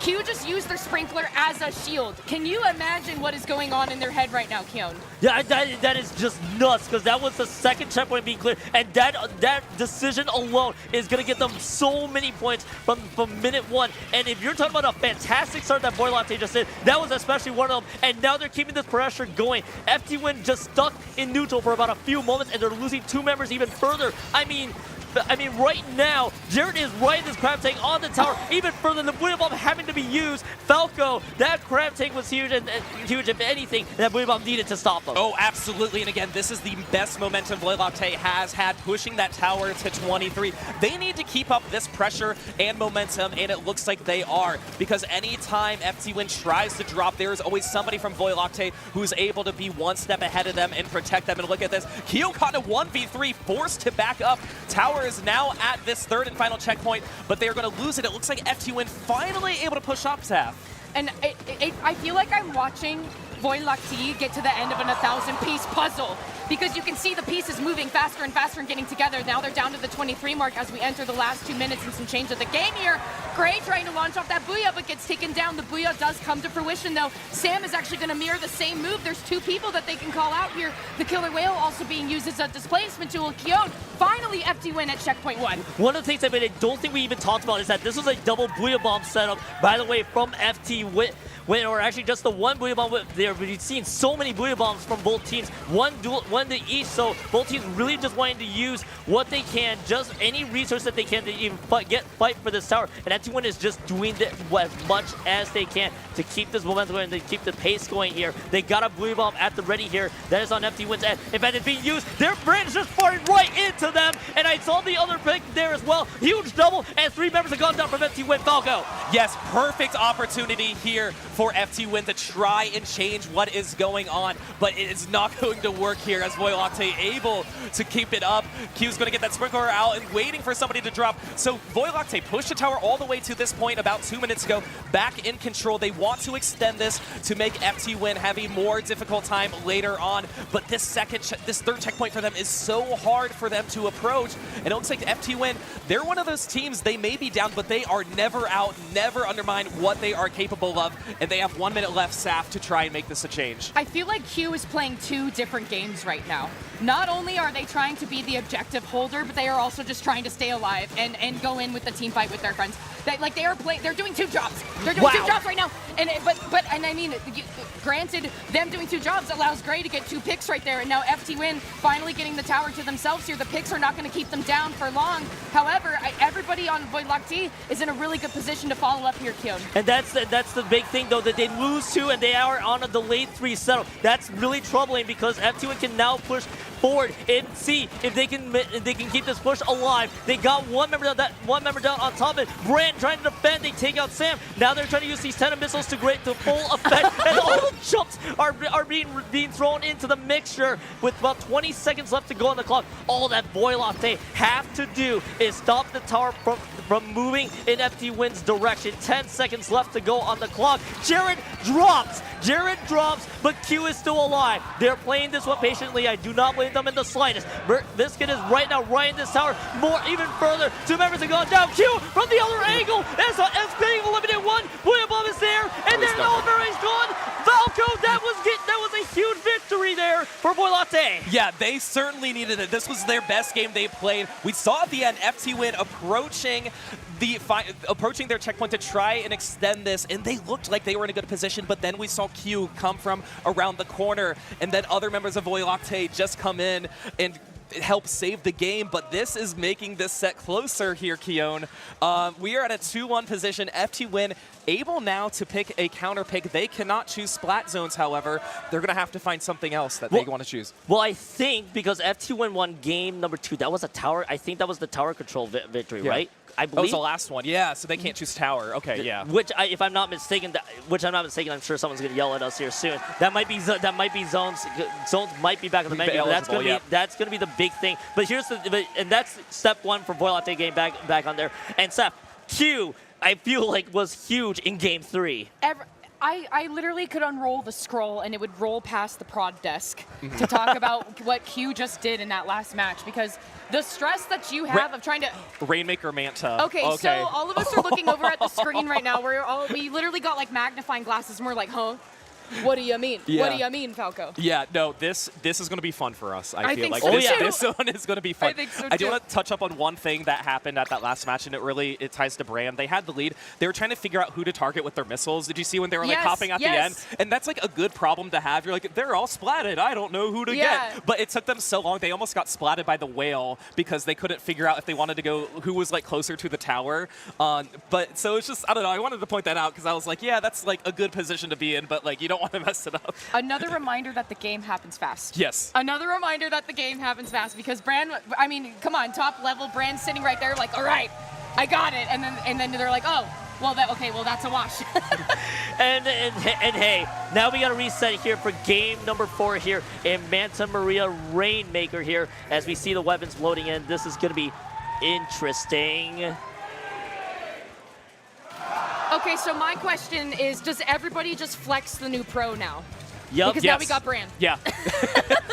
Brand usually also, that was the missiles that they had. We're seeing dualies on both sides. We've seen Biscuit be playing it more often than typically have before. And FTWin able to take care of mid first, but there are no splats yet in the first 25 seconds of the game. Finally, one on each side. With all that being said, Keon, FTWin trying to get a few picks. Ooh. This might be the position. Oh, you need to take out Jared in that situation, and you could have gone for it. Unfortunately, they're going to go down. Jared in a 2v1, finally going to go down to Sam. So FTWin, you got to grab it, Keon. Yeah, FTWin needed to grab that. I think they just needed to wait for the response to favor them, and then now we'll look to corner Jared to a point where they have to be eliminated there from that crab tank. Kill and the rest of the gang just trying to move forward there as they pick up this Rainmaker past that checkpoint. Can they get a few of those shots in? Jared just cornered them. That's 2 members down. 55 points remaining here. Saf, a decent hold from Voiē, even though they lost the checkpoint. Yeah, decent hold, lost the checkpoint, but you know what? That's all right. Keon, there's so much time left on the clock.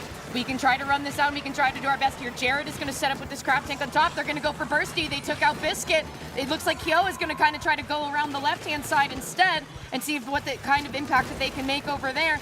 And Voiē Team Falco is very set in the middle section. We're looking at the right-hand side here. Yeah, I'm looking at that. I was like, I don't know why Jared picked it up because they had two. I think they only had 2 players available at them, and now it's just going to be 1. It's just going to be Q. So FTWin picking up the Rainmaker saying, nope, we're just going to take it here. We already got past this first checkpoint, and this is, of course, where the chokehold is because Q is there. Suction bombs are there as well. Gray's going to be jumping in on top, taking out Bursty. So not a great opportunity for FTWin to try and push it, but they had the player advantage. I don't blame them for trying. I don't blame them for trying one one bit. At least you get the Rainmaker to a point where Voiē will have to go a little bit further here just to slam this one home. Now there's the right checkpoint. Then No! I see why. The suction bomb. The suction bomb was planted right there, so Brand just mistimed the jump and fell into the void. That's just an unfortunate error, but I get why Brand made that decision there, Saf. Yes, no, I was actually also afraid, but then as soon as you started saying that, I was like, no, you're right. Like, correct. That was the correct decision to make. Unfortunate blunder for them. The lead, though, is going to be taken by Jared, and jumping down into the section here. 2 members of FTWin going down, and we're kind of just in a crossfire fight here, Falco. We have to see who comes out on top. Yeah, this is where it gets really dangerous, too, if you're FTWin, because you never know what Voiē is going to have up their sleeve if somebody's going to be jumping in. It is so important that somebody has an eye. That's why somebody's this way. Hey, somebody could be flanking. We need to make sure this Rainmaker is actually going to get reset. It finally does here, and that is great for Voiē, pushing it all the way to 18. And it was really nice they were able to make that jump from the cliff there, Saf, to try to push it all the way down to 18 instead of like 30 or something. Something is going on with Voiē because 2 members just went down. Sam initiated their Zipcaster and immediately got taken down. Q is the eye in the sky for this one right now. Falco down to the 18 mark. We're entering the last turn of this matchup here and kind of initiating the team fight. FTWin is looking at the back foot. Cleo. Yeah, they're definitely in the back foot right now. But again, anything can happen here. Manta Maria Rainmaker it can also take a few fights for things to just go suddenly wrong, and FTWin could take full advantage, and that's the big thing that you gotta keep an eye on. That's a nice pick onto Q. That is the backline out. Jared does follow it up with the pick onto Q, and a great jumps down. There is fights happening across the board. I can't believe it, Falco. Yeah, there are a lot of 1v1s and just picks that I think some of these players were really fortunate that they got. So FTWin, about a minute left. They just don't have a solid control of this Rainmaker. They had a little bit of momentum, but all of that was lost. Some of these specials coming up. Brand takes out the crab. A really, really nice spot there. Also getting bursty too. Rainmaker's going to reset in the same position as it did before. This is looking really great for Voiē. Yeah, this is looking amazing for Voiē right now. 1 minute left to go on the clock. And if Voiē can keep this up, we can see the fabled Game 5 in Winners Finals. But all they got to do is run out the last remaining minute. They pick up this Rainmaker down. They do have enough for the salt. They just got to hold it up for just a little bit longer. There's a jump onto the other side of the map. Jared is holding on to this, and it's just kind of jumping back for trying to stay alive. Sam has other ideas, though, right now. With 2 members going down, Sam is still trying to look forward. Can they find any picks? No. 10 missiles thrown out into 4 members right away. They know where all 4 members are. Brand corners them. The Rainmaker has indeed dropped right now. Saf, 15 seconds left to go. Voiē is looking really good. The pressure's on Keon and Falco. The pressure is on. FTWin has been a little bit sloppy this round. They haven't really exactly found the footing here to try to keep going. They are going to try to initiate the fights here, though, before we pick up, because we do want to get that overtime. We see that Kyo is the one with the Rainmaker here, and they're going to try to behind Q. But there's someone behind them because Q is they're down. But then Q gets taken down. But there's nowhere left to go. Voiē pushing us into the Game 5. Game 5 for Voiē, and that was a huge victory that Voiē really needed. That was FTWin's counter pick, but Voiē, it all started, ironically enough, when Brand had to jump into the void when they saw the suction bomb. If they dropped that suction bomb, that could have been very devastating. But at the end of it, they cleared through the checkpoint, they rushed forward, and defense was strong. And Falco, how do you feel about a Game 5 in Winners Finals to see who goes to Grands? Saf is shaking right now. That's how we feel too. Not a position that a lot of us thought. I mean, it's capable of going to this, obviously, but with just how FTWin had played some of their games, this isn't what I expected in the middle of the set to see us go to a Game 5. That was a fun game to watch. I was like, I love watching Rainmaker Manta too. To see just how well it plays out too. And Q there at the very end, just behind. Now, it was so great that the Rainmaker carrier, Kyo, could take them out, but there's no room for error at that point, Saf. Yeah, and you know what? Don't get me wrong, I love getting to watch FTWin. FTWin is such a favored team for so many reasons. I like when someone makes them sweat a little bit, though. Oh, yeah. Absolutely. You love to see when you have a team that allows them to sweat a little bit more just by the end of it. We still don't know what our Game 5 counter is quite yet. In this situation, this is one of the best ways to humble somebody, I think. And I think it's one of those things where even though you've been playing for so many years and with the same people, you can still be humbled by people of your same skill level. Right. Well, and nobody coming into this was like, yeah, I got Riptide. Right, I got this. I got Right. this. Unlike, you know, a few of the other lanes that have happened where there's more of a clear front runner, this has been the event where we do see the best of the best. And clearly they're facing off here and seeing who's going to leverage themselves into grand finals, making their opportunity the most of it too. So counter pick coming out from FTWin now. It is going to be Clam's Museum. First appearance. First appearance of Clams. We have seen every mode here in this best of 5. Man, we said Rainmaker Manta is going to be fun. I think, Keon, Clam's Museum, this one could go out of control pretty quickly as well. You know, the funny thing that we have seen in all 5 maps is normally you've seen games where teams just don't change weapons all the time, but they just run it back the same way. We've seen both teams just be flexible with any weapon that they just dish out. I'm actually more intrigued to see what they want to do for this Museum Clam Blitz map. Kill on a shooter is still living rent-free in my head there from game number 3. I don't necessarily blame anybody else right now. Chat and audience is going to be hyped here for game number 5. And Saf, out of this one, I want to see what your thoughts with the comps coming up. We're going back to some original flavoring here, it seems like, but I love on game 5, Kyo does want to... Anyways, Kyo does want to close us out using that pro once again here. However, pay attention to Sam, you guys. The surface area that they can attach to is crazy. What's also more important is look at FTWin's comp. They also, I believe, if I'm not mistaken, that's another shooter there that Kill is also dishing out. It's the same way. It's the same mirror of the third kit pros that we saw there from under Totara control. So once again, we don't see that bucket right away. So this is going to be intriguing to see how FTWin approaches this. And with one member down, only a Power Clam is available there from Voiē, Lactee, and just a crab tank around Valko. Maybe Sam has other ideas. This is just an all-out carnage. Yeah, we said Saf said it first. You got to watch out for Sam, and you absolutely do. They are so good at striking, and they know the best opportunities to do so. It looked like FTWin was getting some momentum. Look how far Keel's pushed up, but there's no clams. Nobody had clams. They're just like, you know what? I'm just going to be making sure you're trapped at your basket. But whoa! Right on top of Gray comes Sam.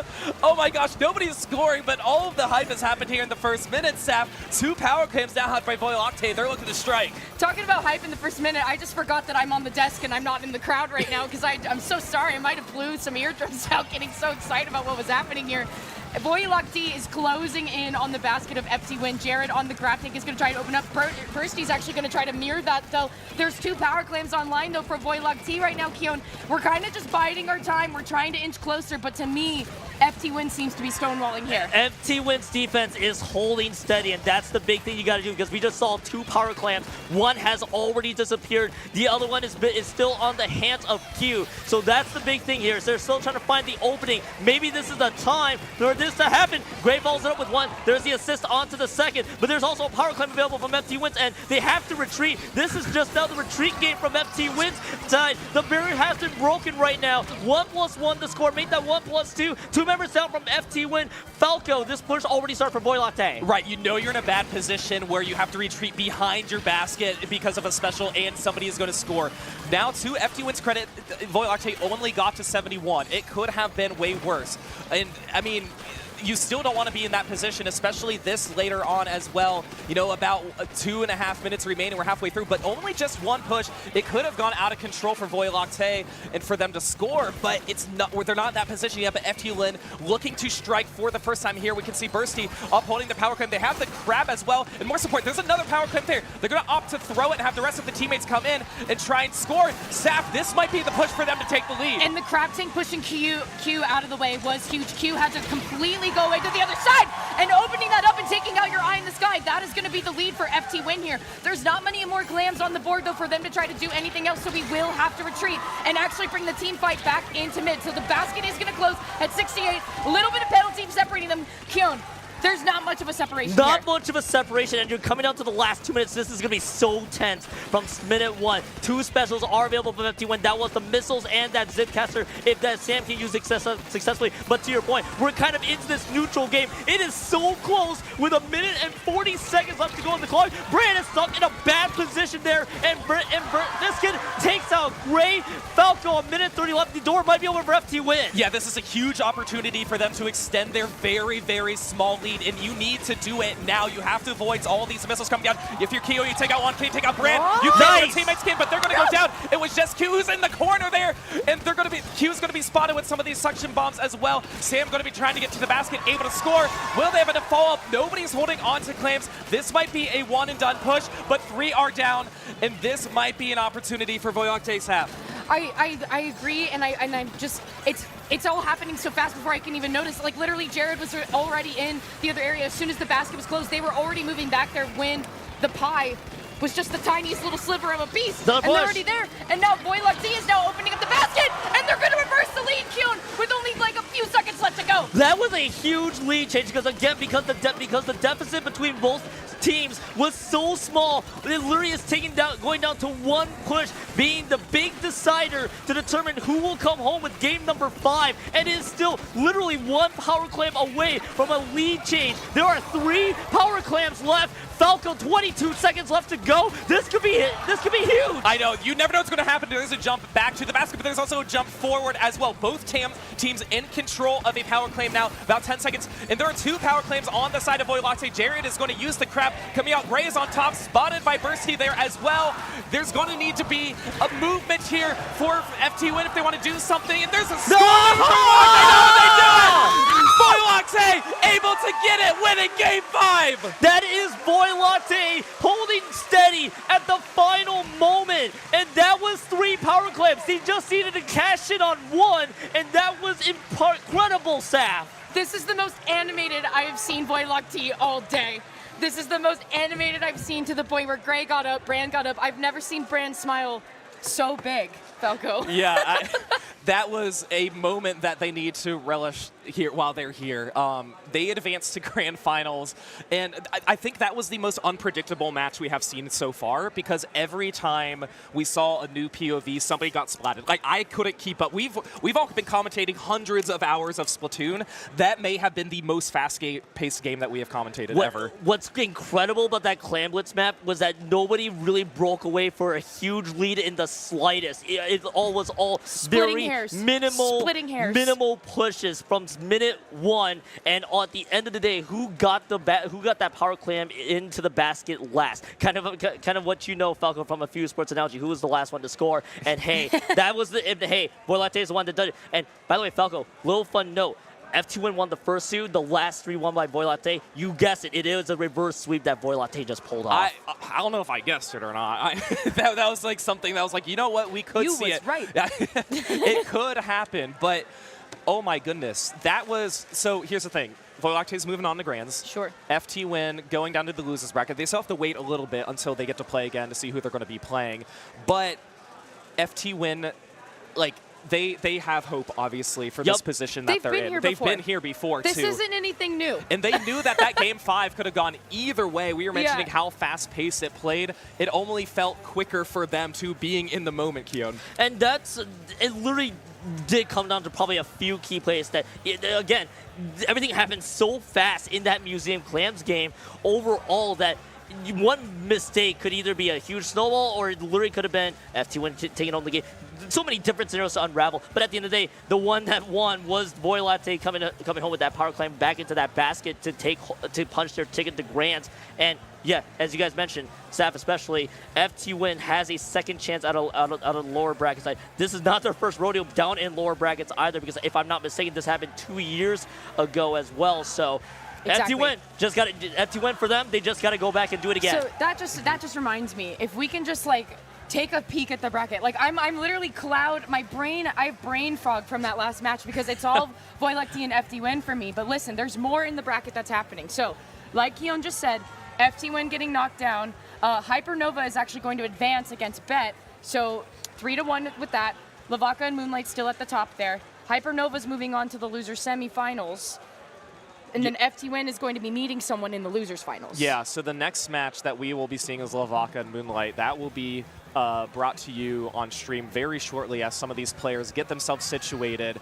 But when we saw Bet play, Hypernova is the higher seeded team. Bet was able to get a win off of them. Right. So it happened. And I'll obviously try and go back on the VOD on Splatoon tourney and see what happened at that point. But it's I don't know, this next match that we could have coming up with Moonlight and LeVaca, I think it could be very, Listen. I've been on this stage quite a few times, and I am a Moonlight stan. I am. I'll admit it. I think a lot of us are, but they're so fun to talk about. I got to literally explain actually to some people that were unfamiliar today that were like, what's the deal with Moonlight? What's the deal? And I'm like, boy. Do you have time to have a seat? Do you have time? I'm like, Want to open up the encyclopedia real quick? Yeah, do you have time? Because I tell you what, like, Moonlight has been around for quite a bit now. They're literally a fan favorite, a community favorite. I can speak for a lot of people that we really love to see the folks of Moonlight come out and shine so brightly. And also, they are such nice folks. They're such nice folks to get to talk to and hang out with. And so I'm ready. They've gotten a rest. LeVaca and them have gotten to rest and chill out for a second. And I'm ready to go. Remember, LeVaca's the team that took FTWin to a Game 5. This is Right. FTWin's back-to-back Game 5 that they Right. had to play. They won the first one, they lost the second one. So Moonlight knows that I was talking to Shadow a little bit earlier, and we were mentioning, he was like bringing up, and I was acknowledging this, that he's like, once we move into like top 16, it's anybody's game, or we're not going to have a clear path to move forward. And that has definitely been the case. It was the quarterfinals, the top 8 of the winners whenever Hypernova took out Moonlight 3-1. So Moonlight has been kind of grinding this lower bracket a little bit, Keon, and they're a very calm team. They're probably the calmest who are here. Yes, Yeah, grounded. Which is incredible, because Moonlight's following from however far back I remember, it's been just growing and growing and growing. You just see all the fans of Moonlight, especially showing up. Again, I still go back to Moonlight and Hypernova when that set was happening off stream. Just the amount of people that were just there to help support them. Again, really cool people that we get to see and chat with all the time. And I'm glad that we get to see them here in the big stage here against LeVaca. I think Moonlight, if I'm not mistaken, dropped to the lower brackets against Hypernova. So that so hey. Moonlight, hey, if they win, they got another opponent ahead of them, but LeVaca will be the one to try to derail that and see if they can eventually work their way through. I mean, Saf, there's a lot of things there's a lot of stories to tell with this upcoming set. It's exactly like Vaca said. The image I get in my mind is the flow chart of things, right? Okay, so if this is true, yes. If this is true, yes. If this is true, yes. Top 16 being at the bottom, and there's just all these different lines going everywhere all at once. And it's just like, we don't know. We truly don't know. And it's like, we've all talked about some of these top players so many times and for over years and seen what they can do. And like, we are still at a tournament point like this where, again, regardless of everything we've seen, we still don't know. We don't know. And if Moonlight gets this win, it will be a rematch against Hypernova in the loser semis that will happen later. But LeVaca, again, with them taking FTWin to a Game 5, Moonlight knows that this is not going to be any easy task, and it could be anybody's game, Keon. I have a very interesting thing to note out. I'm sure that those fans will be very loud out there when they see Moonlight out there, because we don't underestimate how many fans they have, and especially those who are here at Riptide. I expect that crowd to be incredibly loud from the minute that everybody touches on and plays the game. So yes. Remember the post? Do you remember the post, LTC 24, when Moonlight was on the stage? Right. Someone's decibel reader on their watch was 115. And their watch literally was like, hey, go to a quieter area. Yeah, like, hey, your ears might hurt. You're in danger. You're in danger. You're in danger. And honestly, I'm not expecting anything different from here. Honestly, I feel like we're a little lucky we get to be shielded from It's at least a bigger room. At least it's also a bigger room too. Imagine this was happening. More space for the noise to travel and kind of mellow out too. Okay, we can't discredit to LeVaca as well. Absolutely not. Yeah, because these are players who have all played together. They changed one player and they changed their name. Why do you guys do that? Please. No, but in all seriousness, like, very strong top-level players who obviously have been in positions where they're fighting Moonlight. This could be like Sandusky scrims, wherever it may be. They probably knew that these two they would fight each other, I'm sure they were hoping it wasn't going to be in the losers bracket, but that's where they find themselves. And that's kind of interesting. And that's Vaca has very familiar names. You know Goss, you know Zenith, you know Thunder, you know Wave. This is a very tough assignment for Moonlight, but for Vaca, they're trying to make their way back and hope for and see if they can go further. Maybe eventually trying to get that revenge matchup against FTWin, but they have to do, of course, they got to look at the current matchup right now. And this team is very illustrious, to say the least here, Saf, with what Vaca has dished out. Oh my gosh, the amount of medals right between all the players on the Vaca that they have. I mean, you would be like, your neck would get weighed down. Like you would develop a hunch. Yeah. Like your neck is so heavy from all the medals of the collective like wins that these players have had. So yeah, and the fact that they find themselves in this position too. I didn't get to watch them during their pools. Only a little Friday. Bit. I did a little bit. Yeah, I mean both of these teams like 3-0, 3-0, 3-0 to get them here. Yeah. A lot of the teams who were in top 16 or top 32 did that regardless, because how it worked out, you win your pool 3-0, you automatically advance to the top 32. But I like how the format was like a Swiss format, so you always had a more competitive game in theory moving down the line. But so winning your pool again, a lot of these teams, they were in a position where it wasn't difficult for them to do so, but the structure of it I thought was very, very good. Sorry, I got distracted there because I just saw the fifth member. Do you want to know a fun fact though? Yeah. So Rooster is technically on the roster here because Shadow wasn't sure if they would be able to make it for pools on Friday. Oh wow. So Rooster is the emergency sub, if you will, and obviously big fans and friends of the team too. So that's why they are here. And you know, does this mean that Riley Rooster gets FTIU banned, leveling banned, all that? I don't. Probably not. Probably not. Probably not. But I'm not the TO. They can do whatever they want. But obviously here to support their friends, and that's always like something we really enjoy. Did Riley bring the chicken for That's what Moonlight? I was wondering. Because that's who brought it to LTC so listen, last year. I was on Riley's fight. I was on Riley's fight. I don't think she brought it this time. You know what? I think from the bits and pieces I've chatted with Riley, I think Basil might be the one that's holding on to that Rooster. Okay. Basil, as you can see on Moonlight's end, is positioned on the far end of the side. So again, that's why I've heard from chatting with Rooster. I'm sure Rooster will probably end up correcting me if I'm wrong at some point, but that's what I heard. Where the possession of that Rooster came from, Sam. Okay, perfect. Well, as long as we know that the Rooster is in the room with us, I think that's the important part. Is the Rooster in the room? Is the Rooster in the room with us? I think that is the important part. So it looks like, we're getting kind of settled in here.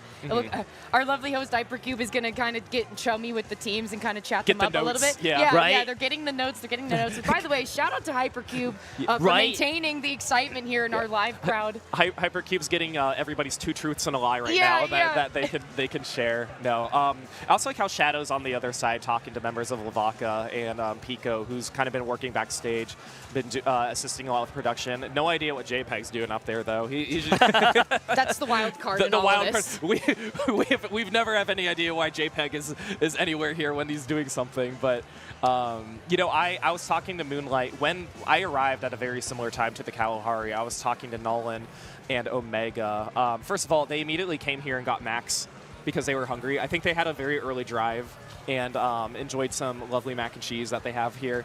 And I don't blame them. It's obviously delicious. And that hopefully we'll see if that set them up for success here 48 hours later. Something tells me it probably has nothing to do with this. But yeah, we like the chit chat ahead of time. What I love that we see right now between Moonlight and Levi, look at both. Look, the camaraderie is real. Literally in front of our face.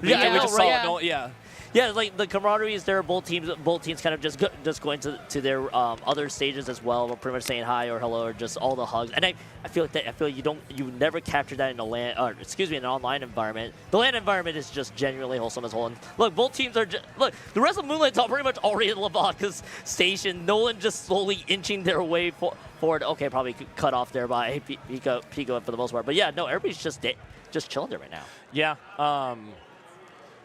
I think Moonlight's. Both of these teams had to wait actually because they were told like, hey, like don't play your set. In theory, they could have played this while the other set was going on, but obviously you guys want to see it. Like we want to see it too. So I'm kind of glad they were able to wait and take their time for us. But we'll see when they get themselves situated here if what they want to do, really. So we are going to step away for a little bit while these teams are kind of getting themselves acquainted with each other. I'm sure they have already and know each other, but yeah, we will step away. We will be back shortly here with our losers quarterfinals. You guys don't go anywhere.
you guys didn't do it with me. Okay.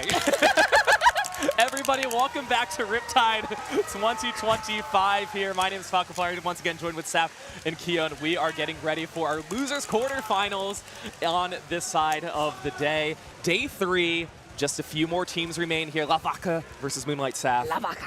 We were talking about them a lot before our break, and they are finally getting themselves ready. Right. Okay. So took a little bit of time. Actually had to get chummy with each other a little bit. You could see a lot of mixture of the two teams kind of talking to each other across the stage and getting set up. So again, there's no malice here.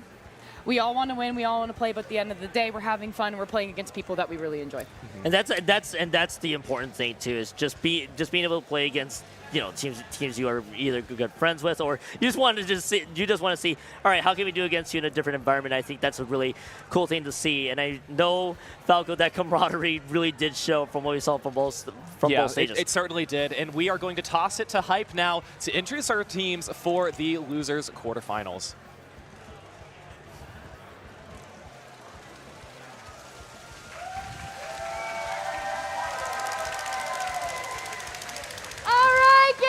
Welcome back to Riptide Top Cut! We are at losers quarters. Yes, checking the screen behind me to make sure that is true. On your left, we have Vaca,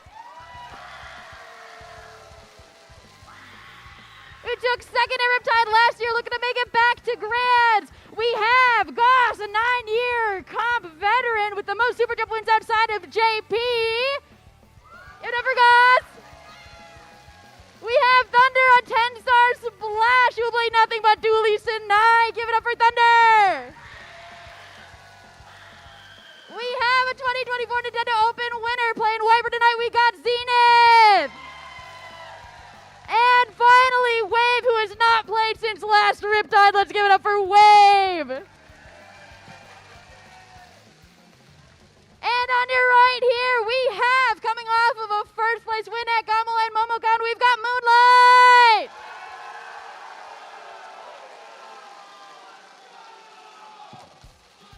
We got on the interior of Basil a 3250 XP JP player Pen.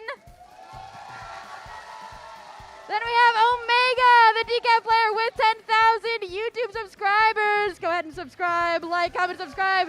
Give it up for Omega. Then we have Shadow, who is also streaming, our 10th player, who also happened to find my phone 2 times at MomoCon last year. Thank you, Shadow. And we got Nolan. Yeah! Give it up for Nolan. Let's give it up for Omega. Let's give it up for Moonlight. Let's give it up for Vaca. Let's play some good games. All right, thank you, Hypercube. Thank you, everybody in the audience and the chat. Once again, a lovely introduction for all of our players here. Do you believe that Wave has not played Splatoon since last Riptide? That's so funny. That's news to me. I like how they're sitting in the chair and they were like, yeah. Yeah. So Keon, starting off, it's against Splatzone's Macomart this time around. We're not in the counter pick stage anymore. That was specifically just for the winners finals. It will come again later on in the broadcast. So no counter picks here. We could potentially see 4 different game modes being played here as Shadow's just standing up, admiring the screen. Take a good look at it all. Take a good look at it. Very nice jacket, by the way, too. There's also Coach Chara. There's a secret 5th player in the back of Moonlight. That's Coach Chara. It's Coach Chara. Coach Chara. Who needs Pro Chara when you have Coach Chara? It's like right? Kachara. Kachara. Coach and Coach is just right there back at stage, just watching how all the members play. Again, Pro Chara at this point, also Coach for Moonlight there. So I want to see how this game 1 plays out here. Of course, Mahima, he's going to be in the first part. Can I take a minute, Falco, to say, how loud the crowd was for Moonlight? Yeah. It was kind of interesting to just take it all in after hearing it. Oh yeah, seriously, and it's only going to get louder from here too. Oh yeah. Where we know this has the potential to go the distance, to go all the way to a Game 5. So Oh, man. I said it once, I'll say it again. I'm glad we're back here and not in the noise pit out right? there. I mean, I want to be out there. We're going to go out there later. But I do yeah. too, I do too. I just feel like we're having our own like Riptide whirlpool back here. Whirlpool back here. Yeah, we have our own hype set up here. Yeah. You guys have it. You guys have it in chat as well. By the way, get your channel points in on those predictions to who you think is going to win and move on into the loser semis that will happen after this match. Again, for Vaca versus Moonlight Keon. We know all the weapons that these players play. There's really probably not going to be any surprises. Nobody will be too surprised here once we see Vaca and Moonlight about to be queuing themselves right into the. Actually, we've been told they're not about to start right quite yet. Looks like there might be some things that need to be ironed out. So that gives us some time to maybe enjoy it. The crowd's gonna be disappointed here in a bit. I'm waiting for it. Waiting for it. They are playing. Are they playing? Hey, production. Can we need the game. The game is here. The game is here. Admire their stern faces while they play. That's a POV that you don't get very often. There we go. Yay. All right, so here we go. Taking the first zone. That is going to be... You didn't miss much. Don't worry. You didn't miss much, don't you? That was going to be Moonlight, and right now it's going to be Vaca trying to counter this as well. Thunder trying to push up, and you know, right now it looks like Vaca in a very strong and good position for this half. Yeah, I'm appreciating that Vaca is able to kind of come forward here and take up a bunch of space here. Look at Zenith trying to come up on the left-hand side. The trade kind of goes down over in the quarter with the dually. Shadowwind is actually going to push up as well here, and they're notably playing Umbrella, and they're not playing Tentebrella, okay? That's a really interesting choice to come from Shadowwind here, who is arguably, Keon, one of the best Tentebrella players that we have in this scene. And the big thing here, too, is that Umbrella has gone through some patch note changes in recent times, so this has been a test to see if this Umbrella really does show up here, as we do get a really good view of the zone so far, as we do get to see Shadow having to be pushed back a bit. Vaca already get down to the 28 points remaining, and will there be the response that Moonlight has as Goss is lurking around the zone right now? Omega is cut down, and Basil is stuck in that corner, is going to get eliminated by Goss with the second pick, and this will be a staggered couple members down, but maybe the 2 members out, this might be enough pain. The answer is going to be maybe. The answer is going to be, it is still a fight for the zone, not quite enough. Falco, what on earth happened in game 1? Yeah, well, we missed the first few seconds of that clear, but Vaca... It was a fun reveal. It was a fun reveal. So here's the thing. It was back and forth. Okay, that was the wrong... Will that one be played then? Or would that one... Okay. So here's the situation of what happened with all that. That technically was the incorrect map. That was what it was intended to be played. The players played it out. That was the warm-up. We are getting word that match did count though. So Vaca is getting that win on game 1.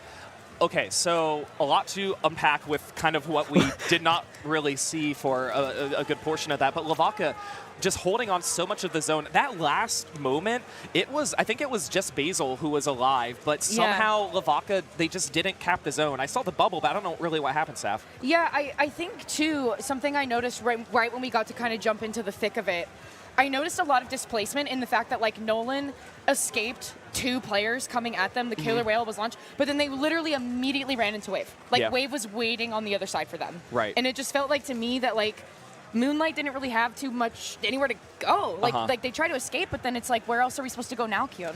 And that's kind of interesting too. It's just kind of how everything kind of played out. Everything was already chaotic with all the stuff that we missed so far, and it only just kept getting more and more crazier, Falco, as things progressed. Yeah, and that can happen on zones, obviously. Typically, zones is the one that we see where a lot of players are just repainting over paint, building their specials, typically a little bit prolonged, but when was the last time that Moonlight put themselves in a position where they kind of got knocked out that early? Yeah, that's kind of interesting too, because that was kind of a rough start, but it's also great play for Vaca. Goss with a huge double that we saw that really helped give Vaca, the chance to be able to retain that zone a little bit further. So that's just how it all played out. Obviously, I think we're seeing it from our vantage point, and I think they're just trying to iron out what's going on with the map situation there. But we do see the correct map list that is being shown right now, which is Scorch Gorge Clan Blitz being game number 2 from what we are aware of. Excuse me, Falco, save me here. Yeah, it was. Good job, Kian. Honestly, I sometimes do need to have a moment to have a breath too. So no, Clan Blitz Scorch. This one. I would say 99% of the matches that Moonlight faces go longer than what we just saw anyways. So I don't necessarily think it was a comp thing for Moonlight at that moment. I think it was more of it. I don't want to say like the lack of preparedness in case there were other issues that were going on that we just don't really know about and could cause some confusion. Now, the good news is both of these teams look pretty content right now. They look calm. They aren't the ones who are really like scrambling to do anything. Again, Chara's there talking to Shadow, talking to their teammates. I wonder if he has a VIP badge to be up there on stage when he's not playing, but no, he's able to kind of help them out in these situations and to really, you know, kind of get their minds right, kind of try to brush off game one in the moment. Now, unfortunately for Moonlight, like it is a best of 5. You only have one more opportunity to have a game go the way you don't want it to go, Saf. Yeah, and I think too, one thing to note is just the peaks and valleys of energy in this room has been so staggering. I mean, all of us were freaking out about what the heck was going on in that first game, but now we've reached equilibrium again. We're calm. The crowd is calm. You can hear the clappers kind of on the rise. We can hear them getting set into the game. Yeah. The tension is starting to kind of build again. And you know what? Hey, no sweat, Moonlight. It's fine. Let's just kind of brush that one off. Let's go ahead and try to bring it back in tower control next round. Or excuse me, Clan Blitz. Clan Blitz, Scourge Gorge is going to be the game 2. So again, for those who are just tuning in, there was a slider. The map will cancel. Vaca is going to be up 1-0 coming into this one. So we go on to this game 2 here. Now it's Scourge Gorge, Clan Blitz. I think it was Saf that mentioned. You did, or rather, sorry, Falco that mentioned the weapons don't really change as much. We're all talking. We're all chatting. It's yeah, okay. exactly. It's okay. Look, all the names are now playing all together. Yes. I made the crowd is also distracting me a little bit too, and that's really just showing how excited they are.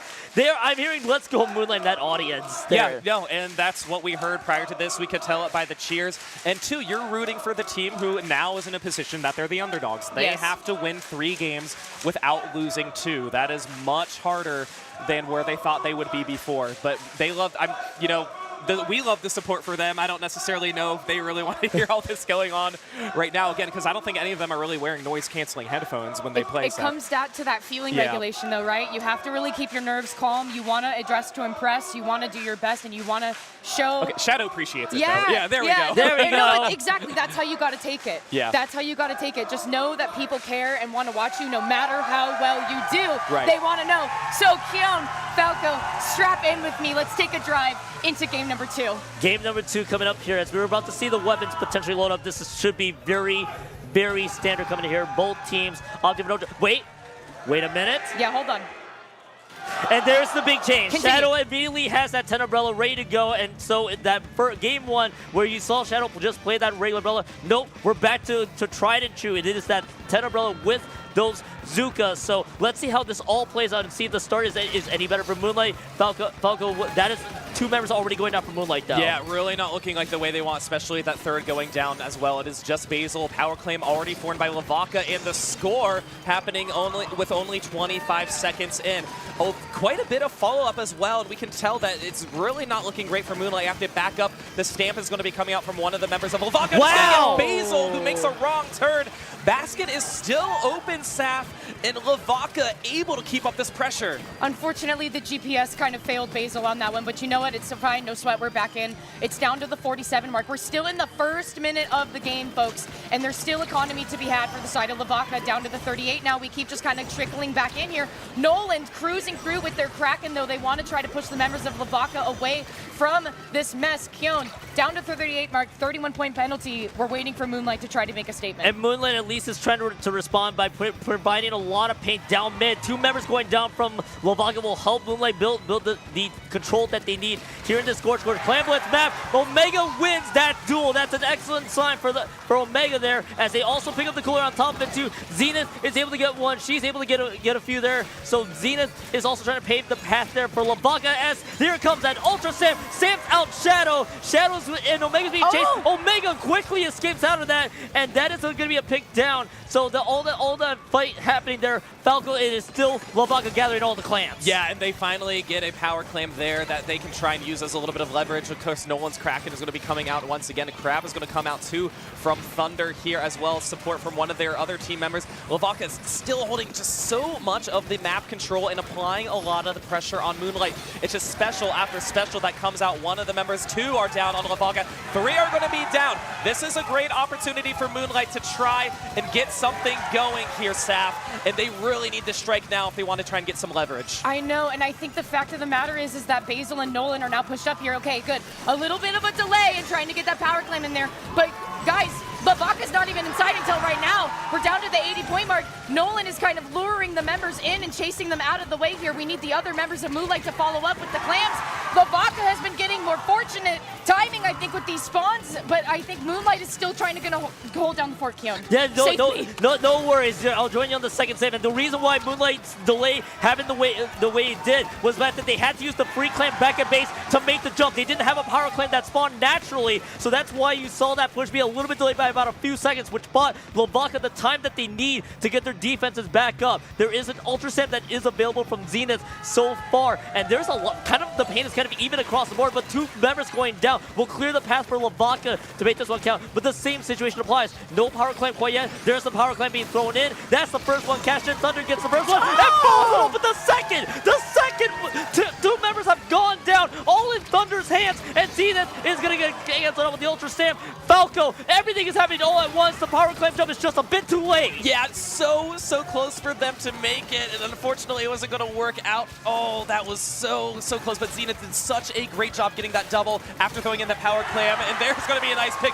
Anytime anybody from Moonlight gets a splat, the crowd is going crazy. This might be Moonlight's opportunity once again, working with 2 power clams in a bubble. Base is going to go up. Shadow's going to use the Zuka. 2-player advantage. The clams are coming in. There you go. go. Just one more. They have the clams to do it, and Moonlight is able to take the lead with 1 minute left, Saf. Oh my gosh, okay, and then the cooler is now gonna come out. Vaca is completely staggered. All of Moonlight is pressed up. Basil is in a great position to try to follow up here. Nolan utilizing the shield, able to pop the Kraken down to the 20-point mark. The minute is now ticking down to less. 3 more. Where's the solo second? 1 more. Moonlight needs 1 more clam. Shadow's got it. There you go.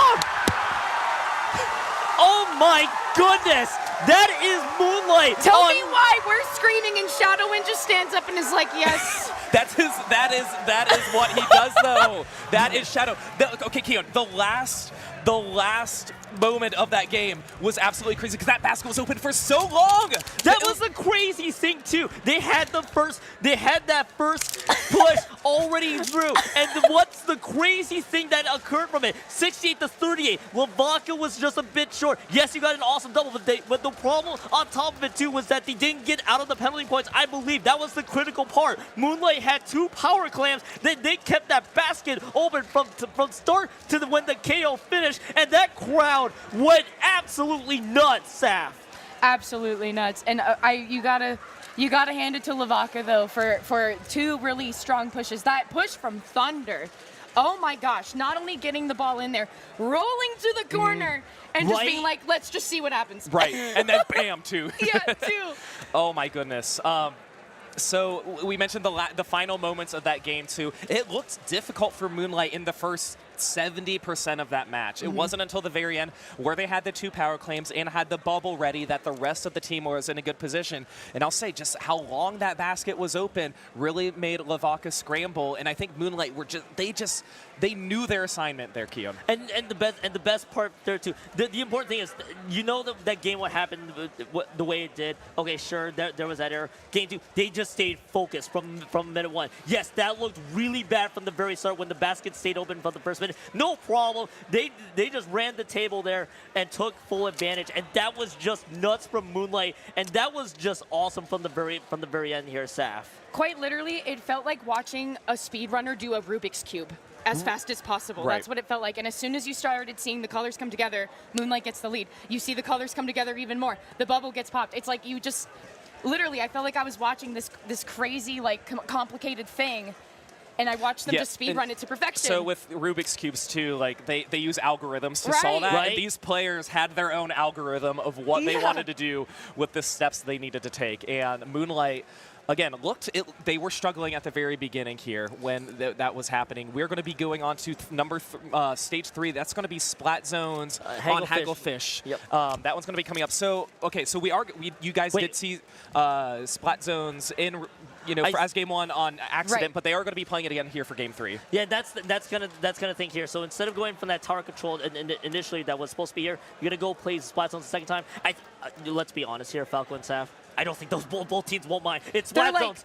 Okay. You know what? I think we're cool with it. Let's just lock it and play zones the way we need it to. So for Vaca, that was very rough. That was the unfortunate part. They had a great lead. They just couldn't hold the line much further there. I wouldn't be surprised to see a rebound, especially with this Hagglefish market zones. Pretty much, Saf, I would like to say the most common map mode. I know there was a commentary session I had with Neptune where it's basically just vanilla ice cream. You just know you know it, you love it, you enjoy it. I think both teams will enjoy it here. You know exactly what you're gonna get. It honestly feels like the meme of like the group of people where they're like, we're gonna play Splat Zones again, and then the one guy comes out with the big thumbs up. Yeah. And then Right? they go back to talking. Yeah. Like I have a feeling that's what these two are really experiencing right now. A question though, you're LeviaKittens. when you played Splat Zones, you had that game. Yeah. Yep. Do you carry that momentum into this game 3, or are you saying nope? I don't want.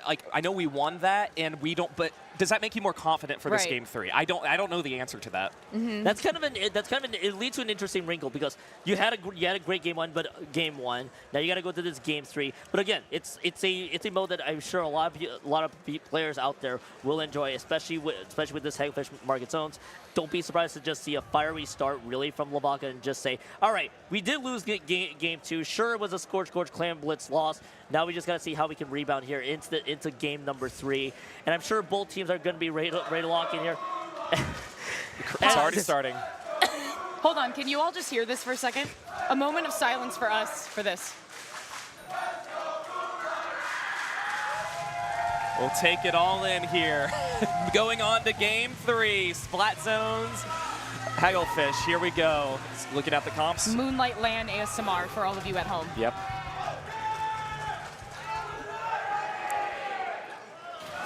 All right, back on zones. Shadow going back to the tent from what they had in the previous game. They did not choose that in their first Splat Zones game. The other weapons very similar to what we had played before. And Moonlight really striking. ShadowWin not being shy, working with that tent umbrella to try and get zone first. It's probably not the pick they wanted. Wanted is going to go down there on the side of Vaca, but Moonlight able to take care of the zone and helping their team push up. Zenith's trying to jump in. We'll see how long they can stay alive. Able to take out 2. So ShadowWin is going to go down as well. That's going to be 3. Nolan is the only one alive in the Kraken. Zone is now going to be countered here, Keon, and this is where Moonlight is going to be able to finally toss it over back to LeVaca. Yeah, LeVaca in this case, they were able to rebound. That was kind of an unfortunate position there for Zenith. They're just caught stuck between a rock and an umbrella of all things, as that was a nice little pick there on the Shadow, but Moonlight didn't pay too much mind to it. Just take a quick few breathers, get the zones back, and Shadow, by the way, back on that 10 instead of that normal umbrella, which didn't quite work out. Just stick to tried and true. That has worked out so well for them. 2 members are down on both ends. I did see the cooler already used. Thunder already burning the crab tank on top of it, as we are seeing the points already trickling down a bit. And Zenith and Thunder tag teaming together. This should be an imminent zone split here soon. Maybe not. Now there it is. There, but Seth, that's 52 points remaining for Moonlight. 52 points remaining for Moonlight. Goss is going to be helping out a member to try to jump back in here. Basil, the flanking pencil, question mark. Okay, no, we are on Moonlight's side. I just wanted to make sure that is the court side that we are seeing. So Basil is going to jump out from danger here. And once again, Omega being chased by the killer whale. Imagine having your killer whale on track and you have to use it against Omega and nobody else. Yeah, exactly. That's just kind of one of those things you have to just simply deal with there. As we are seeing a 2-for-2 trade. LeVaca is the last one to make the cap, so they are going to be able to extend this lead much further than, but there is the 2 members that have gone down here just a bit. The core being used. Moonlight is at least responding here. Falco, Moonlight is trying to provide a response. Yeah, I'm surprised LeVaca was able to hold on to the zone for that long with having 2 players down, and it just, I guess, goes to show the rest of the members are very adamant about painting up on the zone, but Moonlight finally able to take it over. 45 penalty points now on the side of LeVaca, still being contested. Jumps into ShadowWin as well. they have the Zuka ready as well. No one's going to be using the Kraken. Able to take out one. Chasing down one of the members of Vaca too. 3 are going to be down. It is just going to be the pencil. Omega, what I love what Omega does is he is not shy at all to strike forward using this decaf here.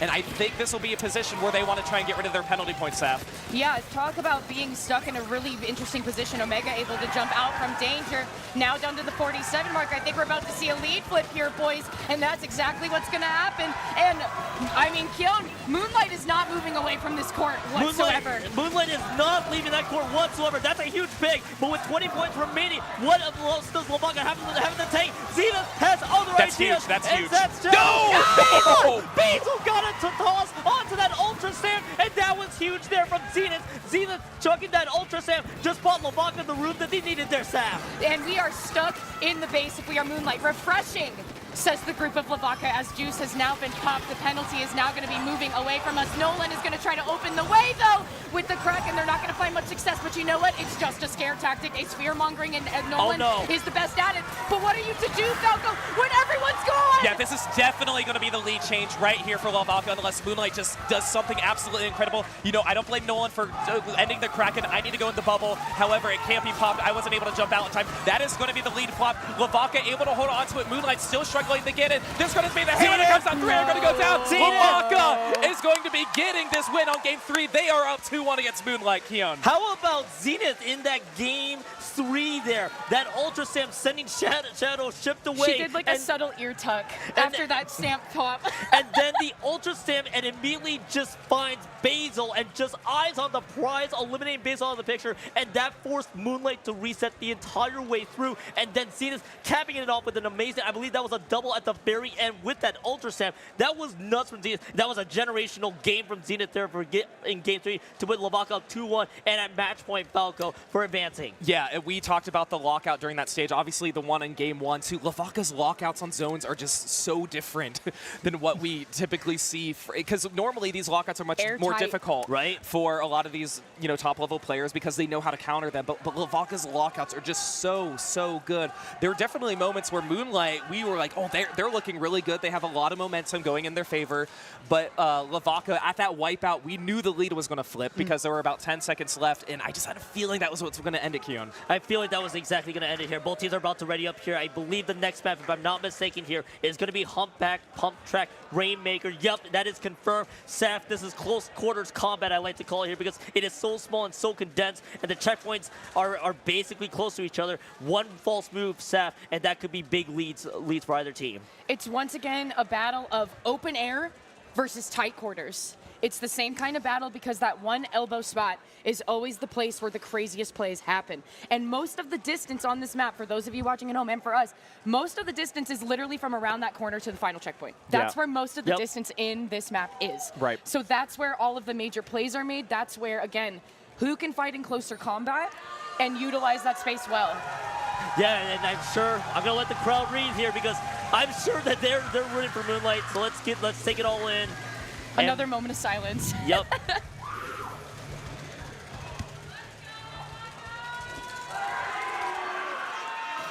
And you should not be surprised at all. LeVaca and Moonlight are basically dishing up the same weapons that you expect here. Now the only difference is you have a shiny objective in the middle of this skate part, and that's going to be the big thing you got to keep in mind.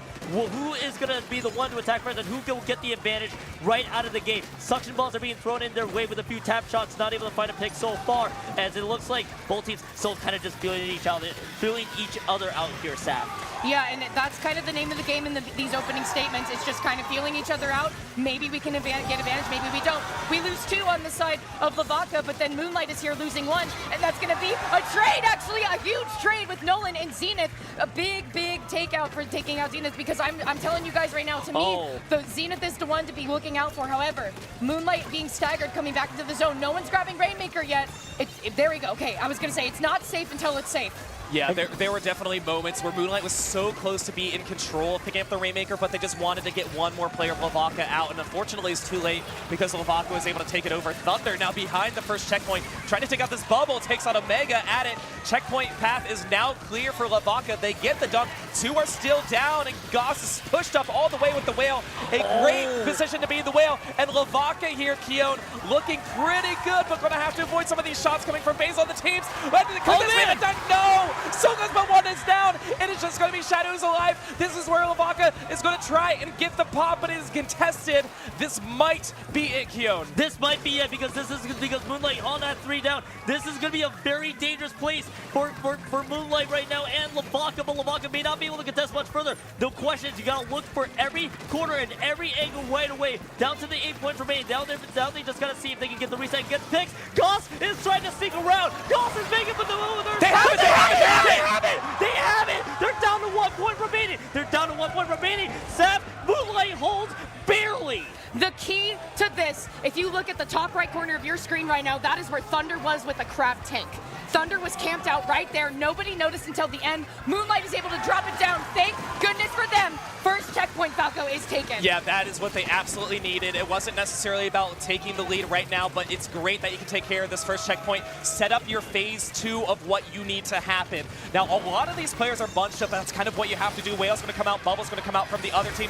Basil's going to struggle. It's a 2v2 situation. Basil has to back up to avoid the pencil, but able to take out Goss and Zenith by doing that. Will Moonlight have the momentum to try and push this forward? ShadowWin is trying to find themselves in a good position to use their umbrella to help clear a path, but Basil is still being forced to retreat, Keon. Basil is still being forced to retreat, so the problem is right now is that there's so much pressure right away. LeVaca has lost him with the bomb and immediately eliminates 2. That is huge right there. It buys LeVaca the time that they need to respawn and get themselves back. Shadow has to use the tent to just carve a path, but Basil is holding on to this Rainmaker for dear life. Will they have an opportunity there? We may see an incoming flight, but Zenith is getting snuffed out right now. Thunder burns the second crab tank. We might see the rare Rainmaker being timed out on this push. I think it's down to less than 10 seconds. Basil is just trying to move forward. Yeah, the Rainmaker has to be dropped. Saf, that was so close for Moonlight, though. The amount of stonewalling that just happened here, you guys, it's exhausting. It's exhausting to try to hold a position for this long as these two teams had. Basil was doing everything they could to maintain their distance, and a very skillful Rainmaker player at that. We're kind of going into more skirmishy area of the fight now, but Moonlight is looking to maybe be out on top here. It seems to me LeVaca has the Rainmaker. They are going to try to push it back and get it down into the middle section, but no one's there to stop Thunder except for Shadow. Keon. That's the big thing there too. That could have been a huge breakaway attempt on that push alone. Moonlight chants are having the audience. They're trying to send every energy of Moonlight back just to see if they get points on the board. Falco, Zenith has been Ultra Set waiting. They might be looking for the right time to use it. Yeah, Zenith is a very patient player when they play Basil, picking up the Rainmaker once again, having to avoid the Whale, able to do so, but Zenith not close enough to Basil to get the strike. 2 players are down on LeVaca. Basil's going to hang in the bubble for just a little bit. You got to take out the pencil player though on LeVaca. Shadow has a shield, has the umbrella to push up, and the Kraken for support. Basil just trying to go with the Kraken. Basil! Do they have enough space? No! Down to 13. 2 players are down now on Moonlight, maybe 3. What? No! One is jumping in. Omega trying to get the same jump as well for their teammates too. And it is finally dropped, Keon. It is finally dropped by Goss. Only 57 seconds left to go with this Rainmaker, and all that Goss needs to do is hang on to this one. And Goss is just partying like it's no tomorrow. Moonlight fans are not taking it in stride, as it is just 1 member down. There is 25 points left. The game is over. The game is over right then and there. LeVaca advances to the next round, and the entire crowd has support for them. Thank you, LeVaca. Thank you for that. Come on now. Hey, well-deserved win by LeVaca, yes. though. Okay, come on. But come on, there's something called sportsmanship. No. Okay? They knew that was part of Moonlight knows that's part of the game, too. Man, oh my goodness. That one, okay, LeVaca's so close to finally getting the dunk, and there were so many moments where, I mean, we were obviously very stressed watching that game, but the Rainmaker being so close. I know, we need a calm cam for all of us being like, oh my god, like in the screen. But the Rainmaker at that final checkpoint, I'm like, I have no idea who's going to grab it or where they're going to go. There were 2 moments where Vaca picked it up, like, we are going to drop it. The first time, I think it was Thunder who picked it up, and they kind of had a clear path. It wasn't until later that Omega or Nolan spotted them, and the Rainmaker got a little too far from where Moonlight wanted it to be, and then we had one more attempt there for Moonlight, but we saw what happened at the end, Keon. I'm sure in certain lore here in Riptide 2025, crowd might take exception. I mean, let's be real. Vaca also played phenomenal from down the stretch. We talk about Game 3 with Zenith. This was a great team effort, but also, as you noted, the patient play from Zenith when they needed to use that Ultra Stamp, rather when she needed to use that Ultra Stamp, was really huge, and I think it started to show in spades there. Moonlight, if I'm not saying, yeah, it's on losers, and so that ends Moonlight's tournament run here at Riptide. Vaca continues on. I believe they will play Hypernova coming up here, but I mean, Falco, that was probably one of the more wild sets I think we have watched. Right, and one especially from the momentum and that carried over from the audience into here and all of the hype, and well-deserved love for both of these teams and both of these players. But we were mentioning how, you know, it did obviously kind of seem one-sided with who the crowd was supporting, and I mean, that could have fueled Vaca's fire too. Right. Like you saw them kind of like booing themselves too when they got the thumbs down. I totally get that. I totally get that, because I'm also somebody that is like, when I feel that like I'm in doubt or like maybe other people may not believe in me, I'm like, that's when I need to show up. And I feel like maybe Vaca kind of felt the same way. They were like, okay, in terms of like crowd sense, I guess we're the underdog, question mark? But like, you know, yeah. And I think the important thing too that Vaca probably also knew coming into this matchup is, you know how the support in Moonlight goes. This would have been, you know, predicted fuel that they were going to probably take in there as well. And I think Vaca entering that one, I know there was a game too. It looked like everything looked so great for Moonlight, and then you could see that probably that crowd energy was like, maybe we can carry that momentum forward, but no. Just awesome plays all around there from Vaca. Again, huge credit to basically Goss and Zenith for sure. I also want to talk about the final moments for Moonlight there. I loved this like turtle strategy they were doing. Right? Yeah. I mean, it was like a Trojan horse. You literally had Shadow with the 10. And That's what you need to do. I thought I was like, this has game-winning potential because, and I mean, like a lot of that play style is very typical on Rainmaker Humpback, but I think pairing it with a Tentabrel, which we barely see only from ShadowIn at this level, but then Nolan's cracking. We can see Basil trying to be like, nope, I am literally invincible. You cannot get me. But it is so hard to time yourself with a Kraken because it just like darts a little bit forward from time to time. I know they shot Nolan out like a projectile. and the crummy thing too, especially in that Humpback Pump Trap Rainmaker game, I think I saw a lot of staggers and just a lot of fights being lost right from the very beginning. So so Moonlight unfortunately also had to dig themselves out of a huge hole right away by actually just a huge KO, and the way that Vaca was playing from that game, from basically when they got the first point from the remaining points there, was kind of just showing right then and there. So I mean, huge credit to Vaca. They get to move on. I'm sure Moonlight and the fans out there a little bit bitterly disappointed that they couldn't continue. I think what would have been possibly 3 potential land runs. Right, and so here's a situation we're in right now. Vaca moving up to face Hypernova. The winner will face FTWin. The winner of that will face Voiē. Yep. So we're down just to those four teams who are remaining in our bracket. Yeah. And that being said, we're done. Yeah, that is our we're out of here. I think, unless somebody tells us otherwise, I think we are definitely out of here. Already? What do you mean? We were here for over 2 hours. You want the crazy you know what? Family time don't matter. Yeah. You know what the crazy part is? It doesn't even feel like 2 hours to me. I still feel like it's only been an hour. If you told me it was 7:48 p.m. Eastern, I would have thought it was like 4:48. Yeah. Like I'm on Pacific time right now with that. Yeah, I'm not in Seattle, sorry. That means a lot, though. Yeah. There's a lot of signs for that you should come to see metal. There's a lot of signs. The signs are speaking. Yeah. That's what you're telling me.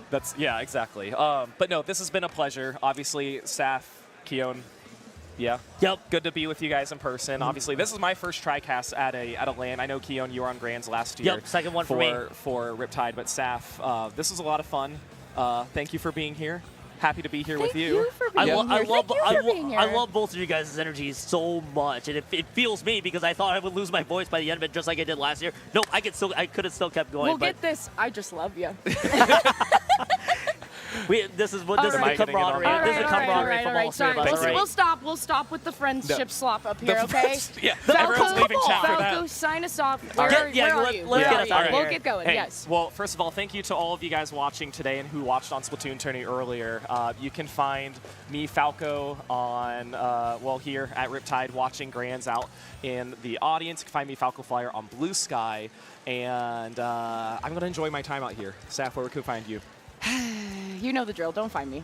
Don't look for me, but there are socials. You see all them scrolling through the whole entire match. If you want to check them out, please go ahead. I'm in the ocean. I'll be in the woods looking for mushrooms soon. It's mushroom season. It's upon us. So for you foragers out there, we can talk sometime. Kion. You can find me probably wielding this clapper and probably using it to its fullest extent in Grand Finals. Also find me on Kion2570 on Blue Sky and on Twitter. Nothing more to say here. I still stream every week as I normally do. Falco, you want to take us away? Yeah, I just want to say you guys are in for a treat for your next set. We are going to have 9 Orisa and K-Bots who take you home for our final 3, potentially 4 matches if we're lucky enough to get that reset. Right. But you guys don't go anywhere, or maybe step away to use the restroom, get some water, grab a snack, whatever. But you got to get back here. More Riptide 2025 for you coming shortly. Oh, yeah.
How we doing, Riptide?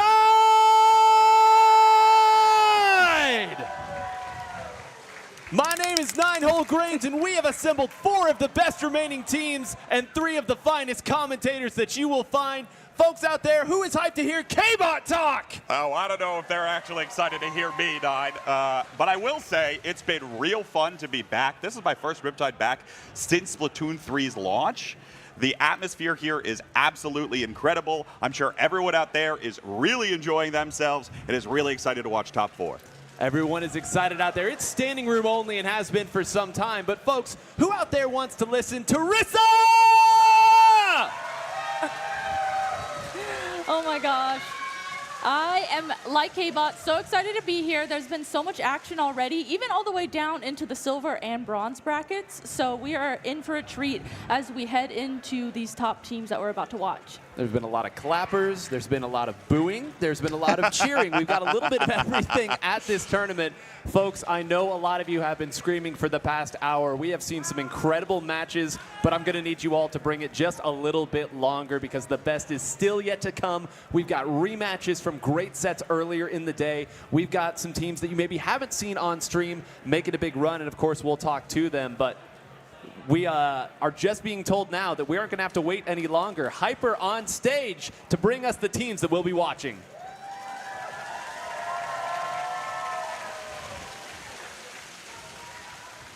Hello, gamers! Welcome back to Riptide 2025! We are here with your losers, Semi.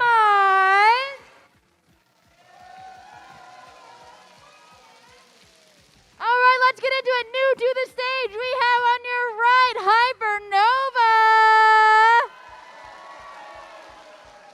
They didn't practice once. They didn't decide their comps before this morning. They are your seed 5. On the end here, we have Dat Kid. His mom doesn't let him play weekdays. Then we have Lexi, who hasn't played in a month on pencil. We got Henla, who got kicked from +1. If this doesn't bring him back into +1, I do not know what will. And then on the end, we have a Gluga main, who is now the highest decaf XP in +1. We got Dylan.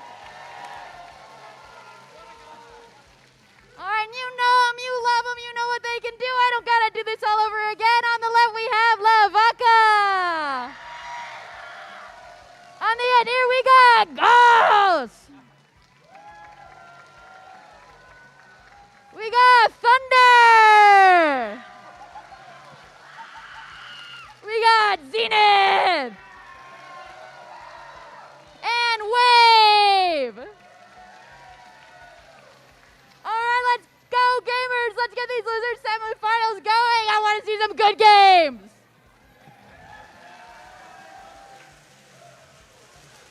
K-Bot, I have to ask, okay? Because oh boy, here we go. I've been told through the grapevine you know a thing or two about Hypernova. Supposedly, Did they not play for a month? Because that's what was put together right there based on what I just heard. In essence, yes. That is correct. Lexi has been playing Neon White almost exclusively about 80 hours a week for the past 2 or 3 weeks at this 80, point. okay. Dat Kid is correct. His mom is not letting him play on the weekdays, so he only has the opportunity to play on the weekends. And as for the other two, obviously Henlo has been playing with the core roster of Hypernova. They were getting prepared for Sandusky finals. When they say they didn't lock in their composition until this morning, I believe them. And I have not been active with them over the course of this weekend. So any adaptations we're going to see today is a complete surprise to me. I mean, well, if that is an arousing endorsement, I don't know what is.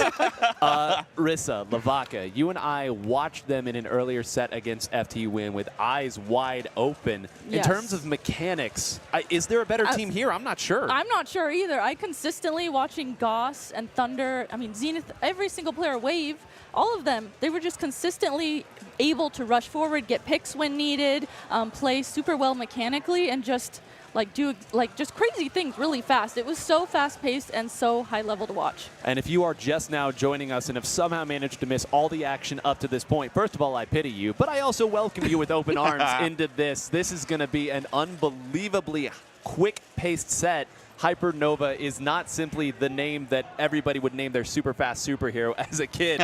It also reflects the way that they play. Henlo in particular leading the charge. Caution to the win. K-Bot, I know you've lost a few hairs watching Henlo play, but I mean, you've got to be excited with how this team has performed so far. No, I absolutely am. You know, that's one of the things I think that is the highlight of this roster is even if they haven't been playing together as much as of late, they still have the same style. And they're just unafraid to pick the weapons that they know how to play. You're going to watch Henlo on Viper, you're going to watch DATKid on Brush, you're going to watch Dylan on Decaf. It's going to be that simple over the course of this event. I really don't expect to see much adaptation, and I'm shocked to see the Stampers, but we are getting right into it now. It's loser semis. Taking a look at it. That's not the pro I thought Goss would be holding on to here. Let's take a look at the comms as we say ready and go. Rissa, the Forge coming out here for Goss. This is a weapon that's been seeing a little love as of late. Yeah, it really has. I think along with the new pro coming out, that has really kind of sparked a resurgence in recognizing how good that the Splattershot Pro itself is. So I totally agree. It's getting a resurgence and in all variants of it. Taking a look here left and right. Dylan now moving back, kind of looking for a target at this point. People are swapping positions here. There has been a firm hold. Finally, one goes away here. That Menace right underneath has a chance to get a couple. Instead, can't find anyone. Now, finally, a trade. This has been good for Hypernova at the start, but we know K-Bot immediately once LeVaca finds an opening they can push through. Two down there to Goss. That may be the door. Well done by Goss in order to find that one, but you're not really seeing LeVaca push forward, not feeling confident because, again, DATKid's just going to keep poking and harassing from the backside here the whole match. Anytime this Brush is going to get behind them, it could cause the distraction that's needed, even just to stall out the timer for a while. Well, and what's baffling here, too, is this is one of the stages where you can absolutely get pushed all the way back. Finally, they're collapsing a little bit. DATKid now behind, and Goss, who has been moving so well on the 52 gal, now not quite as mobile here, getting collapsed upon. Riz, I like what I'm seeing from Hypernova thus far, and LeVaca hasn't really found good footing. I know, LeVaca is really figuring out how to approach them. I feel like, especially if there's a Brush player, and especially at this high of a level, we don't necessarily see that a lot. So trying to figure out how to play around a comp that plays like that is something that's really difficult. Finally here, though, LeVaca able to get control of the zone, and you can see they're now going to be going ahead, pushing up, getting their specials ready, and got to be careful and think about how far they want to press up here. Well, you say careful, and immediately Henlo runs right into somebody, grabs Cooler, then jumps out just as quickly. They're kind of setting up here, K-Bot. I know you want the best situation. You don't want to go haphazardly. At a certain point, though, your opponent is going to build up enough specials to meet whatever threat you've put together. And right now, the points are starting to tick away. You're seeing that now. Thunder popping the crab tank, trying to zone these members away. LeVaca's game plan right now is keep Hypernova at an arm's length away. They might have a little bit of range, but they really want to be in your face. And so far, they've been doing an excellent job of that. But now, maybe the tables are turning even slightly as Hypernova starts to move forward. Henlo dives in a little too far, and that's an early pick here. Look here, where we move. Okay, we're still fighting. I was wondering, like, did we retreat? Did we go all the way back? I mean, this is such a bizarre, this is close to 3 melee weapons as you're going to see at this level. I mean, this is sort of a double sword as Goss gets a nice highlight reel pick there. But this is a comp that, again, if it gets at you and starts attacking you, you really have no idea how quickly it can spiral away. But the flip side of that, K-Bot, once you're pushed out, you got to get real creative, especially on a map like this. They're really going to be relying on both stamps as Zenith starts charging right in. Dylan's going to pick off one. Maybe he can get this bubbler into a decent spot to allow some space for the rest of the team to come in. Finds a second on the Goss. That one is incredibly important, and a teammate cleans up a third. Wave's going to jump out, and Hypernova takes it right back. Fight, fight. Eventually, you'll find somebody and work through. That time, Goss waiting there in the wings to try to close it out. Gets taken out instead. Now the super jumps are coming through. The ink mines are coming through. And that sound means that Dylan has found pay dirt as well. They're simply trying to play ahead. They were all coolered up. Now Thunder takes a couple hits as well. Will they be able to close out Henlo? They get into the crab. Push forward here. We're going to chuck it over the top. We're dueling with specials. The zone certainly will flip. And Rissa finally a little bit of release for LeVaca. Yeah, finally LeVaca able to take down 3 members now on the side of Hypernova. This is that moment where they need to regroup. A minute and 20 seconds remaining of this match. Now they can really sit back, think about how they want to approach this, decide if they want to play really aggressively or do they want to kind of sit back and play a little bit more patiently. I'm watching the specials right now for LeVaca. They've got a couple online. There's Zenith's Ultra Stamp that's come out, and it's 2 down for Hypernova. LeVaca is going to be able to take the lead, and they're putting in the work here to go for the knockout 9. Count them up, 1, 2, 3, 4. That time for Zenith doing such a great job. Now Henlo tries to move through, but they're simply too scattered. No, it wasn't too scattered. They had just enough resources to get it here. DatKid going to try to move forward there. They're just trying to play as much space as they can, knowing that they are down players. Try to give themselves a couple resources to work with. Instead, they're just going to keep moving forward and fighting. You wonder if they're getting just a little bit haphazard. Riz, I understand that's the game plan, but I think that LeVaca may have caught on. I know, it seems like LeVaca's really figured out how they want to adapt and play, like we were talking about at the beginning of this. Okay, this other team has an ink brush. We're not used to playing against this necessarily a lot in high level. So finally, they've gotten this read on them, it seems like, and it's good that they did this in the first game as well. 10, 9, Zenith's coming in again. She is going crazy with this Ultra Stamp, but Henlo finds a way through. Not even going for the zone. Hold on, is this too big of a call? No, they didn't get it. They do flip it. They're in overtime, but there's only Dylan left at this point. Surely one can't fight everybody. A formality at this point. And LeVaca holds true at the end. They made it interesting, but anytime it's just one player, a decav, and 3 people shooting at him, you know eventually that's going to be it. Very hard to adapt to a Booyah Bomb getting thrown on top of the zone 9. But nonetheless, Dylan was set up in a decent spot. You know, I think, again, one of the things that I was talking with Hypernova about quite consistently, or the old iteration of Hypernova, was the fact that their specials aren't exactly the most powerful things in the universe, right? The Booyah Bomb, there you saw at the end, fantastic pick for Goss to find on the Forge Pro. That's going to enable all of that space to be taken towards the very end. Meanwhile, on the flip side, Hypernova is going to try to boss you around with 2 Ultra Stamps. That doesn't exactly work the best, especially the way Henlo plays the Ultra Stamp. So I'm really hoping that they start really focusing in on using those. That's going to be their real key to victory, and it's difficult, but it is manageable. Well, one interesting port too, Rissa, we fortunately have the stage list in front of us here. Yes. And I would say if there was ever one where it's tough to get back in with 2 Ultra Stamps, certainly Mahi Resort Splat Zones would be one of those. If you're in, you're in. But now we go to All Reliable, Tower Control, Inkblot, Art Academy. Here, maybe this comp can create a little bit more space, get up into the bats and fight out. Yeah, this one in particular too, since it was so popular in Splatoon 2 as well, all of these players are so familiar with it and how to play it, how you want to approach it.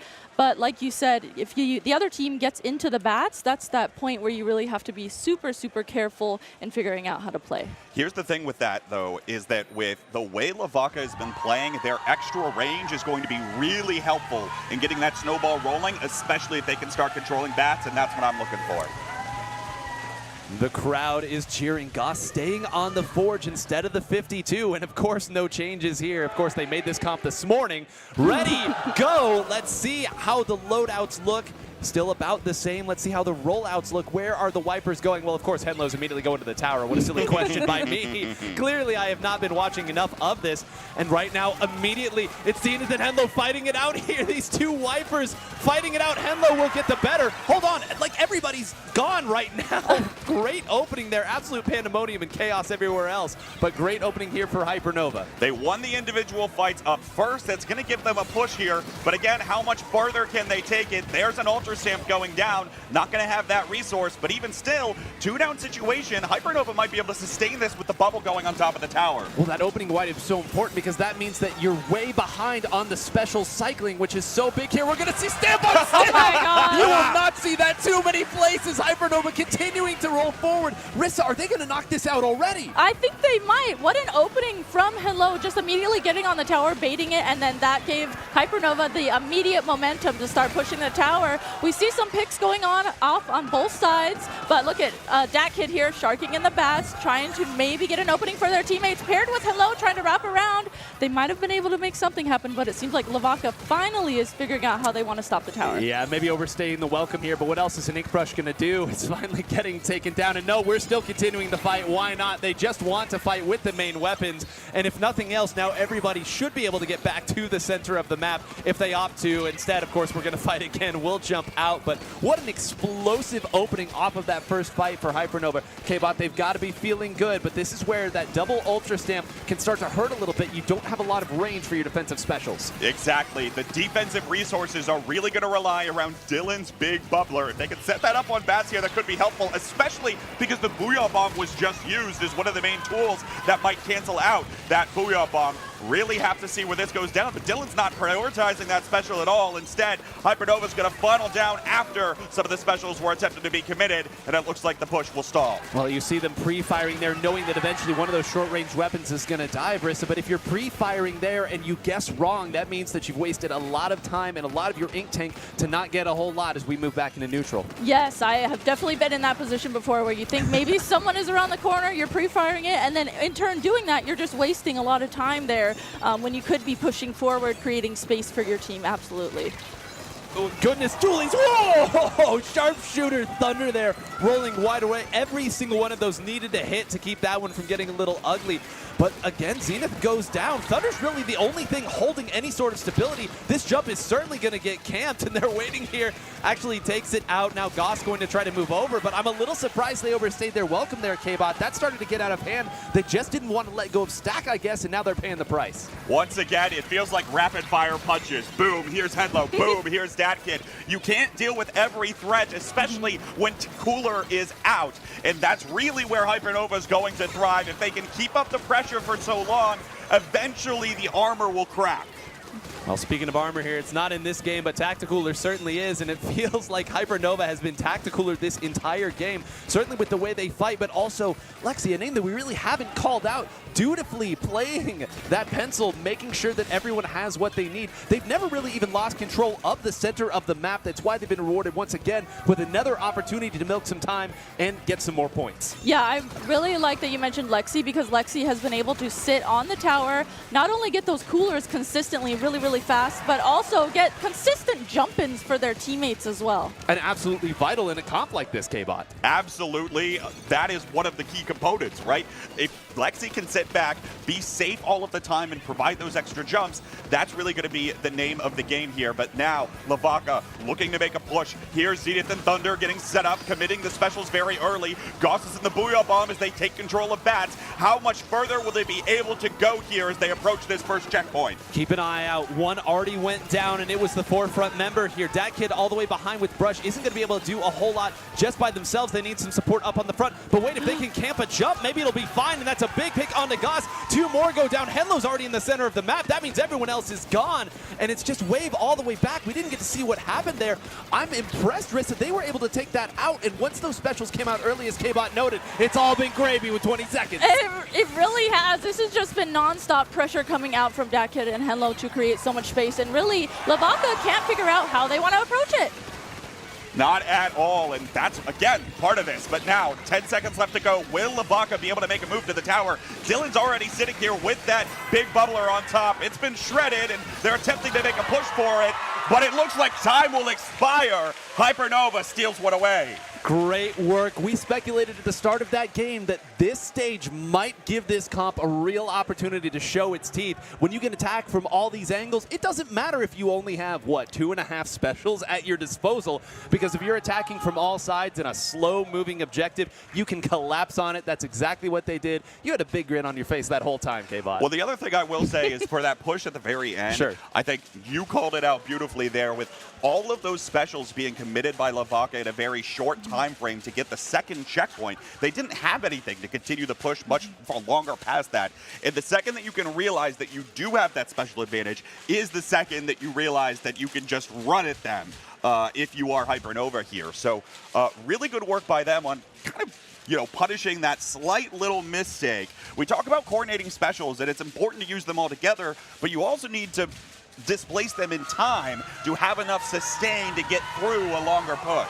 Well, there's a nice change of pace right here. In some previous sets, we've waited the entire duration of that timer to get back into it. Instead, these teams are ready to fight. Goss has switched back over to that 52. I think finally done trying to play Booyah Bomb here. Let's just go forward and fight. Ready, go. This is Clam Blitz. Rissa, I know you like this. Oh yeah, love Clam Blitz. I love the chaos of it. It's one of those modes that you really have to utilize your team synergy and be able to play with each other nicely. So especially at this high of a level, being able to watch this is going to be really fun. Dylan already fighting it out here. That Menace, that kid moving forward there to try to take another one out. Wave surely knows that this is coming there. Instead swims away, but not fast enough. 2 more go. We are not able to keep up with all the pandemonium that's going on here. Goss again going down to this ink brush. That kid finding these angles. Now everyone else has to work away as well. And now we get the good old-fashioned ink brush on Clam Blitz. K-Bot, you know how annoying this can be. Pandemonium is the name of the game, 9, and that's exactly the way that Hypernova is going to open up this stage. We're starting to see a little more, but again, very difficult to sustain a Clams push with the specials that they're having, so this will likely be the end of it for this time around. But expect to see more if Hypernova can keep up this pressure, especially with the bubbler going down now, but Zenith comes right through with the stamp. Oh, 1.5 there, and now going for Lexi, who's probably going to jump out. Yeah, they didn't even try to go take him out at that point, knowing that there was no extra pressure on that side. Now they're going to run forward there. That wall perfectly placed, too. No extra fire is going to come through. These points are moving away very, very quickly. Goss now finding and helping and assisting with another player.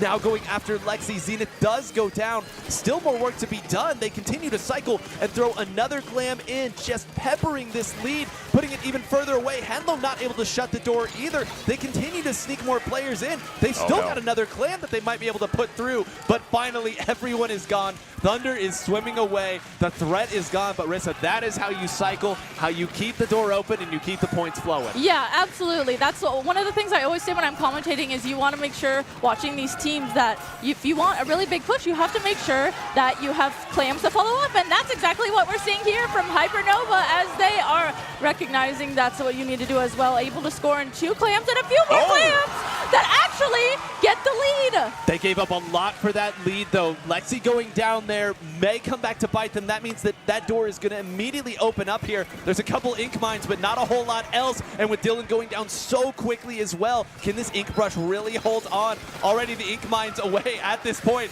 They're simply waiting it out. Thunder goes down. That's one. The ink brush might do it. They are going to get a barrier break, but that second one's going to have to find pay dirt for them to actually steal this lead back. We are very, very close to it. Dylan waiting. Dylan sharking and gets taken out immediately. Just a little bit too long. K-Bot, we are now in the pandemonium part of the game, as you called it earlier. But this door still opening here. The threat, you get the sense that Hypernova is just barely hanging on. But with 2 going down, that may be what they need. I'm quite confident that the entire game is pandemonium. But nonetheless, the key here is that we still have 2 minutes to play, and the scores are getting this low. There is plenty of time for more Clams on both sides to find their mark, especially right now. The Vaca, 3 power clips, it looks like, at their disposal or at the moment. And now with 1 pick going down, they did have to commit a crab tank for it, but even still they might be able to push through this, shredding the bubble almost instantly and continuing to keep up the pressure, slowly encroaching with their range. The crowd chants defense, defense, defense. Another one goes down. They swim through. That's still, no, they got the second one in. That will take the lead. Zenith is still there. Lexi fighting it out. It's just Zenith. Can they find any Clams? They'll take a couple out. What, look at the skies. Are there any jumps? No, it appears not. There will not be any stealing of it for the time being. But now, Rissa, 2 power Clams will not be enough for Hypernova. They're going to need that and a little bit more if they want to steal this win. Yeah, you can see that they have, what is that, 3 power Clams at the ready now. I saw that kid going around the right side there to get more Clams as well. They are setting up for a huge push right now. They know that that's what they need to do if they want to end up winning this in the last minute. Some quick math for you. If all 3 of those find the basket, that is it, done and dusted. Could they find a way to sneak through? This really isn't the stage where you can work around back. It would be quite impressive to do, but K-Bot, they are setting things up to try to make it happen right now. Oh, 1 goes down, 2 goes down, 3 go down. Wonderful play. Well done by LeVaca. I was a little worried that they committed the crab tank early, but they collapse around Hypernova. They took just too long to make their push happen, and their moment has been missed. That's 3 down, and that's the knockouts. Woo, wipe my brow and take a breath. Unbelievable showing. Rissa, you and I have commentated so many games of Clam Blitz, and the double-edged sword of that wacky and wonderful mode is the more resources you build up, the more visible your team becomes, the slower in some cases it makes you, and especially when you are a team composition that needs to move very quickly, that needs just that one extra moment that the opponent hasn't recognized your positioning.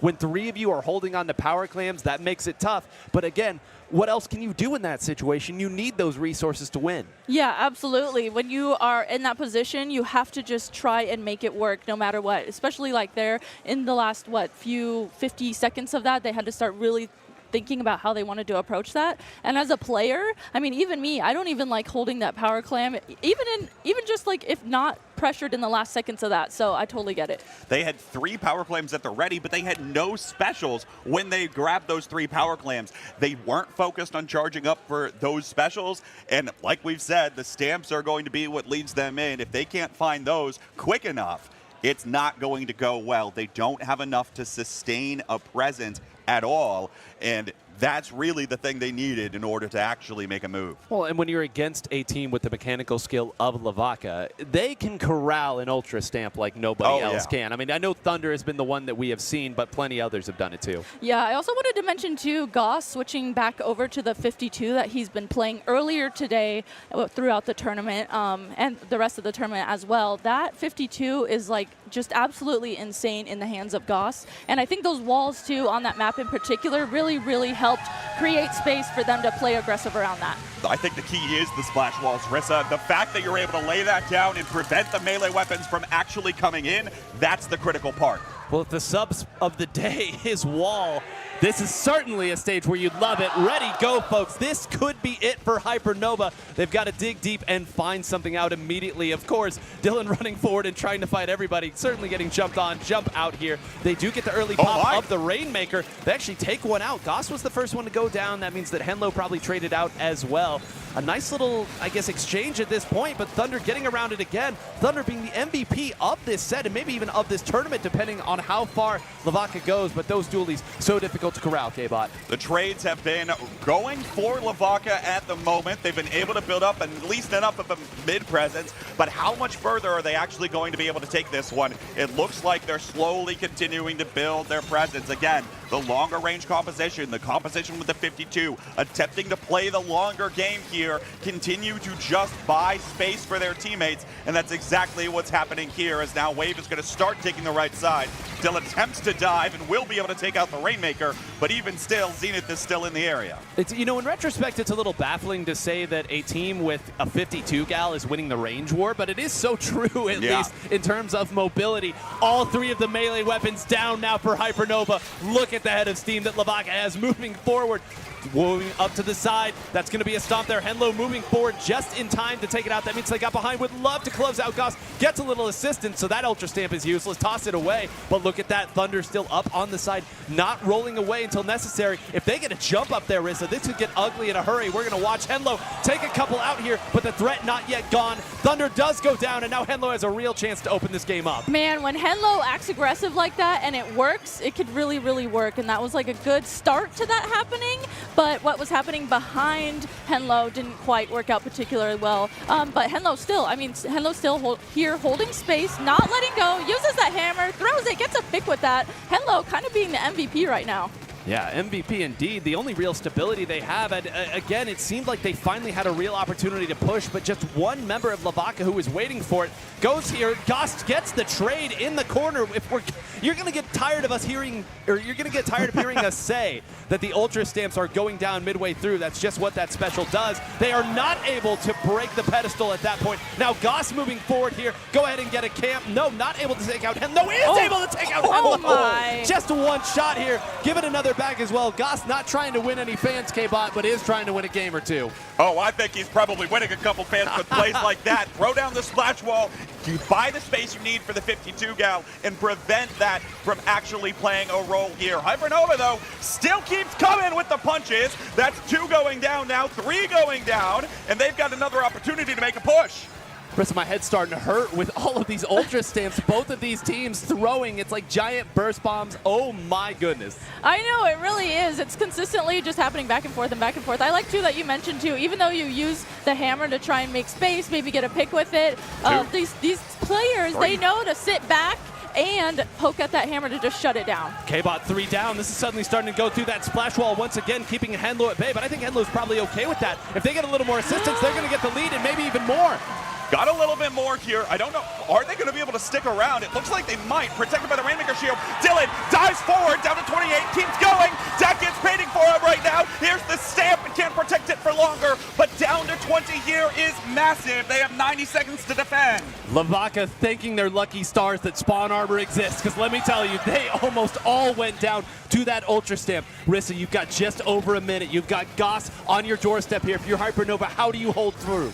Man, if you're Hypernova, you have to make sure that you stay alive, get your specials, and unfortunately, Dylan goes down right, as I mentioned, staying alive. That's going to let Dylan go back, regroup with their team, but with team members going down on the side of Hypernova, Thunder here using this crab as well, and that Rainmaker just popping shots here up high. It's going to make it really difficult for Hypernova to get out of spawn.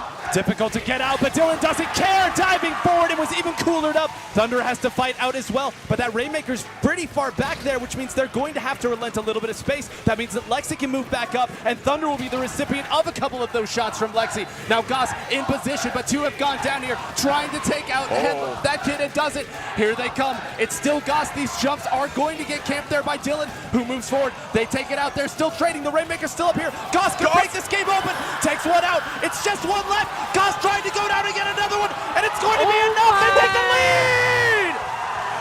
They've got the lead. Now Hypernova might be able to get something done, but massive points there, getting it down to 17 at the very end of the game. It's all the way back to the other side of the stage, and it's all orange in front of them right now. Over time, this would be one of the most unbelievable comebacks if they could make it happen, especially because two of them are already down. You hear the Jaws music, and it comes in the form of a very angry Ultra Stamp from Zenith. Look at this. Could Goss close this out as well?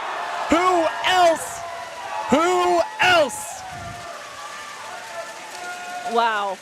Wow, that was crazy to watch. I mean, I as a player hate being in that position where you're in the last seconds, you need to get out of your spawn, you need to either be really good mechanically, either get specials ready really fast, just anything, try and make something happen. And I don't want to boil this down to just one aspect of that set, because it's never that simple in a game of high-level Splatoon 3. But game 1 and 2, we said, Forge. Game 3 and game 4, you know what we were seeing a lot of? 52 gal. Did we need to buff that weapon, KBot? Did we really need to buff it? Probably not, but we did anyway, and that means that players like Goss are still going to be having a field day on it. And actually, to your point, the slightly faster time to splat on the 52 might have made a difference in some of those melee encounters, especially with the stamp. I actually, now that you mention it, Nine, that could have been one of the main keys in winning some of those interactions, or at least finding the ability to trade for Goss. But of course, I'm interested to see whether or not he's going to be sticking with it, because now you've got to be thinking about your next opponent. It's FTWin. I mean, that was a banger of a set that we saw earlier. But before we look too far ahead, we've got to give a tip of the cap and a number of claps. We got clappers here, folks, here. This is wonderful stuff, and I'm sure the mic loves that one there. But Hypernova, what a show they put on, especially given that apparently they just didn't know what they were going to be playing until this morning or until they got here, until earlier in the week. You love the way that they played their style and their brand of Splatoon.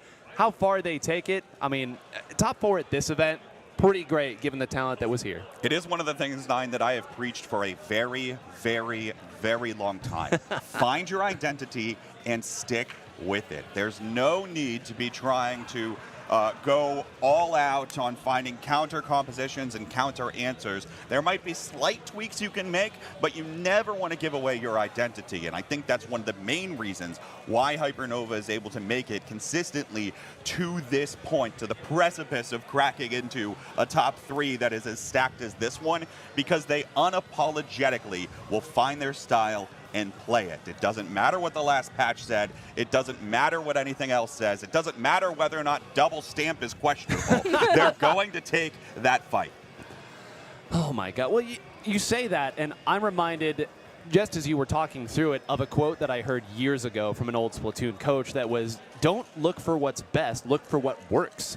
And sometimes in the process of getting better at this game, you're going to lose a lot of games. That's just the nature of any high skill cap game, and Lord knows that's what this is. But Rissa, if you search for what works, you can get to this level with so many things. I won't dive too deep into what's going on the other side of the pond in Japan, but we have seen just about every type of weapon win Area Cup, the highest level tournament ever. So listen, you at home right now saying, can I play my arrow spray in top level comp? The answer is probably no, but I'm not going to tell you to stop trying. You can make lots of things work here, and I hope that if nothing else, Hypernova's run has showed that to our audience. Oh yeah, absolutely. I totally agree. And like as an example too, Nine and I teamed this weekend, and we tried to play on our team different weapons that were more in the meta. And me and one of our teammates ended up just switching back to the weapons that we typically play. And then all of a sudden we were just playing really explosively just because that's what we were comfortable with. That's what we've always played, no matter if it's in the meta or not. And it worked out really well. It worked out well, and comfort is such an important part of this. You know who did play exactly that game? Goss, who picked 52 Gal, which was recently buffed and absolutely popped off towards the end of that match. Don't you love it when the answer is like that easy in front of you? It's that circular. Well, Goss has been, I know that we have watched many permutations of Zenith and Goss teaming up over the years on different teams, and every time that comes together, it's always Goss on the 52 or on the dually, something along those lines, a weapon where you can be slippery and survive. Goss, one of the most survivable, I don't know if that's a word, players out there. It is now. Yeah, clearly. Well, I don't know of a better way to describe it. Players go down in situations where Goss does not go down. And it doesn't matter what weapon it is. If you've got Thunder who can play that crab instead on the dualies, that frees up the 52 Gal. It all makes sense. And I'll tell you, for those of you who didn't watch the earlier match that we're about to see, I mean, Rissa, if that wasn't the highest level raw execution that we've seen at a LAN, it's certainly in the top 3. Yeah, I agree. I was watching it and I almost was like dumbfounded at how like a high level of a match that was, and we're going to be going into that next year with the two teams against each other. So it was just, I was like constantly baffled. I was like, how do they just think that fast? What are the mechanics like? How do they do that? I just don't get it, but it's great. This is Splatoon. You know, the other thing about thinking fast is adapting fast. Yes. We're only playing best of 5s today. We ditched the best of 7s at LANs a long time ago. And so with that in mind, you don't have a lot of mistakes you can make. You don't have a lot of games that you can give away. And so to that point, right, finding that adaptation, the slight tweak that gets you right back to whatever your identity is going to be, is all the more important to find faster in a match versus an opponent. Well, I mean, let's get the shovels out and dig this right up, because there was also another player on FTWin who's been changing a lot in this tournament. Really the only player on FTWin who's been doing a ton of changes, and that is, of course, who else? Kyo-chan DXD. I will say the full name here. Kyo has been switching between the Dreadringer on Splat Zone's maps. Has also been playing the Fro Pro, or the Kyo Pro, however we want to call it, over the course here. A weapon that I asked him, like, hey, didn't know you had that in your bag. And he said, 3 days ago, I didn't know I had it either. And he was like, this should work. And sure enough, it does work. Of course, he was an incredible Kensa Pro player back in Splatoon 2. So was everybody. But certainly one of the best to do it. And of course, Sam Mikado coming out here with the Stamper. Bursty, we know exactly what he's going to be doing on those dualies, and Biscuit holding it down. But Kyo's changes over those different modes in particular I found very, very interesting. They also had some big comp changes. We don't know exactly if that was just something for their opponent in that set, but I love it when Kyo is able to switch around, fit what the team wants to do, and that he's kind of brought that into his game as of late. I've been talking with Kyo a little bit about that today, actually, because like Frozen Pro, again, where did that come from? I think it is an adaptation that's based on the fact we're playing all modes. He has told me, apparently, Bucket is not favored on or outside of zones, basically. Really? And I suppose the explanation is you're probably mostly just going to sit and camp under a specific ledge with Bucket. Hard to do that on any other stage or any other mode where you're forced to move around pretty consistently. And so I guess it's just more versatile is what they're thinking for this Frozen Pro. Maybe that's true, maybe it's not. I don't know if I buy it completely, because I still believe, I mean, what can't be versatile when we're talking about a slosher, right? Or even the Dreadringer now. It is a little more niche probably here on some of our stages, but even still, I think there's room to explore. And to the point about identities, trying to keep that same identity that you've been practicing with instead of going for the thing you figured out 3 days ago could be one of the keys here. And so I think I think FTWin has a lot to think about as they come into this one. In 2 matches, they played 2 back-to-back matches that have gone to 5. They probably don't want to be in that position all the time, but they have found that themselves in that position not only twice today, but very consistently over the course of their kind of resurgence in the last little bit. So there's going to be a lot of time for them to figure out what exactly it is they want to do, and some adaptations, we're going to have to see how they play out. I'm looking through the rosters here, kind of looking at the different weapons that are available. Of course, we know we've talked through what these teams have, and thank you. Shout-outs to the staff for putting together this wonderful commentary They're guide. so nice. I will say There's this is QR probably, There's QR codes on this. There are QR codes linking directly to the Sendo Inc. profiles. Yep. This is probably like the most well put together guide that there's been at an event so far. Yes. And I think there's like almost every of the 111 teams in here too. 111 teams. I mean, we've got a second here. Can we talk about how ludicrous that is? Yeah. Over 100 teams. That's over 400 people. I mean, quick math on that one for you. But, I mean, it wasn't that long ago that 50 teams at a LAN was, I mean, we were tossing our hats in the air and dancing. Double that? I mean, every time that a Riptide breaks some sort of record, we're like, good golly, we can't do that again. and then we do. And then it happens. Thanks to viewers like you and also to the people who actually came to this event. And for everyone that's continuing to keep the ball running here. I mean, the fact that Splatoon now is in a new, larger room that it almost had to itself for the entirety of the weekend with, I think, 14 total stations is absolutely mad. 12 total stations, I'm being told, instead of 14. I was told 14 at some point. I don't know. Somebody lied to me. But nonetheless, so it is 12 plus 2. Okay. Y'all, K-Bot is getting a a math lesson right here. No, just pass me the baton here, buddy. Because I want to talk about the additional info that FTWin has put here again in this whole thing. The whole reason I drug it over in this direction. Gosh. Additional info, nah. And then nah part 2. So if earlier, this set that these two played, they said nah, they're trying to say This nah, is nah part 2. Get it?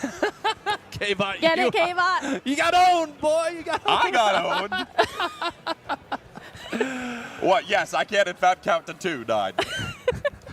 I wasn't certain. Okay, all right. All right, let's talk about the earlier set that these two played, because it was wild. We, of course, talked about how flabbergasting it was to see these teams play and execute at the high level that they did over and over. But it should be noted, the 2 of the 3 games that were won by FTWin were zones.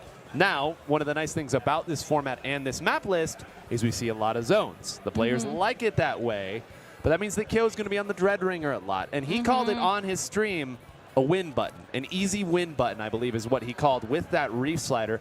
I'm most impressed if we're talking about building upon the foundations of certain specials, finding new and creative ways to push in with that. Sam's jumps in to Kyo's Reef Sliders. Yeah. Just the timing to execute that, because let me tell you, these players don't have 10 seconds to say, hey, I'm going to Reef Slider. Yes. Wait until I land. It's time to jump. Okay, here we go. 3, 2. That's not how it works. They see that it's happening, immediately flick over, jump. You think you're getting camped. Instead, you were the one who was actually being camped because Sam has now jumped in, or it's Bursty jumping in with the dualies too. But I love the way that they've made that work off the Reef Slider and turned maybe its only weakness into a strength. Yeah, right? And then a lot of times too, like Bursty would jump in and then actually have Crab and suddenly just Crab right there. And the other team is just like, okay, what do I do now? Like there's just a Crab here. And also I just noticed like how aggressively Bursty was playing those Crabs. I think that was really, really helping them too when they were doing good. Well, I think it was a couple months ago, I was talking with Kyo after another online tournament that they'd done, like where FTWin is going, because FTWin has rebranded, rebuilt, restructured, and played a number of different ways. And Kyo kind of talked about how they believe Sam is the key to everything on their team. Kyo threw as much praise on Sam as you could ever throw onto a player here and said, we needed to change our comp to make Sam's job easier, to let him go. And that's why Bursty switching over to those dualies, that's what fit. Kyo switching back. I won't say necessarily in support, because if there's an opportunity to move forward, Kyo's going to take it here. But he understands he's not the first into every fight anymore. He's not the AoE player that opens things up for everyone. He's maybe the second there. Now he's playing these weapons where his special is the key to it, and he's got to hold back just a little bit. And of course, with Biscuit's positioning being a little bit more advanced, maybe more than some pencil players here, you can see how it all fits together and how it works well. But you can also see how high you have to be, how high your execution has to be, rather, in order to make that work. Freudian slip there. Shut up, Doughboy. Production is letting me have it right now for that one. I'm sure Twitch chat will as well. Y'all get the gist of what I'm saying. I'm going to go puke. Well, while you do that, I do want to remind the viewers at home we're going back to counter picks. Yes. So as a reminder, we will start Splat Zones on Hagglefish Market. Teams are allowed to pick any stage that has not been picked so far, and they're allowed to pick any mode except for the last mode that they won on. Okay. So you can't go back to zones all of the time. Correct.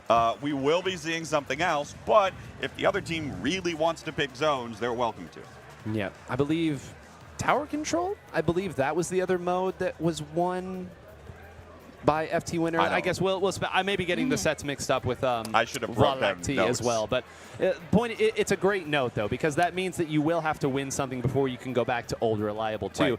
But I bring up tower control because that is the one mode that we have seen a significant switch come out of FTWin on. We, at this point, have kind of assumed LeviaKittens got one real identity that they're going to run with, Goss switching around notwithstanding. They've got an idea that works, and it's that they're incredibly mechanically skilled. They're going to play weapons that enable that. They're going to run at you and ask questions later. But for FTWin, we saw Biscuit switch over to the Rapid Pro for that one as well. That was a big switch, and that meant that Bursty switched over to the NZAP. Now, that was partly the stage that they were on, but certainly the mode as well. So that could be an interesting look if you are Vaca here. You say, hey, we really don't like the comp that we're running against them now, or the comp they're running against us. Let's just take it to tower control immediately. I do want to call out that I think a lot of those specific picks into Voiē. Did I say that right? I don't even know. We'll if I find said out that right. later. We'll find out. But a lot of those picks are probably due to the fact that they might have been predicting the E-Leader pick, especially on Stage 2 on Undertow. I think that's some part of the reason why the Forge Pros originally brought out. But in addition, could also be that rapid deco that we saw. The Inkjet has enough range to slightly bully the E-Leader if it gets the E-Leader by surprise. Now, if the E-Leader's watching it, right, it's going to get taken out of the sky. But nonetheless, it is another area where you can keep building up a little bit more space and apply additional pressure to that anchor. I don't know if we're going to see the same thing into Vaca, or at least to that extent anyway. Yeah. Rissa, we should also note for maybe people who aren't as familiar with Splatoon at all, or certainly with these teams, these are scrim partners. Like, these last final three have logged more games than you can possibly imagine against one another. So K brought up a great point there, prepping for specific players, specific comps here. It's difficult to scrim against an opponent and then have to come up with something new and fresh, because you don't want to say, we'll just see who executes better. You want to have some strategy involved, but that's not always so easy when there's this level of familiarity. Yeah, totally. And I've even seen it where teams won't scrim high-level teams, even though that's like the good practice that they can get to be able to play at that type of level. But sometimes they just, before a really big tournament, they won't even scrim them at all because they don't want to give up their strategies and what weapons they're going to be playing specifically. Yeah, and K-Bot, that's sort of a strength sometimes too, though, of, hey, we've got one comp. Like, strategize against it. We ain't changing anything. Right. And, you know, the game's too fast to think. So having an identity in the way that you want to attack, I mean, that's a phrase that we've beaten into the ground already, but it bears true even at this level. I'm sure we're going to keep beating it into the ground for the next 2 hours, because that's exactly what's going to keep happening and exactly what we're going to keep talking about. The team that's going to maintain their identity is going to win today, because especially at an event like this, you are in person in front of a crowd of potentially 300, 400 strong in person, cheering both sides of any match that happens, any flashy or exciting play. There's an eruption from the crowd. You hear that when you're sitting there on stage. Yes, you do. You internalize that, and it's a completely different environment to playing at home, just hearing your teammates and maybe seeing your own Twitch chat scroll by. But that's not the same impact and that's not the same adrenaline that you feel here. So having that to fall back on when those nerves do start kicking up, especially now that we're getting up to this part of the tournament, the old reliable is really what the teams need to find and fall back to. We are going to throw to Hyper on the stage. We've stalled long enough. Hyper, take it away and introduce our teams.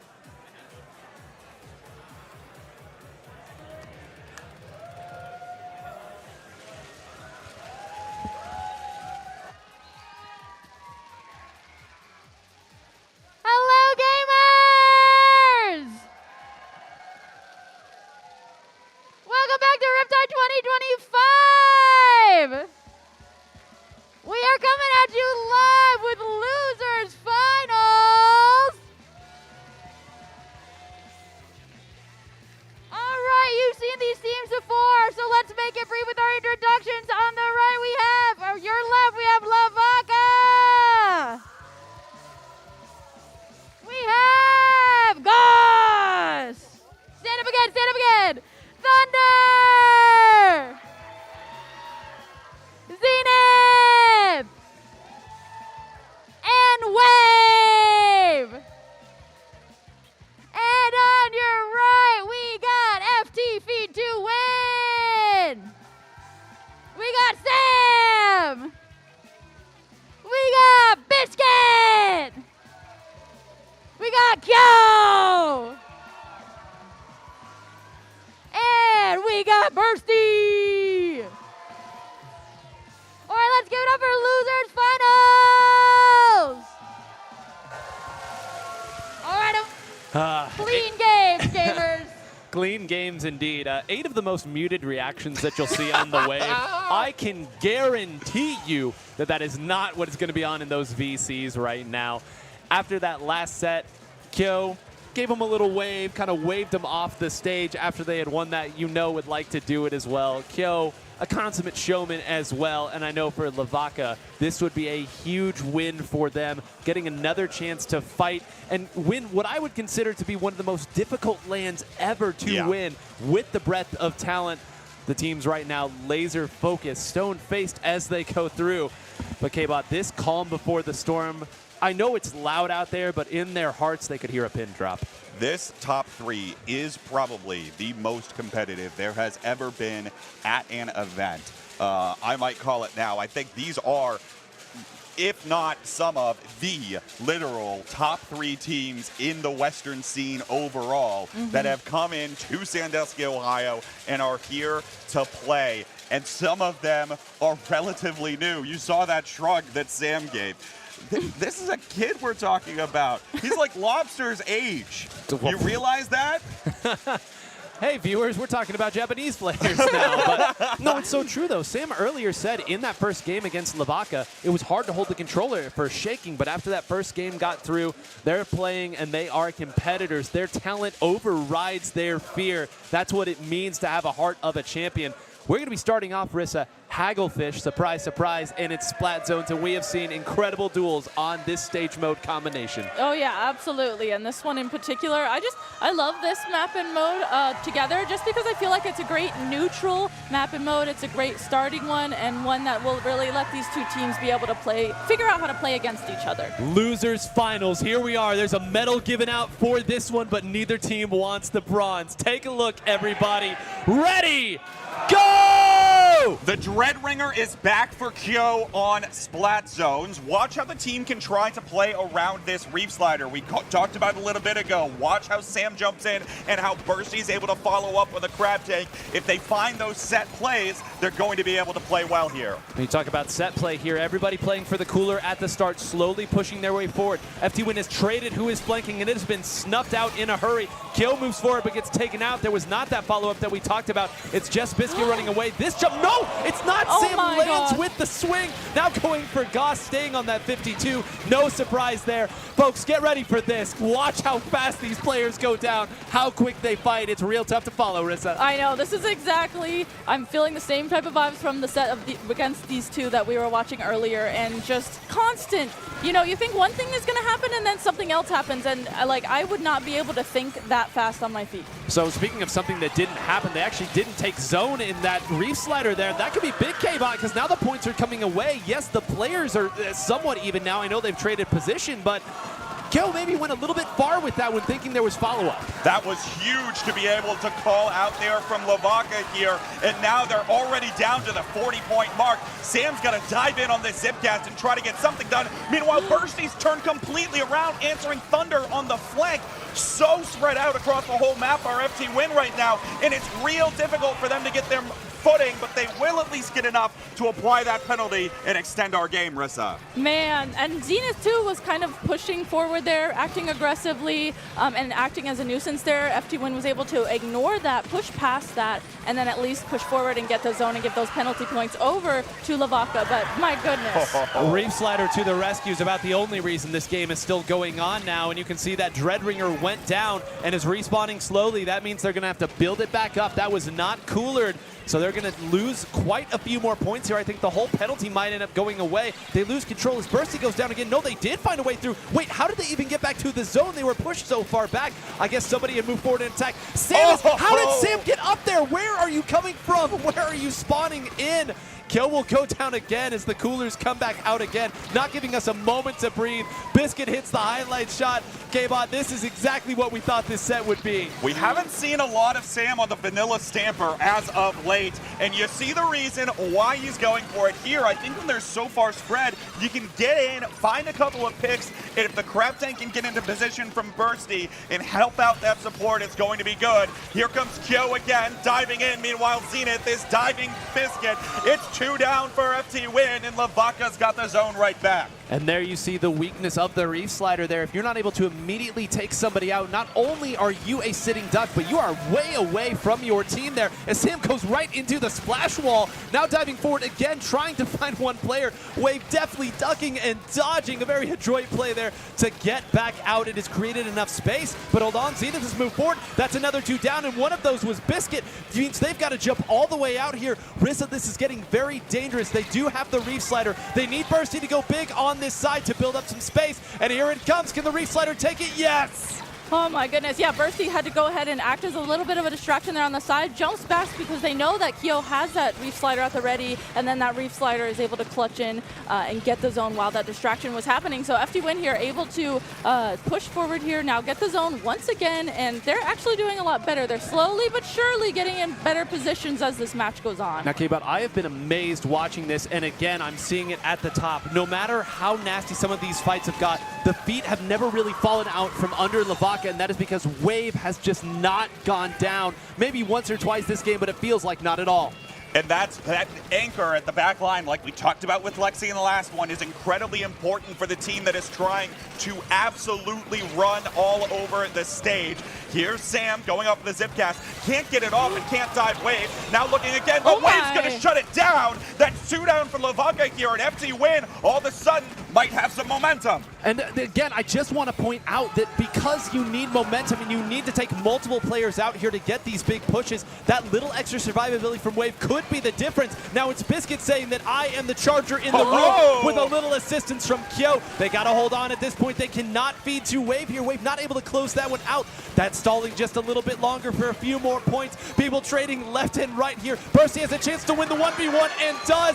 Points ticking away here, Rissa. This is the opportunity. This is the opportunity right now. A few more points now. FTWin just needs to hold on. They do have 2 members go down and are able to get the lead, and not only get the lead, but hold the zone. Oh, wow, but Vaca takes it right back, and now we're starting to storm forward. Thunder's got one on Sam, and the crab tank's in an off angle here. Can Zenith find a pick onto Biscuit? Or, though, that's Bursty on the far left side. I can't even read the screen properly, 9. There it goes, 2 and 1, and it's Vaca at the end. And I just want to go back. Kyo used that Reef Slider maybe a little bit too early to try to slam the door shut, and maybe it was forced out here. Again, in that heat of the moment, you can only make what you think is the best decision. But they had control of that zone with 10 seconds left in the game. It was somewhat even footing, and we say that the margins are slim, slimmer than you could possibly imagine in this. That game one should tell you everything you need to know about how good both of these teams are, Rissa. I know. I can't believe that even in overtime like that switch up happened, and it was going that fast pace in overtime for so long. And just, man, it really comes down to those little tiny things. It's so important at this high of a level. K-Bot, we will take that and rewind it back. The thing that we told you earlier about how the modes that FTWin won in the previous matchup with these two teams, that's already one more Splat Zones game than they lost last time. Now, I will admit, that does mean they can pick zones here, which they may opt to do. I don't know what stages they've been preferring. I don't know what, maybe something like Mahi today. Oh, it's already in. It turns out it is Mahi. I read their minds. Stumbling into greatness here is Kenneth Bot. Mahi Resort. Well, if you're looking for different angles to launch that Reef Slider in from, certainly you've got about a dozen of them here that can actually work. But also, I think it's going to be that much easier for FTWin to move forward and try to displace Wave. We talked about it midway through that game. One of the big stories, as long as Wave was up, you got the sense that Vaca was never truly out of striking distance. We'll see if that's the case here, Rissa. Looking at these two comps, of course, the 52 gal is back on. I think that Forge is home to stay, and it's the Dreadringer once again. Yeah, Dreadringer is back, and Sam actually switching back from the sword that doesn't have that Zipcaster anymore, so they're going to be able to utilize a different special this time around. Yeah, K-Bot, you mentioned it. That was the way that they were trying to dive onto Wave. If that's not working here, well, okay, fine. We're not diving you that way. We're diving by taking out everybody else on your team, and then we'll dive you the old-fashioned way, but you can already see why they wanted this pick. And they're already pushing up really far ahead. That could have been really good if they were able to hold it. They'll actually retreat, given by just how close quarters this is. And Yo taking down Zenith there is going to be the difference in terms of extending this for quite some time. Two specials online, one of them being this Booyah Bomb, but no! Yo with the Reef Slider off the stage! My jaw's on the floor. I don't think I've ever seen Kyo do that before. You get why he wanted to do it. He thought if he could take out Goss at that point, that there was nobody else on the bottom of the map. Instead, a huge mistake. You don't even get to respawn quickly after that. That is a full, slow respawn. Now, again, if they get this zone back, it might be a moot point. They take out Goss there, but they're going to have to fight through Thunder's Crab, rather. The Reef Slider will land. The crowd apparently doesn't like it, but I don't think FTWin cares too much, K-Bot. Not at all. Beautiful stagger use. Crab Tank, Reef Slider, Booyah Bomb. They continue to move forward, and then from the top rope, it's another one for Bursty. Biscuits moving up pretty far here, and FTWin's going to be able to extend their lead. Nice work once again here, moving around. Again, jumping up there. This is the same spot that Zenith launched it from. Instead, letting it go a little bit earlier this time. And actually, no, what? Who assisted? Who saved Kyo's life there? You owe him big, whatever that was. But again, the way that FTWin moves, they do just that. Instead, Goss is going to take a couple players out, get the wall down, and still survive. We're going to call that 3 for Goss, and not going to be able to get the 4th. Goss continuing to pull them out of these bad situations. This has been FTWin's game, Rissa, but they're still finding ways to keep it close. Goss always amazes me. Goss is able to just rush in, and I think that he's going to go down. And then all of a sudden, just like we just saw, is able to take down, what, 2, 3 members of a team, just like that, and totally make that flip around. So as we see now, that was the opening that Vaca needed to get to the zone. And now we're starting to see Vaca move forward even further. It's 3 down now, and Zenith is charging for the spawn on the other side. Has the Ultra Stamp at the ready and is likely waiting in the wings to use it at the right time. It's Vaca taking the lead now, and how much further will they be able to extend it? 1 goes down, 2 go down. There's Zenith's Stamp. It'll not find anybody just yet, but 10 ticks of the timer left to go. The Reef Slider to save the day caps the zone, and the crowd doesn't like it. 9. Well, you know, they don't have to like it here because FTWin had no other choice in that crab, but to build for it. Now Bursty's saved, and look at how quickly they've moved up to fight here. That got shredded. Did anybody put any hits up there? No, the 2 players who went up are already taken down. I think Biscuit got a little bit of revenge here, but that means that the other 3 players are going to run right forward. Again, no stability to be had for FTWin, this map already blue as far as the eye can see. 65 penalty points is more than enough for Kyo to charge up another Reef Slider. This is not the push that is going to seal the game for Vaca, we would presume, unless they can pick off Kyo. I bet he knows it, and he's probably actually, no, not even a care to the wind, just trying to go in, going to use this slider, not even to cap the zone, gets one for the trouble and sets up Bursty here. Now Crab Duel. What? The two Crabs dueling on this side. Thunder win. Okay, we have a fight at this point. Bursty now trying to find anybody there who is firing from different angles. Takes out Gus. Fighting out of the corner is Bursty here. Still there, not able to trade with Zenith. But now everyone's moved over onto this side, and you bet they've called it out here. Now Kyo fighting it out. Biscuit will get the assist on this side. It's a flip back the other way. More penalty points coming through here. Kyo hits a couple people. They still haven't cornered Gus. Going too deep. Now that one gets taken out. Rissa, incredible fights all over the way. No stability to be found. But with Sam taking that one out, that's 3 down to lane. I cannot believe this. If you blink, you're going to miss it because trades are happening back and forth and back and forth. And the thing is, it's not even like staggering one team or the other. Both teams are able to just come right back into the action and play off of it no matter what. And that's what makes them so high level. I mean, we saw 2 players down right there. There had to have been a crazy fight, but keep an eye on the top of the screen, everybody. Look to the specials here. Turf going around here. Is Thunder going to be able to find somebody? Goes after the Crab, but they were waiting. It was a trap. 2-1. Kyo wasn't able to get in there. Got taken out in the middle of Reslider, and that means Vaca has new life. They don't have a ton of time. Bursty manages, no, not to get away. Jumps out here, but here we go. Can they build the Reef Slider? We know how this story goes. They're going to have to get there early, K-Bot. Not only do they have Reef Slider, they also have Sam's Booyah Bomb. Keep that in mind, but they have to make a move quickly. This grab tank is very early from Thunder, trying to keep them at an arm's length away. We're going to see overtime here. The Booyah Bomb, the grab tank is out. Thunder dives in. Zenith comes in as well from the side angle. Can they hold on to the zone here? It looks like it's 2 down for Vaca. They might not be able to, but no one's focusing the zone. FTWin is going to hold on, and they take another game. I am screaming at the top of my lungs, and it is only game 2, Rissa. Oh my gosh, so many things happened there. And again, this is the same thing as that first game too. In the last couple seconds there, it was even still back and forth and back and forth. I can't believe that. Unbelievable. How frustrating is it for Vaca to dive in and say, we did it. We took out the 2 members of behind. That Crab is going to do nothing. That Booyah Bomb did not close the door immediately, and the Reef Slider already happened. We went over the top of it, and yet you still lose because the 2 players who are left are able to scrap and fight and win just in the nick of time. Yeah, I also was noticing too, you had called it out, Nine, that Thunder used that Crab maybe a little bit early. And I think like maybe the reasoning there from their point of view was like, okay, maybe let's try and take down FTWin before they get that Booyah Bomb, before they get that Reef Slider. But it didn't really turn out that way for them. Yeah, I mean, it was a great idea because you want Thunder to then be able to jump in immediately after and continue the fight with the main weapon. And also, if everyone's looking at a Crab tank, that means that Zenith, the unseen threat, but the real threat, I would argue, in that particular equation, has a free ride to get in. That's why they were able to take out the members of FTWin, break up that set play, and then it's just a scramble. And that time, FTWin won it. Anytime you can approach from multiple sides, no matter what weapons you're playing, no matter if there's a special out or what, crossfire is incredibly important, and that was the hope that Vaca was able to set that up, but yet somehow, even still, FTWin's able to dive on top of the zone with 3 incredibly strong specials. But now that neither team can go back to splat zones for the next 2 games, so we have to see another mode here, and it is Clam Blitz up next.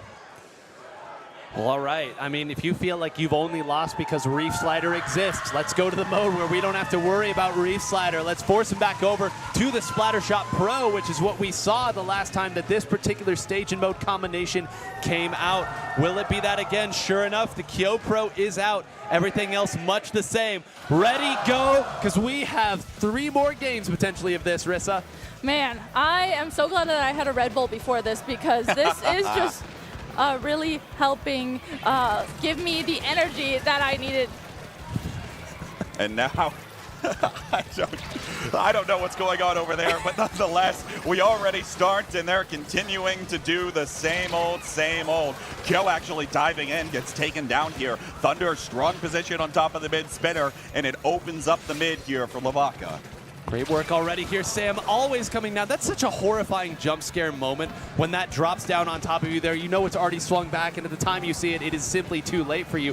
But we saw this the last time these two played here. The opening scramble and scrap was unbelievable, the way that they move the pieces around the board. They both jump out there again safe. Rissa, this is a stage where as long as you have control of your own spinner, you can mount a defense. But with two members down now from both sides, excuse me, I was about to say maybe it's the opportunity. Instead, FTWin manages to keep a little stability for now, so the threat is not yet gone. Yeah, it's really important to at least, like you said, have control of your spinner, because once the other team takes that, they're going to end up going above and to the sides of it and utilizing the walls of that. Here we go. See, finally, FTWin had a little bit of control of it, but LeVaca was able to push forward and recognize that they didn't have total control of that, push forward and score in clams. 2 quick power claims in the basket sometimes is all you really need, and it's exactly what LeVaca comes with. Now actually Goss, great wall setup here, gets a couple of extra in to extend time. Zenith comes diving in. How much longer are they going to be able to scrap this out? Turns out not much longer, but 36 is huge here to start out. I mean, it's an unbelievable thing. You would think that with teams of this caliber,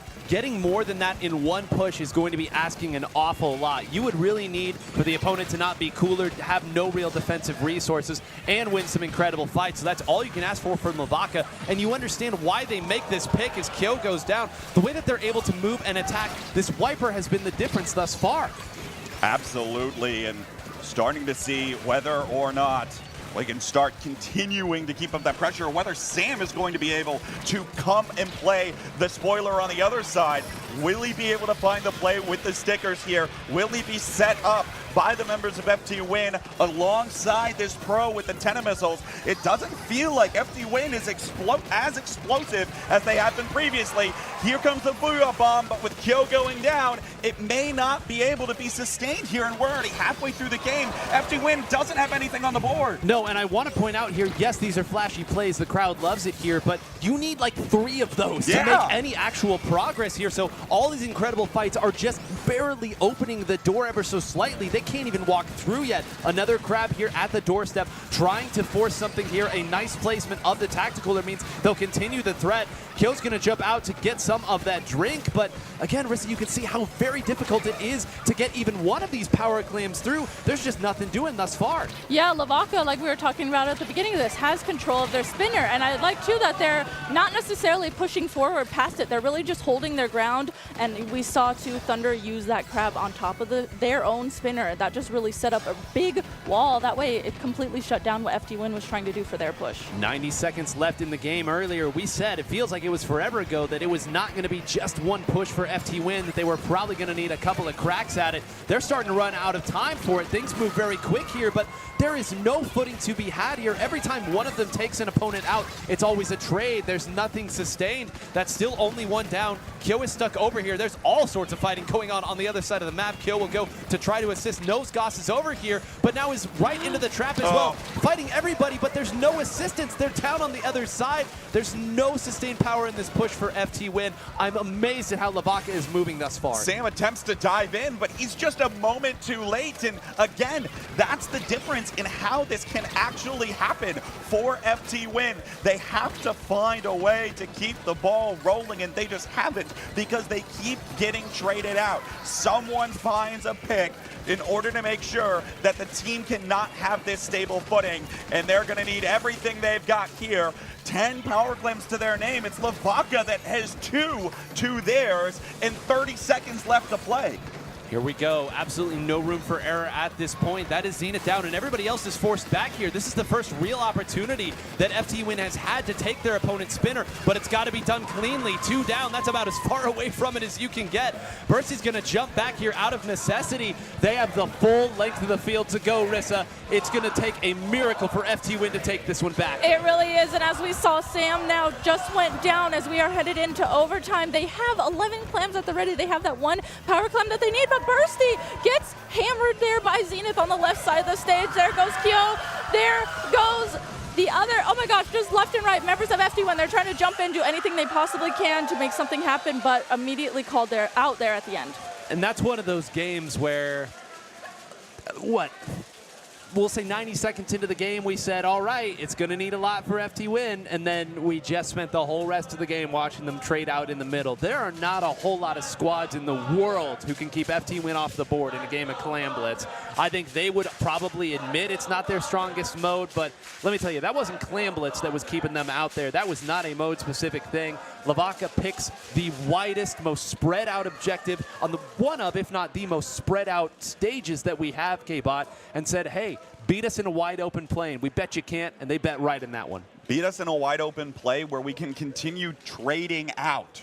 The longer they were able to keep some of those fights rolling, the longer they were able to find even just one piece of the puzzle to take out FTWin, because the second that Kyo's not playing such a strong special is the second that they have even fewer resources to set someone like Sam up. They have not a lot that can really force them underneath the basket in this way. It's really only maybe the Booyah Bomb that can do that out of Sam himself, and then he's got to throw that forward and swim up into it, right? That's not necessarily a recipe for success out of FTWin.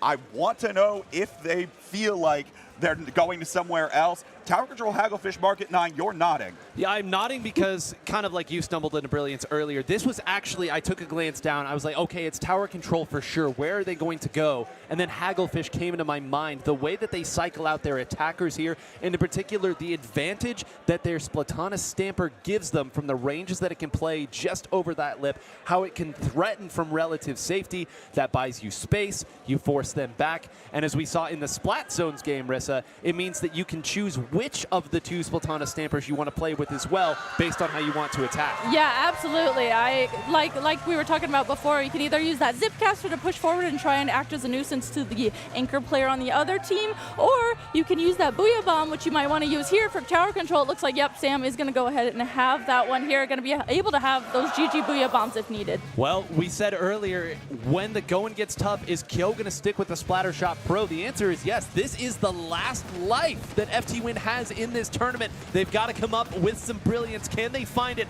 as they have so often in the past? Right now, immediately, Bursty is fighting this crab one-on-one. These two dualies have been dueling this entire set. Great fireworks as we exchange it in the middle, K-Bot. Actually really great for Bursty to be able to get away, too. Realizing that his time is short-lived if he sticks around, will back on away and maintain that crab tank eventually for the fight later. Zenith is going to pop the Ultra Stamp and start to move in here, as it looks like Vaca might have a slight opening at the beginning of our game. And in fact, it does appear that it's going to continue growing. With the whale coming out, it's 2 down for FTWin. And I love the way Vaca has put their shooters on different sides of this map. Of course, we know you gotta find flanks. You can't simply run down the middle of it, but that has meant that the members of FTWin have not been able to do that characteristic swarm that their comp is built to do. When you separate, divide, and conquer, it means that you can find ways around your opponent's greatest strength. Here we go. They're already past that first checkpoint. That one typically goes pretty quick, so no cause for panic yet, but when two of you go down and the third one is being hunted by a very, very hungry Wiper up here on the side, things are starting to get dangerous, Rissa. I know, I was looking too. Vaca, they just seem to consistently, even though they get specials, they do a really good job at holding space when they need to, and they also hold the specials for like the perfect moments, and I've just been seeing them consistently do that throughout that last game and starting out on this game too. That might be just one of the keys to their play styles. I can't believe that Thunder didn't go down there. I mean, every single one of those, Sam has to be so frustrated at this point, narrowly taking out those dualies 2 or 3 times there, but not able to close it down means that all that effort goes for nothing. Bursty tries to dive on there. When they commit to a play, they stick to it, but they weren't able to take anybody out. Again, stability, the name of the game on these pushes.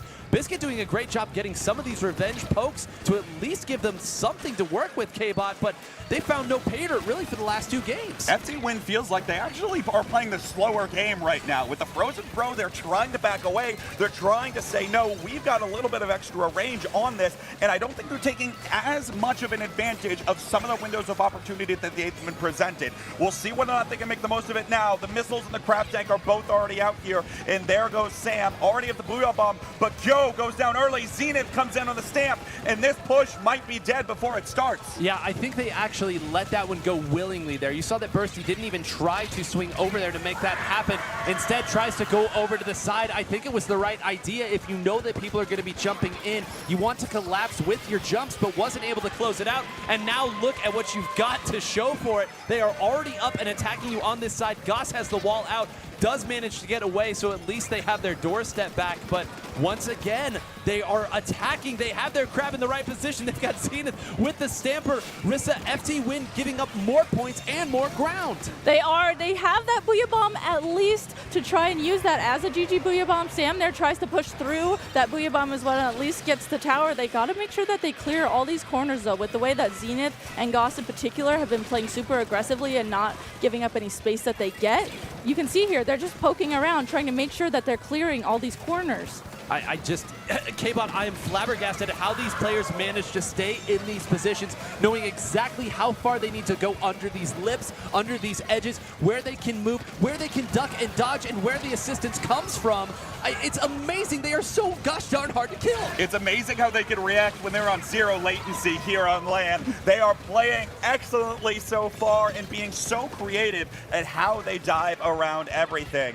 Vaca looking to push ahead here again. They've got 3 specials to their name, and they're going to threaten the 3rd checkpoint here for sure. Thunder's crab tank is already out. What is there in response right now out of FTWin? It's not much of anything. Zenith dives in, will find a trade. The checkpoint comes through. Sam will be able to clear out the area underneath the canopy here on this left side, and FTWin holds to see another day. I mean, holds to see another day. That day may be short-lived. If there is any consolation here, they now know about how far into the other checkpoint they're going to have to get. With 30 seconds and 3 specials, they have the tools, but watch out. Thunder is behind and attacking. That's not the fight that Kyo wants to take. Kyo jumps way out. Wait, Kyo jumped ahead. They are in front of at this point. That means Thunder can get back around behind them and fight it. Waiting now by the tower. Where is Thunder going?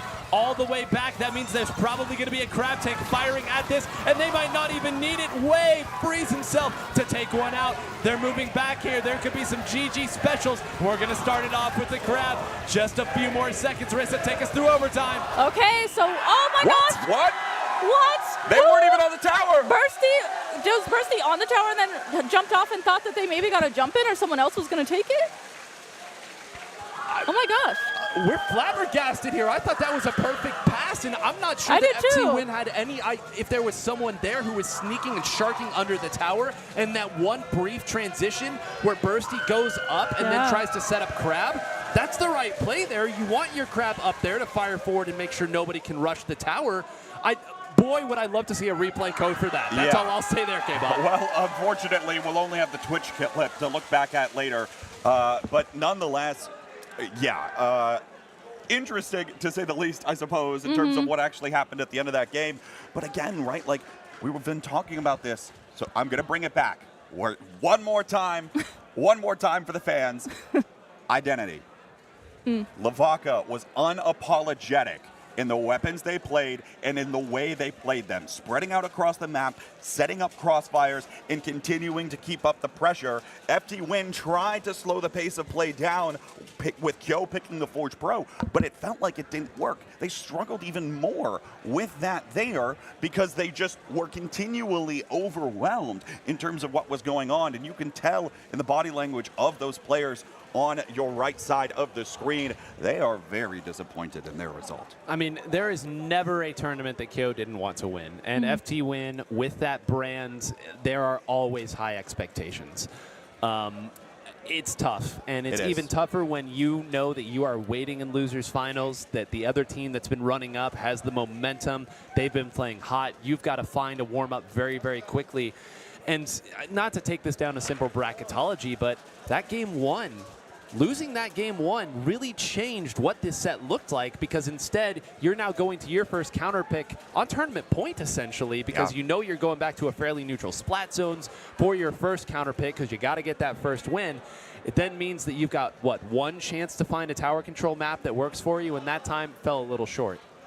Something else to note, these two teams, since LeVaca earlier was the team that sent FTWin into the losers bracket initially, that kind of gave them an edge there because they already knew what FTWin was playing today. They knew kind of what maps and modes to look out for today in particular, because I feel like every tournament's a little bit different on what maps and modes you play better on in any given day. So LeVaca already had a preview on how they wanted to approach FTWin.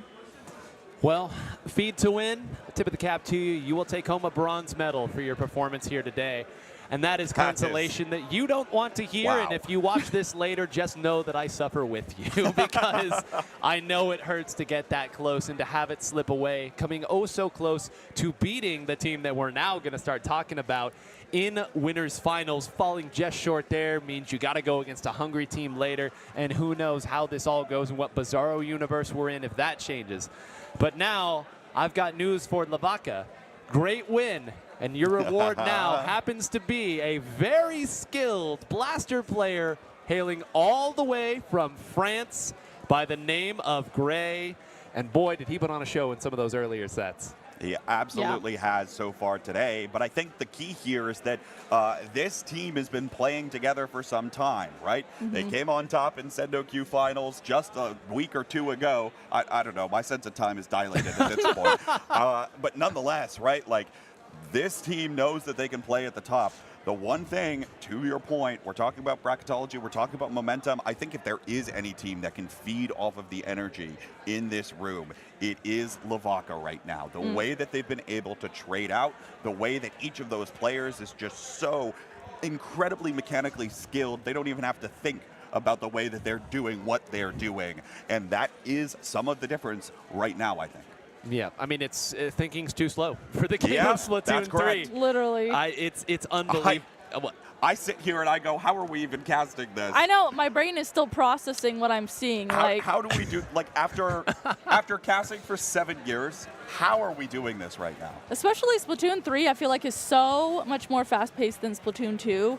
And just trying to adapt to it, not only as a player, but as a commentator, too. I feel like I'm still adapting to this day. Well, you know, it's funny, if we're going to turn back the clock a little bit here, which you exactly did when you said 7 years, and I have. Yeah, well. Oh, golly, it's been a minute.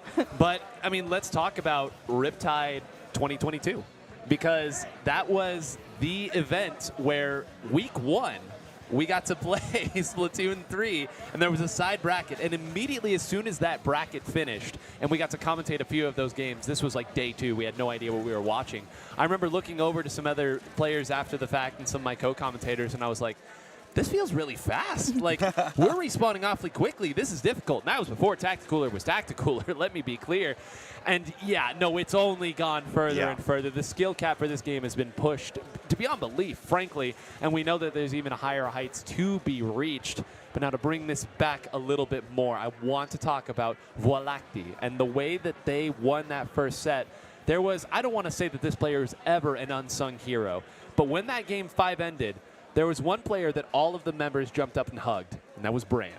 And if we've talked about the Fro Pro today, that Splattershot Pro Frozen, that's what Bran was playing. And that weapon can control the flow of any game. We saw it didn't really work as much for Kyo in that. Will Bran be up to the task to corral this incredibly aggressive LeVaca squad with that weapon? I'm curious as to your thoughts, K-Bot. You know, I am kind of thinking about this now, because if Bran is on that weapon, you're able to have Gray, obviously, primary aggro. Jared, though, on the V-dualies, has been taking some very aggressive plays. Yes. Not only with the dualies themselves, but in random off angle for Crab Tank a lot of the time. I was like, wow, he's throwing down a Crab Tank there. All right, sure, go off. But because of that, I'm wondering, too, if now 2 players are able to capitalize on the missiles that are pushing back their opponents or pushing around their opponents, maybe FTWin didn't quite have that in the way that Bursty is going to tend to play, right? Bursty usually known for being that supportive player, usually known for playing more passively. I wonder if Jared here, playing a little bit more favoring the aggressive side, has made some of the difference in terms of how effective this pro can be. We are going to go to a 3-minute break, and boy, have I never been more happy to hear that we are going to a break. We need a little water, maybe some honey to recover our voices. You at home probably need a moment now for your heart rate to come down, but don't go anywhere. We have grand finals of Riptide 2025 coming at you shortly.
I asked y'all once, and I'm going to ask it one more time. How we doing, Riptide?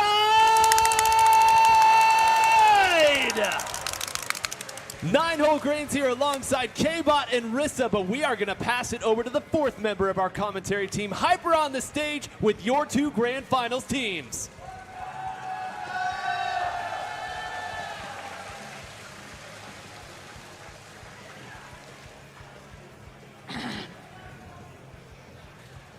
Hear ye, gamers from far and near.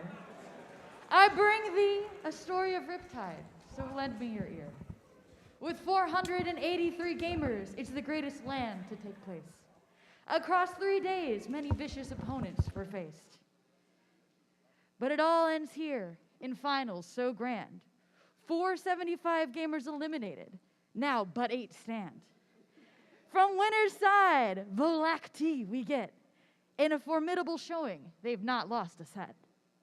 Against them is Vaca, who fought upsetteth from losers. With their gameplay today, we know they're proficient Splatooners.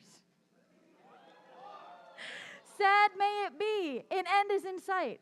So for one final time, let's get hype!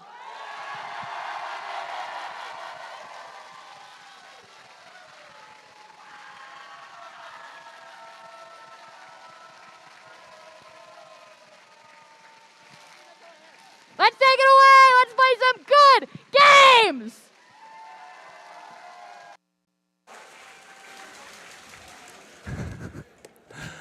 What more is there to say other than 500 people sitting on the edge of their seat, silently awaiting story time at the end of the night before our 2 teams reach the final stage?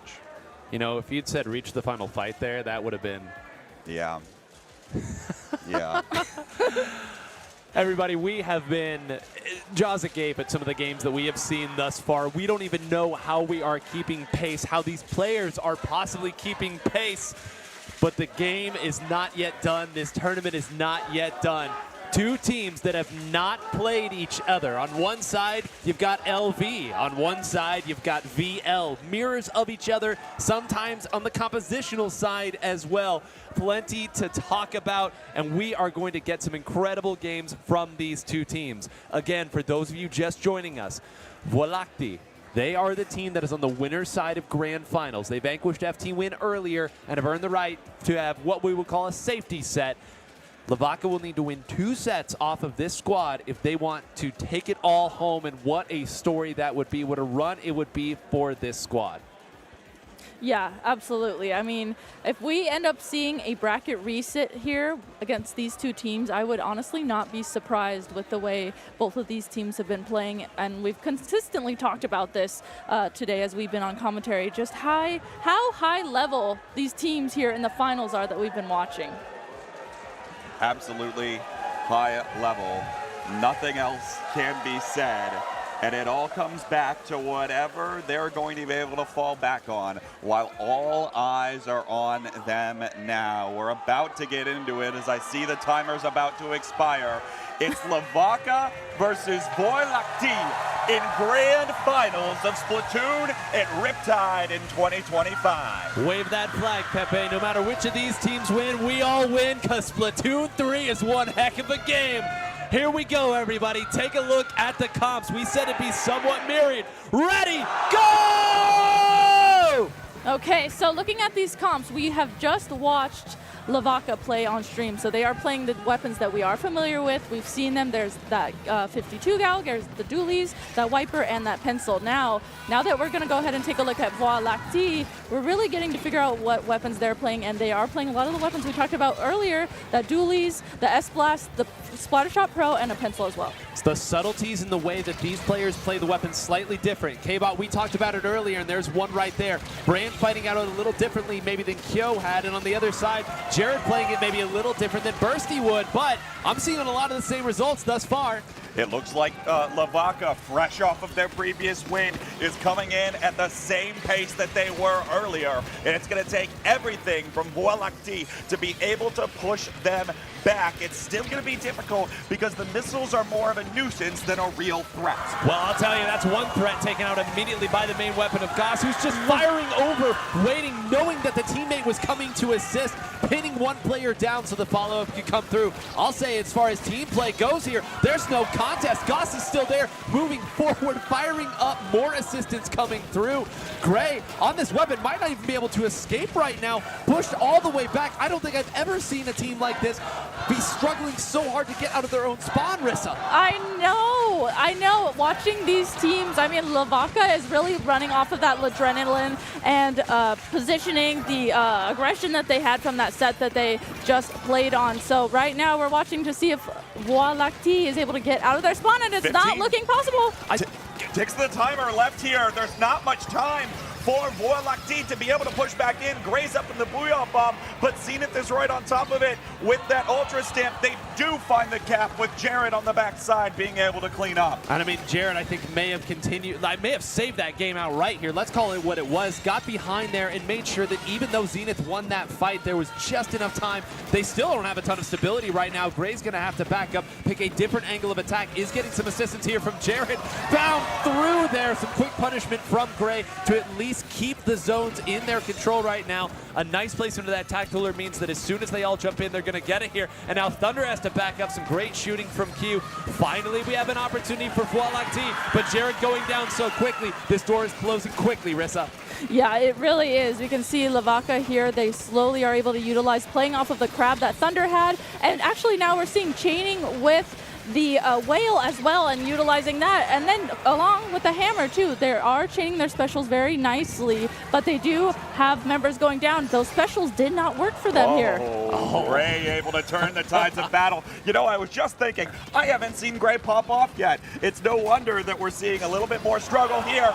Finds yet another, and it's continuing to build space here for Lactee. The more they can enable Gray, the better this will be for them. Lactee asking, ye shall receive here. Now Brand moving up here. Okay. This is the difference in the way that they are playing and attacking. Brand fighting another one, more assistance. Just a few ticks left. Thunder's not going to be able to paint it. And what a way. After the start of that game, we said, we're seeing a lot of the same stuff as that last set. Vaca winning the fights.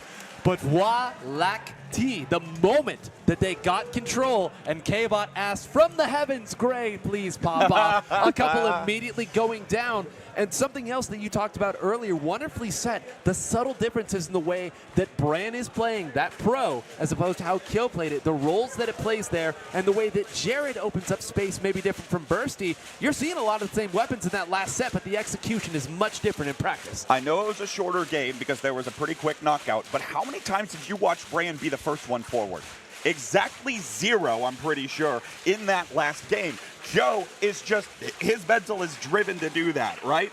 And that's a large part of the difference. I think being able to support from a longer range with the pro is perfect in his hands right now, and it is going to fit into the exact play style that he feels incredibly comfortable playing. Yeah, absolutely, and that's one of the good things about playing the pro is if you are able to play it as a supportive weapon, which is kind of essentially what it's meant to be played as, and Bran able to do that, but also play it aggressively when he really needs to too. You can see him just laser people down on the other team when they rush him, able to just play that weapon aggressively too. Laser is such an apt way to describe how Bran plays that weapon. We used to call it sort of like almost a battle rifle style back even in Splatoon 2 when the K-Pro was running rampant. It's like, listen, those first 2 shots better hit, okay? Because if this becomes an extended firefight with another shooter, you're definitely not more mobile than them. And your ink tank is much, much less profound than a lot of these others too. So you got to hit those shots. Those first few openings, that's what you have to close in on. Bran, who has played so many weapons at the highest level of this game, who can switch it around to make it happen.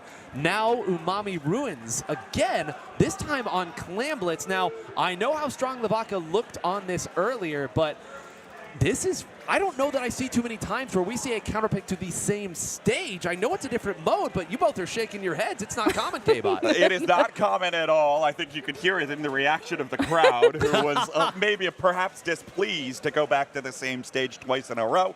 I'm wondering here, obviously, Clam Blitz, open it up, try to cause even more distraction, chaos, nuisance, and prevent especially Gray from getting the ball rolling. I know we talked a lot about Bran, but Bran's role is to set Gray up. If there's enough of the stage covered in the color for Lactee, it's going to enable Gray to push forward. I was even noting in the first earlier stages of that first game, it felt like it was just a little too slow out of Gray because he's less independent than the members of Vaca. Gray famous for saying that the S-Blast is a test of patience. You have to be willing to take the lumps early on in the game because you know that once you snowball, there is no weapon in the game better at closing it. Let's see if this gambit pays off. I know this team Vaca has looked unstoppable on Clam Blitz, Rissa, but going back to the same map as we noted, it's odd. Yeah, it is odd. It's almost like, it almost feels like we're having deja vu here as we come back to this map immediately. And both of the teams here playing the same weapons that they were previously playing as well. So same things here that we're seeing. It's so much space that Vaca is able to take over the beginning. They are all the way forward on that top part. Brand's trying to sneak up the side here, but very quickly is getting called out. And it's Lactee on the back foot. Zenith is going to be able to punish that, getting 2 for their own life. Oh my gosh, this is such a perfect wall as well. Goss has now gotten all the way behind them here. Can they close out? Yes, there was not as much follow-up as I thought there might be there. The opening that Goss created, I guess they respected the crab, and you know, who wouldn't in that situation when it's already at its furthest fire rate, but they've done a good job here, Vaca, of at least giving themselves mid, but then you fall on a bomb. It happens even to the best. Will that open things up? I see another one going down here, but they jumped back in. They were cooler, no harm, no foul. Take a breath. We're back in neutral, Rissa. Yeah, they're back in neutral. Okay, stay back. Don't push mid too much. You can see both of the teams kind of juggling, going up into that top mid area, and they were kind of just playing patiently, maybe waiting for their teammates to respawn and play around that.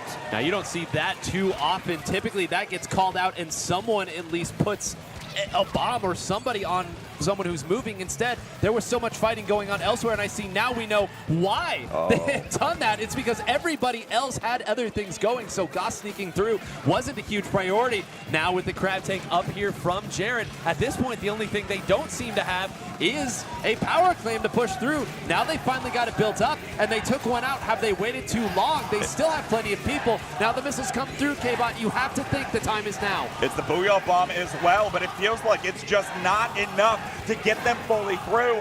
The crab tank trigger was pulled a little bit too soon, and it was just not enough for Lactee to be able to get in. Now remember, they are playing the slower composition. If they're able to get in, they might be able to sustain for longer than Vaca can. So don't let all of the fighting that seems to be going Vaca's way distract you from the fact that Lactee can make one push really count.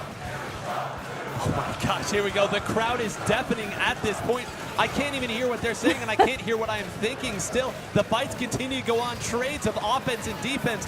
As these missiles now come out here, is Brand going to survive? Yes, the crab tank mercifully runs out, and now once again, it's a wall that they have to get through. Brand fighting it out here. Thunder up there. Now Jared assisting as well as Zenith comes back around. They're ringing around the Rosie here in Umami Ruins. We are almost at 3 minutes into the game. The basket's still not open, but look at this. They're all bunched together. Surely now is the time. A delayed wipe. Where is the power clamp? They're shuffling. They're trying to make it through. Somebody build it. They do shuffle. They take 2 out. They open the basket, K-Bot. It's 2 down on the far right side, which means that Vaca's got the area underneath the basket in their control. Zenith's got another Ultra Stamp here, too, that can try to buy even more space for the rest of the team to come back in. We'll see whether or not they're able to do so, but it looks like they just don't have the clam economy to their name. And so even though the crowd cheers and there's a wipeout that comes through, they still need more clams on the map 9, and they just don't have it. The only thing that is keeping them in the game right now is the positioning of the clams around the map. They have been dominating this. Can they get this jump in? Oh, here we go. Down it comes. Can they score? They do. Oh my gosh. The crowd losing it right now. 3 down. They're going to pay dearly for this. I believe they were coolered, so at the very least, they aren't going to lose too much. They're going to at least control their own side of this stage, but we said this earlier in one of the previous games we watched for Hypernova. If you are carrying 2 or 3 of these power clams, it slows down your team, Rissa. They're going to jump in right now. They're not trying to get to that situation. Okay, Jared able to push up really aggressively and utilize this crab, even though they have 2 members down on their team. Jared here absolutely clutching up here, holding space that they need. They actually were in the position to throw in that power clam, I feel like, K-Bot. Yeah, just did not see the exact motion that we needed out of Lactee. They've been burning all of their resources here. The crab tank is down out of Jared, and we're about to see missiles come out again. Cooler soon to follow, and maybe another crab tank out of Jared here with 3 balls to their name. This is the game, 9. I thought that was a signal that they were going to try a couple basket openings instead. Apparently, they want all of it in one go. All 3 of these power claims will get them the win, but how are they breaking through? Here they go. They're firing up over the top. Jared waiting, ducking, dodging. That's 1. Can we get the other 2? That's 2. Can we get the 3rd? No. They're going to go down here. They're jumping in. Gray fighting everybody. It's not going to be enough. We're in overtime, but they're going through. The last power claim gets swallowed up. No one will be around, and Vaca wins on the counter pick. Oh my gosh, I'm in shock right now. That was absolutely insane to watch. Like, there were so many, like you highlighted, one of the main things I just keep thinking about is how there was openings for Lactee to go ahead and open up the basket, but they didn't do that. They were really waiting for their clam economy. They waited for those 3 power clams, but it didn't necessarily work out for them. And I imagine that, again, like I said, they're trying to find a way to set up how to defend the basket, to have that extended push, because they realize that it's also going to be more difficult to engage given the tools that they do have. The missiles, the Booyah Bomb, sure, can be somewhat of an engagement, but they really want to try to get that crab tank in a position to continue a sustained effort in terms of underneath that basket, and probably also, if Jared's setting up where he is, providing those jumps just off of the crab tank alone. So it certainly makes sense for what they were going for, but it is an incredibly risky play, especially when you know that the team you're playing against is going to dive you and is going to keep fighting you underneath that basket. Well, I think that's a great summary of it all. In the heat of the moment, the decision was made. We've got 3 power clams. Shuffle the deck. We're going all in on this. All we have to do is get all 3 of them right there. And to be clear, they got 2 of them immediately. That part of the plan worked. But when all 3 have to get through, that means there's one tiny, tiny gap that people can sneak through and break up that push. And you saw how quick that last power clam, or how close rather, that last power clam was to turning around. And now we have tower control, undertow spill. What is going to get this crowd to not boo at this point? What are they going to be excited for? More zones. They seem to hate every single stage. No, you want to know what they want? They want Rainmaker, 9. Okay. That's what they want. If the crowd cheers, if there ever is Rainmaker, I'm